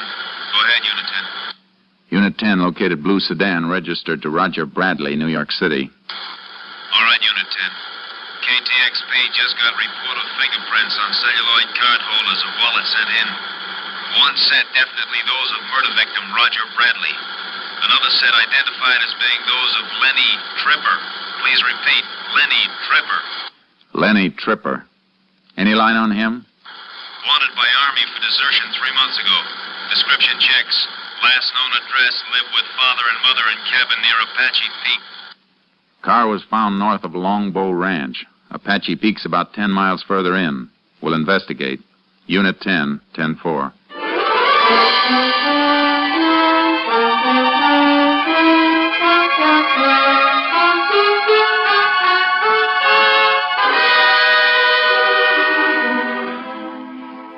It was sundown when we got started. The country we had to go through is tough enough by daylight. It was after midnight when we sighted Apache Peak.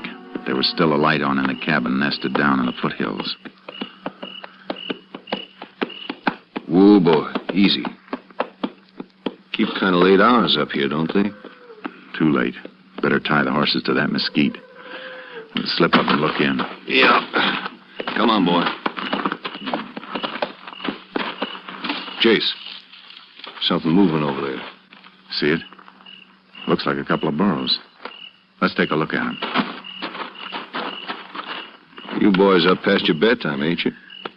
Feel 'em. Both in a sweat, all caked up. Been packing, too. Yeah, the hair's matted down where they've been cinched. Funny time to be working burros. Yeah. Come on. Let's see the house.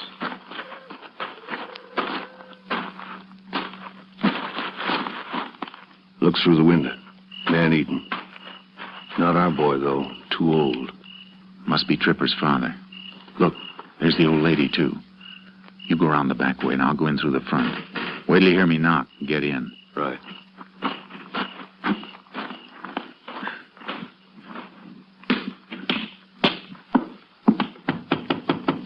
Open up.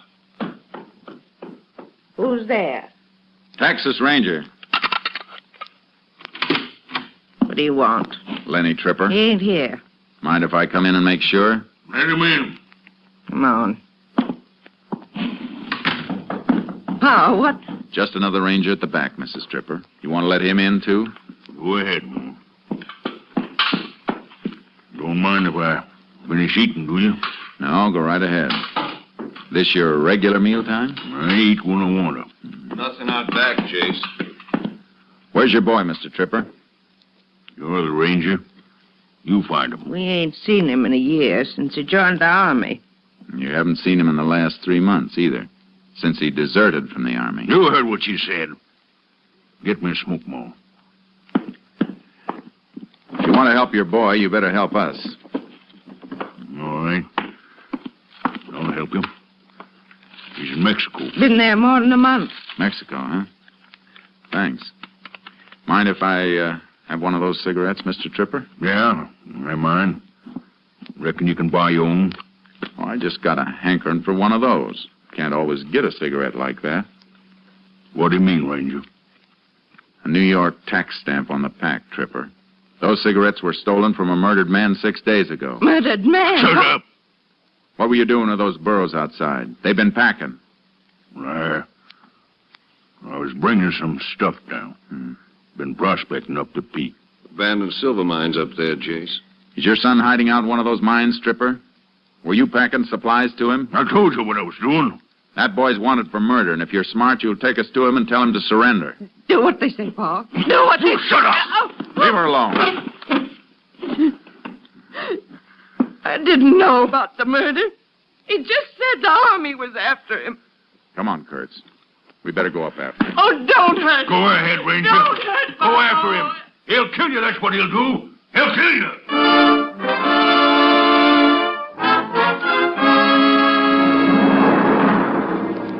We had to go up on foot. It was too treacherous for the horses, and trailing over that rocky ground in the darkness slowed us to the crawling speed of an overfed snake.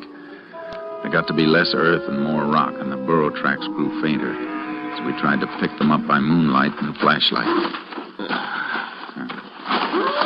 It could have gone in any direction from here, Jace. Can't pick up a mark. Seems to level off a bit on that shelf ahead. Might be a narrow trail there. Hope so. Getting steeper. Not too steep for burros. Kurtz. What? A dwarf oak here. Flash your light. There, that's it. Hold it. Anything? Yeah. Branch bent. It's been brushed. Look here, been nibbled a bit, too. Recent. Torn leaves are still fresh. Well, we're headed right, then. Must have gone straight ahead between those big rocks. Yeah. This is it, all right. Look at the side of the rock. Flecks of mica peeled off. Little fiber stuck. Burra pack ropes must have scraped it. Let's keep going.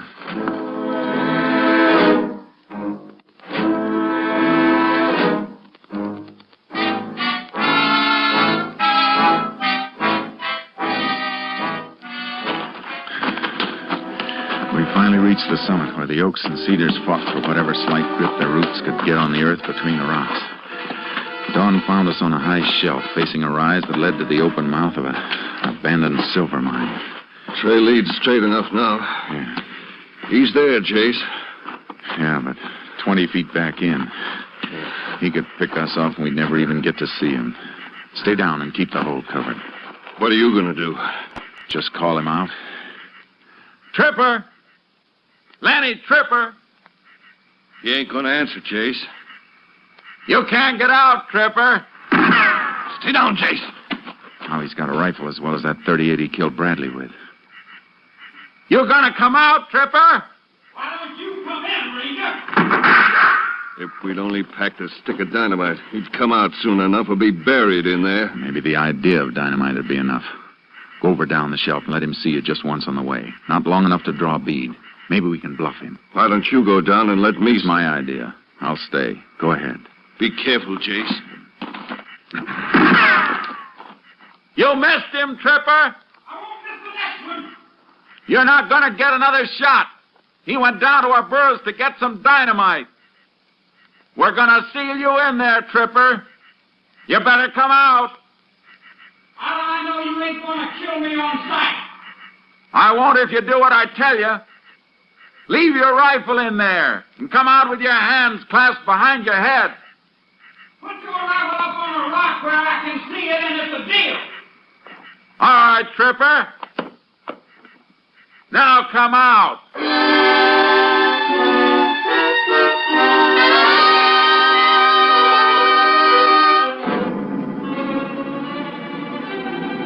He came out of the shaft slowly, first a blur, then into the light with his hands behind his head. I got up and he walked toward me. He wasn't wearing a gun belt, but there was something in the way he moved that made me keep my hands close to my holsters. Then he made a quick sidestep, and his hands came from behind his head, and I caught the glint of a .38. Chase! I'm all right. Get him, man. Gun hand and arm. Put a tourniquet on and we'll take him down. What's the matter with you, Jace? You look kind of funny. Just thinking of his folks down there. His mother and even the old man. Just trying to help him because he belongs to them in spite of everything he's done. Folks are like that. We got to bring him in and break their hearts. Yeah. Makes you wonder why he ever wanted to wear a badge. Until you remember the man he killed and the 3 kids who'll have to grow up without him. That makes you know you couldn't ever want to do anything but wear a badge. There's a tourniquet. That'll hold him. All right, Tripper, on your feet. Let's go.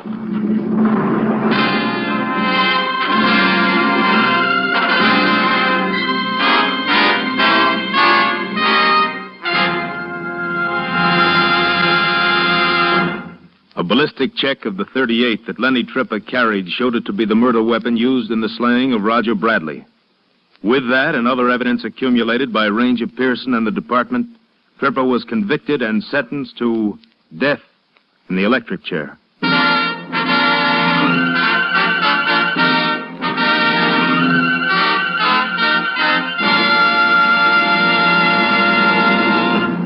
Well, Joel, you did a fine job of clearing up that case. Frank, I've got a little mystery at home. Maybe you can help me. Well, glad to try, Joel. Well, it's the case of the disappearing Wheaties. Every once in a while, when I'm all set for a breakfast bowl of Wheaties, my cook says, "Sorry, we're fresh out." Why, that's no mystery. Wheaties are so good, so crisp, so loaded with natural, sunny, whole wheat flavor, they just don't last long. Yes, I know, but what can I do? Well, you can get up early before anyone else gets at the Wheaties, or buy 2 or 3 boxes at a time. I think you hit it, Frank. Many thanks. Good night, and thank you, Joel McCrae. Next week, Joel McCrae in another authentic reenactment of a case from the files of the Texas Rangers.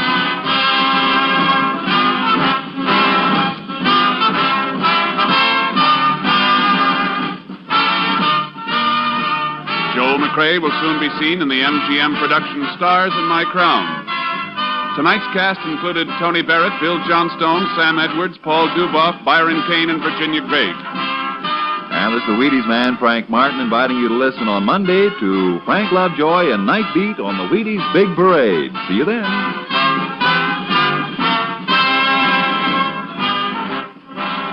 Tomorrow, listen for Dorothy Maynor. Now it's Basin Street on NBC.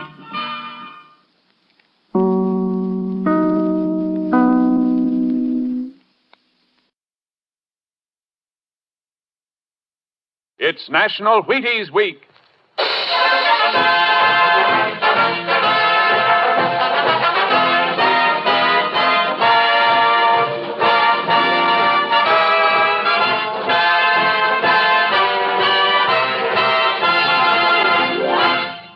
Yes, it's National Wheaties Week, and Wheaties present Joel McCrae in Tales of the Texas Rangers. On stage tonight, transcribed from Hollywood, another in the Wheaties Big Parade of exciting half-hour presentations. Tales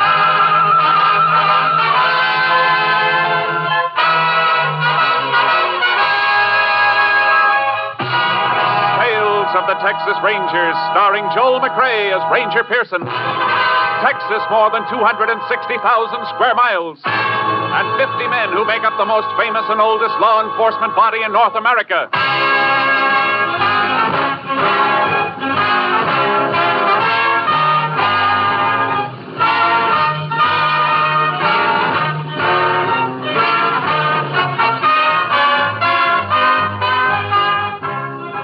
From the files of the Texas Rangers come these stories based on fact.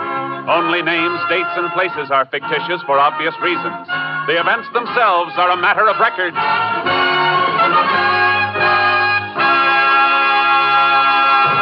Tonight's case, the open range.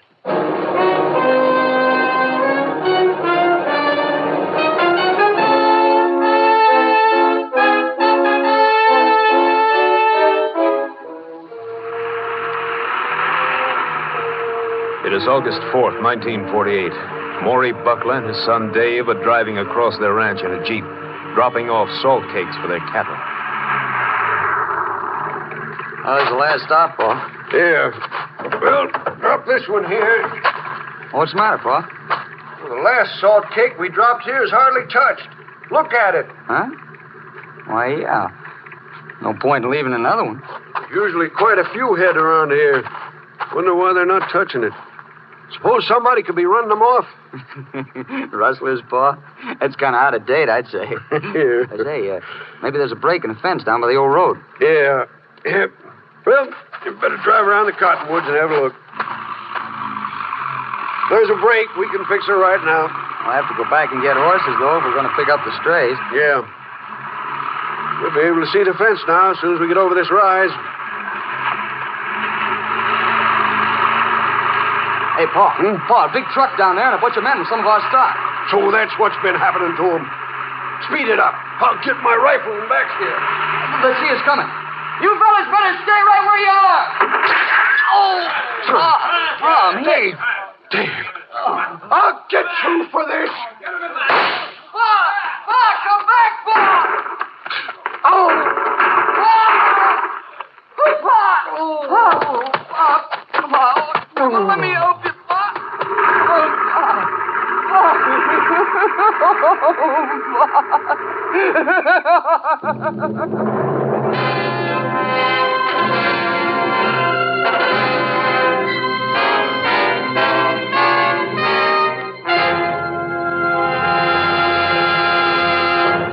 Tales of the Texas Rangers will continue in just a moment.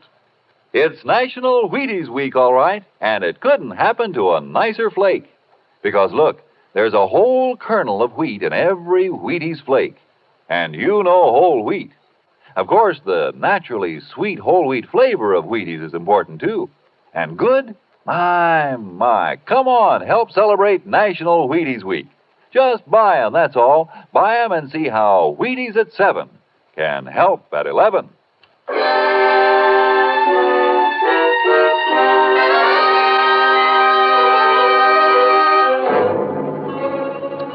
Dave Buckler managed to drag his father to the Jeep and drive to the nearest hospital, but the father was dead on arrival.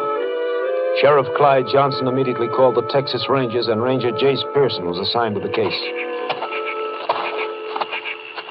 What are you looking for, Ranger? I thought we'd find some truck tire markings here, Sheriff. The ground's plenty hard, except for the dust settled on top. That'd hold a track, but... Hey, look. Just a big, wide mark. Yeah. Probably some brush hung from the tailgate of the truck. Wiped the tread right out behind him. Let's go through the fence. Yeah.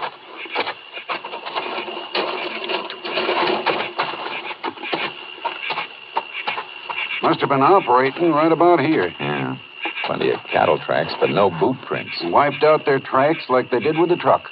Smart. Probably dragged branches behind them. You can see where they were here, though.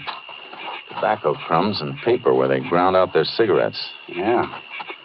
Looks like 15 or 20 head they run off from the marks. Mm-hmm.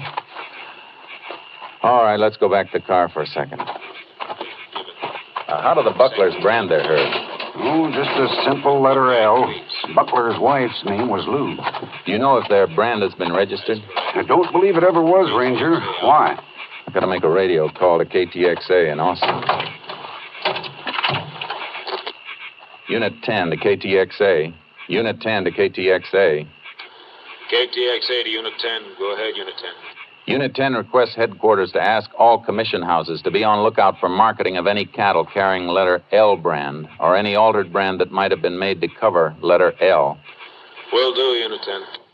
May be part of stock stolen from Buckler Ranch on 8-4. Notify Unit 10 if any lead turns up. Unit 10, 10-4. We'll keep Unit 10 informed.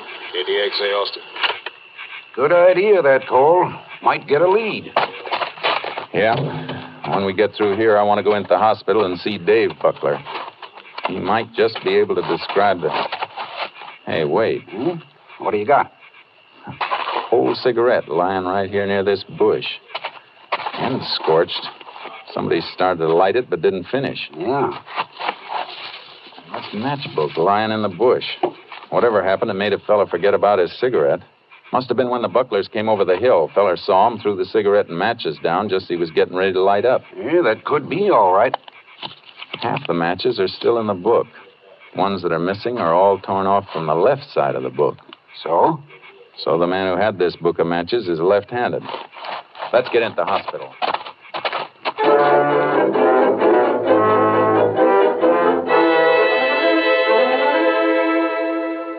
know, Ranger. I'm right-handed, so was Pop. Matches couldn't have been ours. Just making sure. Can you describe any of the stock they made off with, Buckler? Well, yeah. And most of them were white-faced. But there was one of the calves that had a mottled face. Mottled, huh? Yeah. Good. That helps. My pa was such a good guy, Ranger. I wish I could climb out of here and help you find those dirty... Can you give me any kind of a description of the men? No. I never got a good look at them.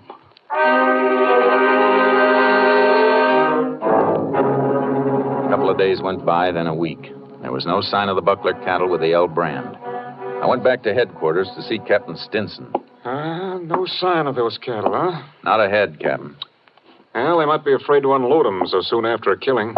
That means they'd have to vend or alter the brands and put them out to graze. I don't think they'd want to be too close to them for fear of being spotted. Neither do I, Jace. That's why I've got an idea. Ever think of trying Camp Hood? No, but I should have. It's a perfect spot for them. 35 square miles of free grazing land. Yeah. Ever since the Army deactivated the camp, a lot of ranchers have been using it.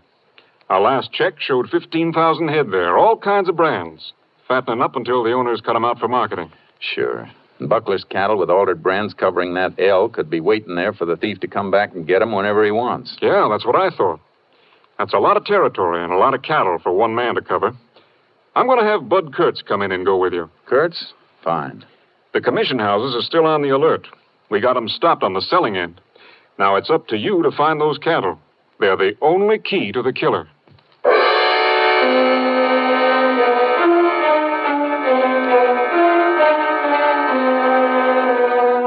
Bud Kurtz and I drove to Camp Hood, unloaded our horses, and started to check the open range.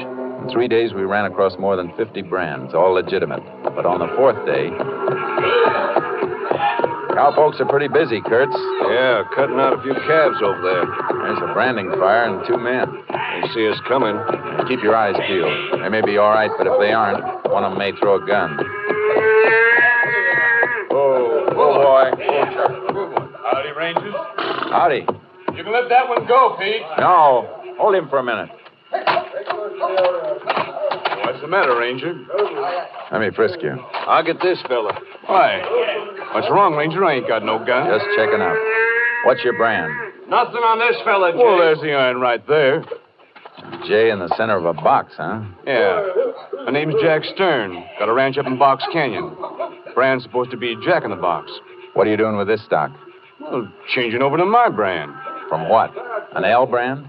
No, Square U. Like that one over there. Ain't added my brand on him yet. Well, take a look at it. See? Yeah, I see. It's a Square U now, but it was an L. That brand's been altered. Okay, let him go. Find something, Jace? Yeah. Where'd you get this stock? I bought them last night. Is anything wrong? They were stolen a week ago. I got a bill of sale for them, Ranger. Fellow who had them was cutting them out yesterday. Said he was taking some steers to market, but he wanted to sell the calves for $60 a head, so he wouldn't have to keep coming all the way back from Rollo to get them. Came from Rollo, huh? That's what he said. But here's the bill of sale. Name was Vic Morath. Ranger, you must be making a mistake. Maybe. How many calves did he sell you? 8 of them. Boys bought these 2 in here, and they're getting the others now. Good. Is there a mottled face in the bunch, Stern? Yeah, there is. Guess that settles it, Jace. This is Buckler's stock. Yeah, we better drive him out and have a van pick him up. Lab can examine the brands. Now, what about my money? Your claim's against the man who sold them to you, Vic Morath from Rollo. If that was his right name. If he moved steers out too, Jace, they should be turning up at a commission house in a day or so. Yeah. In the meantime, Stern, I'll have to hold you and your boys in custody for possession of stolen property. Ain't it enough that I lost $480? Maybe it'll teach you not to pay cash for cattle until you've checked on them. I didn't pay cash. I gave Morath a check. A check? You mean he took a check from you? Yeah. Hey, maybe I can stop payment. You won't have to. We'll do it for you. Where's your bank? Ranchers and Merchants Trust in Abilene. President knows me. His name's Chalmers. All right, Stern. Kurt, you bring him and his boys into town with the stock. I'll meet you there. I got to get to a phone and call that bank.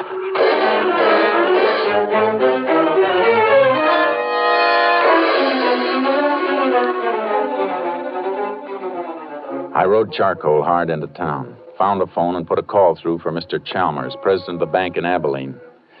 But I was too late. I'm sorry, Ranger Pearson, but Mr. Morath cashed that check shortly after we opened this morning. Did you ask Morath for identification? Yes, but he didn't have any on him. And you cashed the check anyhow? Well, he asked us to call his bank in Rollo for a reference to save him time. He even paid for the call. You mean he actually comes from Rollo and they've heard of him there? The Rollo State Bank said he had an account there. But you don't actually know whether the man was Morath. Well, after all, Ranger, when the man paid for the call to his own bank in Rollo... Did Morath endorse the check? Yes, it was endorsed in my presence. Will you rush that endorsed check to my headquarters? I want to look at that signature.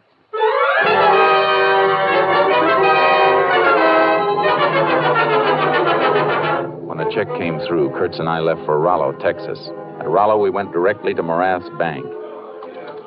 Vic Morath? Why, yeah, I know him. This his signature? I'd have to compare it with his signature card. Just a moment.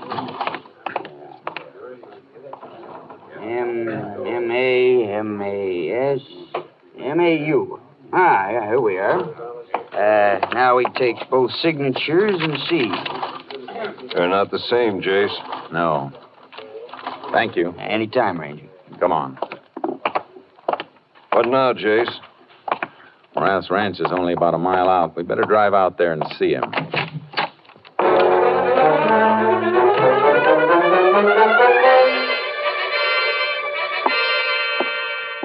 Sure you won't have a drink, Rangers? No, thanks. Oh, so somebody's been using my name, huh? Looks that way. You know who it might be? No, but it's a cinch it wouldn't be a friend. Forgery's a mighty low trick. I figure it may have happened 100 times before, Mr. Morath, but this is the first time we caught it. I'm mighty glad you did. I don't like my name being mixed up with thieving and killing. Of course, you'd never see the checks. They'd go right back to the man who made them out after they were cashed.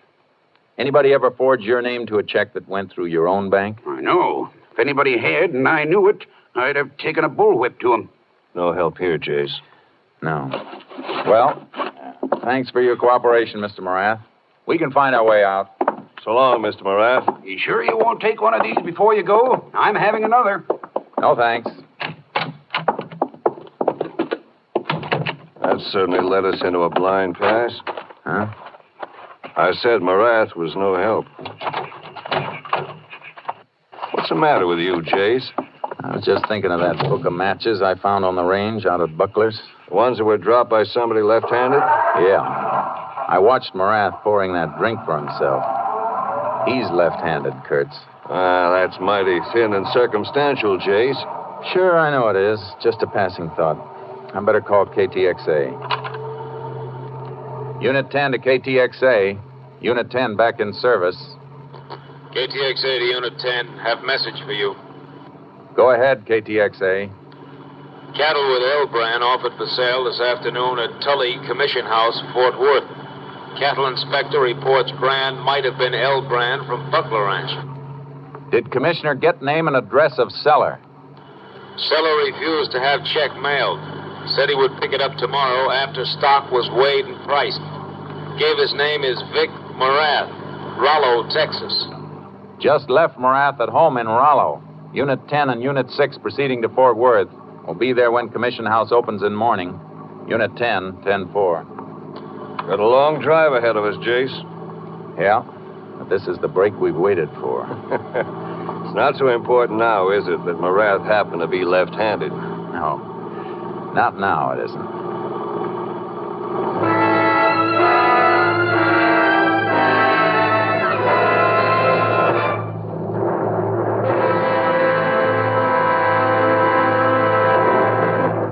In just a moment, we continue with Tales of the Texas Rangers, starring Joel McCrea as Ranger Jace Pearson.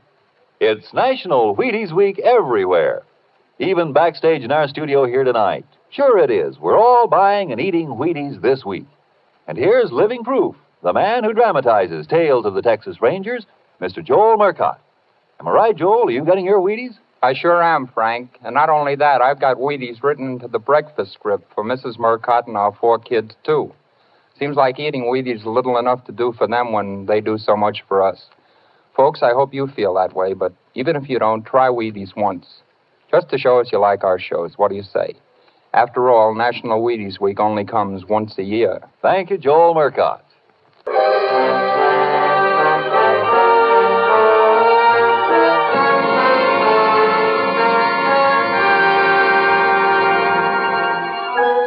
We reached Fort Worth during the night and examined the cattle in the commission house stock pens. They were part of the Buckler L brands, all right. All next day, Bud Kurtz and I were staked out in the commission house office. But the man impersonating Morath never showed to pick up his check. Well, have to wait again tomorrow, Jace. I don't think so. He won't be coming. What do you mean? Our man didn't show because somebody tipped him not to show. Think somebody in the commission house slipped up? Maybe not, Kurtz. Maybe we slipped up. Maybe we did. What do you mean, Chase? I'll tell you as soon as we find a photograph of Vic Morath, the real one from Rollo. It took almost 2 days to find a picture. We went through newspaper files, breeders' publications, cattlemen and ranchers' journals, county fair souvenir books. Captain Stinson found what I was after. Chase, look. Is Morath one of these? Yeah, that's it, Captain. That's Morath in the center. Group picture. Who are the others? Picture comes from a breeder's journal. Caption says it's the Morath Ranch Rodeo team. Had the highest group score at the Rollo Rodeo in 1946, 2 years ago. I want to see if Stern or Chalmers, the banker, can identify Morath as the man who sold those calves. But we know it wasn't Morath, Jace. The signatures didn't match. They don't have to. Morath is left-handed. He might have endorsed the check with his right hand just to cover up. Hey, Jace may have something there. It's worth trying. Stern has been released. I'll call him at his ranch and have him meet us at his bank in Abilene.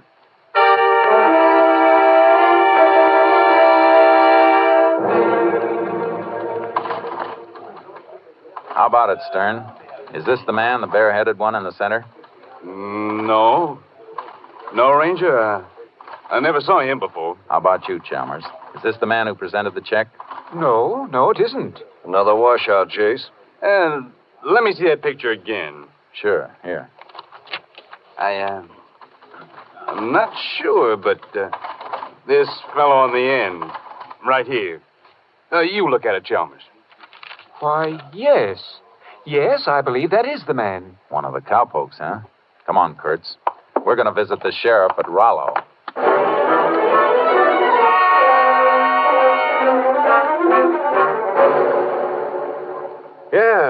Yeah, I know that feller. Quit working for Morath about a year ago. Bought himself a little ranch not far from Morath's, over near Comanche Gulch. Cowpoke has to be pretty thrifty to buy a ranch. What's his name? Buzz Black. Better get over to Comanche Gulch, Jace. Yeah. Thanks, Sheriff. Sure, glad to be of service. Well, we're going to be able to tell Morath who's been using his name. We don't have to tell him. I got a hunch he already knows. What makes you say that? Black didn't go back to pick up that check. Somebody warned him those cattle were getting hot. That means Morath. But if he's in on it, why would he let Black use his name? Because he's smart. False signature makes him look like an innocent victim. His reputation is good. And as soon as we went to him, he knew we were on the trail, and he told Black and the others to lay low. Right. Let's get Black for a starter.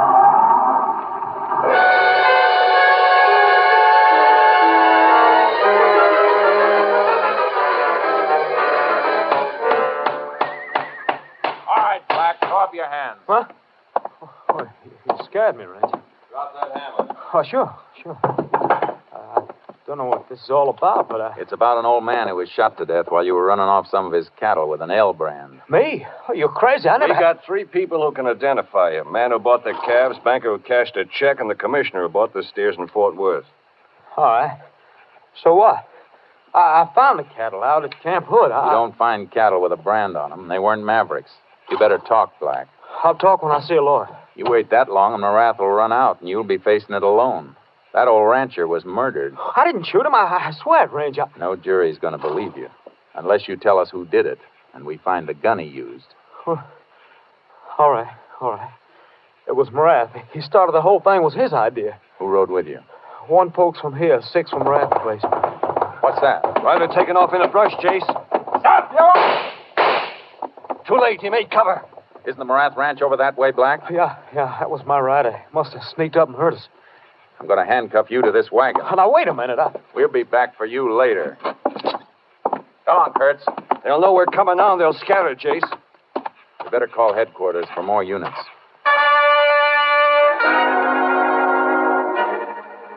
We put through the call and headed for Morath's ranch in the car, hoping to beat the rider. He must have stopped on the way and phoned Morath because the ranch was clear when we got there. They cleared out, Jace. Better get the horses out of the trailer and start tracking. Wait a minute, Kurtz. Look at this driveway. Funny marks. Yeah. Brush trailing behind a truck to wipe out the tracks. I've seen that before. And this is fresh. A branch caught in the edge of that mesquite when they turned into the road and snapped it. The brake is new. That means they're heading for the highway. Probably all riding together in the truck. There'll be an arsenal on wheels. Come on. Units we called for can set up roadblocks and converge on them. Unit 10 to KTXA. Unit 10 to KTXA. KTXA to Unit 10. Go ahead.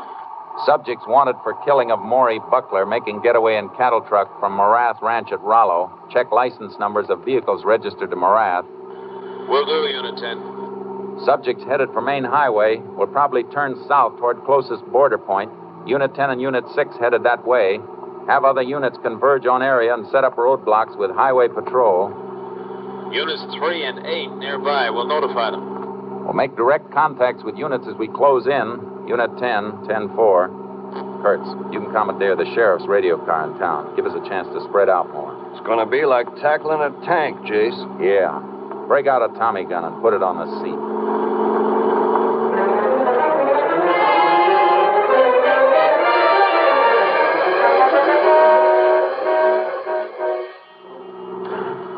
We moved in from all points. There were no side roads that weren't covered by our units. Morath and his men were locked in our ring. I kept my foot heavy on the gas pedal. Then far ahead, as I approached the intersection of State 12, I saw the truck dip over a rise. Unit 10 to Unit 3. Unit 10 to Unit 3. Unit 3, go ahead, Unit 10. Subject's truck less than a mile ahead of Unit 10, nearing intersection point your area. Ready for them, Unit 10. Unit 6 to Unit 10. Go ahead, Unit 6. Unit 6 now on main highway south of intersection. Block highway at that point, Unit 6. Subjects are between Unit 6 and Unit 10 now, unless they turn off. Unit 3 has reached intersection point of State 12. We'll block off intersection. Good, Unit 3. Unit 8 has blocked still further south if subjects break through.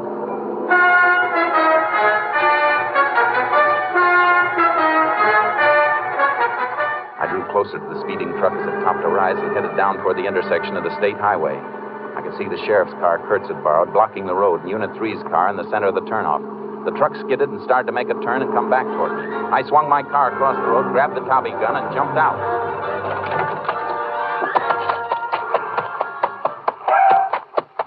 Stop that truck! All right, let him have it!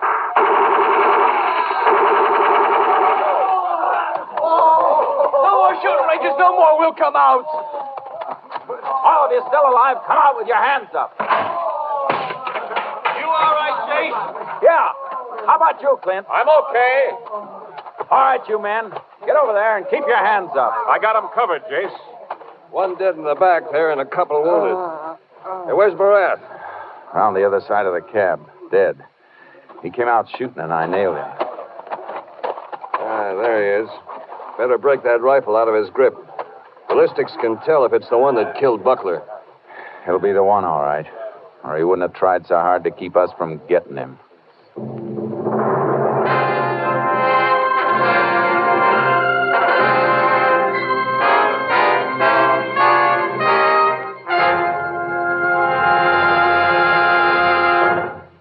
Vic Morath's rifle was positively identified as the one used in the slaying of Rancher Maury Buckler. Buzz Black and the other men who had assisted Morath were given penitentiary sentences ranging from 20 to 99 years.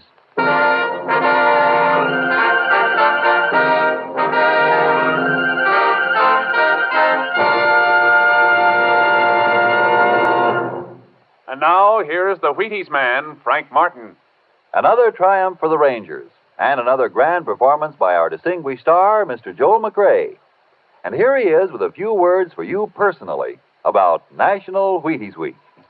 I hope you're enjoying Tales of the Texas Rangers, and it would give me a whole lot of pleasure, partner, if I thought you'd go out and get a box of Wheaties tomorrow because of our program. Since it's National Wheaties Week, it's a pretty good time to get those Wheaties. Will you do that? Good night. Good night, Joel. You know, Wheaties and I were going to send you a free case of Wheaties. But then we thought, oh, that's silly. Joel McCrae eats Wheaties, so chances are his kitchen shelf is loaded. And what National Wheaties Week is really for is to get other people to eat Wheaties. Frankly, folks, it's to get you to know and appreciate the fact that there's a whole kernel of wheat in every Wheaties flake. That's right, a whole kernel of wheat in every Wheaties flake. National Wheaties Week is for you to buy Wheaties and try them and see for yourself how Wheaties at 7 can help at 11. So, no free Wheaties to you, Joel. You can buy them just like all the rest of it. Right, folks? Now, don't forget, Breakfast of Champions. Come on, everybody, to the Wheaties party. Eat a lot of Wheaties like the champions do. Dance together, cheek to cheek. This is National Wheaties Week. Eat a lot of Wheaties like the champions do. Wheaties, a breakfast of champions. Next week, Joel McCrae in another authentic reenactment of a case from the files of the Texas Rangers.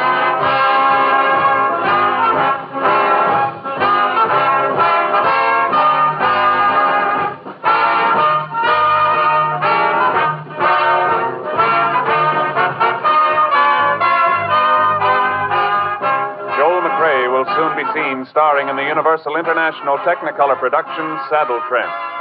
Tonight's cast included Tony Barrett, Tom Tully, Bert Holland, Joe Duvall, Byron Kane, Paul Dubuff, and Bob Cole.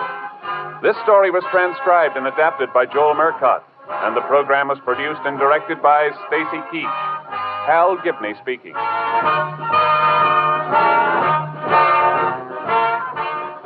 And this is the Wheaties man, Frank Martin, inviting you to listen on Wednesday night to Brian Donlevy in Dangerous Assignment on the Wheaties Big Parade. See you then. And remember, it's National Wheaties Week. Tomorrow, Sam Spade cuts a caper and Robert Merrill sings on NBC.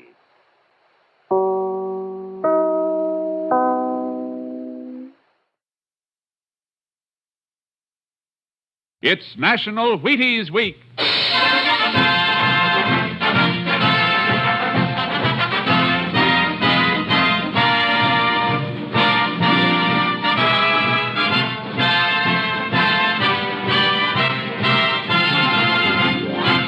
Yes, it's National Wheaties Week, and Wheaties present Joel McCrae in Tales of the Texas Rangers. On stage tonight, transcribed from Hollywood, another in the Wheaties Big Parade of exciting half-hour presentations.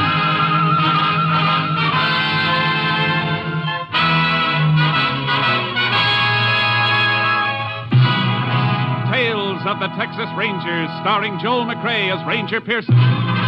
Texas, more than 260,000 square miles. And 50 men who make up the oldest and most famous law enforcement body in North America.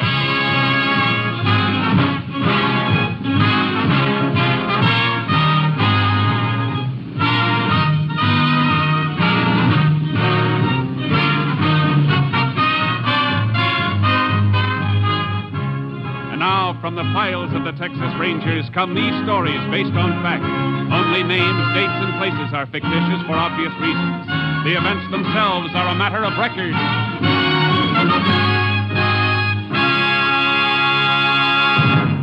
Case for tonight, Quicksilver.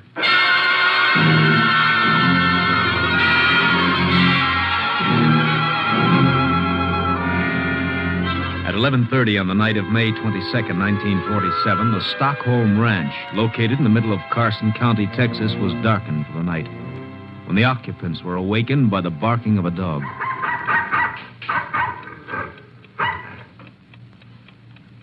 Jim, wake up.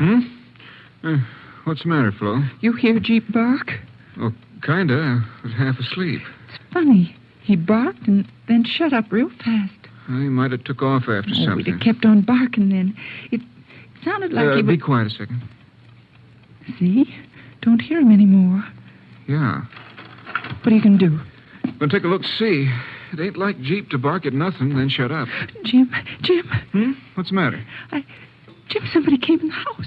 Oh, you probably just heard the kid tossing in his sleep. No, I got a funny feeling. All right, I'll put on a light and have a look. I'm coming along. I want to go and see if anything...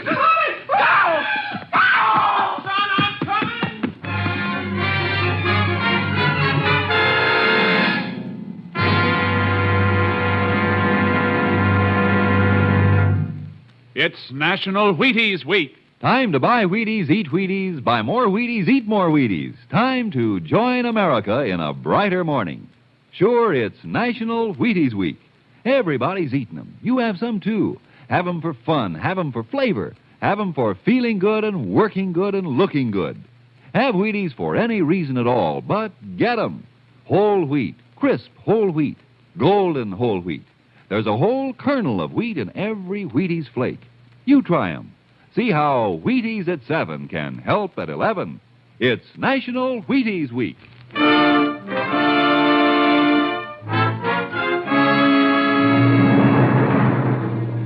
On May 29th, 1947, the bodies of Jim and Flo Stockholm and their 10-year-old son, Carl, were discovered by a playmate of Carl's. Sheriff Lockins notified the Texas Rangers, and Ranger Jace Pearson was assigned to the case. Place is just like it was, Jace, excepting for the bodies. Kind of a mess, isn't it, Sheriff? Yeah. All three of them in their night clothes, you said. Yeah. This here's Jim and Flo's bedroom. I see. Bedclothes mussed up. Whoever did the killing woke him up. Likely the dog woke him. Oh, yeah. Jeep, you said. Found him dead a piece from the house. Clubbed over the head. Uh-huh. Okay, let's say Flo and Jim Stockholm were awakened by the dog. Jim would get up and see what was the matter.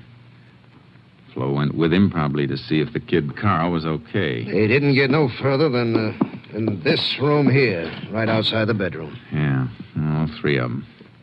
Funny Jim Stockholm didn't have a gun. Yeah, if he thought somebody was in a house or prowling around outside, he'd have grabbed his gun. Unless something stopped him.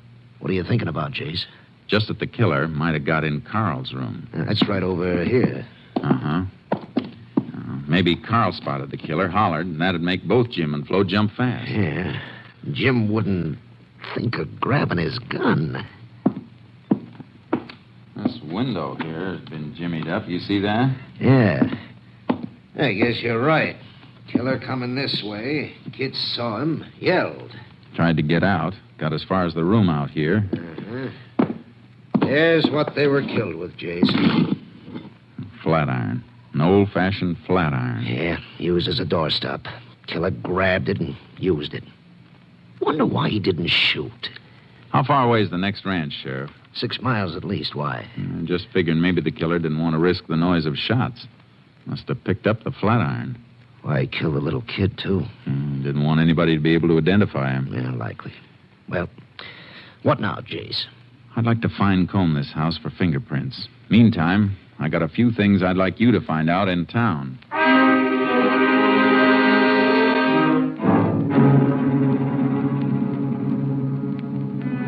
There were no fingerprints anywhere, except those we knew were of the murdered people. The motive for the crime was robbery.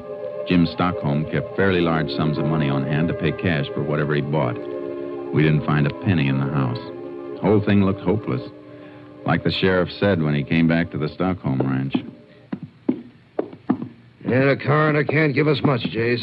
Ain't no way of telling how long they've been dead. If we could find out what day the murders were committed, we'd have something. Not much, but something. Yeah, but how? How are you going to find that out? Nobody saw the Stockholms before they were killed? For sure. Jim went into town on the 22nd week ago. Out here, if nobody sees his neighbor for a week, ain't nothing thought about it. So the murders could have been committed any time between the 22nd and the day the bodies were discovered. That's the way it sizes up, Jace. Killer's got at least a week to make tracks for, well, Texas is big. Uh-huh. Sheriff, that fence there, near the corral. Well, that's a hog pen. Hey, the hogs are gone. Yeah, busted through. Come on. I never noticed it before. Never thought about looking for the hogs. Who would? Well, look here, Sheriff, where the fence is busted through. Look at these. Here. Hog bristles. Lots of them. Caught on the broken part of the rail. Hogs broke out and pushed through here. Yeah, but look here, Jace. What's it got to do with what we're after? What made these hogs go wild and break out? It's my guess they got awful hungry. Sure. And went looking for something to eat. Come on. We're going to the barn and take a look at the hog feed. Then we're going into town.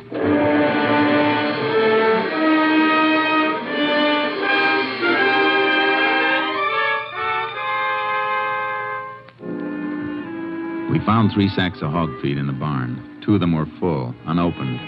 The third had just about enough mash taken out for 1 feeding. Sheriff Larkins and I went into town. Then the sheriff asked a few questions I wanted answered, and I checked at the feed store. Sure, Jim Stockholm bought all his feed in here, Ranger. You remember when he was in last, ma'am? Bet I do. It's the last time anybody saw him. The 22nd? That's it. What'd he buy? 3 sacks of hog mash. Yeah, got all the information you wanted, Jace. Thanks, Sheriff. Now, ma'am, is there anything else you can remember about that day? Stockholm seemed troubled or anything? No, just stopped in for a minute. All he said was he had to get back with the mash. He was all out. Are you sure of that? Just as sure as I'm standing here. And you're sure it was the 22nd? I can make it real sure, Ranger. Got all my sales in this book. Let's see. 25th. 25th. Yeah, here it is. 22nd. 3 sacks of hog mash to Jim Stockholm. Thank you, ma'am. Let's go, Sheriff. You're sure welcome, Ranger. You helped a lot. What have you got, Jace? The Stockholms were killed on the 22nd. How do you know? Jim Stockholm bought these 3 sacks of feed on the 22nd. He said he was all out at the ranch. He had to get home and feed the hogs. We found 2 of the bags unopened. Yeah, and a third with only about enough mash out of it to give the hogs 1 meal. Which means he fed the hogs on the 22nd, but he didn't the next day or the next. Because he was dead. That's it. Now, we got a lot of checking to do, and it's all going to hinge around the 22nd.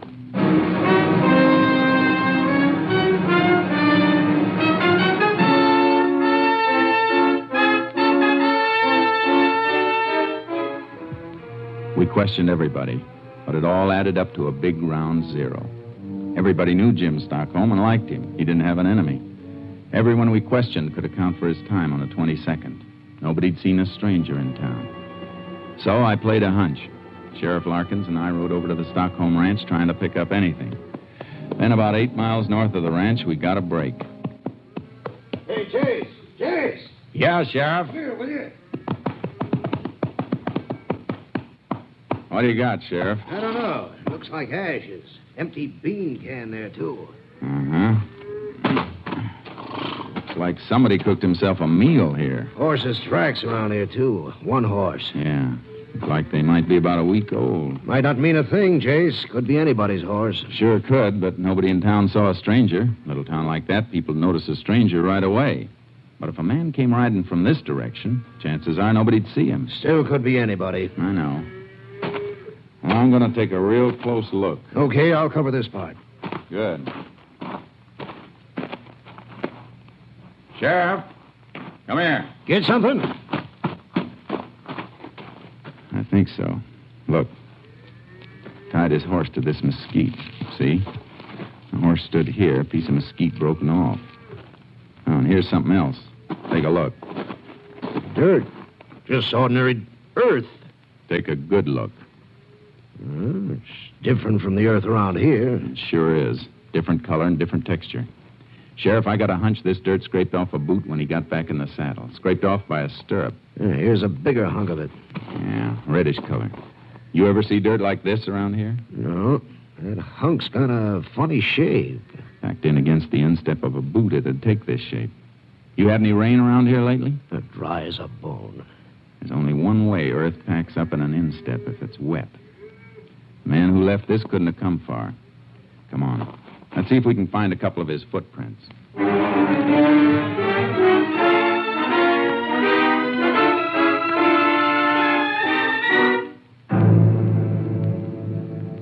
We picked up a few prints. I took their measurements. Then we went back into town. I asked some more questions. Meantime, I sent the earth samples to the lab for analysis. And by the time I got back to my headquarters, Captain Stinson had the report. Looks like this earth came from southwest Wheeler County, Jace. At least the lad thinks so. Wheeler County southwest. Well, it kind of fits, Captain. Fits what? That part of Wheeler County is not far from Stockholm Ranch. No, it isn't. Just about as far as it'd take wet earth to dry out and get hard enough to scrape off a man's boot. Yeah, I see. What else you got? A few horsehairs I picked off the mesquite bush. Looks like the fellow was riding a sorrel. And something else. Plaster casts of his boot prints. Mm-hmm. It's a pretty big boot. Big man. Maybe 6'2" or 3. You're right. But there are no fingerprints. There's no real evidence. This fellow whose boot prints you got, he might have been anybody. Might never have gone near the Stockholm Ranch. Yeah, I know that, Captain. You didn't pick up any of his boot prints around the house, did you? No, place was pretty messed up. A lot of people got there before I did. Yeah, that's one break a criminal always gets. If only people'd stay away. If only they'd have enough sense to realize. Sure, but they don't. They don't mean any harm, though. Okay, what's next? Look for a man 6'2" or 3 riding a sorrel? I'd like to, Captain. Starting where? Well, Texas, I guess.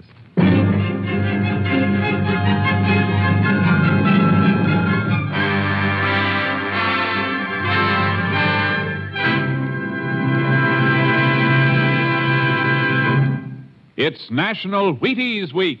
Yup. And in celebration of National Wheaties Week, when everybody eats Wheaties, even trombone players, here's that well-known radio musician, Abe Lincoln. Honest, his name really is Abe Lincoln. And here he is, stepping out from behind the scenes to say, "Get your Wheaties." Oh, come on, Abe. You didn't come out from your trombone to say just that. No, but that's the idea. Folks, the Wheaties Big Parade has been bringing you some pretty solid entertainment this summer. I can say it because I've worked along with all the other fellows helping put this entertainment on the air. And now it's National Wheaties Week, and we hope that every one of you who's enjoyed these programs will go out and get your Wheaties. The backstage folks like me, the people whose voices you usually never hear, we'd sure like it if we thought you'd enjoy our programs enough to go out and get some Wheaties. If you like the Texas Rangers, buy a box of Wheaties on Monday, will you? Thanks, and good night, Abe. Remember, it's National Wheaties Week.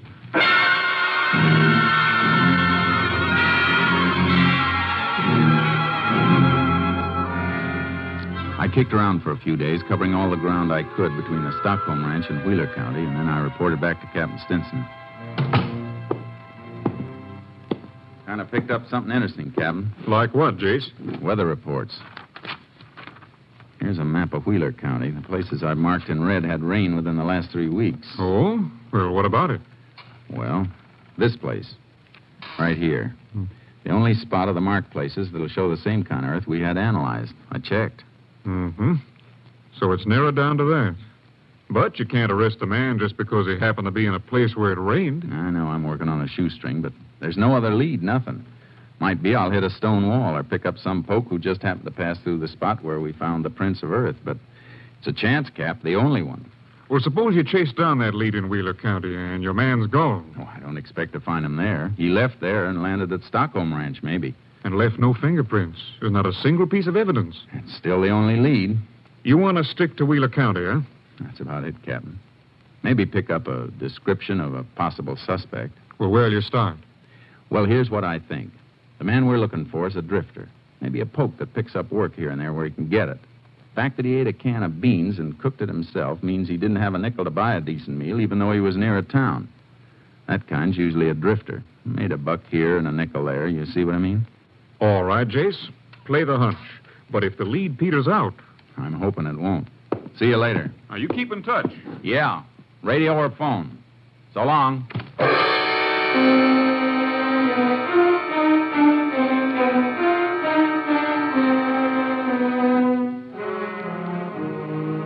A little while later, I was in Wheeler County, southwest. I checked one ranch after another, some big, some small.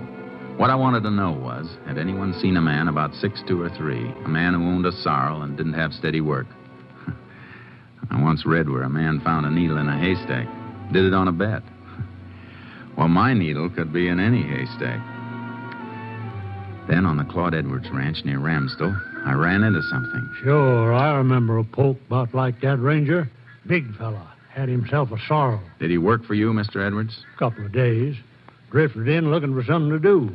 I don't usually have work for more than my own hand, but this fella come in just about when I needed somebody else, and... What was his name? Orwell. Yeah, that was it, Orwell. Now, when was he here? Oh, let me see now.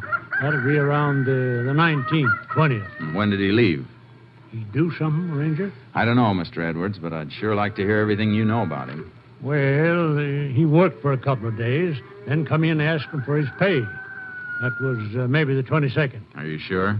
Pretty darn sure. It's awful important. All right, I'm sure. We had a spell of rain about then. I had him mend the roof. He didn't like it none. Did he say where he was going? Anything at all? Didn't say, and I didn't ask. Just handed him his pay. Saw him in town later, dropping it in a card game. Then he lit out. All right. Now I want the best description of him you can possibly give me. Everything you can remember. What he looked like, how he talked, acted. I'll try, Ranger. But how you going about finding him? By now, he might be clear into Mexico. Any place. I'm going to do my best, Mr. Edwards. And I'm not sure that's going to be enough.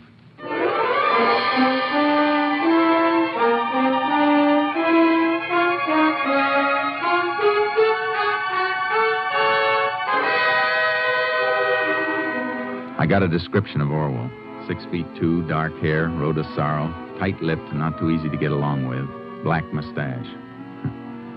Funny how little that people notice things unless it's something they really want to see. What description we had was sent out. 50 false leads came through, 100. But every once in a while, one came through that matched something else. Captain Stinson and I talked it over. Well, maybe it is something, Jace. Look.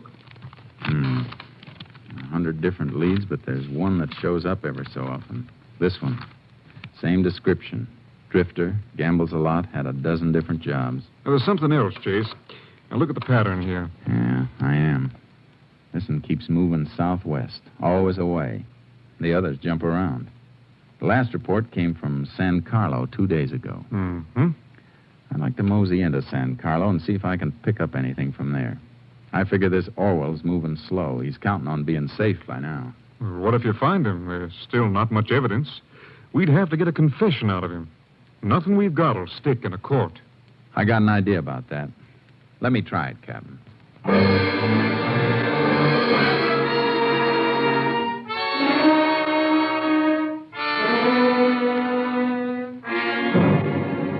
In San Carlo, I picked up a few more scraps about Orwell.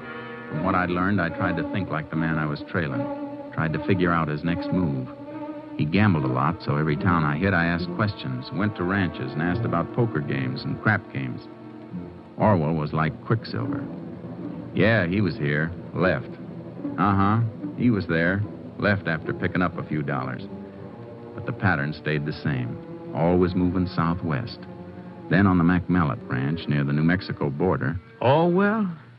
You say Orwell, Ranger? That's the name. He's riding a sorrel horse. Well, I don't like to say for sure, but I took on a fella named Orwell, and he did come in riding a sorrel. As soon as he hit the bunkhouse, he'd try to shake up a poker game. Where's he now? Well, I sent him out this morning to ride fence. Stock was getting through. How long ago did he leave? Oh, 3 or 4 hours. Maybe a little more. Tell me something else. Oh, sure. What? Did he have any money when he left this morning? Well, funny you ask about that, Ranger. Matter of fact, he touched me for a $5 against any pay he had coming. He ought to be coming back soon now. Almost time for chow. He touched you for $5. He won't be back for chow. I'm going after him.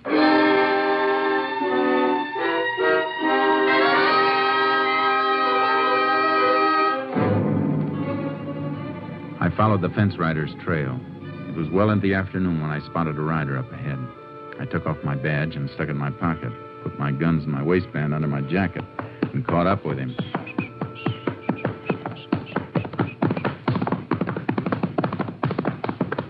Whoa, boy, whoa. Howdy. Who are you? Name's Pearson. You're Orwell, huh? Yeah, why? The boss sent me out to look for you. Boss? Oh, whoa. Yeah, foreman back at Mellett's ranch. What for? Well, we got to get back to the north fence. You wasn't working there when I left. Just got took on. I guess we better get back to the north fence. Boss says it's important. That's so. Say, come to think of it, you're not even on the ranch anymore. I hit the boundary fence a piece back. All right, I got news for you, mister. I ain't riding fence. Now, you take off. You see about that north fence. Huh? You mean you're quitting? Right the first time, mister. Now, so long. Hey, hold it a minute. You're downright unsociable. Oh, boy, oh. You're downright nosy. Me? I didn't mean to be. Say, you mind if I ride a piece with you? Yeah, I do. Well, I'd kind of like company. Thought you was just took on at the Mellett's place. Seems to me you're riding wrong, mister. I got no hankering for work either. Not with 500 in my jeans. 500? A poke like you with 500? Got lucky in a crap game night before last. Then why'd you take the job? Oh, man can always use a couple more bucks. Well, I guess I'll be riding on. Hey, wait. Huh?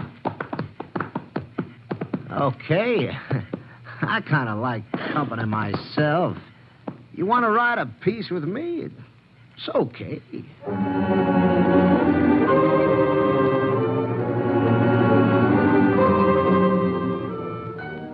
rode on the rest of the day, and I found out Orwell was planning to head into Mexico. We bedded down early. And along toward midnight, when Orwell thought I was asleep, he raised up and moved toward me.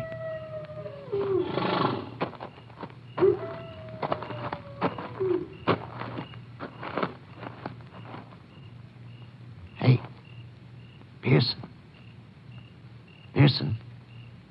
you sleeping?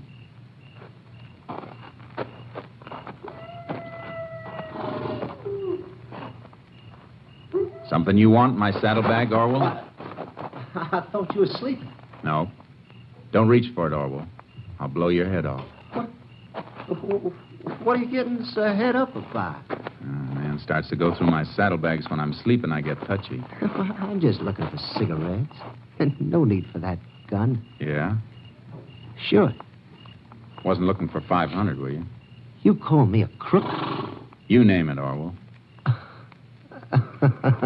You are touchy. Okay. Put that gun away, Pearson. You're acting like a kid. I tell you, I was just looking for cigarettes. Sure. Guess I did maybe bust a strap. Okay, bring that saddlebag. Cigarettes are in it. Yeah, sure. Left or right one? Right.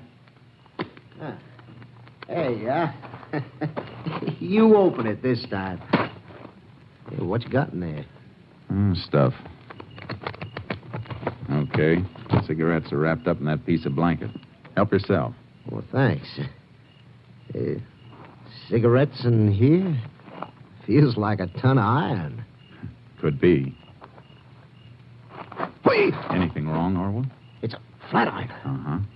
Funny thing to be carrying around. Why? I knew a man once carried around a cow skull tied to his saddle horn. Why are you carrying this? Dunno. Why are you asking? Who are you? I told you.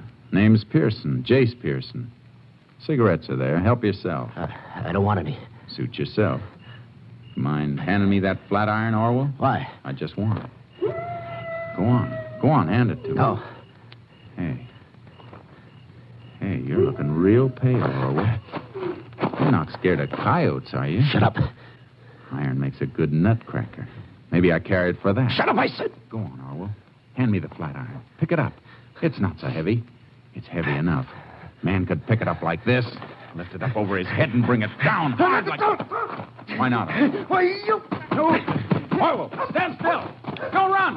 Hold it, Orwell. I'm warning you. Hold it.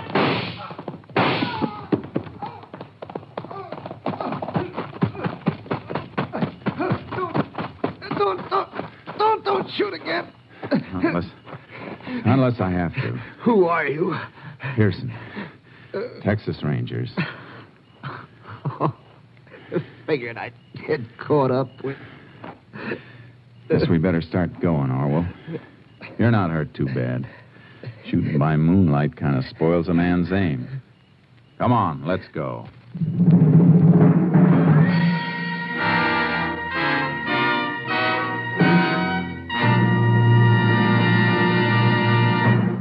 William Orwell confessed to the murders of Jim and Florence Stockholm and their son Carl. On July 15th, 1947, Orwell was convicted. His sentence, death in the electric chair.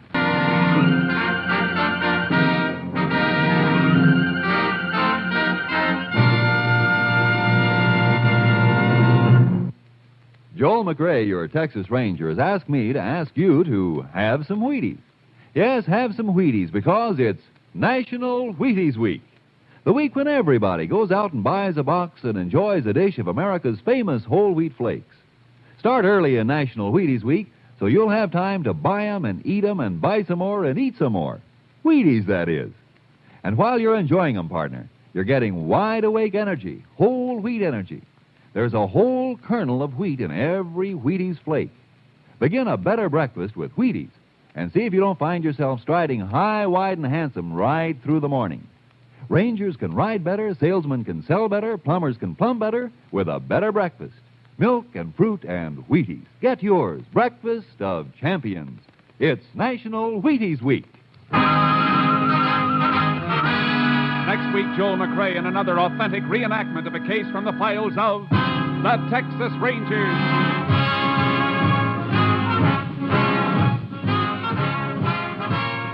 Joel McRae will soon be seen starring in the MGM production Stars in My Crown. Tonight's cast included Tony Barrett, D.J. Thompson, Byron Kane, Lou Krugman, and Russell Simpson. This story was transcribed and adapted by Russell Hughes, and the program was produced and directed by Stacy Keats. Hal Gibney speaking. And this is the Wheaties man, Frank Martin, inviting you to listen on Tuesday night to the Penny Singleton Show on the Wheaties Big Parade. See you then. Remember, it's National Wheaties Week. Come on, everybody, to the Wheaties party. Eat a lot of Wheaties like the champions do. Dance together, cheek to cheek. This is National Wheaties Week. Eat a lot of Wheaties like the champions do. Wheaties, a breakfast of champions. Tomorrow, Sigmund Romberg conducts the Summer Symphony on NBC. Presenting Joel McRae as Jace Pearson in Tales of the Texas Rangers.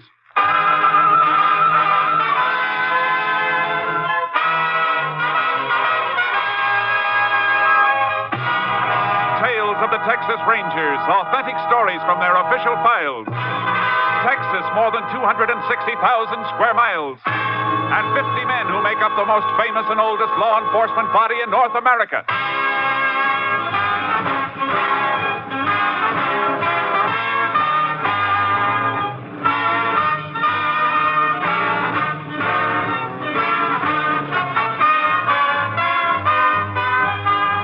Now, from the files of the Texas Rangers come these stories based on fact. Only names, dates, and places are fictitious for obvious reasons. The events themselves are a matter of record.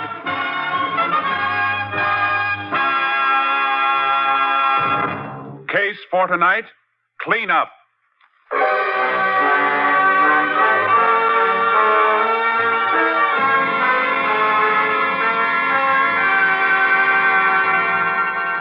Several years ago, the town of Kilman, Texas, boasted a population of slightly under 3,000 inhabitants. Until a wildcat gusher started a fabulous new oil boom. In a matter of months, the population rose to 12,000 as drillers, roughnecks, and other field personnel poured in. And behind them, like vultures, came the horde of racketeers, gamblers, and grifters. But even organized vice was not profitable enough for the boss of the crime syndicate, Frankie Gennaro. Gennaro started to move in on the oil business itself.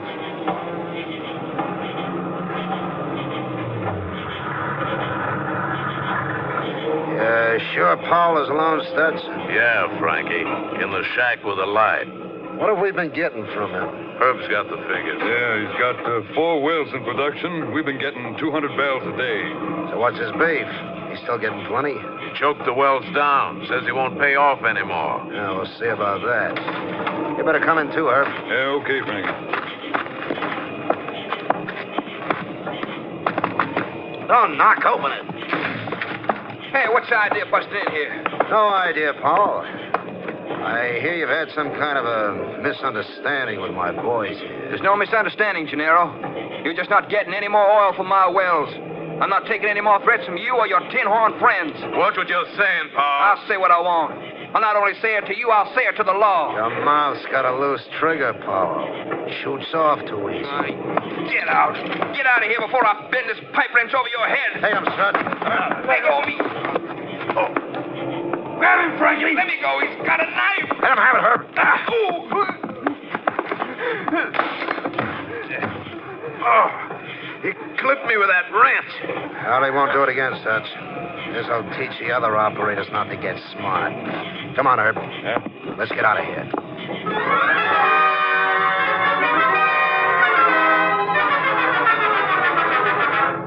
The death of Joe Powell sealed the lips of other frightened oil operators, and they said nothing as Frankie Gennaro continued to exact tribute from the smaller private companies. But Powell's murder aroused special interest of the Texas Rangers. Captain Stinson sent for Ranger Jace Pearson. You know what's been happening in Kilman since the oil boom started, Jace? Yeah, I've heard. I've got rangers in the town, of course. Good men. But they're too well known. We're being blocked all the way by people who won't talk or who are afraid to talk. I've never worked the Kilman district. I'm not known there. Well, that's why I sent for you. I want Kilman cleaned up, starting with Joe Powell's murder. But a man wearing a badge won't stand a chance. You want me to work without one? That's right, Jace. But not alone. We got a new man just transferred into the company, Steve Clark. You can work together. Good. You better brief me on the Powell murder. And all we've got is in the next room. Have a look. Here's some photographs taken at the murder scene. Stabbed in the back. A belt and shirt twisted, though. Powell must have put up a fight before he went down. He fought all right. Look at this wrench. Yeah. Blood stains and a few matted hairs on it. This the same wrench that was next to the body in the photos? The same one. Powell must have hit somebody with it before he was killed then. It looks that way. That means two or more men ganged up on him. He dropped one with a wrench, and then the other one stabbed him. That's the way I see it. Yeah, blood on the wrench been typed? Yeah. Here's a report from the lab at Austin. Type O, huh? Brown hair, Caucasian male. Micrometer measurements are there, too. And that's all we've got, Jace. How about a list of undesirables hanging out in Kilman? Oh, yeah, I got that, too. Here. Mostly petty crooks, gamblers, and muscle men. Our boys run a few out and new ones come in. There must be one man at the top, though. Usually is, but which one? A few possibilities on your list here. This one, Stutz Tracy? No, he's not big enough to be given the orders. Does he know you by sight? No, I just know a few of these names by reputation and photos. Now, here's another bad one. Herb Enfield. Yeah, I've heard about him, too. Plenty. Supposed to be a real vinegarone. Yeah, he's tougher than the back end of a shooting gallery. Yeah, only he's not smart enough to cover up for himself. The only other possible boss I can see is this one, Frankie Gennaro. Uh-huh. Got lots of arrests and a couple of indictments. No convictions. On the surface, his record's clean. He always has an alibi, and it always stands up. Well, I guess I better get started. Right. We'll go over to the barracks, and I'll introduce you to Steve Clark. You'll want to change your clothes anyhow. Yeah. Well, the first job's to locate key men. When we find out who's making the wheels turn, we can put our badges on again and move in with a force. Well, the whole company will be standing by. You better warn the rangers in town not to let on they know me. Well, they've been warned. You'll be treated just like a stranger. You have anything to report, contact me directly. But be careful. And you better leave your car outside the town and just meander in on horses. Cowpokes? Yeah, just a couple of wandering cowpokes.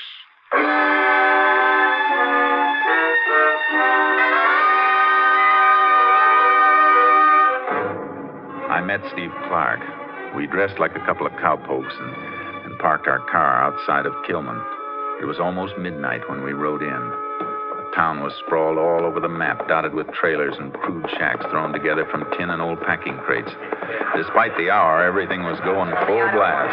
Plenty of low night. Sure is booming, Jace. Yeah. The hotel down a ways looks especially lively. Bet that isn't legal liquor they're taking on around here. Yeah, I bet there isn't much of anything here that is legal. A bunch of oil trucks coming through. You better get out of the way. Get over, Charcoal. Come on, boy. Over, boy, over.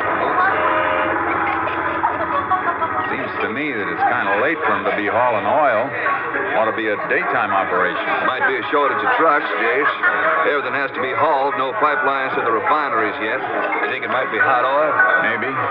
We don't know why Joe Powell was killed, but if somebody'd been stealing his oil and Powell found out about it, we'd have a pretty good motive. Yeah. But if those trucks are hauling stolen oil, they're being pretty open about it. Oh, boy. Listen to that racket. Yeah. Being pretty open about everything around here. Boy, you talk too much. Come on, Clark. Let's get us a room. Then I want to call the captain and find out about these night-riding trucks.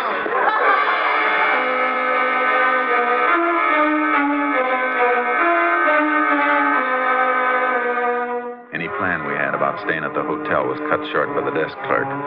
There wasn't a room available in the town. We hung around for about an hour before we found a rancher who told us we could bunk down in the loft of his barn outside of the town.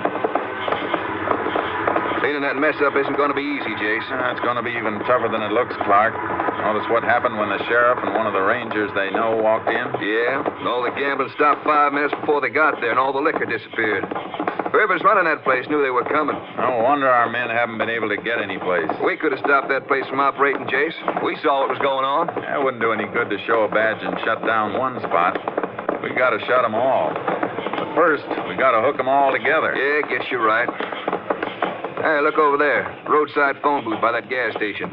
You still going to call Captain Stinson? Yeah, it's a good spot. Station's closed. I'll take the horses back off the road and wait. Good.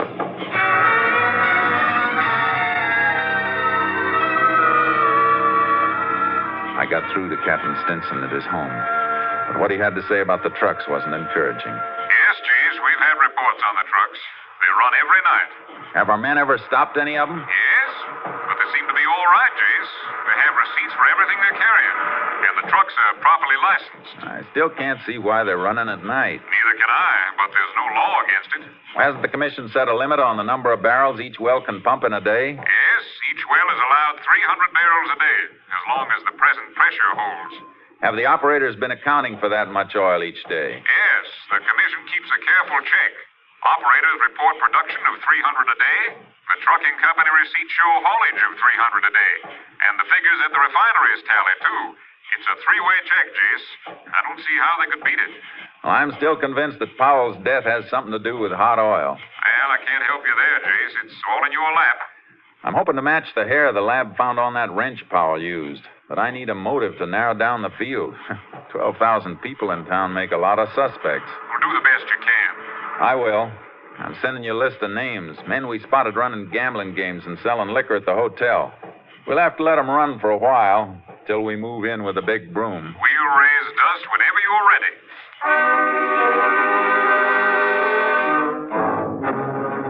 For 3 days, I left Steve Clark wandering around town, spotting the rackets, while I rode through the oil field at night, striking up casual conversations with the pumpers wherever I saw one of the night-riding trucks load up and leave. Howdy. Well, howdy. A little bit off your trail, ain't you, cowpoke? Just riding around, wishing some of this land was mine. Yeah, we all wishing the same thing. Just gonna have a donut, a little coffee. Want a cup? Yeah. If your friends on the truck didn't drink it all. Them fellas, they're always in too much of a hurry. Yeah, you can tie a horse to the derrick there. He'll be all right. Thanks. There you are. Thanks. Yeah, it's a funny hour for making oil pickups. What makes them haul so late? Oh, I don't know. They always take a full load? Uh-huh. 100 barrels a clip. That's a full tank truck. Them field storage tanks hold 1,000 barrels each, don't they? Uh-huh. Want a donut? No, thanks.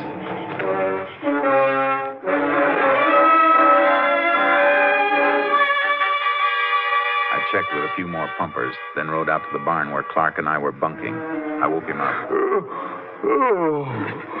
Oh, morning, Jace. What time is it? Almost 6. What'd you find out? Oh, let me stretch here. Yeah, I've got another flock of names you can send on to the captain. Here you are. Yeah, we got just about every small-time hood staked out. Everything but the head man. Jace, I'm not so sure there is a head man. There's gotta be. All the racketeers stick to their own game in their own part of town. They're all protected by the same muscle men. Yeah? So? So they belong to an organization. Otherwise, they'd be fighting among themselves, trying to move in on each other. Yeah. Didn't think of that. Dipping a finger in the oil business here, too. I'd swear to it. And that's big. We find the man on top of that, we'll have the kingpin of the entire operation. Well, I'll keep looking around, Chase. No, let the town go for a while. From now on, we'll concentrate on the wells. When we get the man responsible for killing Powell, the whole thing will tumble like a house of cards.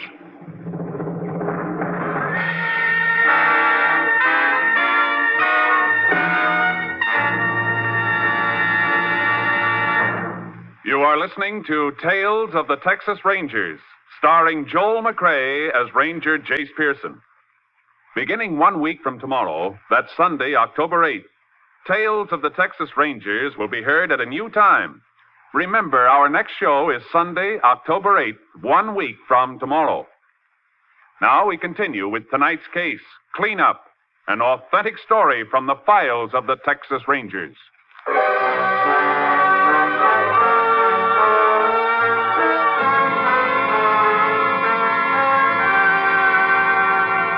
We staked ourselves out at Powell's wells. For 2 days, we kept check around the clock on every load of oil that was hauled away, watching from a distance. It was a dead-end watch. Yeah, it checks out, Chase. 4 wells, 300 barrels each per day, 1,200 barrel total. And that's what they've hauled away. Yeah, but since we've been here, nothing's been hauled from Powell's wells at night. Yeah, gonna keep watching them? Just for tonight, so we can measure the flow from the wells. You can keep the pumper busy for a while at 9 o'clock while I run a tape gauge into the storage tank. You'll have to check them again later. Yeah, I'll wander up and keep the pumper busy around 3 a.m. Then you can make the second check. We compare our figures, and we'll know if those wells are really choked for 300 barrels each or if they're pumping more in the legal quota. Okay, Chase. Let's hope it works.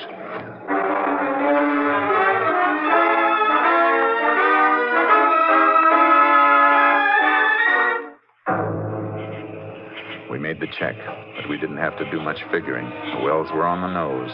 300 barrels a day each, not a drop more. Yeah, that's it, Chase. And the refinery reports show that it's all going through. There's no hot oil to be accounted for. Well, it was a thought. Let's get the horses and turn in. Yeah. Guess Powell just happened to brush somebody the wrong way. Yeah. That oil angle would have helped plenty. Too bad.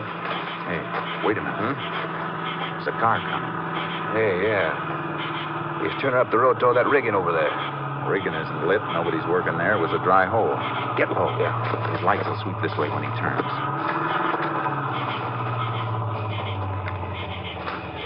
Hey, stopped at the dry hole, all right. Yeah, and look. Powell's pumper's walking across the field to meet him.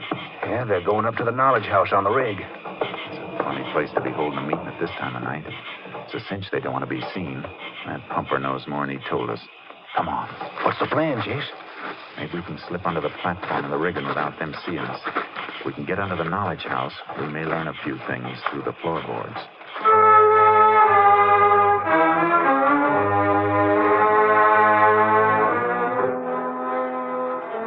We crept through the muddy channel that drained into the slush pit and got under the knowledge house. We were hidden, but we could hear them.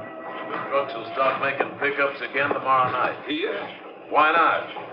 Unless you think you're going to object. I can't do it. You know Powell changed the joke before Before his accident? Yeah. All right, sir. How can I give you any oil? Wells are only pumping regular quotas. Have the chokes changed again, so they pump a little extra. I can't. Not without Miss Powell's okay. I'm working for her now. Maybe you didn't hear me. I said change the chokes. Oh, I'm afraid, Studs. Must be Studs Tracy, Chase. Yeah. Well, don't look at me like that, Studs. You know I'm on the spot. Listen, we've got the operators in this field lined up. We don't intend to have any trouble with a wise guy pumper. No, wait a minute, Studs, wait a minute. What'd you have to hit me for? Just to make you think. That's only a sample. Maybe you'd like what Powell got. Oh, don't talk like that, Studs. I'll do what you say. Just tell me what you want me to do. I've already told you. The trucks will roll tomorrow night. Yeah. Don't disappoint us. Don't forget. Yeah. Tomorrow. He knows what happened to Powell, Chase. Let's grab him. No, stay down. He's not the head man. But I wonder why we haven't been seeing him around. Wish I could have gotten a look at his face. His voice sounded familiar. Yeah, you've seen mugshots of him in the photos we have. Hey, a fellow with the broken nose. That's right. Have you seen him around? Yeah, I think I have. Shh. Pumpers leaving. All right. How about it? You seen Stutz? Yeah, only this afternoon at the hotel. He was talking to Frankie Gennaro. That's the first time either of us has seen him since we've been here. I heard him talking to Gennaro. He said he'd been up to Big D. In Dallas? What was he up there for? Well, that wasn't mentioned. They didn't talk much. All I know is that Stutz just got back. He'd been gone 2 weeks. Come on. We can get out of here now. Gone 2 weeks, huh? In other words, since Powell got killed. Yeah, what do you make out of that, Jason? Maybe he doesn't know just something about Powell's murder. I got a hunch he was in on it. Powell clipped one of his attackers with that pipe wrench, remember? Must have left a mark. And if Stutz had that mark, he wouldn't hang around and give people a chance to notice it. Is that it? 2 weeks is just to be about long enough for a scar to heal over. We got to get a sample of Stutz's hair to match with the hair samples Lab got off that wrench. Well, how do we get that? Get our hands on a comb or brush. Anything he's used on his head. But first, we've got to find him. Well, he may have headed back to the hotel. That's a favorite hangout. Yeah, we'll try it. But on the way into town, I want to call the captain. Yeah. Come on, Charcoal. Come on, boy. What are you going to call the captain for? Find out who owns the trucks hauling the oil and what refinery they're going to. See if we can hook the ownership up with any of the people we've been watching here. Why? Well, because records have been falsified to cover that hot oil. We find out who's changing them, and we'll know who Stutz is working for and who killed Powell. Jay's hot oil won't prove murder. No, but once we link Stutz as an accomplice in the murder, I got a feeling he'll squeal like a pig caught under a gate.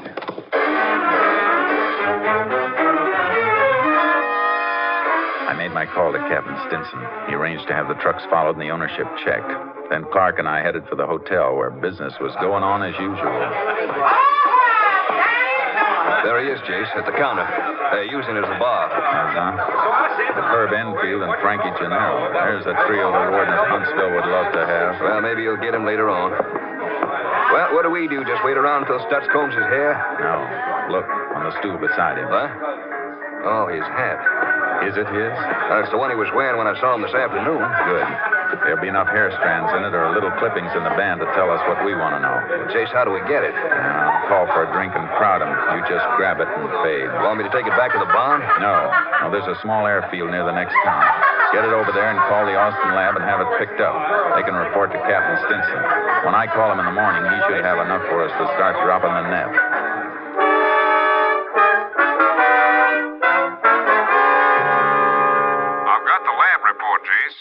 Stutz Tracy is the man Powell hit with that wrench, all right. Good. You get a line on the trucking company and the refinery? Yes, you like it. The trucking company is owned under an alias by Herb Enfield and his wife. Good. And the refinery is owned by a woman. We checked on her, Jace. She's Frankie Gennaro's girlfriend. Oh, that does it. When are you coming in? Well, the whole company's standing by right now, ready to roll.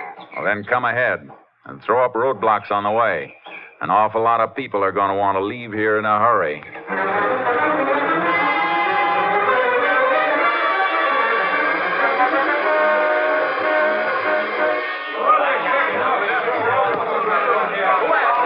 We're ready to comb the town, Jace. You got a section for Clark and me? Take your choice. You know who I want. Good. Go ahead. The rest of the men have their assignments. Names you supplied. Listen, you people. Quiet down now. All of you. Now, most of you are decent folks. Go home and stay home. The streets may not be safe for the next couple of hours, but by tonight, you'll have your town back. We use the hotel for a jail. All right, let's go.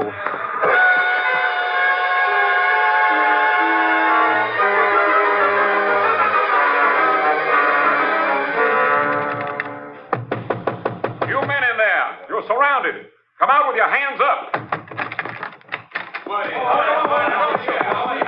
All right, come on. Get moving.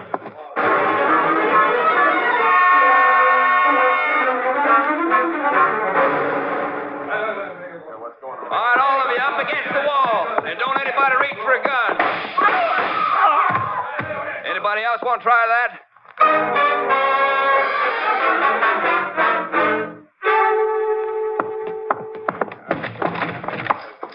All right, Stutz, on your feet.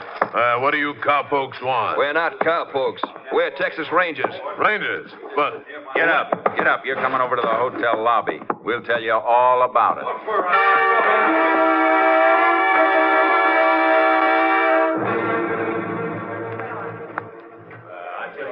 Well, that's quite a haul, Jace. Yeah, but I can't locate Herb Enfield and Frankie Gennaro. Clark's holding Stutz Tracy in that side room, though.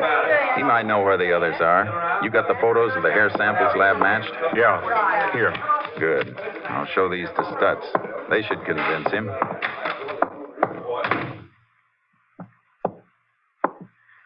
He say anything yet, Clark?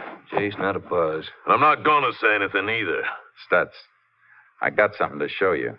Ever seen anything like this before? Take a look at this photograph. What is it? Just a couple of hairs. One on the left came from your hat. We borrowed it last night. What's the idea? And the hair on the right is just like it. Exactly like it. That came from a bloody wrench we found beside the body of Joe Powell. Powell hit you with that wrench, Stutz, and then you killed him. I was never even near him. That hair and the scar on your head proves you were. But I didn't kill him. You were there. You know who did. I was knocked out. I didn't see who... Come on, Stutz. Who was with you? Herb Enfield and Frankie Gennaro. Yeah. Oh, he'll kill me. He's gonna kill me. Gennaro's the boss, then. Yeah. He's got a hideout someplace. Where is it? No, he'll kill me. I said, where is it? You gotta protect me. There's a cabin up past the Red Cedars, other side of the oil field. That's where he's been living. You'll have a clear view of the road up there, Jace. We won't use the road. We'll ride up from behind. Is Enfield there, too? Yeah. Yeah, they're always together. Jace, they may not even know we moved in on the town. They'll know soon.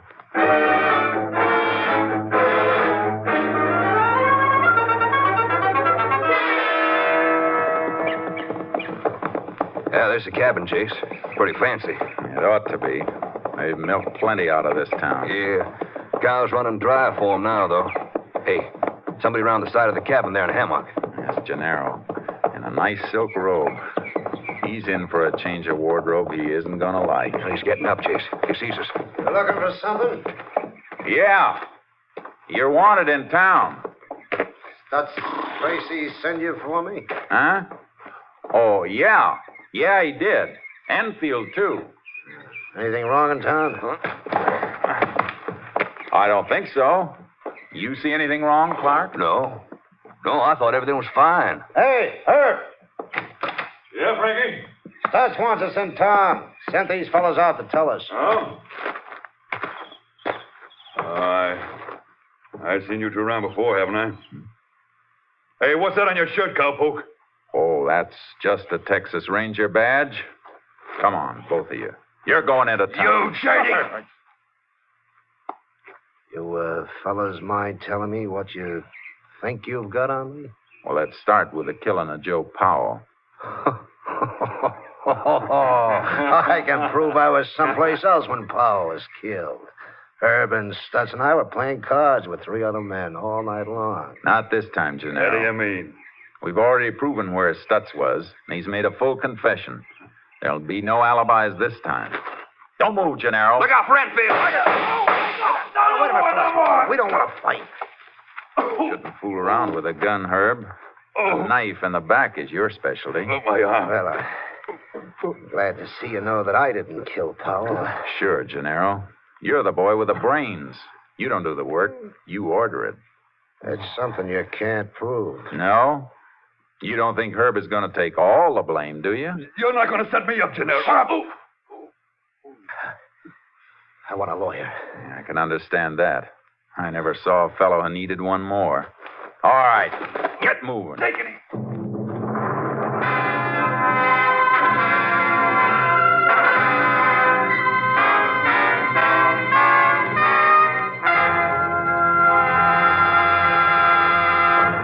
Frankie Gennaro and Herb Enfield were sentenced to life terms at Huntsville. Stutz Tracy was given 50 years, and lesser offenders in the Kilman cleanup were given sentences of from 1 to 5 years. Those who were released without being charged left the town of Kilman quickly and quietly. The cleanup was complete.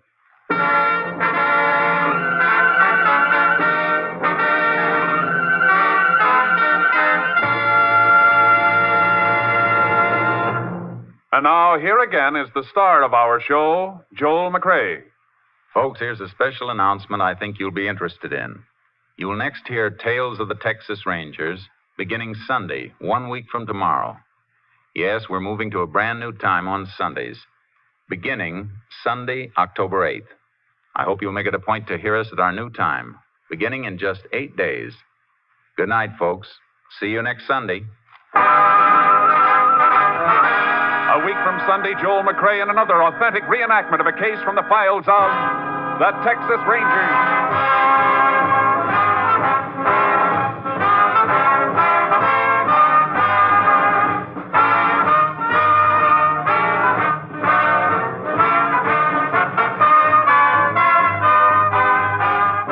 Joel McCrea is currently seen starring in the MGM production Stars in My Crown.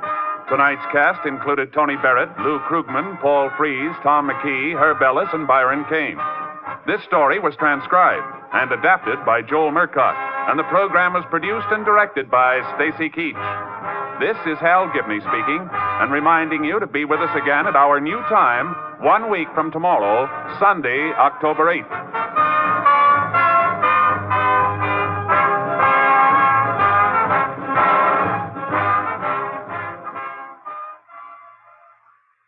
Three chimes mean good times on NBC. Next Saturday at this time, Dennis Day returns to the air. Dennis Day's comedy is always refreshing because he appears so timid and bewildered. But one thing that doesn't bewilder Dennis is how to sing a popular ballad or rhythmical melody. So for comedy and songs, it's Dennis Day at this time next Saturday. That day also marks the return of the Judy Canova Show. And tomorrow, Phil Harris and Alice Faye return to NBC. The National Broadcasting Company presents Joel McCrea in Tales of the Texas Rangers. Tonight, transcribed from Hollywood, another authentic reenactment of a case from the files of the Texas Rangers.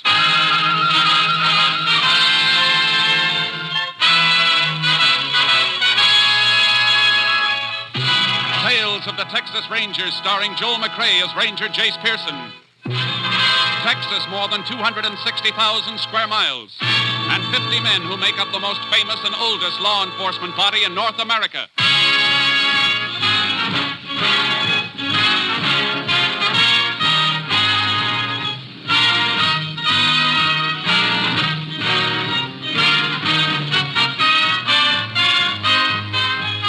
Now, from the files of the Texas Rangers come these stories based on fact.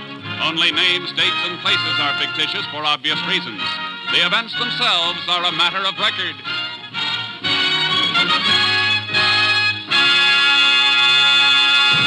Case for tonight, Christmas present.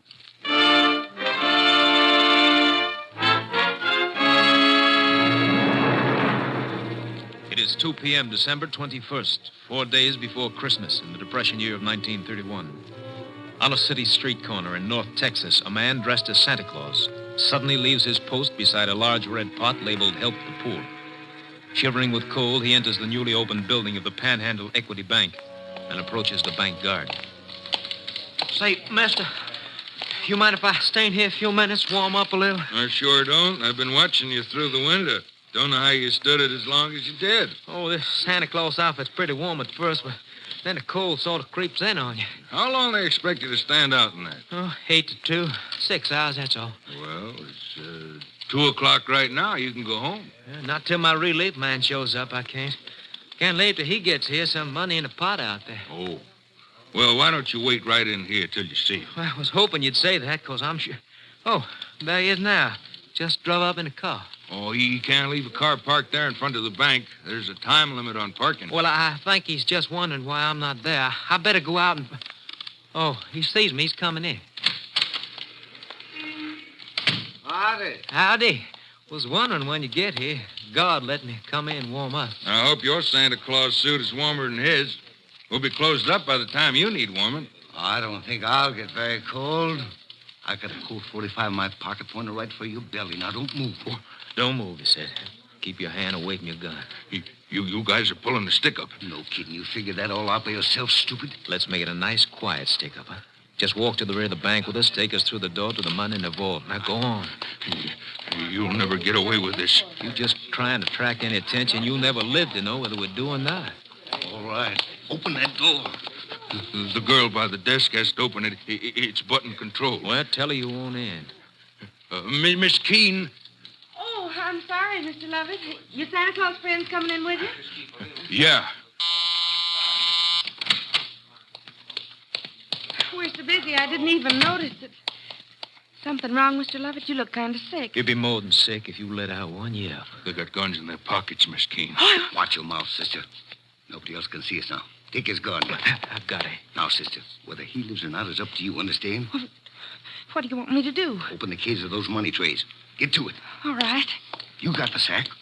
Tell her what to put in it and stuff it into your jacket when you're through. Right. And remember, sis, one yap and this jerk gets it. All right. Go on. Come on, now, stuff it in the sack. What are you going to do when you leave? Come on, fast. What do you mean? We'll give you a chance to get away. I mean, we won't yell or anything until you're gone. Honest. Oh, yeah, that's real nice of you. Maybe you ought to be wearing the Santa Claus suit instead of me. You think I'm going to fall for a... Hurry up, will you? One of the bank executives is heading back here. All right. I'm almost through. As soon as I get it in my... Hey, what are you doing back here, Lovett? Why aren't you out front? These Santa Claus fellas, Mr. Peabody, just wanted to... Well, what's the other one doing in the vault there? Miss Keene, what do... You're going to answer this question later, when and if he comes to. And congratulations on your self-control. You're liable to get medals for saving your own lives. All right, let's go. I got it. All right, let's leave these people the quiet. Wait. Oh!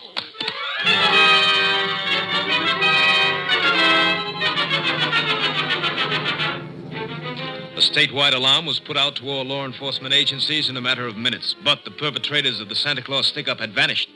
Texas Ranger Jace Pearson, closest unit to the scene of the crime, was requested to investigate. The chief of police gave me the general details. I'd like to get your story firsthand. Well, I saw the guard take them through there, Ranger, and I went back to see why he was leaving his post on the bank floor, and that's when I got hit. You have any idea how big they were? No, I don't. I was too excited. I see. What's your name? Leon Peabody. I'm second vice president. Now, how about the girl, Miss Keene, and the guard, Lovett? Both of them were knocked out, too. Miss Keene finally came to, and we sent her home, but they took Lovett to the hospital. He wasn't in good shape. Skull fracture? They don't know. How come you stayed around? That's a nasty bump you've got. I feel it, too. Plenty. Ooh. But I knew the police would need whatever information there is, so I stayed. Yeah, you better sit down. Oh, thanks. You think you could recognize either of the hold-up men? Dressed the way they were? I'm afraid not. It's a cinch they chucked those Santa Claus suits right after they left here. I hope they left a few fingerprints. Both of them were wearing gloves. You get a tally on how much they made off with? We're running a tape on it. We'll know in a couple of minutes. Men who pulled this job worked pretty smoothly. They seem to know the setup behind the partitions there. Have any of your employees ever been in any trouble? Those men weren't employees of the bank. No. I know they weren't. But somebody inside could have supplied them with your new layout. Helped them plan the job. Well, sir, all of our employees have been with us for at least a year, and we haven't taken on any new ones since we moved over here 2 months ago. Mr. Peabody. Oh, yes, Donnelly. Is that the rundown? Yes, sir. 63,800. And we've got serial numbers on some of the larger bills. Good. That'll help if they try to pass any. I'll take a copy of that list. Police can alert the other banks and merchants. We'll get numbers out on the statewide and interstate. We may run down some more serial numbers when we cross-check deposits. That'll be fine. I think you ought to go home now, Mr. Peabody. We can reach you there if you're needed. Oh, thank you. I guess I shouldn't even think about myself, though. I'm a bachelor, but the God love it, he's got a wife and 3 children. Pretty rotten Christmas present for them if he doesn't pull through.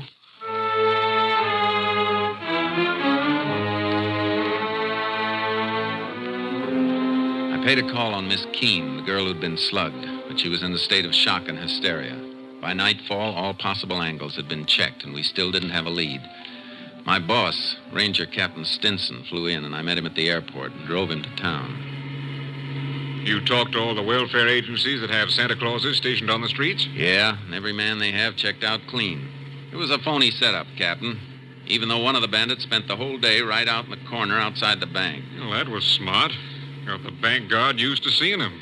Yeah. City police are checking to see if they can find out where the suits came from and who got them. Good idea. How's the bank guard doing? Lovett? I checked the hospital. He's still out.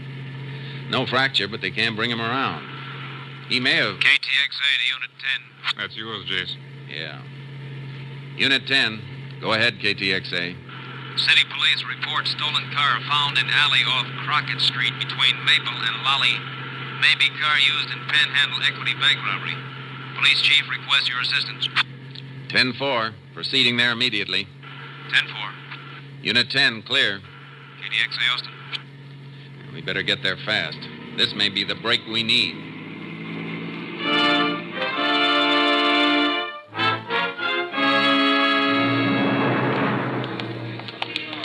Here it is, Rangers, abandoned in the alley. Prowl cars spotted it and checked the license on the stolen car list. When was it reported stolen, Chief? Early this morning, but the owner says it might have been missing since yesterday. He's been away. You check on him? Yep, he's clear. That's where he said he was. What makes you fellas think this is the car? Found this on the floor, under the seat. Big red button.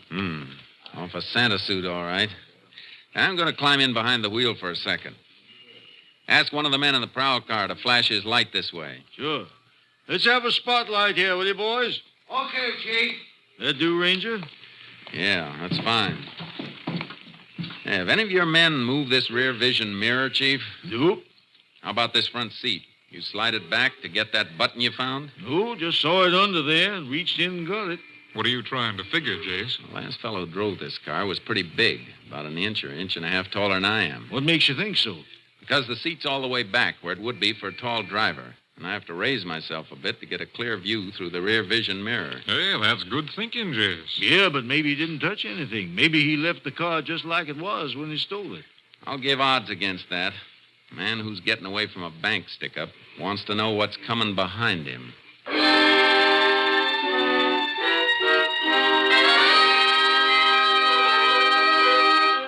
All roads out of the city had been under watch since the report of the robbery, so the men we were after figured to be close by. But all we knew was that one of them was about 6'3". In the morning, we made a routine check with police headquarters. Morning, Rangers. Morning, Chief. Morning, Chief. Your men come across anything? I was just going to check through this report. Tells us the location of just about every Santa Claus suit in town. All of them belong to organizations, use them for their Christmas parties. Of course, once in a while, they let some private individual borrow them for a kid party or something, as if they put up deposit money. You got a list of the places that have loaned suits out and who got them? That top paper. I was just starting to check it. You can look if you like. Thanks. Looks like we might be adding a murder charge to the armed robbery, Captain. The bank guard dead? Not yet, but it looks bad. They're operating for a blood clot on the brain. He's, Wait a minute. What is it, Jace? I think we've got a boy to talk to. Look at this list. 2 suits borrowed from 2 different organizations, but both borrowed by the same man, Anthony Ross, 124 Petagrosa Street. Say, that's worth looking into, Jace. Come on. Let's pick him up.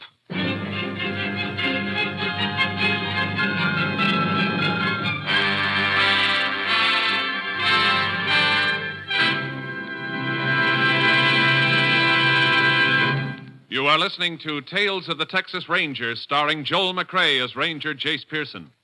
We continue now with tonight's case, Christmas Present, an authentic story from the files of the Texas Rangers.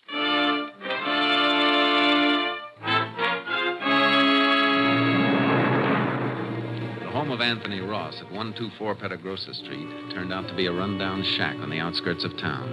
A small boy and girl, not dressed well enough against the cold, stopped playing with a mongrel dog as we drove up. They stared at us while we went up the rickety porch, the dog barking at our heels. It's all right, boy. It's all right. Take it easy. Good pup. There's a good... Yeah, what? Oh, Texas Rangers. You Anthony Ross? Yeah? We'd like to come in. Oh, sure. Annie, you and Jim take the dog in the back of the house and play there. Look at those suit boxes, Jace. Yeah, see 'em. What do you want to see me about? We can start with those boxes on the table. What's in them? I don't know. Just a couple of packages. That's all. They ain't mine. You better open them up, Jace. Yeah. No. Wait a minute. I tell you, they ain't mine. You got no right to... This search warrant says we have. Search warrant? Now, look. Now, those things ain't stolen. They were rented. Yeah. Couple of Santa suits, all right, Captain. And look, a button missing from the jacket of this one. I don't know what this is all about. Why are you coming Maybe we in can here? refresh your memory. The guard you slugged at the Panhandle Equity Bank isn't expected to live. What? Who was wearing the other suit, Ross? Who was your partner? What are you guys doing to me? I don't know what you're talking about. We're talking about the $63,000 stick-up you and somebody else pulled yesterday. And since you're about 5'10", I can tell you that your partner's about 6'3". Rangers, you're making a mistake. I don't even know anything about a holdup. The button missing from this suit was found in your getaway car, the one your partner drove. It wasn't me. I tell you, I didn't even know what kind of costumes were in them boxes. They ain't mine. Then where'd you get them? I picked them up at a couple of places yesterday morning. You say you picked them up, and you're trying to tell us you don't know what's in the boxes. I picked them up for somebody else. They were rented out in your name. The woman ordered them in my name. What woman? The one who hired me to pick them up. That's a pretty phony story, Ross. Who was this woman you're talking about? What's her name? I don't know. I don't even know. You better come with us, Ross. No. You got to listen to me. Please listen. You got to believe me. I was in town early yesterday morning. She come right up to me on the street. I was pulling my kid's old wagon along, trying to find some junk I might sell. You sure you don't want to think this story over before you go any further? She asked me if I wanted to earn $1 running a couple of errands. I said, sure. A buck could give my kids a meal for a change. She asked me my name and address, and I told her, and then she told me to wait while she went into a booth and made some phone calls. When she come out, she sent me to 2 different clubs, told me there'd be costumes and packages. She had them left in my name to avoid confusion, she said. You didn't think that was funny? Mister, all I could think about was earning that $1. She gave me money, deposit money for the costumes, and told me to come back and meet her with the stuff on that same corner. Where were you at 2 o'clock yesterday afternoon? I was looking around for a junk again for a couple hours after I delivered the packages, and then I guess at 2 o'clock I was walking back home from town. It's a long walk to here in this weather. Cost of a bus ride will buy a loaf of bread for the kids you saw outside. Is that a crime? What's it to you if I walk my feet off to feed my kids? All right, Ross. That was a nice act. But there's a big hole in it. You say you delivered the Santa Claus suits to a woman you didn't know. But you've still got them. Yeah, I got them. They're going to mean a good Christmas. Yeah, but you're not going to believe what I tell you. The woman came here last night, drove up in a car, woke me up. She said she was leaving town in a hurry. Didn't have time to take the costumes back herself, and if I'd take them back, I could keep the deposits. $15 each. Yeah, but you're not going to believe that, are you? You better get your coat. Will you give me a chance to ask one of the neighbors to watch out for my kids? I'm afraid you'll be gone too long for that. I'm sorry, but we'll have to take him into the juvenile home. Oh. I guess they'll get better care there than I've been able to give. I'll get my coat. Ross, you been doing any painting around here? Painting? This place looked like it ever saw paint. What made you ask that, Jace? I just noticed this inside the leg of this Santa Claus suit. Paint blob. Looks fresh. Well, how come it's inside the leg, not outside? I don't know. That's something we'll have to figure. This is the large size suit. Must have been worn by the big boy we're looking for.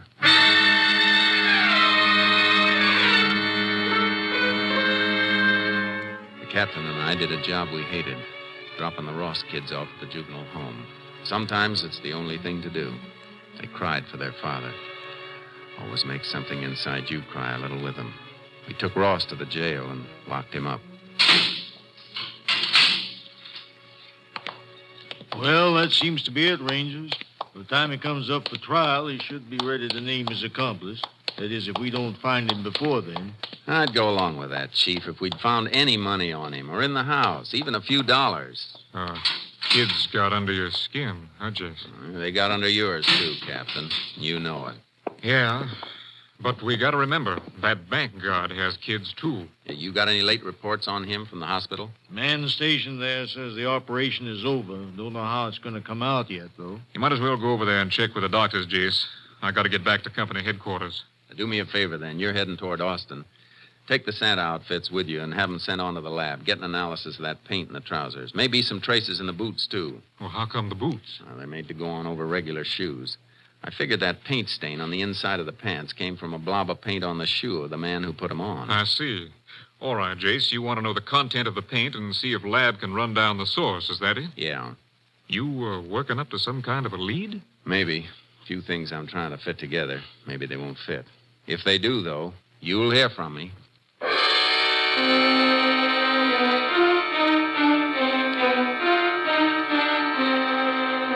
I went over to the hospital and checked with the doctors, but the outcome was still in doubt.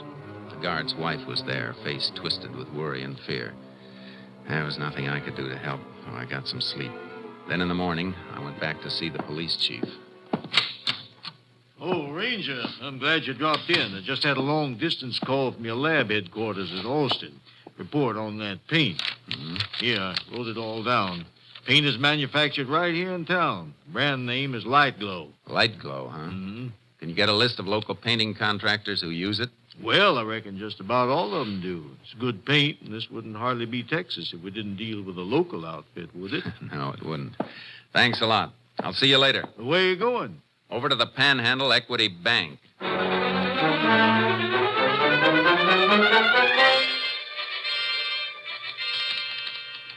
Mr. Peabody, do you know who painted this bank before you opened?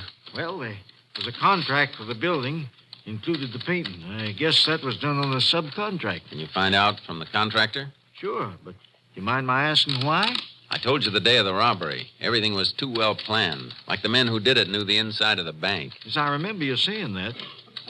You think the painters may have? That's what I think. But why not some of the construction men? I've got a reason for being interested in painters. Check it for me, will you?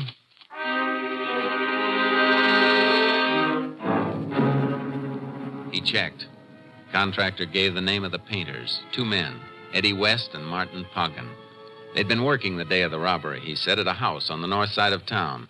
I went out to the house to see the owner. Why, yes, Ranger. They worked here all day that day. I remember we heard the report of the robbery on the radio. They were both here all day? Yes. Didn't even go out to eat? Had their lunches with them.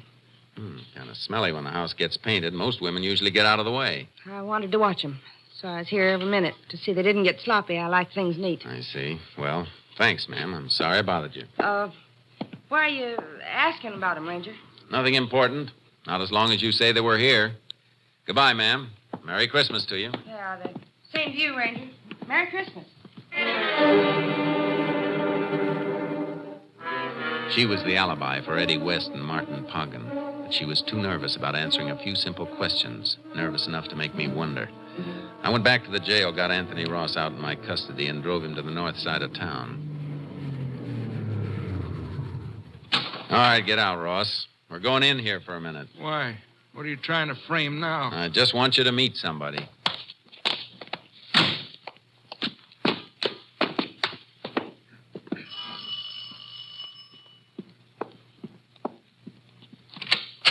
Well, back again, Ranger. I thought we'd... That's her. Ranger, that's the woman. Who is he? Who is this man? You ought to remember me, lady. My kids are in juvenile home on account of you, and I've been in jail. I never saw you before in my whole life. Tell him the truth. Tell him before I... Hold it, Ross. Take him away from here.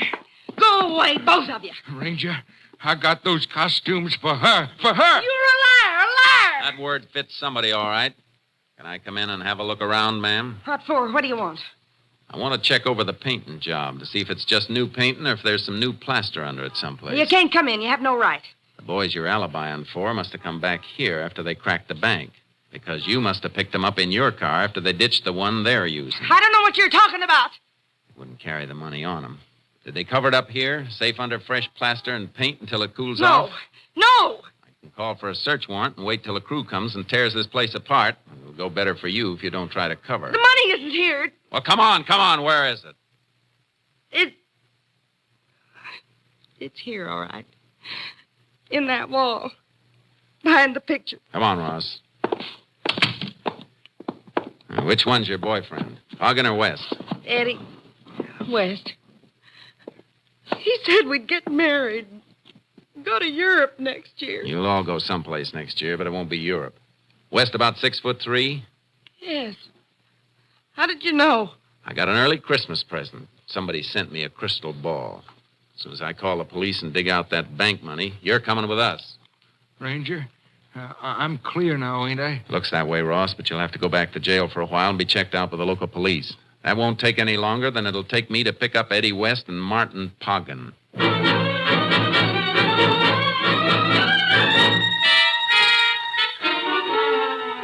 I made my call, then took West's girlfriend and Anthony Ross back to jail.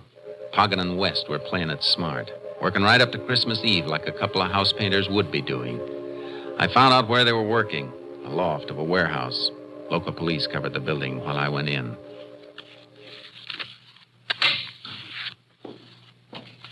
Eddie, who's that? Who came in? Probably the watchman. Watch out for those paint cans. Don't worry. I see him. That ain't the watchman's boys, Eddie. Come out of the shadows where we can see you. I'm coming. But seeing me isn't going to make you happy. Eddie, that's the Texas Ranger. Shut up, Poggin. I got my gun. Howdy, Ranger. Something you want? Yeah. I want the two men who robbed the Panhandle Equity Bank. Shut up. What would we know about that, Ranger? Come down off that scaffold and I'll tell you. Okay. Marty, lower away. Too bad you aren't working in a place with a phone. Your girlfriend could have warned you earlier. Eddie, he knows. I'll get him. Keep your hands away.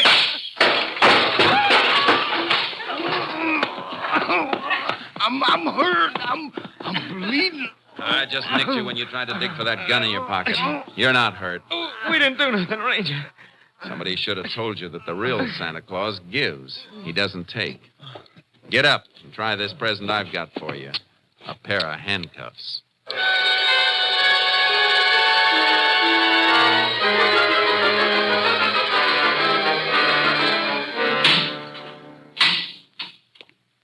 Well, that winds it up for sure, Ranger. Didn't turn out too bad either. Just heard from the hospital. Guard passed the crisis. He's going to be all right. You couldn't have better news, Chief. Just in time, too. It's getting dark. Christmas Eve. You let Anthony Ross go? Mm-hmm. About 10 minutes ago. He didn't seem too happy, though. Just like he didn't care. What with his kids in the juvenile home and everything. Judge mightn't even release him if he can't care for him. Ross didn't have a dime. Not even bus fare. It'd take him a couple hours to walk home. Oh, why didn't I think? Well, maybe it's just as well that way. Let me call the judge. And Mr. Peabody, the bank vice president. Mm-hmm. Stores will be open late, won't they? Sure. Why? It'll take Ross a long time to get to his house. Maybe we can get some of your boys to help us and change his mind about Christmas.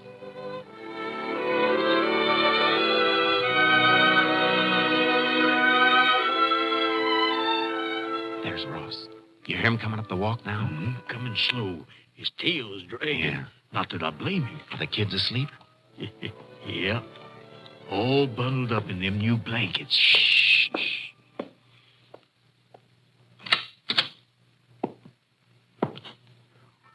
What? Ranger. And the chief. The lights. Lights. They're on. The power company turned them off. Yeah. They sent a man out to turn them on again. What? What's all this stuff? Ornaments. Christmas tree. All those toys and things. Tomorrow's Christmas, Ross. For you and your kids. They're in the bedroom asleep. My kids. You brought my kids back to me. Yes, and there's plenty of grub in the kitchen. And you've got a job. Starting next week at the Panhandle Equity Bank. Just go in and see Mr. Peabody after the holiday. Meanwhile, he sent you a little cash in this envelope. Sort of a Christmas bonus, just like the rest of the employees get. Well, we have to be going. Merry Christmas. Yep. Merry Christmas, Ross. Merry Christmas, fellas. Merry Christmas. And God bless you. Thanks. God bless you.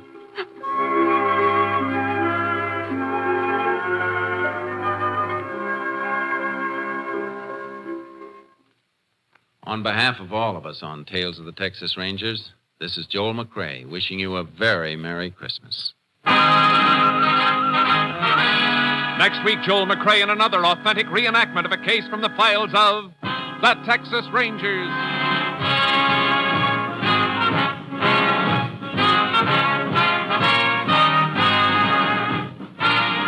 Joel McCrae is currently seen starring in the Universal International Technicolor production Frenchie. Tonight's cast included Tony Barrett, Shepard Menken, Jim Nusser, Virginia Gregg, Victor Rodman, and Byron Kane. This story was transcribed and adapted by Joel Murcott, and the program was produced and directed by Stacy Keach. This is Hal Gibney speaking.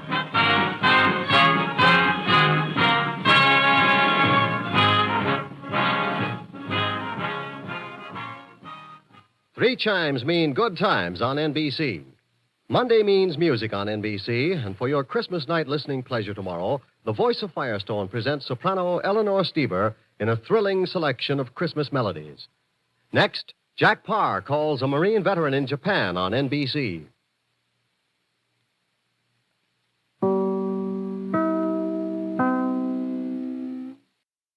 Presenting Joel McCrae as Jace Pearson in Tales of the Texas Rangers.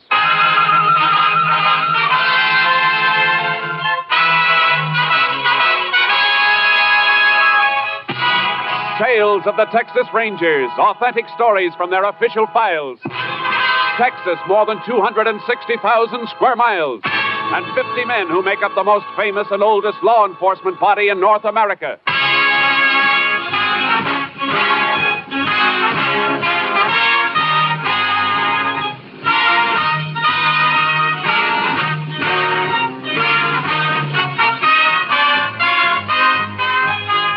Now, from the files of the Texas Rangers come these stories based on fact.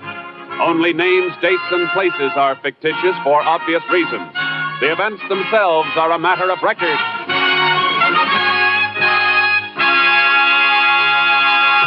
Tonight's transcribed case, Dead or Alive.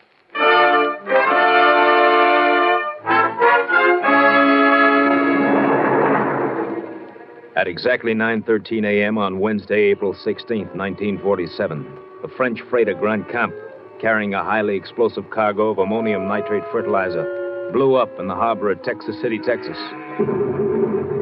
It was the first in a chain of explosions as chemical plants, tin smelters, and oil refineries disappeared in blasts and flame. Shortly after 1 a.m. the next morning, the major chain reaction was set off. The explosions rocking the city of Galveston 10 miles across the bay, where excited crowds gathered in the streets watching the raging, flame-pierced sky. Extra. Texas City death toll 300. Hundreds more missing. Scores of bodies unidentified. Paper, mister? Yeah, give me one. Here. Read about it. Unidentified dead toll. Still mounted. Where are the names, Vance? Where's the list of the dead? Well, they only got a few of them identified. Well, is Ralph's name there? Wait a minute. No, he's probably all right. A working square like him would be. But he worked at one of the refineries. They're burning. Stop blubbering. You want to attract attention to me? No, Vance, no. But he is my brother. I got to worry about him, too, don't I? Yeah. Come on, over here, into this doorway. Look at that blaze over there across the bay. What a spot to clean it. Money, jewelry must be laying around the streets. Just wait. Vance, you're crazy. There'll be police there, Rangers. You're in enough trouble now. Yeah, Lily, you're right. But I'm getting out of it now, for good. And that place over there is going to do it. Maybe your brother Ralph is one of the dead they haven't identified. You got to go there, baby. If he is, you'll have to identify him. Oh. If he is there, in with the ones they don't know. There's nothing you can do to help him. But you can help me. Vance, what do you mean? Well, if you find him there, baby, you can identify the body and say it's mine. Vance. You want me in the clear, don't you, baby? They won't be chasing after me if they think I'm dead, don't you see? But my own brother. What are you asking me to do? I'm asking you to do as you're told. If you want to walk out on me, go ahead. But if you don't, you're going to want me to keep on running for the rest of my life? Or let them get me and send me to Huntsville for 10 to 20? Oh, I don't want anything to happen to you, Vance. You know that. Well, then show me, baby. Show me. You can't help Ralph if he's over there, but you can help me, don't you see? I'll get out of here tonight, and I'll let you know when to meet me. Maybe at that resort place we passed near Lake Blue Water. It'll be free, baby. You and me. Free from there on. But how? What'll we do for money? That'll be taken care of, too. There's a safe in Landstone. I've been itching to get at it for a long time. One last box job, baby, and enough to see us through. Now go ahead right now. And remember, if you find your brother, he ain't Ralph Brenner, he's me, Vance Young. And come back, pack up, and stay put till you hear from me. From then on, it's gravy. Nobody ever arrests a dead man.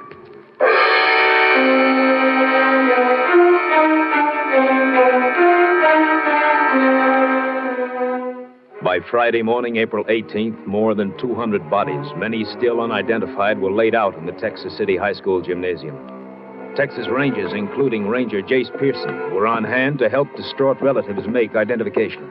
I can't believe it.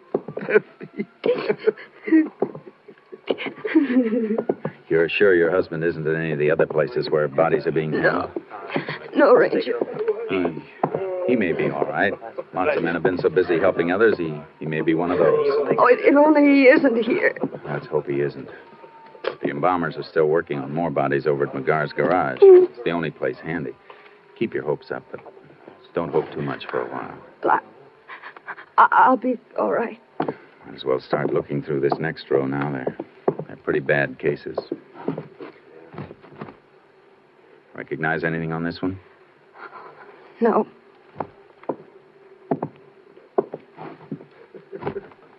This? No. Come along.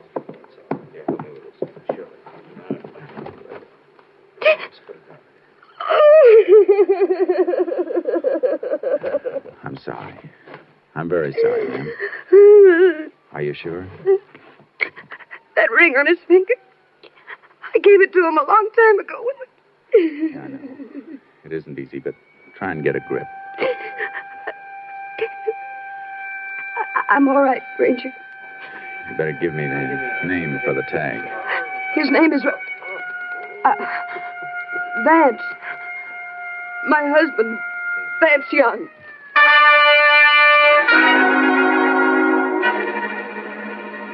Vance Young.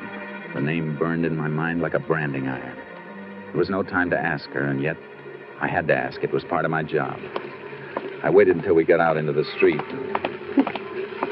There's some information I have to get from you, Mrs. Young, about your husband. All right. Did he have a criminal record? Yes. Did you know we were looking for him? For a string of safecrackers? How does that matter now? He's dead, isn't he? Yes, I'm sorry, Mrs. Young. You'll find some men at the desks in that building across the way. They'll help you with funeral arrangements. All right. Thank you very much. Vance Young. Jace! Hey, Jace! Huh? Oh, hello, Kurtz. Captain Simpson wants us. Where is he? The mobile unit? Let's go. I'll be glad when this assignment is over. I hope we never see another one like it. Yeah, I've helped with 5 identifications today. You stand there with somebody and see their life fall apart because of a freak accident. Woman who just left you, she find somebody? Yeah, her husband. Kurtz, it was Vance Young. Vance Young? The knob knocker? Yeah. Looks like the explosion ended his case for our files. Don't you think we better check the body for prints and marks? He got it too badly. She identified him by a ring. Unidentified bodies give a knob knocker like Young a big chance to disappear. I thought of that, too. Except for one thing. That woman's grief was real.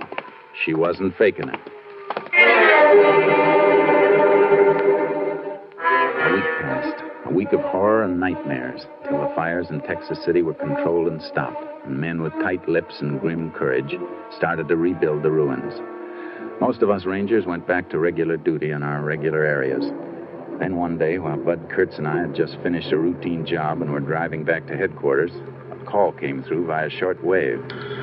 KTXA to Unit 10. KTXA to Unit 10. Unit 10 to KTXA. Go ahead, KTXA. Unit 10, proceed immediately to Landstone, Texas, Arthur County. Safe of mercantile store burglarized there at 4 a.m. today. Crime reported by owner when store opened at 9:30 a.m. this date. Any lead on responsible subject? Subject unidentified, but known to be one man working alone, according to information given by watchman. Watchman was overpowered, being treated Landstone Emergency Hospital. Units 10 and 6 proceeding to Landstone. We'll keep KTXA informed. Unit 10, 10-4. Assignment authority, Captain Stinson. KTXA Austin. Landstone, about 40 miles, Jace. Yeah. Knob-knocking job, huh? Yeah.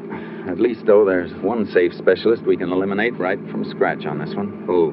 Vance Young. Oh, yeah, I almost forgot about him. Dead men don't rob safes, do they?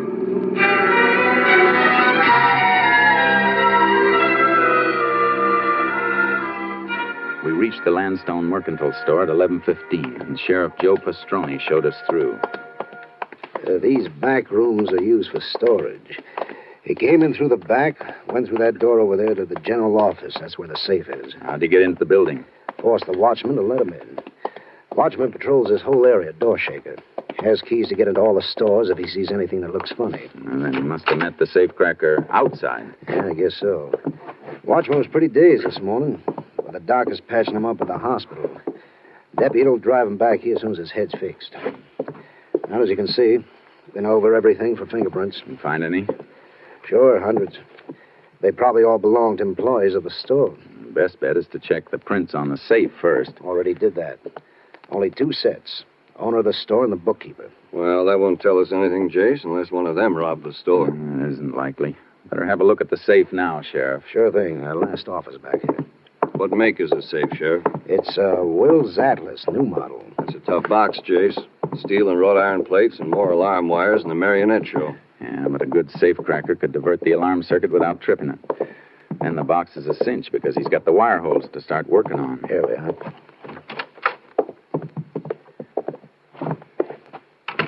You figured it, Jace. Backplate blown clean out. Yeah, didn't even have to drill. Small nitro charges in the wire holes, and it was as good as having the combination. Here's where he jumped the alarm circuit. Neat hookup, all right. You take the pictures of all this, Sheriff? Yeah, I can pick up a set at my office if you like. Thanks. Oh, Winky. Howdy, Sheriff. Rangers. I've been waiting for you. This is a watchman. How's your head? Well, aspirin ain't gonna help it any, I'll tell you that. You gonna get the fella? We'll be able to answer that better when the fingerprints are checked. Fingerprints? He ain't gonna find any he left. He was wearing gloves. I figured, Jace. Yeah. Tell me, Winky, would you recognize the man if you saw him again? Could you pick out his picture? Yeah. If I had his picture took with a sack over his head, I could. That ain't likely. You mean his face was covered? Had a sack over his head, like I told you. Holes for the eyes. He ain't gonna catch him by no fingerprints or pictures. Maybe you ain't gonna catch him at all. Oh, I wouldn't say that, Winky. Sheriff, would you mind going down to your office for prints of the pictures of the scene here? I'd like them sent on to my headquarters for an MO check. Sure. Take care of it right away. What kind of check is an MO check, Ranger? It means modus operandi, Winky. All criminals have definite methods and habits. They're repeated on each job they do. Forms a pattern. Well, there's sure a pattern here, all right, Jace. Method of entry, where that circuit was jumped, sack mask, nitro charge, and the wire holes. Yeah, and it fits 3 men. 3 safecrackers we've followed before. Yeah, there's Bert Larkin. He's still doing time in Folsom for a job he pulled on the coast. Yeah, and the other 2 are Jack Fontaine and Vance Young. Yeah, but Young is dead. That leaves us Fontaine. You mean you know who did it? Without nothing to tell you? There's plenty to tell us. The modus operandi can be almost as good as a fingerprint or a signature. I'll be winged. Maybe that fella's going to pay off for slugging me after all. And for hurting my arm when he grabbed me in the alley there. How'd he grab you? Show me. Go ahead, show me. On you? Well, let's see. He whipped my arm up behind me like this. Then he jabbed a thumb up behind my ear like this. Sure hurts, don't it? Sure does. Well, you can let go now. Judo. Still fits Fontaine, Jace. Yeah. Or Vance Young. He used it, too, on other jobs. When did he slug you? After he made me open up the back door and let him in. I mean, he sneaked up on you before you could draw your gun? Sneak nothing. That's why I didn't get onto him at first. Heard him come walking through the alley toward me like he's taking a shortcut. You heard him? Yeah, it was dark, so I didn't see the mask until I lit a match. He asked for a light, see? Then he grabbed me. And he got me inside here and beat on me and kicked me. Chase, that doesn't sound like Fontaine. It wasn't Fontaine. He always sneaked a watchman from behind, and they never heard him. He always wore sneakers. Well, then who? Vance Young. That match trick is Vance Young's. But Young is dead. Maybe yes, maybe no. But I know one thing. I'm going to find out.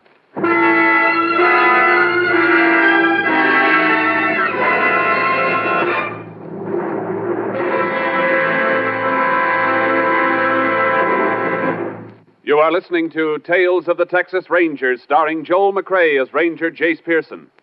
And now, we continue with tonight's case, Dead or Alive, an authentic story from the files of the Texas Rangers.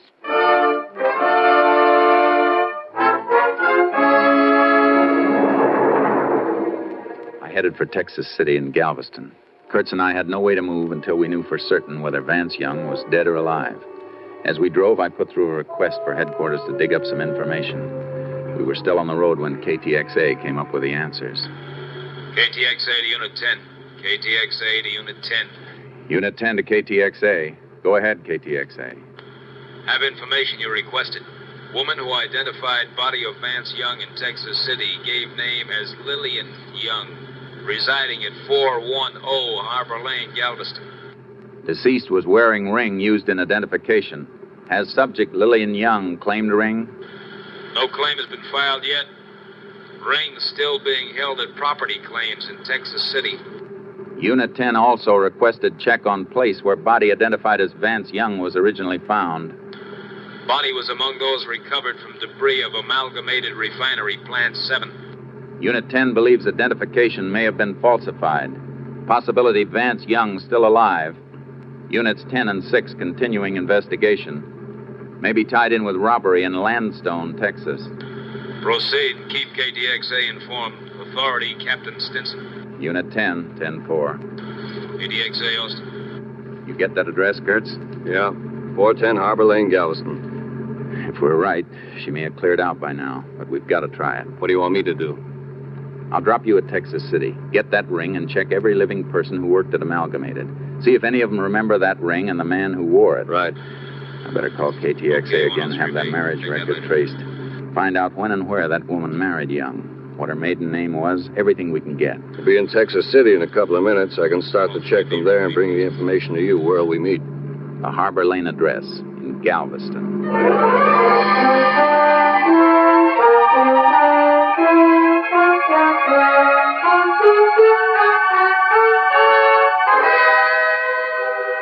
I found the rooming house Lillian and Vance Young had lived in, but I was too late. Lillian Young had checked out the day before. The landlord showed me the room. They lived here 5-6 months, all told. You get to know the husband very well? I tell you the truth, Ranger, I hardly ever saw him. Only time he ever left the place was at night. His wife said his eyes got hurt in the war or something. The sunlight bothered him. When did you see him last? When they moved out? No, he wasn't with her then. Last I saw him was, he went out about a week ago. Night of the big blast over at Texas City. Cracked the wall plaster here. Are you sure you didn't see him after that? Oh, I'm positive. I don't think he ever did come back. Didn't even hear no talking from the room. Just her. Crying an awful lot. I see. She decided to leave kind of sudden? Oh, like a jackrabbit hearing a hound dog. Left for work yesterday morning, came steaming back about an hour later. Give me the keys, pack up, and left. Came back from work. You know where she worked? Yeah. She was a waitress. The Bayshore Diner. Bayshore Diner. Thanks.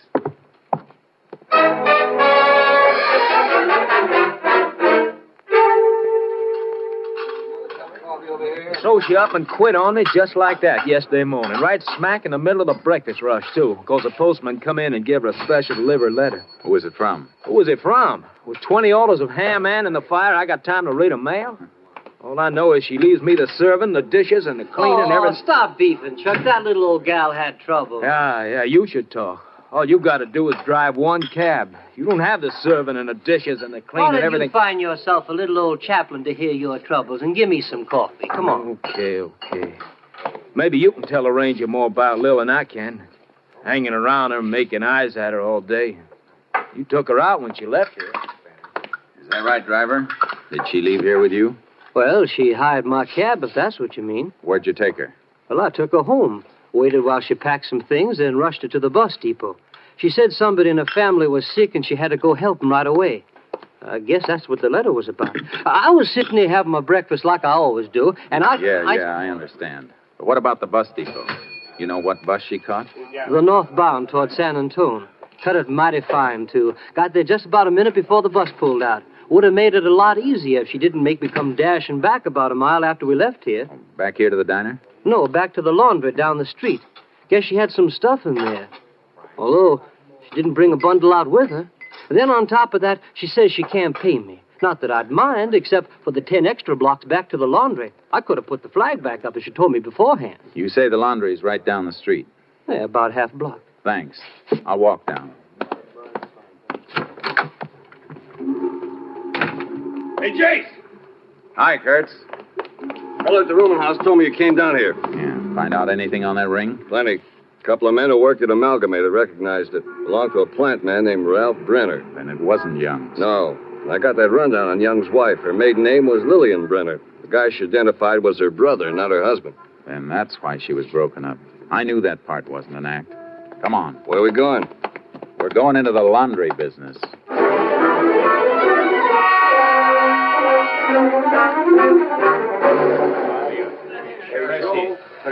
Yeah, she was real upset because the things wasn't ready, but you know how it was, Ranger. We was almost 10 days behind because of Texas City.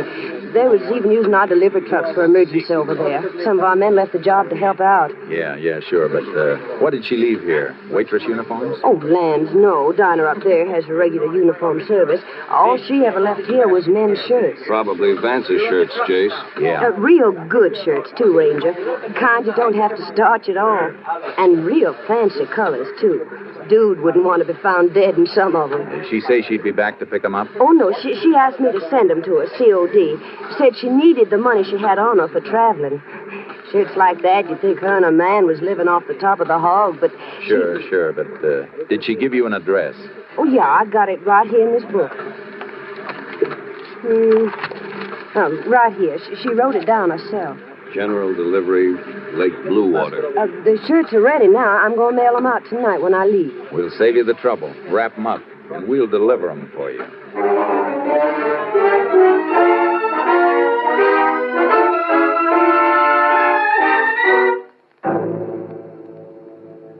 Kurtz and I headed for Lake Bluewater, towing our horses in a trailer, ready to follow Vance Young no matter which way he moved.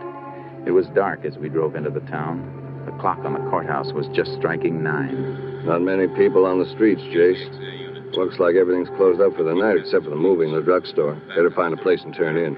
Yeah, I think we ought to drive out of town and camp someplace off the lakeshore. Walk the horses out for a while. I thought we were going to plant that laundry bundle at the post office in the morning, watch for a pickup. We are. Well, why not pasture the horses at the edge of town, find accommodations right here? If we stay in town overnight, it may start some talk.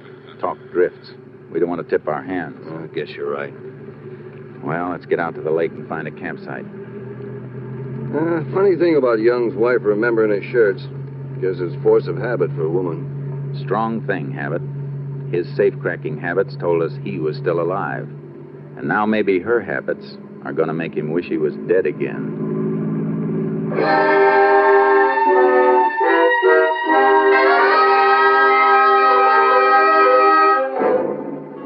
We took the road for the lake, past the summer cottages skirting the shore on one side of it.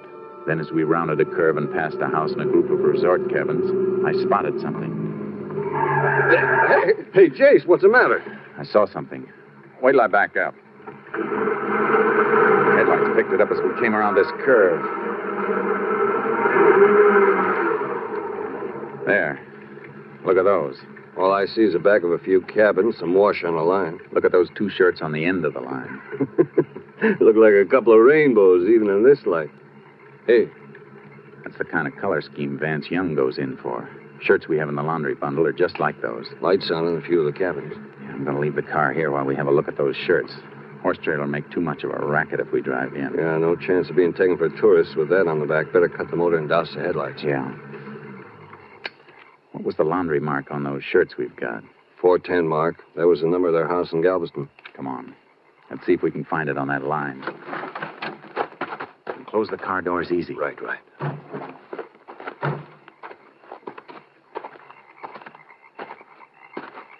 Take one of them down so we can get a better look at it. What's the matter? Clothespin stuck. There, I got it now. Hold it low to the ground. I'll cut my hand over the flashlight. Good. There it is. 410. These belong to our boy, all right. Quite a few cabins, Jace. He's in one of them. That's all we have to know. Come on. Start with this end cabin and go right on down the line. We better be ready for anything. Here's the first stop. Dark, Jace. Yeah, you have to feel your way around. Doesn't seem to be anybody living here. This one's empty. Well, let's move All on. right, you. What? Hey, put that flash out before I fire. No. Oh, Rangers, I'll put it out. That's better. Who are you? Name's Ed Bullock. I own these cabins. Just walking back from the boat dock with a couple of guests. Saw you sneaking in the dark. You looking for a place to stay? No. We're looking for a couple named Young. Oh, well, that's funny. It was Mr. Young who spotted your shadows. Hey, Mr. Young. Was that Young just with you? Yeah. Him and his wife was right behind me when I flashed light in here. They spotted us, Jace. Yeah. Come on. Hey, my boat. Somebody started my boat. Is that the only boat you got down there? Only one with a motor. There's a canoe. We're not going to reach them, Jace. They'll head across the lake. How far is it, Bullock? A mile and a half. Kurtz, grab your horse from the trailer. You can beat him around to the far side if you ride hard. When you get there, flash your light. That'll keep him from trying the shore over there. Right. What about you? I'm taking the canoe. And hurry. We'll get him. Ranger, I better go back to the office. My wife... You can faint later, Mr. Bullock. Right now, I need you. Yeah, boy. I'm going out in the canoe. Flash your light from this shore. They'll think I'm here, and they won't dare land on either side. But make sure you don't turn the light on me in this canoe. All right, Bullock. Turn your light on as soon as I get out in the open water.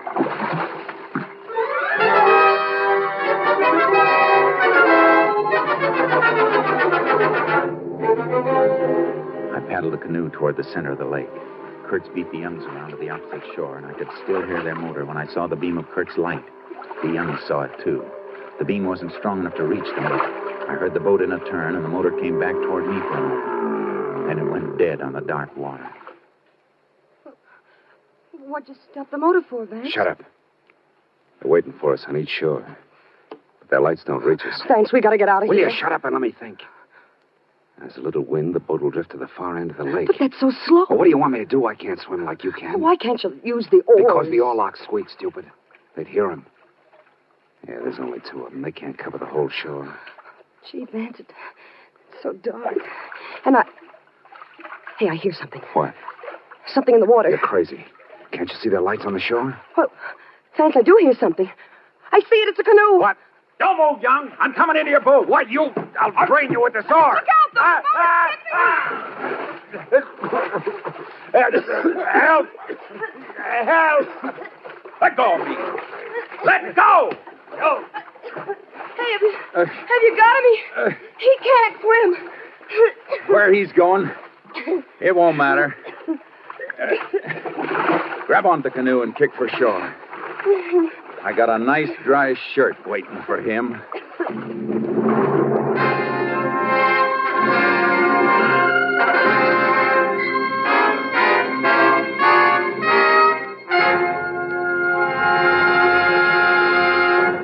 Convicted of robbing a safe in the mercantile store, Vance Young, on the basis of his previous record, was sentenced to life imprisonment at Huntsville.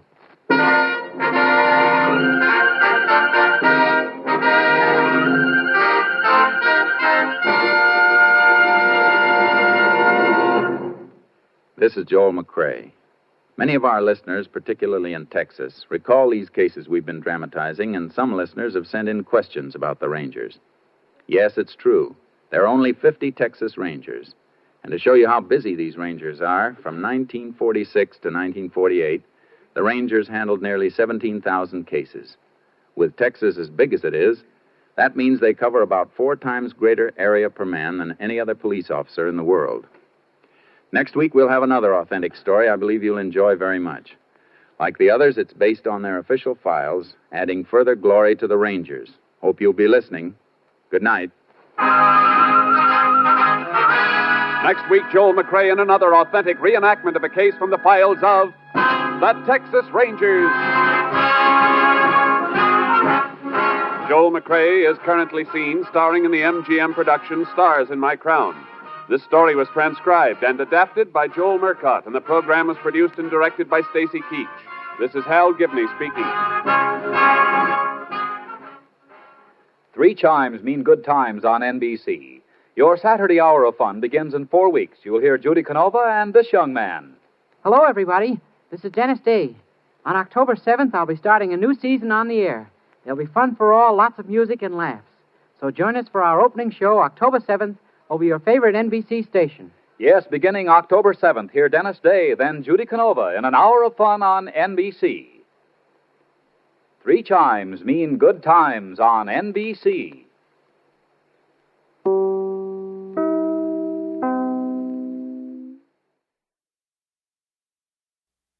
The National Broadcasting Company presents Joel McCrea in Tales of the Texas Rangers.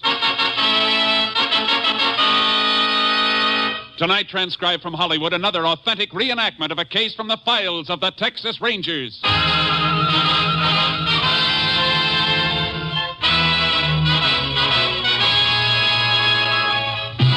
Tales of the Texas Rangers, starring Joel McCrea as Ranger Jace Pearson.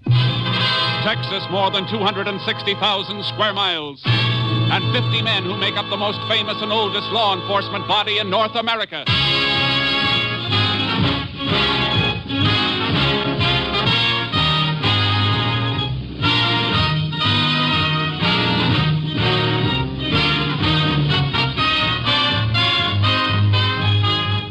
Now, from the files of the Texas Rangers come these stories based on fact. Only names, dates, and places are fictitious for obvious reasons. The events themselves are a matter of record.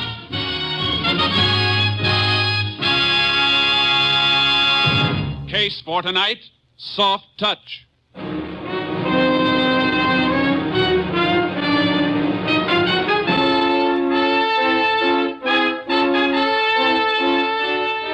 It is 11 a.m. on a Sunday in August 1949. A blue sedan comes to a stop in front of a ranch house 30 miles from the town of Salt Flats, Texas. Come on, kids. This is Grandma's house. Shh, Bill. Let them sleep. We started so early, they're tired. Well, we can't leave them in the car. If we wake them up now, they'll never finish their naps. We'll bring them in a few minutes. Okay. Getting up at 4 a.m. was kind of early, even for them, huh? Hey, look. Pa's painted the windmill. Oh, Bill, I love this place. I wish we didn't live so far away. Yeah. We don't get here often enough.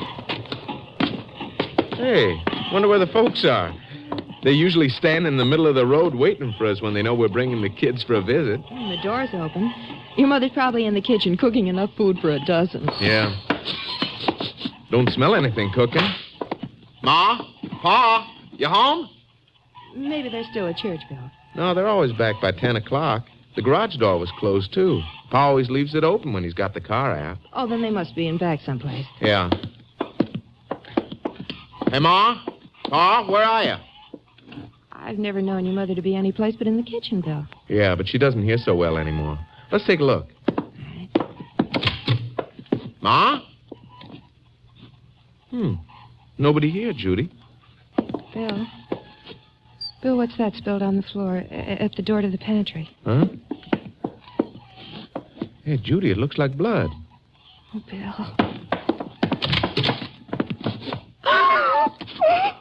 Ma! Pa! Oh, good Lord. Ma, it's dead. Bill. Bill, honey, come away. Come away.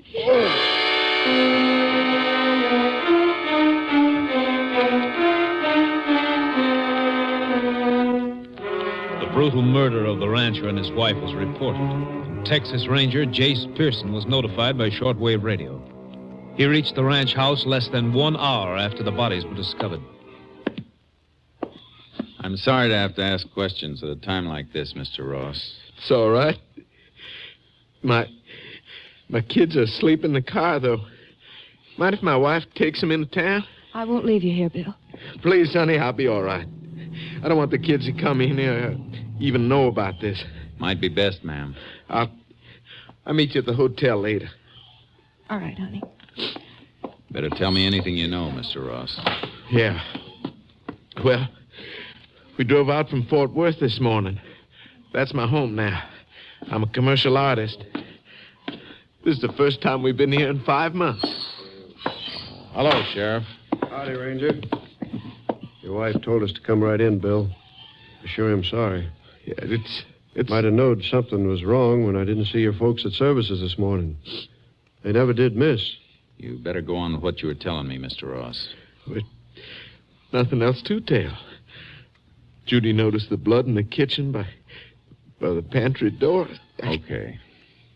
Better take a look at him, Sheriff. All right. Just one thing more, Mr. Ross. Your parents have any enemies you know of? No. Jed and Martha Ross never made an enemy in their whole lives, Ranger. Say, you don't want me to go in there with you, do you? No, it won't be necessary. Just take it easy. Kitchen's here. They took a pretty cruel beating, Ranger. Yeah. No sign of a weapon, though. Here, help me move the old man's body a little, will you? Right. Easy here. Here. A lot of heavy welts, but beaten to death and then put in here. Blood comes mostly from hemorrhaging, though, not so much from cuts. You'd think a weapon would have cut him up more than that. Unless it was wrapped in something. Only one other thing I can think of. Bare fists. Mm-hmm. Hey, what's this? Let me see. Oh, just a little hunk of paper. Yeah, crumpled, too. Piece of a larger sheet. Rest of it must have been torn away. It feels like a good grade of letterhead paper. Mean anything to you? Well, if we find the rest of the paper this came from, no. But if we don't, it could mean plenty. Like what? And the way this is crumpled might have been part of something the old man was hanging on to, and somebody tried to get it away from him. Mm-hmm. I'm going to send this into our lab at Austin. Looks like this happened sometime last night. That's something we'll know when we get an autopsy report.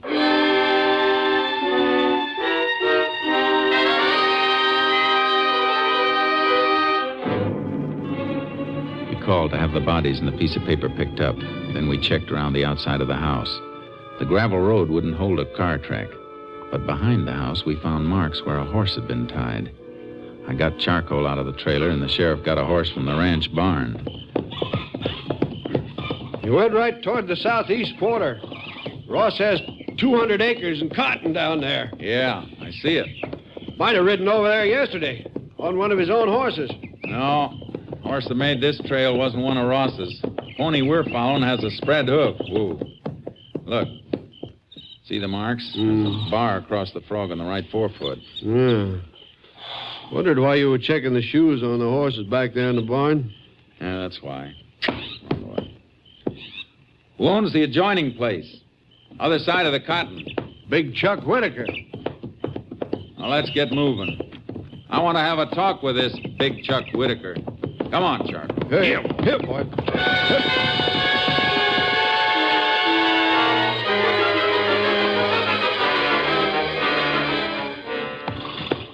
Yeah, I was over there yesterday afternoon, but I didn't kill nobody.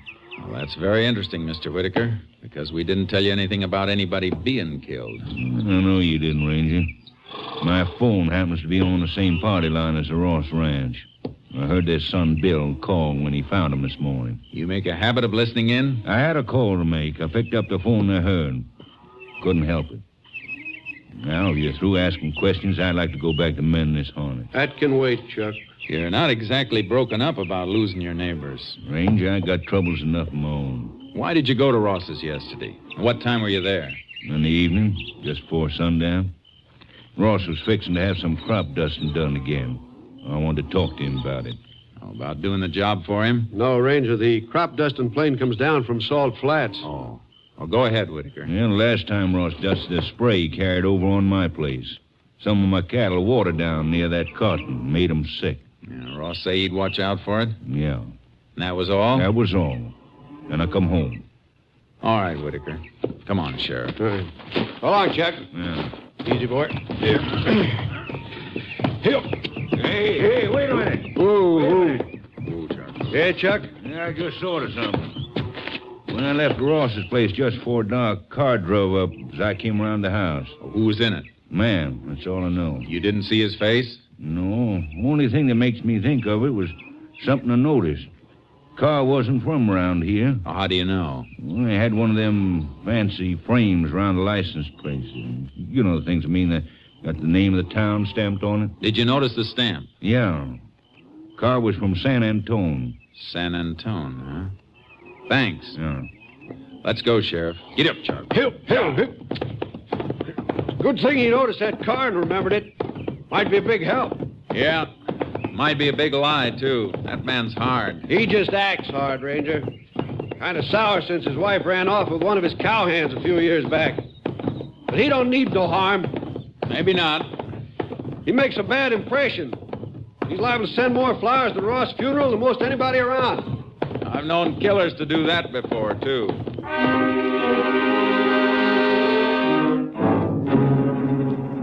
We checked other ranchers in the area, but we didn't get any information until next morning at the sheriff's office. Morning, Jace.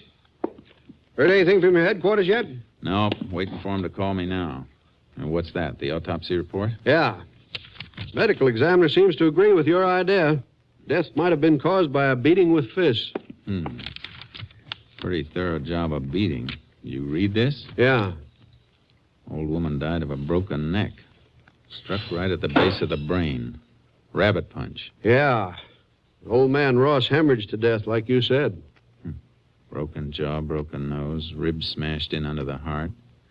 Vessels ruptured from being beaten on the kidneys and in the solar plexus. I'd like to get my hands on anybody who'd do that. If you did get your hands on him, you'd have your hands full. Whoever did it was big, and he could hit. Plenty hard and in just the right spots. You still got Chuck Whitaker on your mind? Only because he fits the bill in a few ways. Never hurt nobody before. No, but he's a bitter man. That kind can... Excuse me. Hello? Yes, he's here. Yeah. For you, Jace. Captain Stinson calling long distance. Thanks. Hello, Cap. Hello, Jace. Just got a report on the scrap of paper you sent in. Special type. The paper stock indicates the original sheet was a letterhead printed in the government printing office at Washington. You know which bureau? No, but we're checking. Try and find out if any department there has had any correspondence with Jed Ross recently. That's what we're doing. But don't expect anything in a hurry. I won't. Bye, Jace. Bye, Captain. You find out where the paper come from? Yeah, some government office in Washington. You been checking on that car from San Antone? One Whitaker told us about? Yeah. Nobody I found saw it. How about you? Nobody. Seems like the only one did see it was Chuck Whitaker. I hate to admit it, Jace, but it's beginning to look that way. Let's get our horses. I want to see Whitaker again.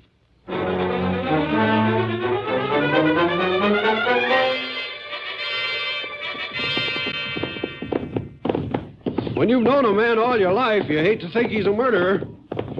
On the other hand, you hate to see a neighbor get killed, too. If Whitaker's telling the truth, he's got nothing to worry about. I feel mighty sorry for young Bill Ross. He was all busted up at the funeral parlor. Tough for him to take it alone, but he made his wife and kids go back to Fort Worth. He the only child? Bill? Yeah. Only one living, that is. Had a sister, Joan. Nice a girl as you'd ever see. What happened to her? She was a Navy nurse. Got killed at the Solomon Islands during the war. Ross has sure had that sheriff trouble, all right. Kind of trouble somebody ought to pay for. Hey, look. There's Whitaker now on a pony coming toward us. Just rode out of the gully. Yeah. Get up, Charlie. Up, boy. Oh, boy. Oh. You're coming back to see me, huh? That's right, Whitaker. You think I've been lying to you, don't you, Ranger? Take it easy, Chuck. Get one thing straight, Whitaker. I got nothing against you or any man, not personally. But I do intend to find the man who killed your neighbors. Well, then you can stop looking around my place. Sheriff, I rode out to meet you because your office called. You both wanted back in town. Why? Because I ain't blind and I ain't lying. One of the sheriff's deputies has found somebody else who saw that car from San Antone.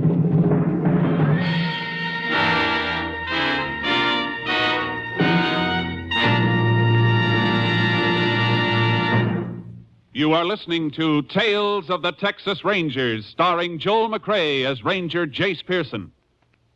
And now we continue with tonight's case, Soft Touch.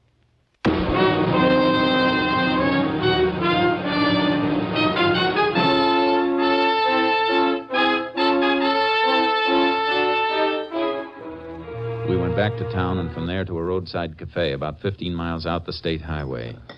Yeah, I sure did see the car, like I told the deputy. It had that thingamajig on the license plate. Noticed it when I give him some gas. Are you sure it was on Saturday, huh? It sure was. About 5 o'clock, I'd say. I guess there's not much traffic from San Antone comes through here, does it, Sheriff? Nope, we're off the main U.S. highways. Anybody coming down here on a state road would have to have some business around here someplace. You remember the man in the car? No, I sure do. After I give him the gas, he'd come in for some coffee. Can you describe him? Oh, well, 3 days ago, but he's better than 6 feet, maybe 200 pounds. Then, of course, there was his face. What was wrong with it? Well, Sheriff, his face looked like he tried to bulldog a steer on rocky ground and lost. It sure was scarred up. He bleeding any place? Oh, no, Ranger. I didn't mean fresh scarred. I reckon he's looked that way for a long time. And when he left here, you drive on toward Salt Flats? He sure did. Wasn't nobody else in here when he stopped nor when he left, so I didn't have nothing much to do, and I was watching when he drove off. Well, he was going in the direction of the Ross Ranch, all right? Yeah, but who was he? That's what I'm going to find out, if I can. Bill Ross said he's a commercial artist, didn't he? Yeah, why? Because I want to bring him out here, get a detailed description of that face, and see if Ross can draw something that comes close to it.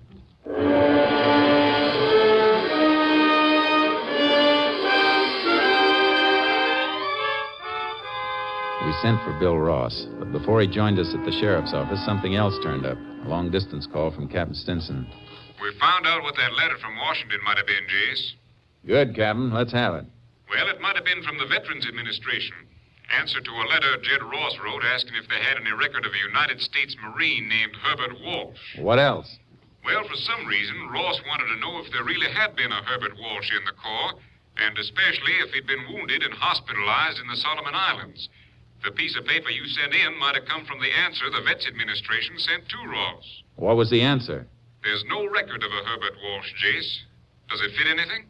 I don't know, Captain. But the Rosses lost a daughter in the Solomons, a Navy nurse. Oh, Bill Ross just came in with the sheriff. I'll get on it. Bye. Bye, Jace. Ross, does the name Herbert Walsh ring a bell with you? Yes. Yes, Ranger, it does. My father told me about him in a letter 2 months ago. You know who he is? No, I never saw him. Folks wrote that he stopped by the ranch and told him my sister had taken care of him in the Solomons before she got killed. Is that all? No. According to my father's letter, Walsh gave my folks the idea that he and my sister had been very close. Had your sister ever mentioned him in letters to your folks when she was overseas? Well, they couldn't remember, but we were awful fond of my kid sister, Ranger. Anybody who'd known her would have found an open door with my folks. Somebody found one, all right. 2 open. What do you mean? There isn't any Herbert Walsh. What? But my pa gave him some money. When? Did he write to you about that? No, but I've just been going over my father's affairs. In the past 2 months, he loaned Walsh several $100s. I have the canceled checks. Where are the checks? At the lawyer's office on the corner. I want to see where those checks were cashed. Come on. Jace, you figure this Walsh is a phony working the old war buddy racket? Of course he is, but with a new angle. A dead girl. What do you mean? I mean that families of servicemen and women open their hearts too easily to strangers they think might have been close to somebody they loved. You mean Walsh killed my family? Your father must have suspected him. He wrote to Washington and found out Walsh had never been in the Solomons or the Marines. And when Walsh came the last time, your father called his hand with a letter he'd gotten from the VA. Here's the building where the lawyer is.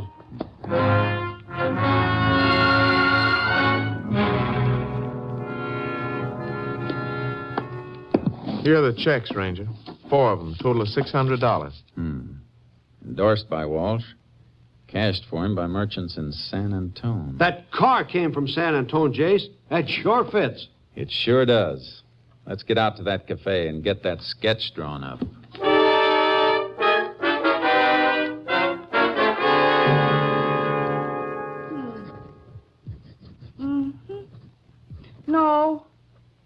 No, it weren't quite like that around the eyes. There was marks around the eyebrows. She means scar tissue. Oh. See, eyes deeper set then. Like this? Oh. Yeah, sure would. The nose didn't come out so far. Had a kind of a dent in the middle. Oh. Take that out. Here. Like that? Hey, that's fine. That's real good. If somebody knew the man, would they recognize him from that? They sure would. That's almost a spitting image, I'd say. Thanks a lot, ma'am. You're sure welcome. I'll take that bill. Thanks again. Uh-huh. Come back. Well, he ain't the prettiest fellow I ever saw. I don't know. My folks said that, too. But Walsh told him he'd been in a Jap prison camp, been treated bad. Walsh was lying, if Walsh is his real name. Must have got beat up someplace, Jace. Yeah, and I've got a hunch I know where. What do you think? In a prize ring. The man who killed your folks was a professional fighter. You figuring that just because of his face? And one other thing. Don't forget that autopsy report, Sheriff. That's right. Well, you remarked right then that the fellow who threw those punches knew what he was doing. I'd sure like to get my hands on him. 2 old people, and getting at him through my kid sister. Don't think about your own revenge. The law will take care of that. Yeah, but no law can bring them back to life. Drop you at the office, Bill, you and the sheriff. I'll be in touch with you later. Where are you going, Jace? Out of your territory. San Antone.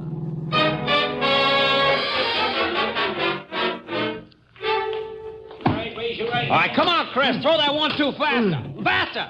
Come on, roll with it. That's it. Oh, now let me see, Ranger. Well, I've seen that face before, sure. Oh, yeah. Well, been some time, but he used to train here, all right. Heavyweight. Wait a minute. Hey, Pop, come here. Oh, coming, Mike. Pop is the world's oldest fight fan, knows every fighter in his record for the past 50 years. Maybe he can tell you something. Yeah. You know, what can I do for you? You know a man who looks like this? Yeah, I've seen him before. His name Walsh? Walsh, nothing. That's Eddie Pola. Never did amount to anything. Had a punch like a bull ox, but no science. Wide open for a left hook. Had 31 fights and ended up... fine, Pop. Hold on. Ranger don't care about all that. The main thing I want to know is, when did you see him last? Oh, 6-7 years ago. Well, that long ago? Oh, ain't long enough to suit me. Pola never should have been allowed in the ring. He wasn't the kind of fighter that loved the sport. He liked the hitman to ruin him, that's what. And you have no idea where I might find him? Well... Not me, Pop. No. Well, thanks for your help. Yeah, you're welcome, stranger. Well, sure. Glad to help, Ranger. Hey, wait a minute, Ranger. Yeah? I just remembered. There was a gal Pola used to hang out with. Name was, Dolly Richards. She might know where he is. Well, you know where I might find her? Well, she used to work in the box office of the Empire Theater. That's all I know. Thanks. I'll try it. You planning to arrest Eddie Pola? That's my plan, all right. Why? Well, don't surprise me none, you understand, but let me give you some advice. Go ahead. Watch yourself in the clinches if you find him, Ranger. He's tougher than 9 miles on unpaved road. He's bad medicine. And he won't be fighting by the rule books if he knows you want him. Thanks, Pop. I'll be careful. Being careful ain't enough. Get off first. Remember, he's a sucker for a left hook. If he gets a chance to hit you good, he won't stop till he kills you.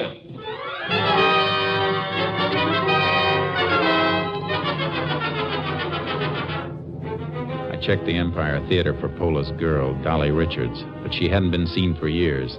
I put through a call to headquarters asking them to check auto registration for one in Pola's name. It was late afternoon when Captain Stinson got back to me by phone. The car he was using must have been stolen, Jace. There's nothing registered in that name. You checking for a criminal record on him? Yeah, but there's nothing in this state. We're checking with other states, though. I just sent teletypes off. I'll have to wait a while then. Nothing else you can do, Jace. So long. Hey, wait a minute, Captain. What? Take one more crack at the License Bureau in Austin. See if they have a car registered to Dolly Richards. Dolly Richards? Well, who's she, Jace? Pola's girlfriend? She was. Let's hope the torch is still burning.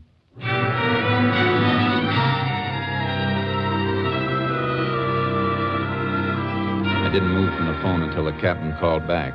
This time he had something. Here it is, Jace.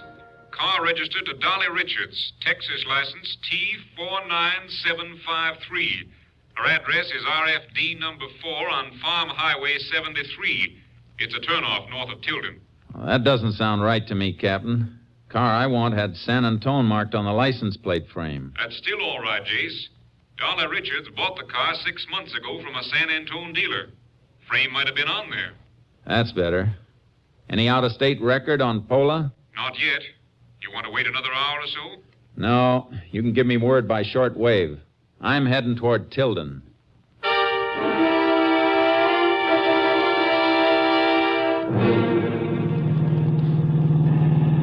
KTXA to Unit 10. Unit 10. Go ahead, KTXA. Report on subject Eddie Pola. Served 3 years Leavenworth, impersonating Army officer and using mails to defraud. 1 year Oklahoma State Penitentiary for fraud. 1 year Louisiana assault. 10-4, Unit 10, clear. KDXA Austin.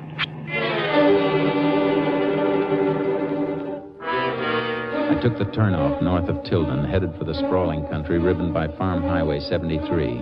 It was midnight when my headlights picked out the mailbox and the name D. Richard. I left the car on the road and slipped up to the house. It was dark. I knocked. All right, Eddie, all right. Don't blow your top. What a tired kitty. Pola isn't home, huh? Pola? I don't know anybody by that name. You can save the static, lady. Where was he last Saturday night? He was right here with me. During the late afternoon and evening? You heard her, Ranger. Oh, Eddie, I didn't know you was in. He knocked, and I thought you'd forgot your key All again, right, so... Dolly, shut up. Like we said, Ranger, I was here last Saturday. I know somebody who says you weren't. Described you well enough for this to be drawn. Good likeness, too, Pola. I was here. What are you going to prove with the drawing? I'm not going to prove anything with the drawing. But I'm going to have an eyewitness prove that you were near Salt Flats Saturday when Jed and Martha Ross were murdered. Murdered? Shut up, Dolly. Forget to tell her about that part of it, eh, Pola? Maybe you forgot to tell her about the checks to Herbert Walsh, the Marine the VA never heard of. Where's that letter you ripped out of the old man's hand? All right, Ranger, I'll show you. Come in. Yeah, it's over here, and...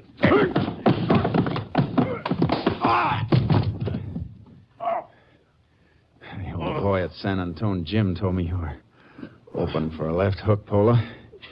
Now, don't try that again. Get on your feet and turn around. You too, miss. Why me? So I can cuff you together. What are you taking me for? For harboring a murderer. And to give you a chance to decide whether you want to stick to your story or tell the truth. All right, move.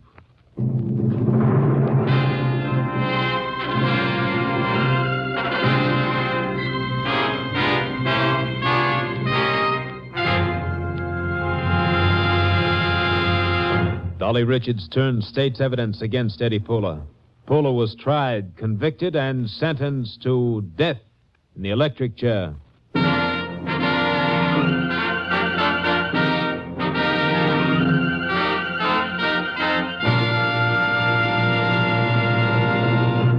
now here again is the star of our show, Joel McCrea. Many years ago, a group of Texas Rangers had a showdown battle with a notorious band of killers. Several days later, the Rangers assigned to the case staggered back to their headquarters, showing the marks of combat, many of them badly wounded. The captain of the company, too impatient to wait for a written report, went to the barracks where the men were cleaning up and tending to their wounds.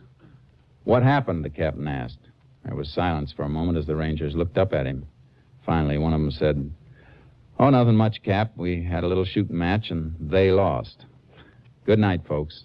See you again same time next week." Next week, Joel McCrea in another authentic reenactment of a case from the files of the Texas Rangers.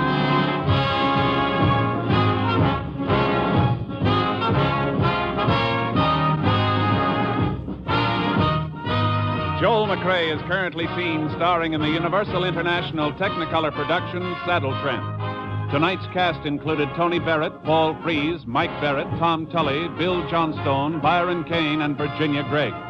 This story was transcribed and adapted by Joel Murcott, and the program was produced and directed by Stacy Keach. This is Hal Gibney speaking.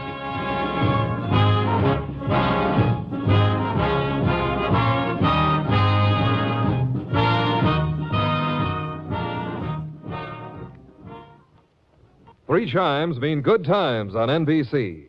The chimes are really excited about a big show. In fact, it's the big show. An hour and a half every Sunday with Tallulah Bankhead as Fem C, and starring Jimmy Durante, Fred Allen, Jack Carson, Groucho Marx, Jose Ferrer, Meredith Wilson, and many, many more. All this and Tallulah, too. No wonder it's the big show. The premiere date is Sunday, November 5th, just 1 week from today.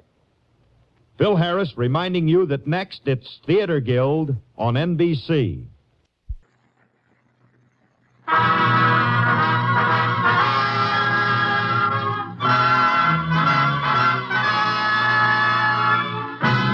The Texas Rangers.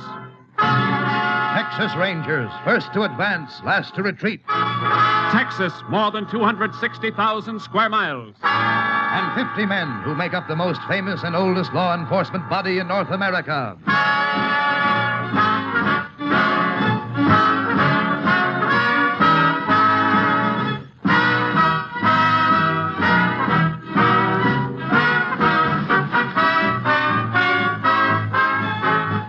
Now, from the files of the Texas Rangers come these stories based on fact. Only names, dates, and places are fictitious for obvious reasons. The events themselves are a matter of record.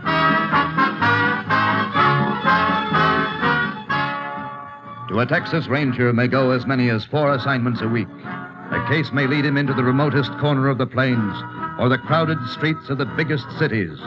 But wherever he goes, he commands respect. To Texans, his badge is the symbol of security. This is Ranger Jace Pearson. The case we called by just a number began on the morning of July 15th last year. The Stevens Ranch, located just about in the middle of Carson County, was where it started. Started when the Stevens kid, age 9, came running up the long drive to his house. Mom, let me in! Let me in! Mom! Billy! What's the matter, Billy? Mom, I saw it. I saw it. What did you see, Billy? Answer me, son. What's the matter? Carl was... And his mom and dad. Son, tell me what's wrong. Emmy, I saw Billy come running up. Sam, I don't know. Look at him. Billy, it's Dad. It's me, son. Come on now, what's the trouble? Carl, I saw He's talking about Carl Evans. Is that right, Billy? What about Carl? Something's wrong at the Evans place. Take care of Billy, Em. I'm going to ride over there.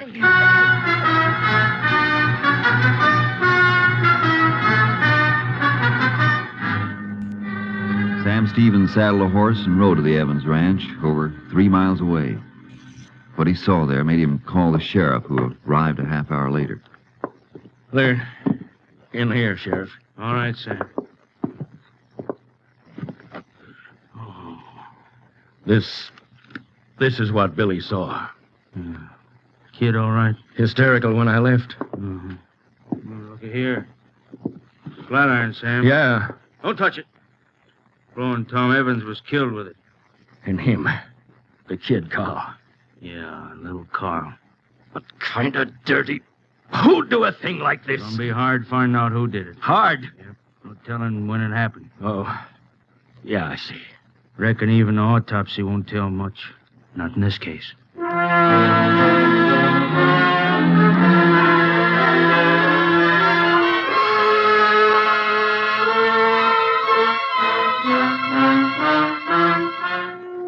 Sheriff Larkins was right. The triple murder had been committed too long before. No way of telling how long. The sheriff got in touch with the Rangers, and I was assigned to the case. Together, Sheriff Larkins and I went over the Evans place. There's the room, Ranger Pearson. Okay, Sheriff, let's have a look. Place is just like me and Sam Stevens found it. Except in the bodies. Sure. Kind of a mess, isn't it? Was a lot worse. Any fingerprints, Sheriff? Nobody's touched anything, not even the phone. Been leaving the prints for you. Okay, I'll see what we can pick up. Meantime, Well, what are you looking at? Had any rain here lately? Rain? Nary a drop. Why? Look. Looks like a little clump of mud got kicked under the bed. Mean anything? Maybe. Funny shape. Kind of like it came from the instep of a man's boot. So? Let's go outside. Oh, sure. Only one way a piece of dirt could clump in a man's boot. If he walked in wet earth. Dry as bone around here. So, chances are nobody around here had this piece of mud in his boot. It ain't likely. Now, wait a second. Different kind of earth here. Say, you got something to go on? Sure. Only one thing wrong. What's that? When was the man here? When did he kill Flo and Tom Evans? And Carol? Yeah, and why? Maybe if we learn when, the why'll answer itself. How's that figure? Don't know. Not yet. Well, let's get back to town. I want to match this clump of mud against the boots of everybody who went in that room. It ain't gonna be hard. Only 5 people from around here. Not counting Evans's. Okay. Let's get back. Pretty well-kept ranch. Yep. Tom Evans liked it that way. Mm-hmm. Wonder why I let that fence go. The fence? Which? Right here. Hey. What is it? The hogs. Hogs? Sure, Tom's hogs. This there sty. Ain't one here. Think the killer stole them? Come on. Here's why they're not here, Sheriff. This break in the fence. Figure the killer might have busted through? No. The hogs did, more than likely. Rails are broken through from the inside, see? Pushed out. Hogs did it. It'd be unlikely a man would steal hogs. Too easy for somebody to spot him, so why? Why what? The hogs broke out for some reason. Scared? Well, if the killer cut across the sty, there's no chance of finding his tracks not in here. Look, I wonder if I could talk to Billy Stevens. I reckon so, but... Got an idea. Let's go.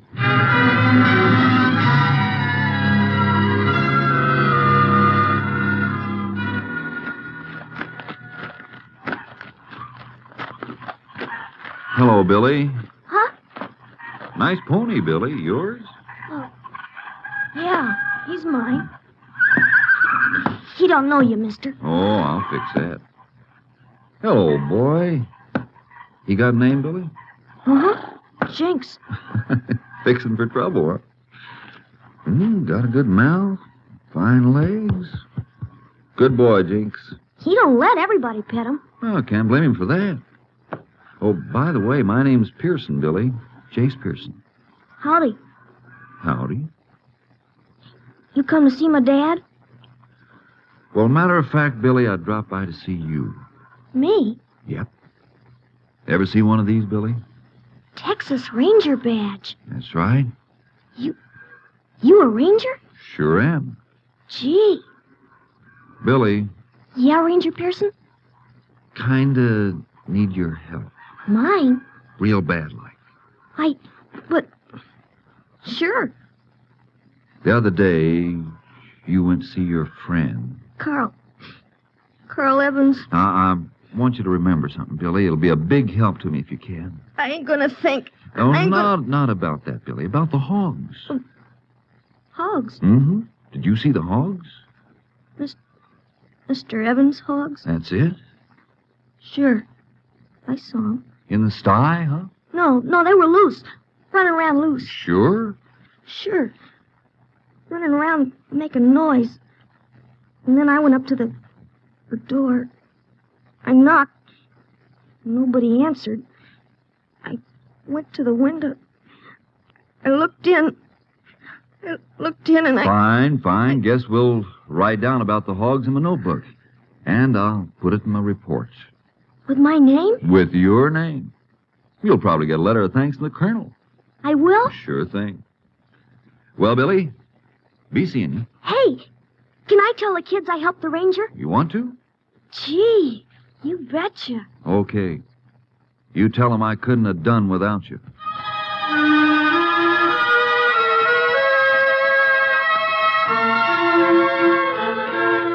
After Billy told me what I wanted to know, Sheriff Larkins and I went back to the Evans Ranch. In the barn, we found 3 sacks of feed, 2 full and one with just enough taken out for 1 feeding to the hogs. Then I checked with the feed store in town. Sure, Tom Evans bought all his feed here. You got a record of the last time he was in, ma'am? Sure have. Right here in the camp book. Can I see it, ma'am? Certainly can. Anything for a ranger. Here it is. Right here. The 9th of July. That's right.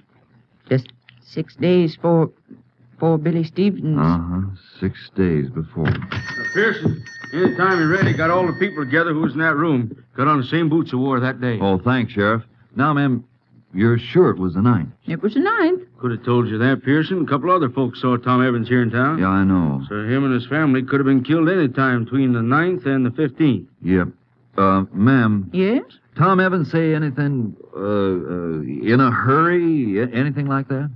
Why, yes. I remember him telling me he had to get back with feed. He was all out. Sure of that? Just sure as I'm standing here. Good. Thank you, ma'am. Let's go, Sheriff.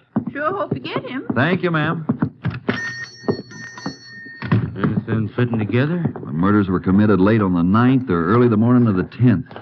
How I figure. Tom Evans bought feed on the 9th, 3 bags of it. And he said he was all out of feed at the ranch. He had to get home to feed the hogs. We found those bags of feed, Sheriff. 2 of them unopened. Yeah, and the 3rd... With just enough feed taken out for 1 feeding. Sure. Tom fed the hogs on the 9th. But on the 10th, he didn't. Because he was dead. Murdered. Got something to go on at last. Yeah. Well, it is something. I guess so. But I'm counting more on this, Sheriff. A little piece of mud. Earth that came from someplace else, carried in by the murderer on his boot. How do you know it comes from someplace else? Ever see earth this color around here? No. I've seen this kind in Wheeler County. Wheeler? That's a long piece. So much the better. Better? Come on, Sheriff. I got a lot of questions to ask and a real short space of time to get them asked.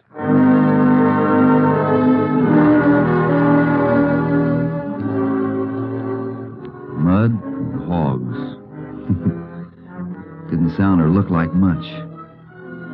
Meantime, the killer might have made tracks for any place in Texas. He might have headed for the border into Mexico or got himself lost in the lonely stretches of New Mexico or in the big cities of Oklahoma. He had a whole week's start. Meantime, I reported back to my company captain, Clay Travis. He wasn't enthusiastic. There's not much to go on, Jace. Oh, little enough, but working on a shoestring's better than nothing. How's the shoestring look? Never gets any longer.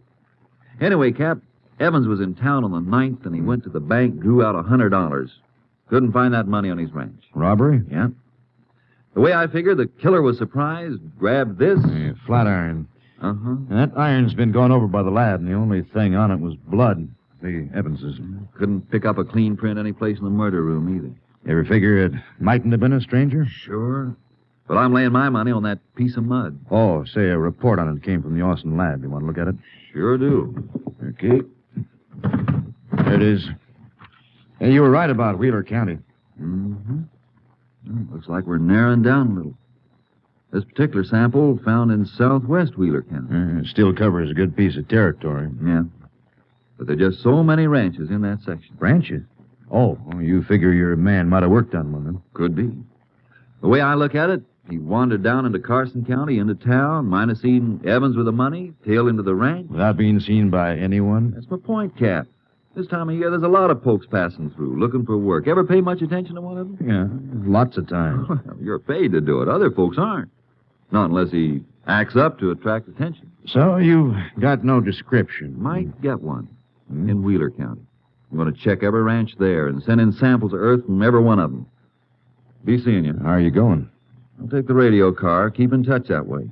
And I'd like to take this flat iron with me, if it's okay with you. Yeah, it's okay with me. Oh, better take a horse trailer, too. Something tells me when I find our man, it'll be someplace only a horse can get to.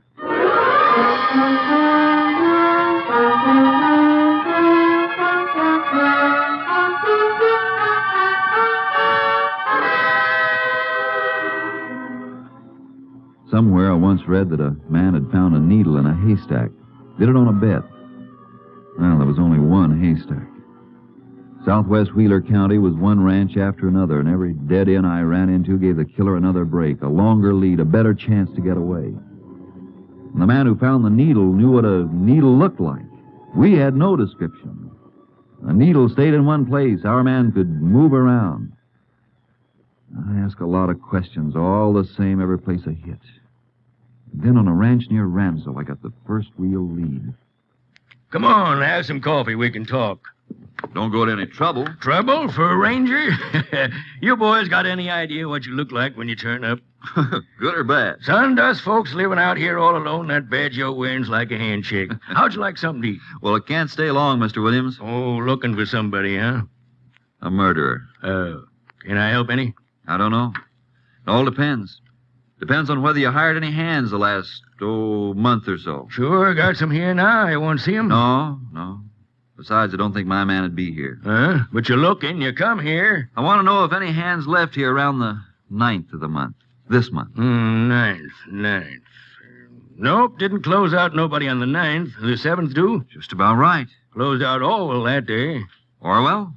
You know him? Never laid eyes on him before I took him on a couple of months ago.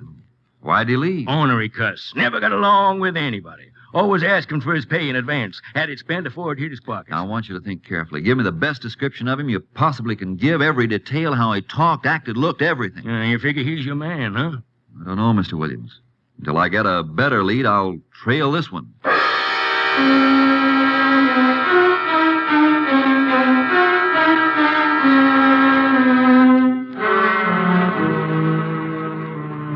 Williams gave me Orwell's description. I sent it into company headquarters along with a sample of earth from the Williams ranch. Then I kept checking.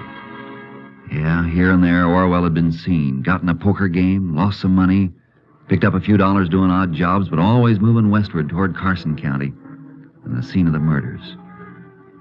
Meantime, I put in a call for Captain Travis through our Amarillo radio, KTXE. He was out, but an hour later he came through. Unit 3 to Unit 10. Unit 3 to Unit 10. Unit 10 to Unit 3. Unit 10 in Gray County, outside of Lafers. Anything for Unit 10? Just learned samples of earth from Williams Ranch and murder scene established identical. Your description of suspect sent out on all points bulletin, but suspect may be across border by now. Unit 10 believes suspect still in state. Why Unit 10?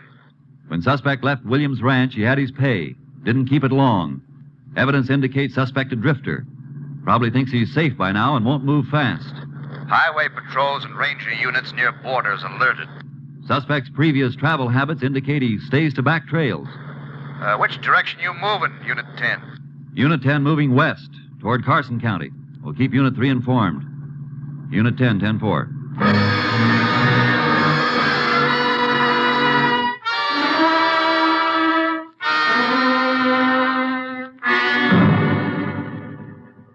Covered every ranch, every farm. Traveling by radio car when I could and on horse when I had to leave the highways. Once or twice I got a dim lead on Orwell, but he was like quicksilver. He kept moving. The more he did, the more I was convinced he was the killer. And then I just got over into Carson County when Captain Travis contacted me by radio. Unit 3 to Unit 10. Unit 3 to Unit 10. Unit 10 to Unit 3. Go ahead, Unit 3. Another lead on Carson County suspect. This one's still smoking. Just came in. Here it is, Unit 10. A man answering suspect's description reported scene near Pelly Ranch up near Amarillo. We'll investigate. Unit 10, 10-4.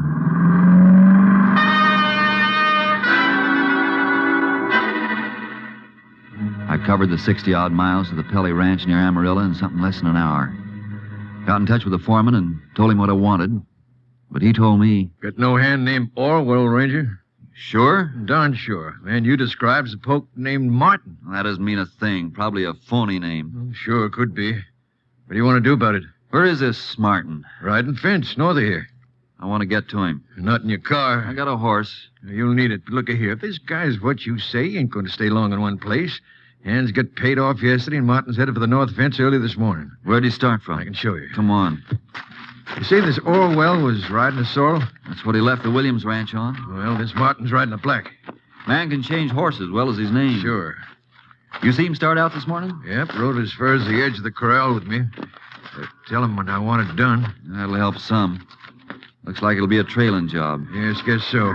Well, here's where he started from. Big mess of tracks here. I'm telling which one's Martin's horse. But do you ride off alone? Uh-huh, straight north, heading for the fence. Well, thanks a lot. I'll see if I can pick him up.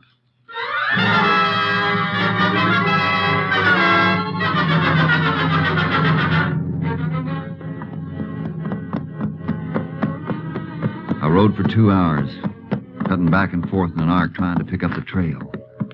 And then I got a break.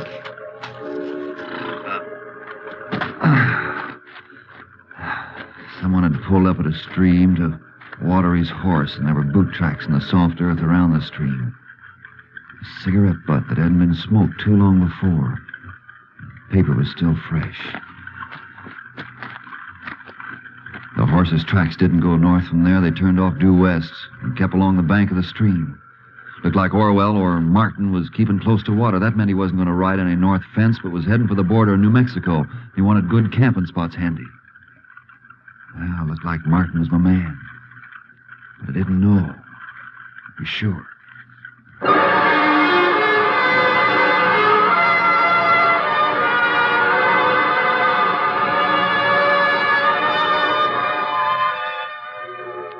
It was late afternoon when I spotted him, riding up ahead, well off the Pelly Ranch. I put my badge away and my guns under my shirt and caught up with him. Who's there? Howdy. Howdy. Yeah, been trying to find you. What for, mister? Boss sent me out. Boss. Sure, back at Pelly's. Looking for me? Yeah, looking for you. Why? What for? Seems like there's a big break in the north fence. Stock's getting through. That all? Well, you're a long way from the north fence, and it seems to me you're riding the wrong way. Seems to me it's none of your business, mister.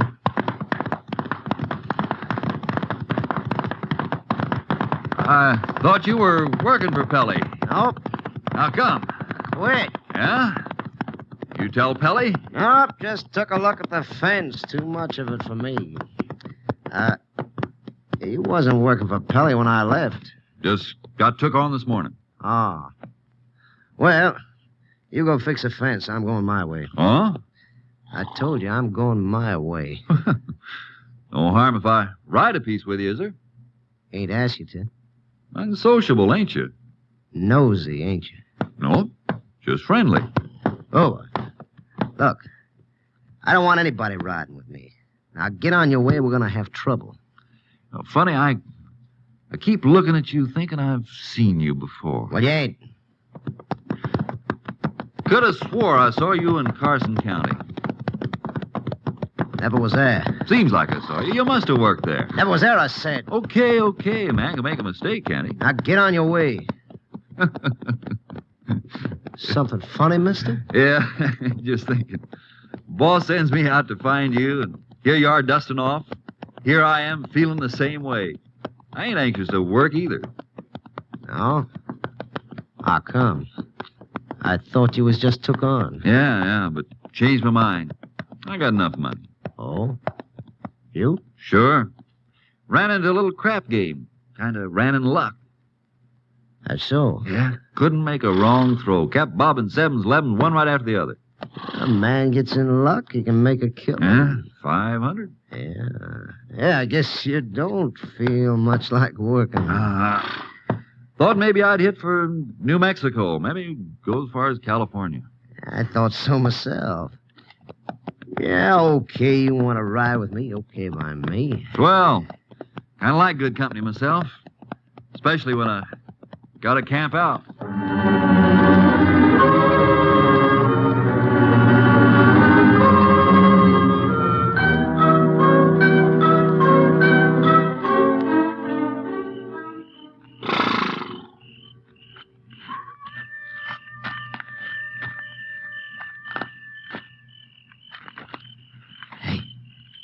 You sleeping? Hey.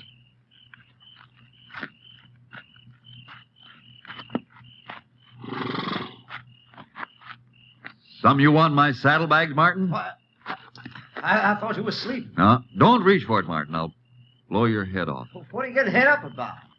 Man starts to go through my saddlebags while I'm sleeping. Well, there's no need for that gun. I was just looking for cigarettes. Yeah? Sure, that's all. What else? You tell me. Oh, suspicious like, ain't you? Call it careful. Sure. You got a cigarette? Some packs in my saddlebags. Don't mind me nosing around them now, huh? Now while I'm looking. Okay. Cigarettes wrapped up in a piece of old blanket. This bag? Other one. This it? Yeah, that's it. Wrapped up in that. What do you got in here? Feels like a ton of iron. Might be. Unroll the blanket. Yeah. Recognize that flat iron, Orwell? Johnny! Orwell got himself between me and my horse. He slapped it hard, and the horse jumped toward me. I rolled over and away when Orwell fired again. And then he was gone. To wait till morning was to give him a ticket to freedom. I trailed him on foot. And for over an hour, we played cat and mouse in the stillness of the country.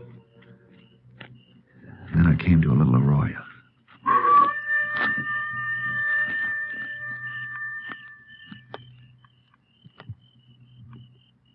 Orwell! You're not going to get away, Orwell! Come out with your hands in the air, Orwell. Hear me? Okay, I'm coming in after you.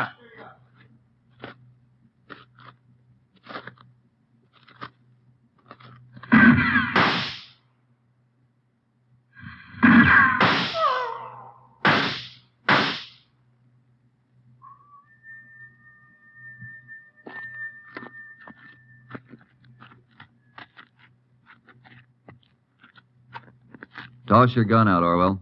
Yeah. Gun flashes make good targets in the dark, Orwell. How come you know my name? Found it out. Still say you never been in Carson County? Who are you? Jace Pearson, Texas Rangers. There ain't nothing you got on me. Nothing. I think there is, Orwell. You gave yourself away when you saw the flat iron. The flat iron that killed a man, his wife, and a little kid. Okay, we better get going.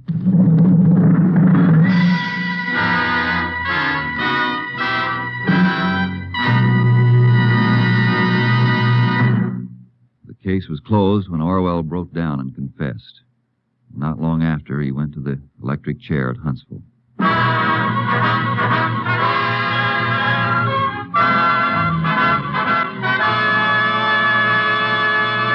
You have just heard an authentic reenactment of the case from the files of the Texas Rangers.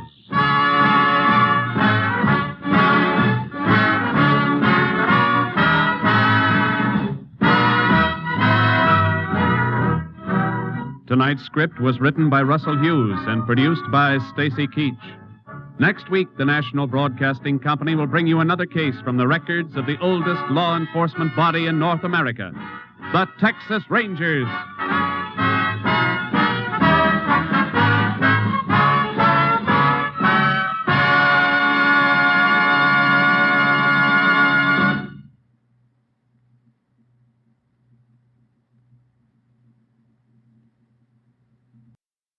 The National Broadcasting Company presents Joel McCrea in Tales of the Texas Rangers. Tonight, transcribed from Hollywood, another authentic reenactment of a case from the files of the Texas Rangers.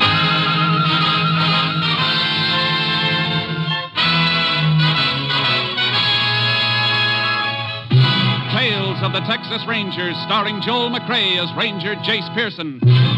Texas, more than 260,000 square miles. And 50 men who make up the most famous and oldest law enforcement body in North America.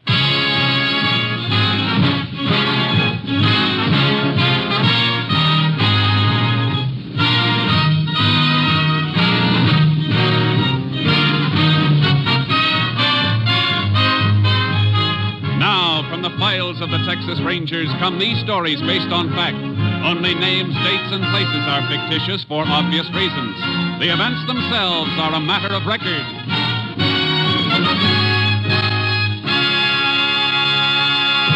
Case for tonight, The White Suit.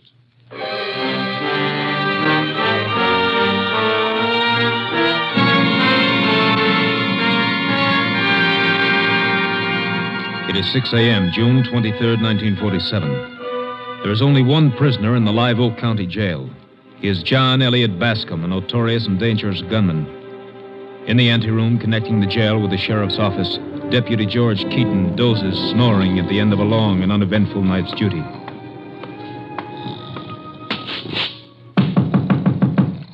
Miss George? Miss George? Oh, hello, Uncle Ben. You still here? Yes, sir. Yeah, but that prosecutor's office down the hall was powerful dirty. About ready to go along home now as soon as I hang up my mouth, but I brewed this here coffee for you. Coffee. Put it here. Oh. She's hot, sure enough. Coffee. Uncle Ben, you're an angel. Don't know about that, Miss George. Ain't nobody else feed my wing. Just put the pot and cup in my closet when you're through. I'll take care of them when I come on tonight. Sure, thank you, Uncle Ben. Yeah. Hey, what? Hey, jailer! What's the matter with you now, Bascom? Take a look. The cell floor's wet. Water's running all over. This jail may have all the comforts of home, but I wouldn't give you much for your plumbing. This building's so old, it's a wonder it doesn't all come apart. Valve must have stuck again. Water all over the floor. All right, I'll take it easy now. What a crummy joint. You keep back, Bascom. Don't worry. You can do the wading. I'm not putting my feet down in that water. Stay there in your bunk. I'll see what's the matter. Let's see what's wrong with it. Why, your undershirt's stuffed in the drain. Yeah. Give me a gun. Give me a gun. No, I'm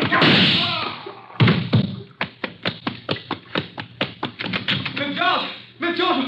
Oh, Lordy, Bascom! Get away from that gun cabinet.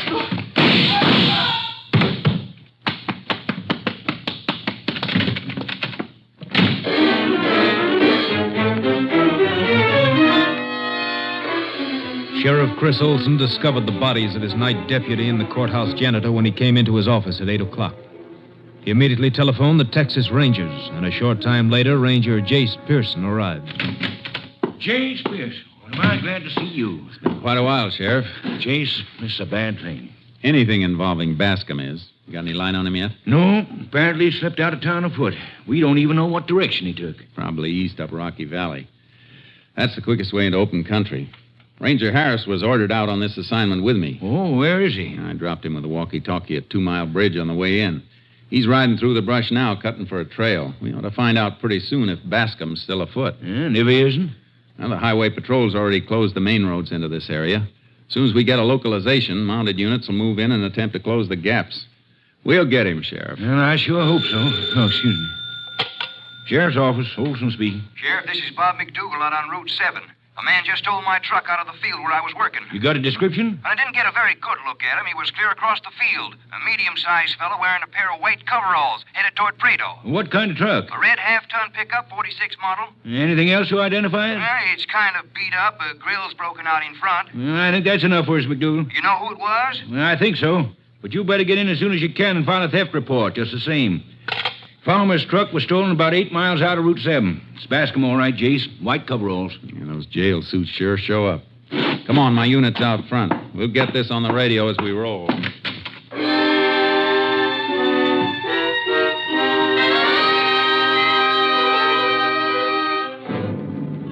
Racing out of town on Route 7 with my double horse trailer still coupled, I radioed all units to be on the lookout for the truck.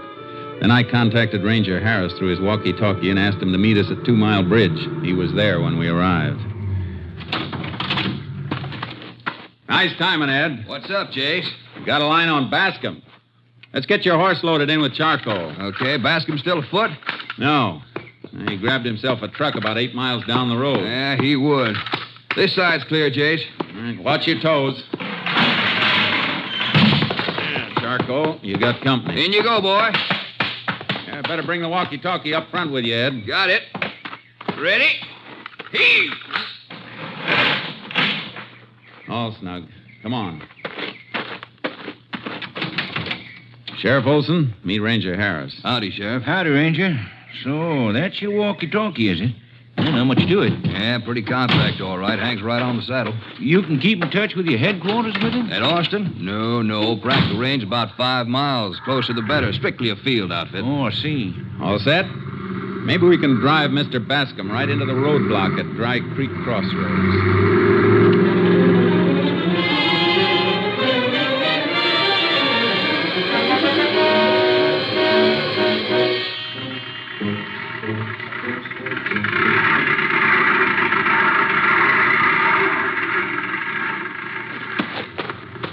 Well, sounds like you just made it. Yeah. What's the matter, out of gas? Yeah, fill her up. Premium or regular? Anything, fill her up. You betcha.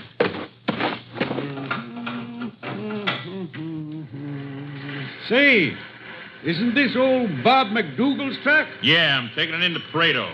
Thought he got all his repair work done at Live Oak. Not this time. Hurry it up, will you?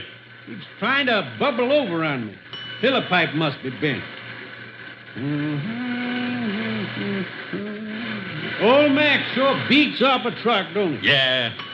Best farmer in the county, but awful careless about machinery. Seems Come like on, wind it up. That's enough gas. Okay, Mr. Okay. You must be in a hurry. I am. You're gonna lose some time at Dry Creek. Yeah? Why? The law's got a roadblock at the crossroads for some reason or another, combing everybody through down to the seams of their drawers.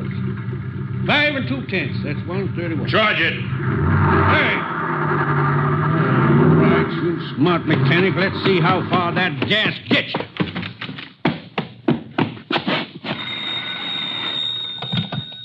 Prado operator. This is Jim Perry. Get me the Dry Creek store, quick. I'm sorry, that line's busy. Break in on it. The highway patrol's got a roadblock there. I want to talk to one of the officers. Is this an emergency call? A smart aleck in Bob McDougal's truck just clipped me for some gas. He was in too big a hurry, to be honest, and he deliberately took the wrong turn when I told him there were officers ahead. Mr. McDougal's truck, you said, a red one? Sure, everybody knows that truck. A red pickup with a mechanic in white coveralls driving it. You're out on Route 7. What turn did the truck take? The crazy fool took off down the old Big Wash Road. Tell the patrol they can box him in there. The road ends at the wash. Keep a watch on that road, Mr. Perry. That's the man they're looking for. What? It's Jack Bascom. He broke jail and killed 2 men at the county seat this morning. Jack Bascom? I can ring Dry Creek now.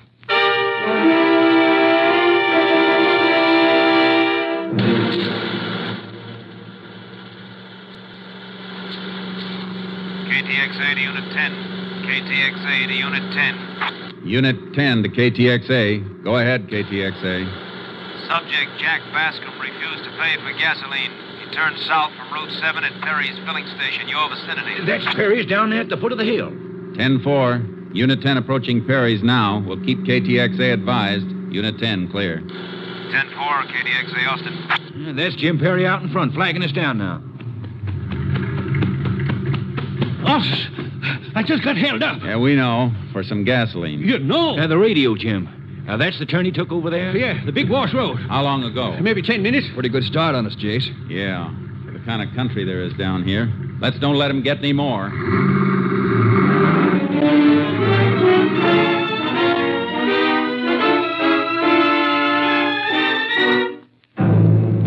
We found the red pickup abandoned in the sandy bed of Big Wash 4 miles from the highway and radioed the surrounding units.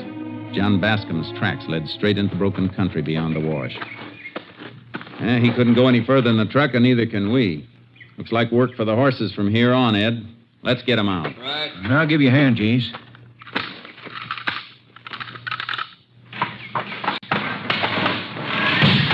Easy, boy, easy. Come on, Charco. Better get the walkie-talkie, Ed. We ought to be able to contact any unit south of Dry Creek with it pretty soon. Yeah, I believe you're right.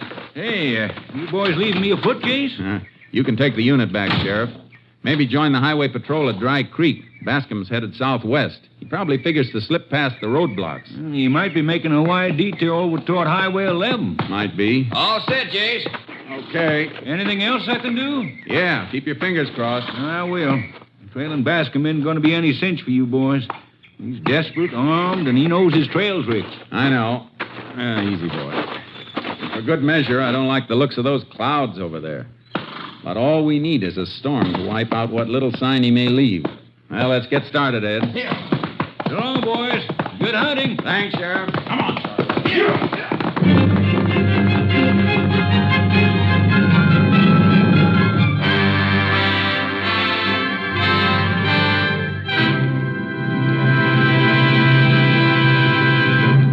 You are listening to Tales of the Texas Rangers, starring Joel McRae as Ranger Jace Pearson. And now we continue with tonight's case, The White Suit, an authentic story from the files of the Texas Rangers.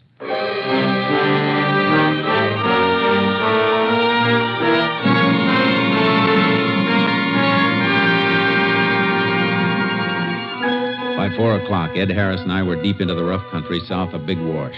We'd continually cut back and forth for Bascom's tracks, finding them and then losing them again.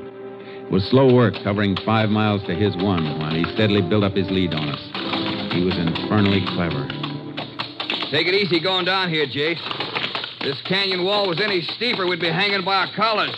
Ooh, charcoal. Hey, wait a minute, Ed. Pull up. Whoa, boy. Whoa, now. Whoa. Now what, Jace? Bascom didn't slide down here like we thought. No? Look. There's the rock he pushed over from the rim to make the skid marks we've been following. See, it's lava, like the cap on the rim. Different from the rest of the rock down here. So we've got to climb back to the top. I'd have sworn he started down here to cross this canyon. That's what he wanted us to think. Anything to cost us time. The trouble is, we got to follow out every one of these blind trails he's leaving us. Any one of them may be the McCoy. Yeah, he'll be to California before we ever get out of these badlands. He isn't to California yet. Don't worry. He's working as hard as we are. Up, Charlie. Lift him up. Come on, Red Horse. Make like a goat. Come on. Watch it, Ed. Oh, what a climb. It's getting late. Look at that sun, Jace. Yeah. Hey, that low sun has got its advantages. Oh, boy. Oh, now. Easy. Take a look at that slope over there across the canyon. That patch of sand past that big mesquite. Yeah, tracks, footprints. Then Bascom did cross the canyon after all. Probably someplace a little downstream. Jace, how come we didn't see those tracks when we started down here from up before? He couldn't have made them since then. We aren't that close behind him. No, the tracks were there before. We just didn't see them. Now the sun's low enough to throw longer shadows into the prints his boots made. Makes them twice as visible. Yeah? Well, we better start looking for a place to cross ourselves. Now, let's climb a little higher first. I'm worried about that storm the way it's piling up. Up, Red Horse. Come on. These clouds are getting black, Jace. Probably loaded with static. We better try to make radio contact with the walkie-talkie while we can. We'll need to work from this high ground to get through. General call, Jace? Yeah. Suppose you try it now, Ed. Yeah. Unit 902 to unit in range. Unit 902 to unit in range. Unit 8 to Unit 902. Go ahead, Unit 902. Oh, boy. Oh. Here you are, Jace. Oh, charcoal. Unit 8 to Unit 902. Go ahead. Unit 902 requests the location of Unit 8. Unit 8 is at the intersection of County 5 and State 11, 10 miles south of Dry Creek. 10-4. Unit 8 is now too far north. Fugitive still bearing toward Highway 11, approximately 12 miles south and east of Dry Creek. Suggest Unit 8 move south about 5 miles. Unit 8, 10-4. Unit 902 has had no direct contact with Fugitive, but is following an identifiable trail. Will report any change. Please relay to other units. Unit 902, clear. Unit 8, 10-4. Say, look, Jace. Bascom may stay on the other side of the canyon, or he may double back to this side. Why don't we save ourselves a lot of riding and split up for a bit? Might not be a bad idea. I'll take the canyon floor. It's sandy. Tracks will be easy to spot there. And you can work along this rim. All right, but watch yourself, Ed. You'll be in the open down there. Yeah, just let Bascom show himself once. That's all I want. Come on, Red Horse. We're going down. Easy now. Easy. Give me a chance to get to the bottom before you start, Jace. Okay.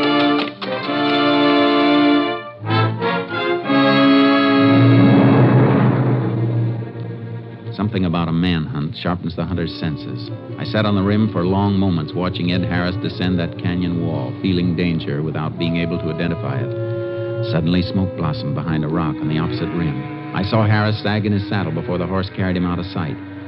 Dim by distance came the lagging sound of the shot.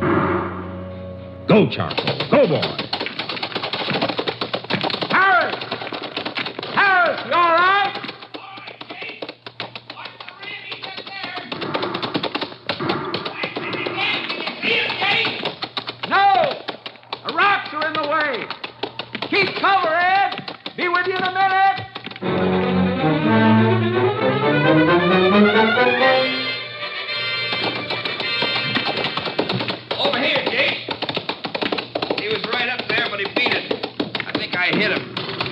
coveralls make some target.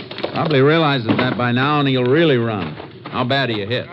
Flesh wound, clean. Just above the elbow here. Help me get this kerchief on it. I'll be all right. Pull your sleeve out of the way. Yeah. He would pick my left arm. How'd he know I was a southpaw? That's something we may be asking him right sudden. You okay now? Yeah, like new. You pick up his trail on the rim. We'll have to watch sharp. He's going to try to keep that white suit out of sight. Now that we're this close to him. Come on, Red Horse. Show that charcoal how to climb. Come on, Charcoal. Hey, get up.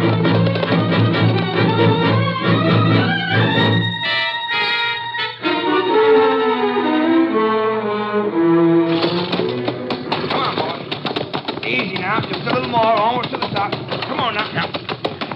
Oh. Had a fat chance of picking up anybody's trail here, Jace. A herd of elephants could have crossed this loose shale without leaving a trace. Maybe. But look here.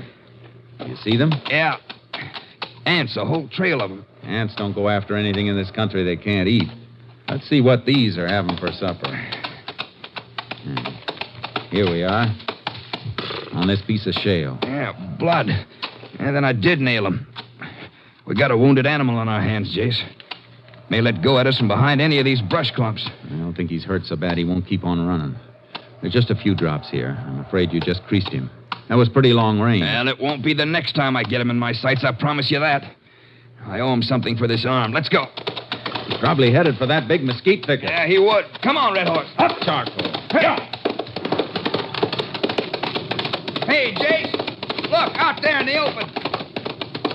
His coveralls. He's peeled them off. And there he goes, into that big clump of brush across the clearing. Come on, let's go get him. Hey, wait a minute. Whoa, boy, whoa. Circle around below him, Ed. Make a lot of racket like we're still together and hunting blind. Maybe you can flush him back between those big rocks. Okay, I'll try it, Jace. I'll hide Charcoal out behind the side of them, and maybe we can rig up a little surprise party for Mr. Bascom when he comes through. But be careful, will you? He won't give you a chance. Don't give him one. Chance? That killer? Just let me get my hands on him. Come on, Red Horse. Hit that rock. Let's go. Here. Easy, Charcoal. Easy. We go this way.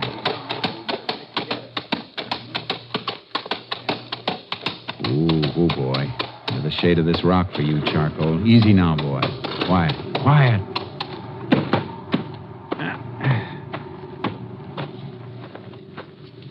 Head down, boy. Shh. Shut up, Charcoal. Freeze! Senor, what do you want? We're Texas Rangers. Got him, Jay? Oh, Ranger. Yeah, I got him. But he's the wrong man. Wrong man? What's he doing here? Ask him. Senores, I am scared.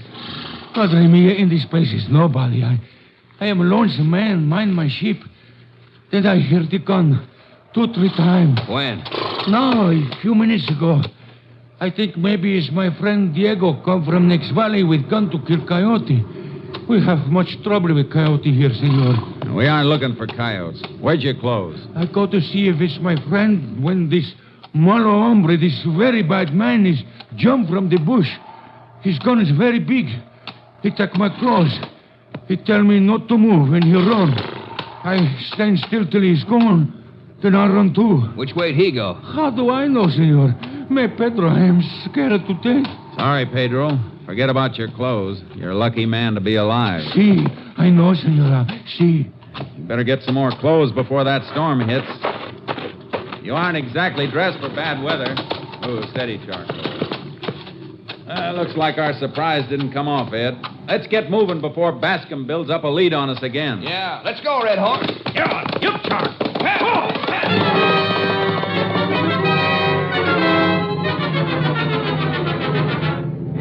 Harris and I picked up the trail shortly, but Bascom managed to stay ahead of us using a large bag of tricks to keep out of sight, even if he couldn't shake us.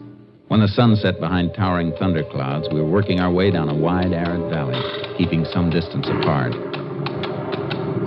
Hey, Jace, here's the tracks again. Pick 'em up, Charcoal. Yeah. Ooh, boy. See 'em? Ooh. There they are, heading right down there in the valley. Fresh as daisies, too. Yeah, no blow sand drifted into them at all.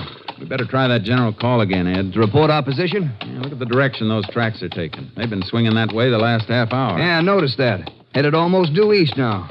Bascom's pulling another big red herring on us. He made for Highway 11 long enough for us to report it and set up interception for him there. And then he swings straight east for Highway 13. Sort of catches us with our units down, don't it? Bascom's gambling that it does. Yeah, I'll try the call. Unit 902 to unit in range.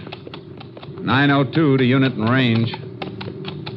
902 to unit in range. It's no use, Jace. You can't raise anybody. We're too far out now. The weather isn't helping any either on this lower ground. Looks like we're in for a real soaking before night. Yeah. Well, Bascom can't possibly be much ahead of us. Maybe we can tree him before he gets through to the highway. Handle him on our own from here on. You can't risk it, Ed. If he slips us and gets through to make a ride with somebody or steal another car, he'll be gone. Well, I guess here's where we separate then. I'm kind of out of the running with this here bum arm. Give me the walkie-talkie and I'll double back till I'm in range of the units on Highway 11 again. That's good. It'll ride all right like that.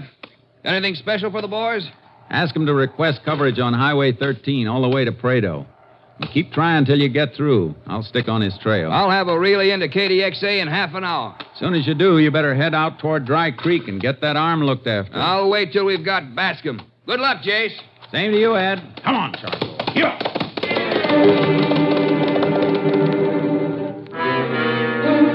20 minutes later, the rain struck with cloudburst intensity, bringing complete darkness, but not before John Bascom's tracks led me onto an adobe bench where sheep had been grazing.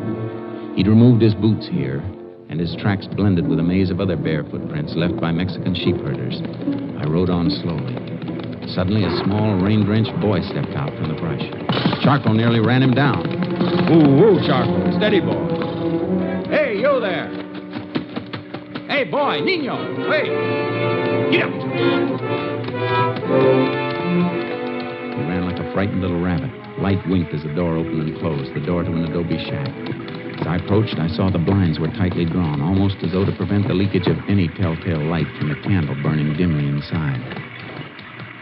Oh, Charcoal. Oh, boy.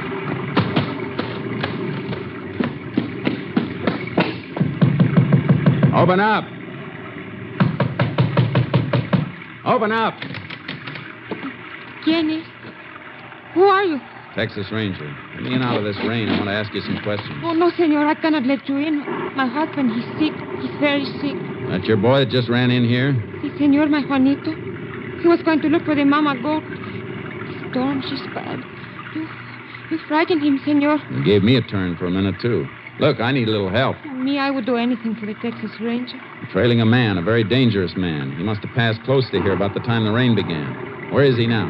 We have seen nothing, Juanito. And me, nobody, senor. Maybe your husband did then. Anyway, I want out of this rain. Senor, no, you must not. My husband.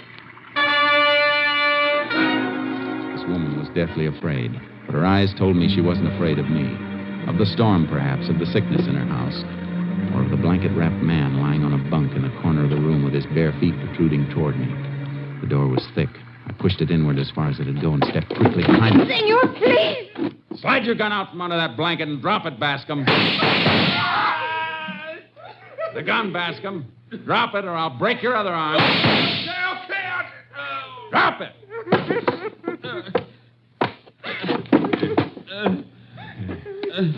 You would be stubborn, Bascom. Now you really got something to be sick about. Do something. I'm bleeding to death. You won't get off that easy. We're saving you for the electric chair. You got something I can use for bandages, Senora? Oh, my arm. Un momento. Here, senor. Gracias. This'll do fine. How did you know? He was holding a gun on you and the boy, making you do what he said? See, how could you know? Your real husband's a sheep man, isn't he? Si, senor. He's working near Prado now. Well, look at these bare feet sticking out here. You ever see an honest-to-goodness sheep man with his toes all crowded together from wearing cowboy boots? Better put some water on to heat. I'll need it to patch him up enough to take him in.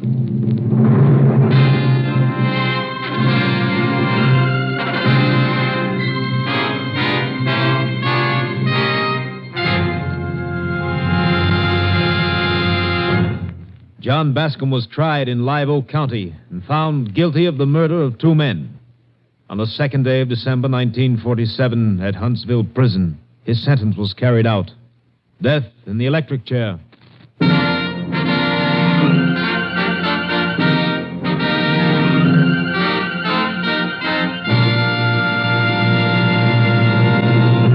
And now, here again is the star of our show, Joel McCrea. One of the pleasures afforded us here in this show is the large number of letters we receive asking for special information about the Texas Rangers. This week we received one, an especially interesting letter, in which the writer said she had heard of an official ranger's prayer and inquired if such a prayer actually existed. It does. The prayer was written by Captain Pierre Bernard Hill, chaplain of the Texas Rangers, and I should like you to hear it.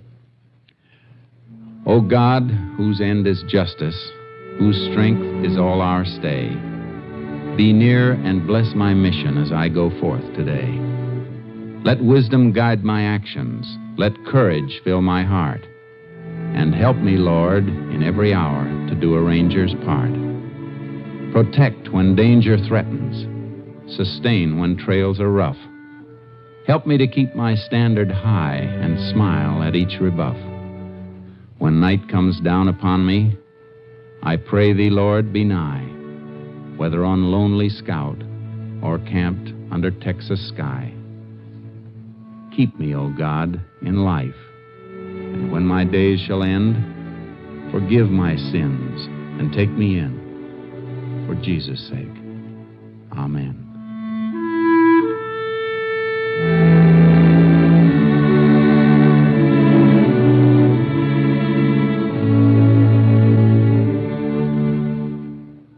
Good night, folks. Good night. Next week, Joel McCrea in another authentic reenactment of a case from the files of the Texas Rangers.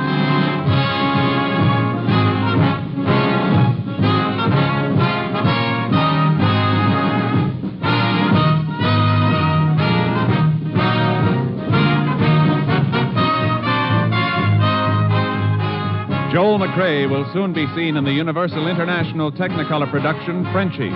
Tonight's cast included Tony Barrett, Herb Butterfield, Barney Phillips, Bill Johnstone, Herb Ellis, and Lillian Bayef. This story was transcribed and adapted by Tom W. Blackburn, and the program was produced and directed by Stacy Keach. This is Hal Gibney speaking.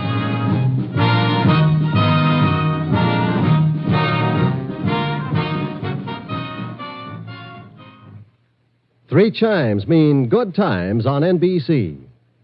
Tonight, Theater Guild on the Air presents Judy Garland in the prize-winning novel Alice Adams, co-starring Thomas Mitchell.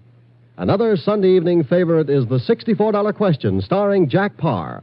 Tomorrow on the station of the Chimes, you'll hear Gordon MacRae as your singing master of ceremonies on one of his wonderful musical journeys aboard the show train. The Chimes are your invitation to the best in radio entertainment. Be sure to hear Judy Garland next in Theater Guild on NBC.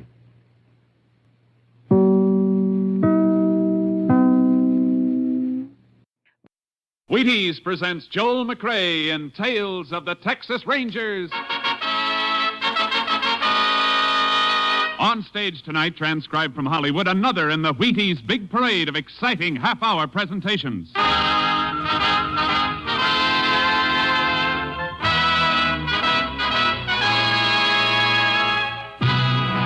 Tales of the Texas Rangers, starring Joel McCrea as Ranger Pearson. Texas, more than 260,000 square miles, and 50 men who make up the most famous and oldest law enforcement body in North America.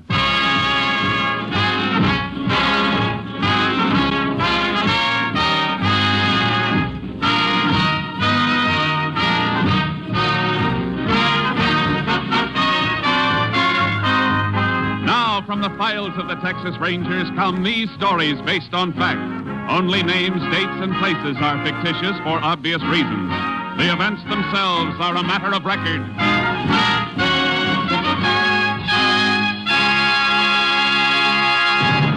Case for tonight, the White Elephant.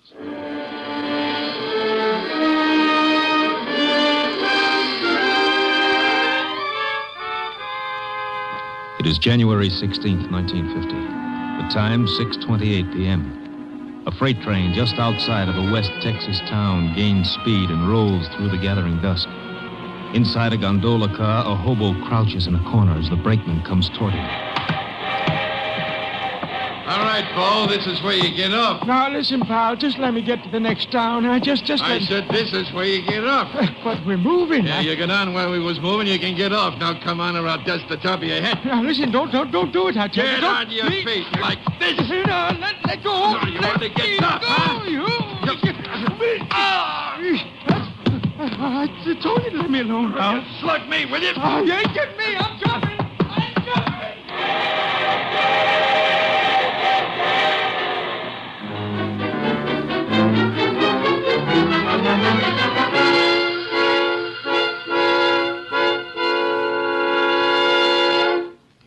Tales of the Texas Rangers will continue in just a moment. You take a nice, ripe, plump kernel of wheat, and you roll it out flat, and you toast it a little. And what have you got? A Wheatie. Do that over and over and over again. Do that enough times, and pretty soon you have a whole bowl full of Wheaties, and you can sit down to breakfast. Now, of course, you and I know not many people go to all that work to get their breakfast Wheaties. They just tip up that big Wheaties box and let those crisp little flakes tumble into the bowl. And you know what? When you do that, you get the very same 100% whole wheat goodness and energy that you'd get if you rolled out your own Wheaties flakes kernel by kernel. And the best tip I can give you is to tip the Wheaties into your own bowl first thing in the morning and see how Wheaties at 7 can help at 11.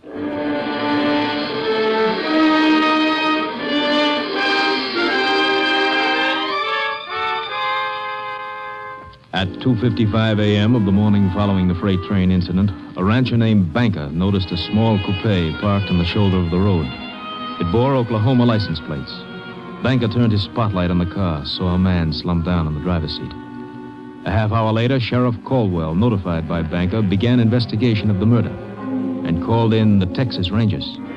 Ranger Jace Pearson was assigned to the case. And a few hours later, Pearson, Banker, and Sheriff Caldwell stood at the scene. Pearson listened to Banker. It was just about 3 this morning when I saw it, Ranger. How come you were driving along this road that late? I've been to a ranchers' meeting in Almira's. I was going to spend the night there and changed my mind. Uh-huh. Did you take this road when you left for Almira's? Yes, sir. What time? Yesterday morning, about 7:30. And then this car came here sometime between 7:30 yesterday morning and 3 this morning. I guess so. You never saw the dead man before, huh? Was the first time I laid eyes on him. All right, Mr. Banker. You can go. If you need me, I'll be home. No identification on the body at all, huh, Sheriff? Nothing in the pockets. Picked clean as a whistle.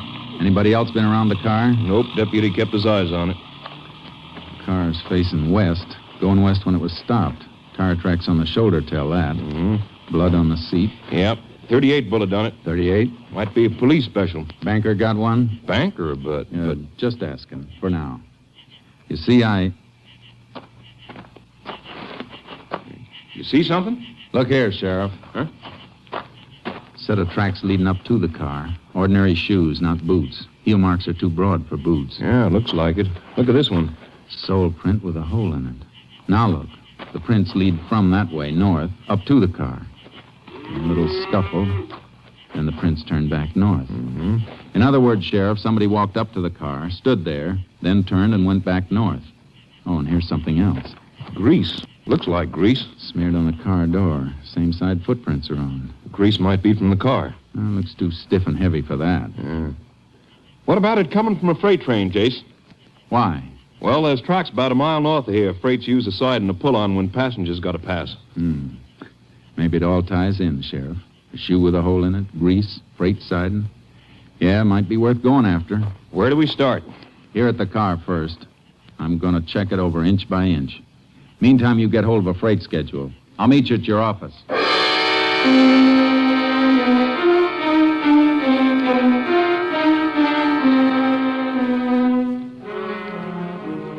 When I checked the car inside and out, I found a few things that were interesting and a little puzzling.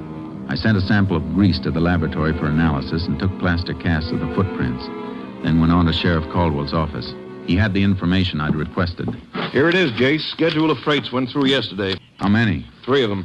We can check those, all right. Of course, we might be sending the dogs up the wrong tree. Looks like a hobo to me. Yeah. Let me see the dead man's fingerprints. Sure, here you are. These match with some of the prints in the car, see? Closed delta. Yeah. How about those others you got? Picked these up on the door that had the grease on it, smeared all over. Couple clear enough to use, only... Only what, Jace? You know, there wasn't a single print on the steering wheel. Seems like the dead man's prints ought to be on it. Gloves? I didn't find any gloves on him, nor in the car. Yeah. By the way, I got a call out if any hobo picked up or seen on those trains. Good. Now, I found these tucked under the sun visor in front of the driver's seat. Gasoline receipts made out to Carl Thompson. Oh, that'll save a lot of checking. We'll forward the dead man's prints anyway. That steering wheel bothers me. Excuse me, Jace. Sheriff Caldwell. Oh, yeah. Good. Hold him. We'll be there as soon as we can make it. Something else, Jace. Brakeman on one of those freights we've been checking has a story. Some hobo slugged him and jumped. Okay, let's go.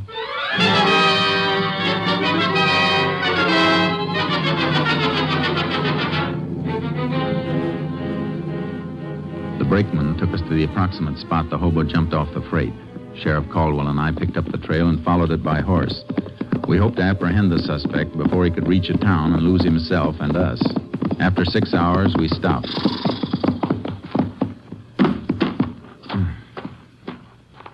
What's the matter, Jace? Tracks are different. Come here and take a look. Different?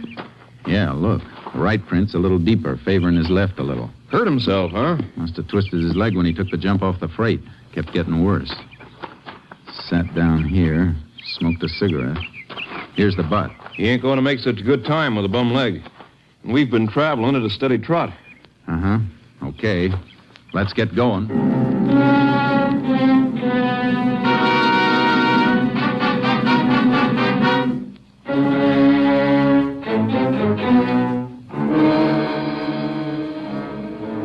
The suspect's trail showed increased favoring of his left leg. His progress became slower. More and more often he stopped to rest, and the trail became fresher and fresher. Evidence in a deserted shack showed suspect had rested there for quite a while. We picked up the trail again. We're getting close, Sheriff. How do you know? Noticed something just now. Take a look at these prints. Same as the ones we've been following. Not quite. Hole in the right shoe. It's not that. I'm talking about this anthill he crushed. Well, what about it? Quite a few of the prints had anthills in them, crushed and rebuilt. So? Ants start working on a new hill when the old one's been tramped down. This one's so fresh they haven't had time to rebuild. Hey, that's right. He can't be far off. Guess we better leave the horses tied up here, Sheriff, and start moving on foot.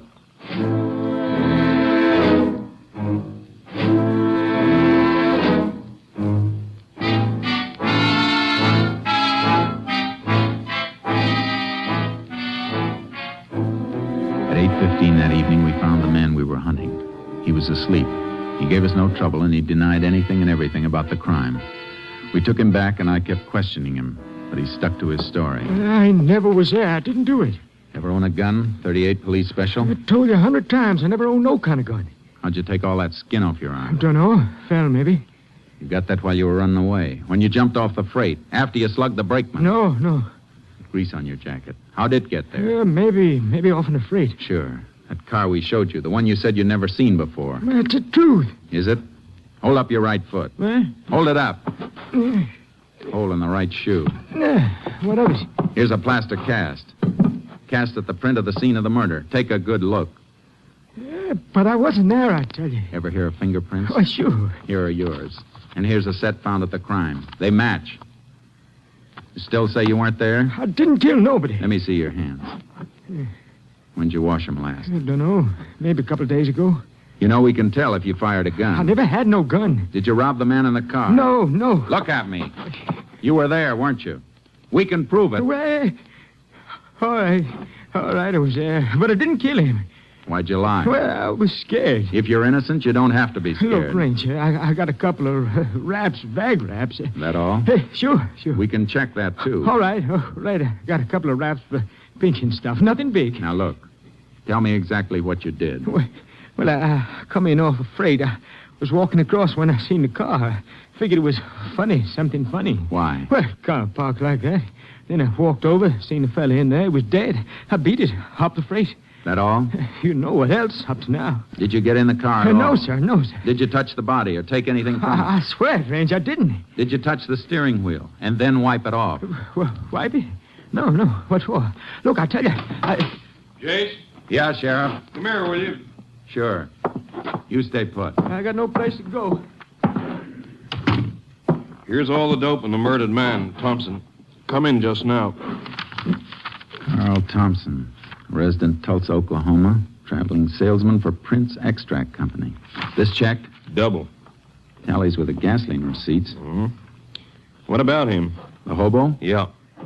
I think the only crime he committed was failure to report what he saw. His fingerprints were all over the outside of the one door of that car, none inside. Seems to me if he thought of cleaning up the inside, he'd have done the same outside. Yeah, looks like it. We'll give him the paraffin test anyway and see if he's fired a gun lately. And if he didn't? Start all over. And start with that clean steering wheel.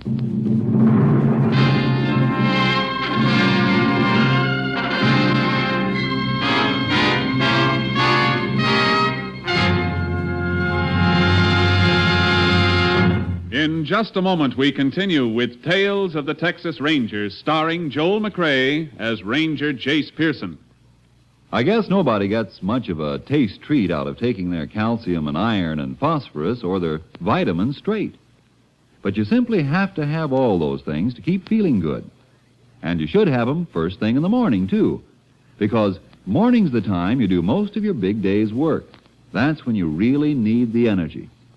You see, morning is the time when you really should... Wait a minute, Frank. Why don't you just tell them this? See how Wheaties at 7 can help at 11. Why, you took the words right out of my mouth, of course. Wheaties at 7. Because Wheaties have all those vitamins and minerals. That's how Wheaties give you the zip it takes to feel eager and ready for anything all morning long. Whether you drive a truck or plow a field or if you're just plain busy with a multitude of household duties. And Wheaties do you another big favor. Wheaties wrap all those vitamins up in a wonderful, sunny, toasty, nut-like flavor that fairly hollers, "Give me some more." Wheaties are crisp. They're munchy. You know, fun to chew on. Tastes as good going down as they make you feel when they get there. So do this, will you? Not for me, but for yourself. Hurry on down to the Wheaties tomorrow morning and just see for yourself how Wheaties at 7 can help at 11.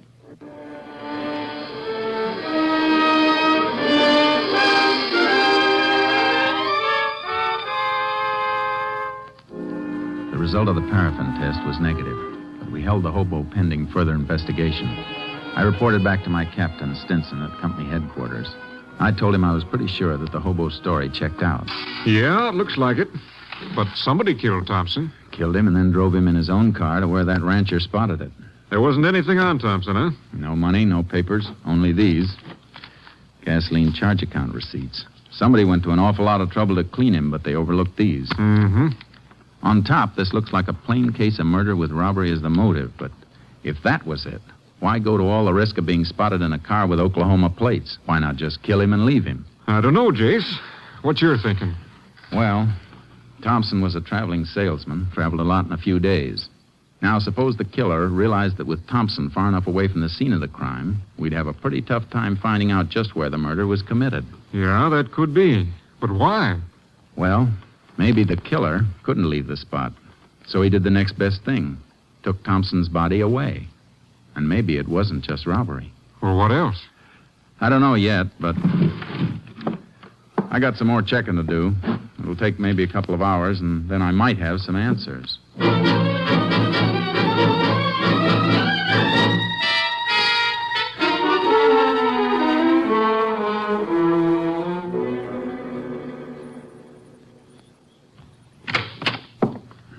Well, a couple hours on the nose, Jace. You get anything new? Some more dope on Thompson, Captain. He never carried much money, never was known to have picked up a hitchhiker, and I got a pretty good idea where he was killed. These gasoline receipts tell a fair story. Yeah? How? Well, this one, for example, dated the 15th day before he was killed, made out in Bannon. He got 16 gallons of gas there. Well, did you ever think somebody else might have been using his credit card? Yeah, but Thompson traveled that route pretty often. Chances are he was well known at the service stations. Yeah, that's right. Okay, go on. I ran a mileage test on his car. He got about 17 miles a gallon. Now, his tank holds 16. I did a little figuring. Just about enough gas was used to get him from Bannon to where his body was found. But he could have been killed anywhere between Bannon and where he was found dead. Sure, I know that. But it still looks like my next stop is Bannon.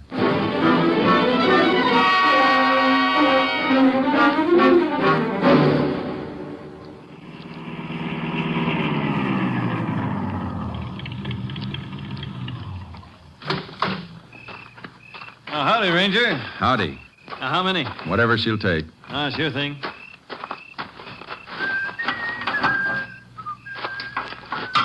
You the owner here? Yes, sir. How long? A couple of years. You work alone? Well, nights, yeah. Take a look at this, will you? One of my receipts. Credit card stuff. You know this Carl Thompson? Yeah, see him every, 4 or 5 months. When did you see Thompson last? The evening he bought that gas. Why, anything wrong, Ranger? Was Thompson alone that evening? Yeah. I never remember him ever having anybody along. What else do you remember about that evening? One of the worst sleet storms we ever had. Hit like It'd be tough for him to drive then, huh? Oh, sure. Well, hey, he was asking about some place to stay. He never stayed in Bannon before? I don't know. Leastways, he didn't know much about the places.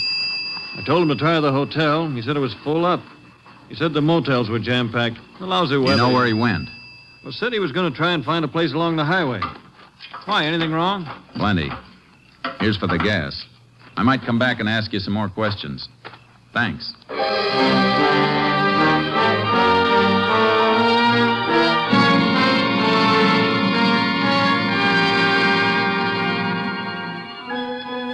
I began a check of every possible place Thompson might have stayed that night, but I drew one blank after another. Then I got a lead at a motel on the outskirts of Bannon. Sure, Ranger. I remember that night. Sleet was an inch thick. We was full up here, but I sent him to a place down the highway, the Star Motel. Been closed and up for sale for quite a spell, but I heard it was opened up again.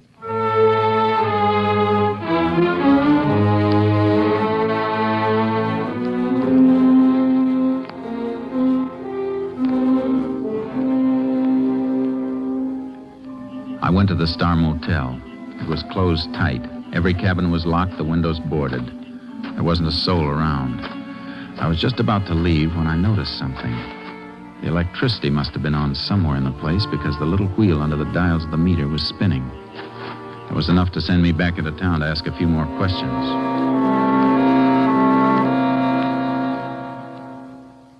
Now, let me see, Ranger. Star Motels. Yes, sir. Here's what we want right here. Uh-huh. Are these all the electricity bills? Yes, sir. Let me see. Up to 3 months ago, the bills were just for meter installation, minimum service charge. That's right, Ranger. But for the last 3 months, $475, $389, $560. Kind of funny, isn't it? The place is closed, but for the last 3 months, the bills have averaged over $4 a month. Didn't that seem peculiar to you? Well, Ranger, we just... Sure, I know. Now, can you give me the name of the person to whom these bills were sent? Get it for you right away.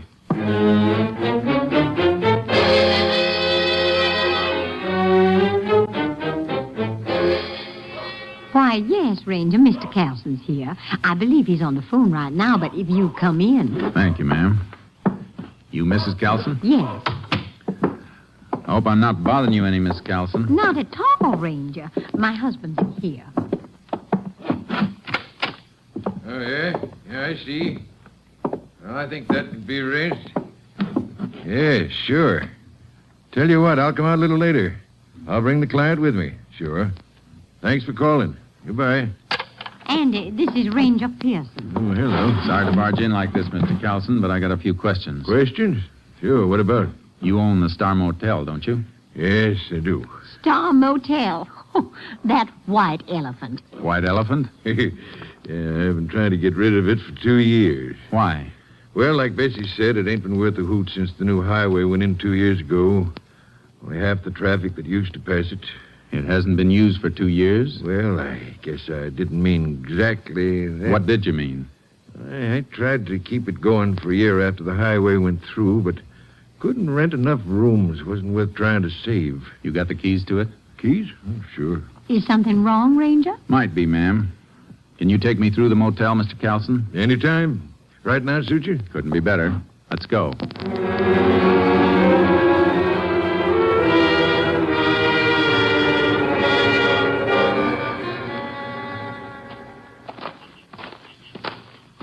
I ain't been out here for close on 3 or 4 weeks. Did you go through the cabins then? Oh, just take a look, see. Kids sometimes fool around. That's why I boarded up the windows. Want to take a look in the office? Yeah. Go ahead, Mr. Calson. Sure.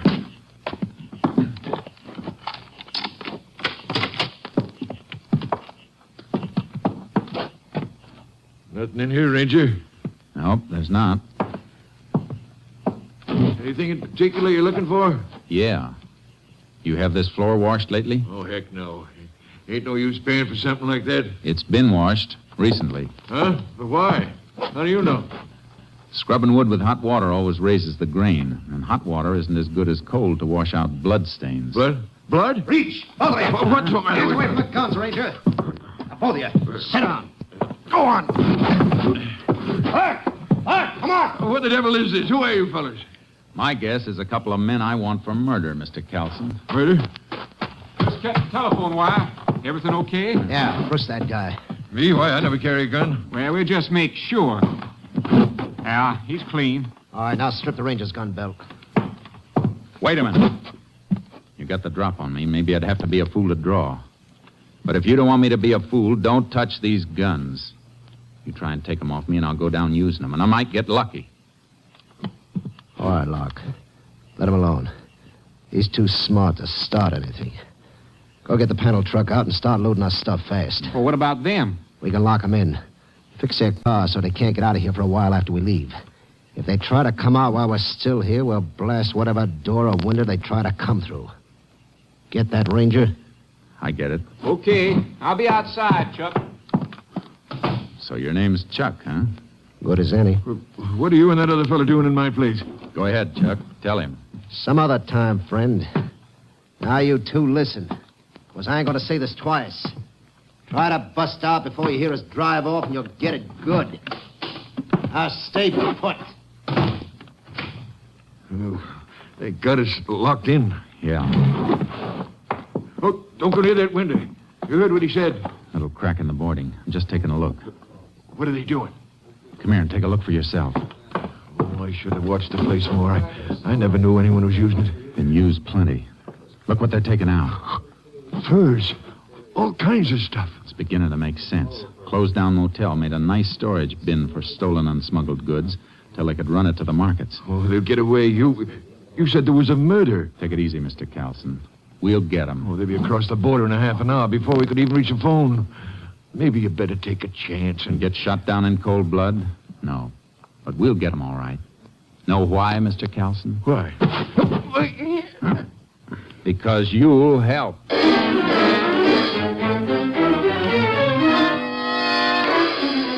I pinned Calson with a quick headlock and then got one arm up behind him and applied pressure so I could keep him still while I had a free hand. I reached into his jacket and found what I was looking for under his shoulder. Then I pushed him away. Oh, you crazy? You almost broke my arm. Shut up, Calson. Don't you think I saw this gun bulging under your coat? And they deliberately missed it when they frisked you? You played it real smart, almost. Well, I don't know what you're talking about. This gun and the electric bills. You paid them. Paid bills that were being run up in a place that was supposed to be shut down. Seemed kind of funny you never complained to the power company. So what? Well, So you got a phone call from your friends out there. They tipped you because they saw me nosing around here earlier, right? No. Okay. Okay, take a look out there. They're almost finished. In a couple of minutes, they'll be gone. In half an hour, they'll be over the border. How about you? You want to stick back here and face a murder charge? There's nothing you can prove. There's plenty we can prove, Calson. And you're holding the bag. You'll have a tough time explaining those electric bills and them missing your gun. I didn't kill that man. Did this Chuck do it? Yeah, that salesman come in.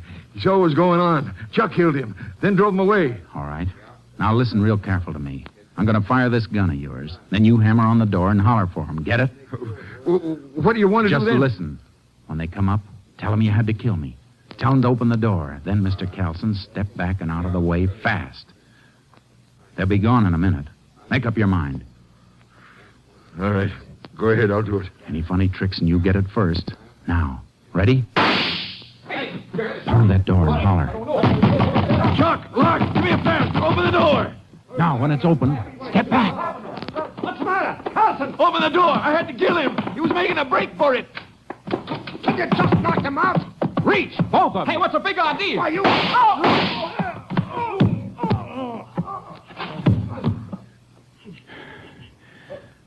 We'll come back for him later, Carlson. Meantime, let's you and me get back to town. I got you a deal for this White Elephant Motel. You can trade it for a jail cell.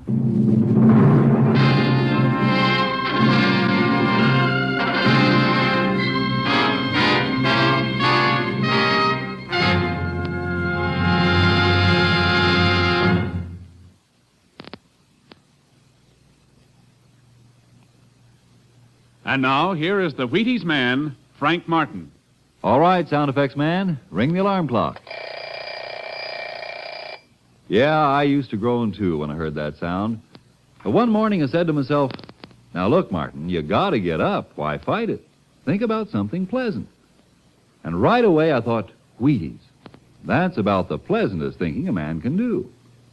Why, when you figure you can sit down to a bowl of good, crisp Wheaties and then feel like tackling the world, when you know a bowl of Wheaties and milk and fruit can help you work good because you feel good, why, it almost makes you want to shake hands with your alarm clock. And when you hear it come morning, roll out happy, reach for the big orange and blue box, and see how Wheaties at 7 can help at 11. Next week, Joel McCrea in another authentic reenactment of a case from the files of the Texas Rangers.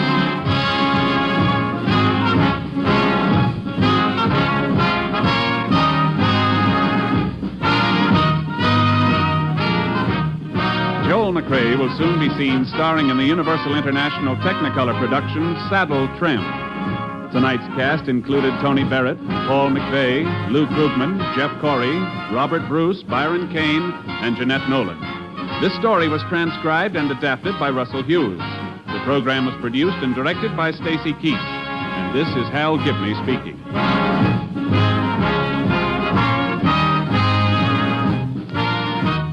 And this is the Wheaties man, Frank Martin, inviting you to listen Monday night to Frank Lovejoy in Night Beat on the Wheaties Big Parade. See you then.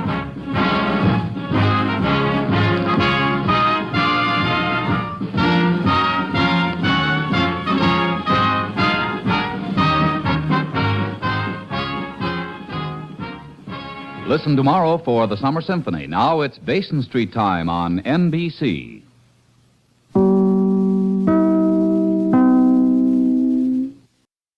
The National Broadcasting Company presents Joel McCrea in Tales of the Texas Rangers. Tonight, transcribed from Hollywood, another authentic reenactment of a case from the files of the Texas Rangers.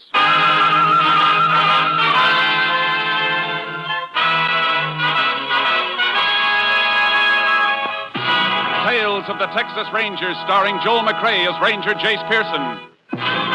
Texas, more than 260,000 square miles, and 50 men who make up the most famous and oldest law enforcement body in North America.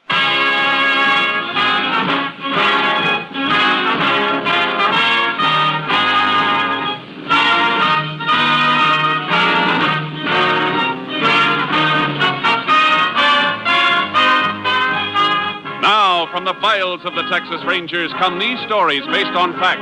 Only names, dates, and places are fictitious for obvious reasons. The events themselves are a matter of record.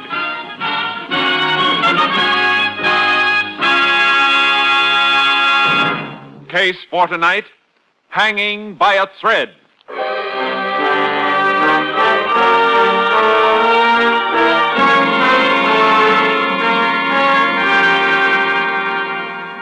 At 9:15 on the morning of May 5th, 1947, the telephone rang in the sheriff's office in the little town of Finney, Texas. Sheriff Hanson answered it. Sheriff's office, Hanson speaking. Sheriff, this is George Hawks. How are you, George? What can I do for you? Nothing now. Nobody can. How's that? I just called to tell you I'm going to kill myself. What did you say?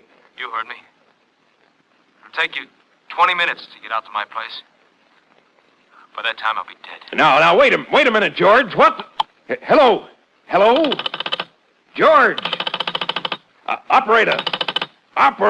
Yes, sir? Oh, this is the sheriff. That caller just came in here. Where was it from? One moment, Sheriff. If this is someone's idea of a practical joke... Hello, Sheriff. Yes? That call was placed from 317 out on Gum Creek Road, the residence of Mr. George Hawk.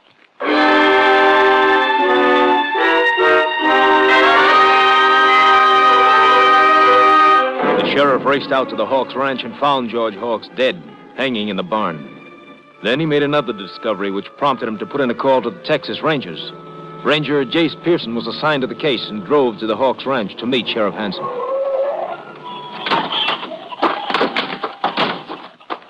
Jace, am I glad to see you. Howdy, Sheriff. It's been a long time. Yeah, month of Sundays. Now, I hope I didn't call you down here for nothing, Jace, but this looks mighty fishy to me. So I want you to take a look at the body. Hasn't been taken down yet?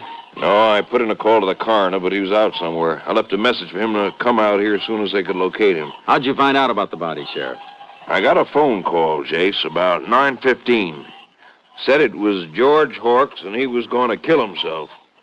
I thought maybe it was some joker, so I traced the call. And? It came from here, all right. So I drove out fast as I could, but George was dead. Hanging by the neck in the barn. No pulse.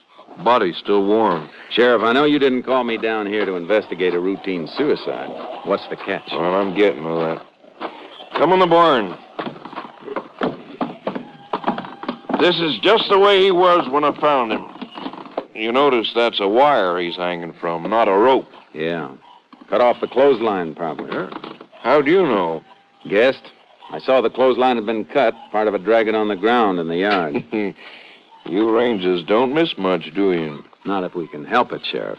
Well, I want to show you something I found. Look at this, right under the body. It's an oil drum. Right. And the exact position I found it in, on its side. Now, you'll notice, Jace, that it's the only thing near enough that George could have stood on while he put the wire around his neck. Here's the rim marks where it stood on the straw before it was tipped over. Yeah, only he didn't stand on it. Look at this end of the drum. Thick with dust. Now, look at the other end. Dusty, too. Jace, there's not a sign of a footprint on either end of this oil drum. You're right, Sheriff. He couldn't have climbed up in the loft and jumped, or that wire would have taken his head off. Yeah, that's what I figured, and that's why I called you. What about fingerprints? No, couldn't find any, just a few smears. What does it spell to you, Jace? Just one word, and an unpleasant one.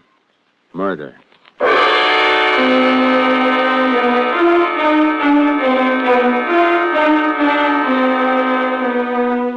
I got my camera out of the car and took pictures of the body. And we took down the broken clothesline and nosed around for more evidence. The sheriff went up to look over the house while I combed the barn. How'd you make out up at the house, Sheriff? Nothing, Jace. Absolutely nothing. No note from George. Everything tidy. No sign of a struggle. Funny nobody's around. Who would be ordinarily? His wife, Millie. One of the hands. He had 2 men working for him last I heard. How you coming, Jace? I found a couple of things, but not the thing I want. What's that? The tool that was used to cut the wire he's hanging on. All I found in the barn here was this pair of rusty pliers. Well, couldn't they have been used to cut it? No, Sheriff, they wouldn't cut butter. Besides, the cut's too clean. How about footprints? No luck yet.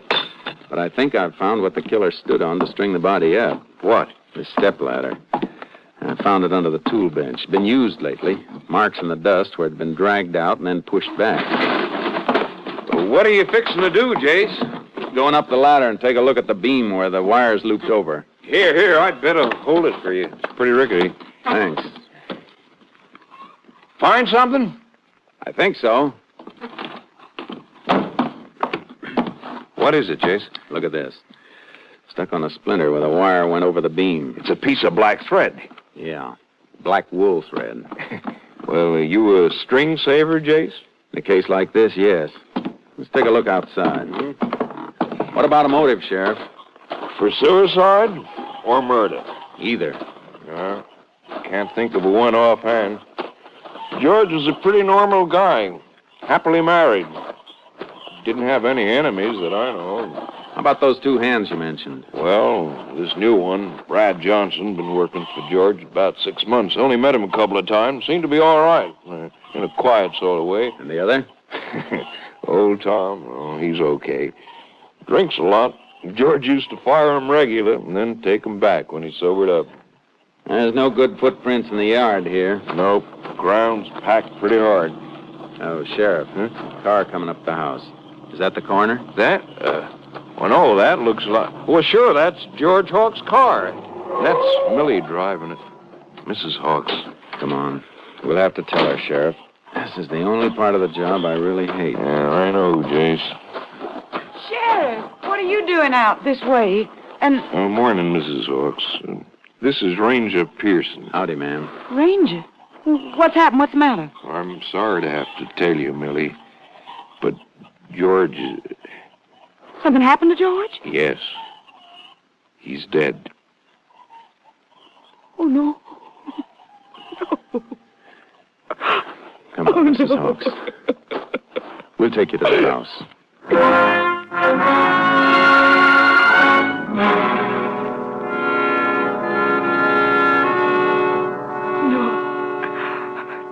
I can't believe he'd do it. Mrs. Hawks, when did you last see your husband? Just a few hours ago at breakfast. How did he appear at breakfast? I mean, was anything wrong? Was he upset about anything? Well, yes, there was a big fight at breakfast. I never seen George get so mad. A fight? Between you and your husband? Well, all four of us went on it. Old Tom and Brad was there, too. They're the hired hands. How did it start? I cooked breakfast for the four of us like I always do.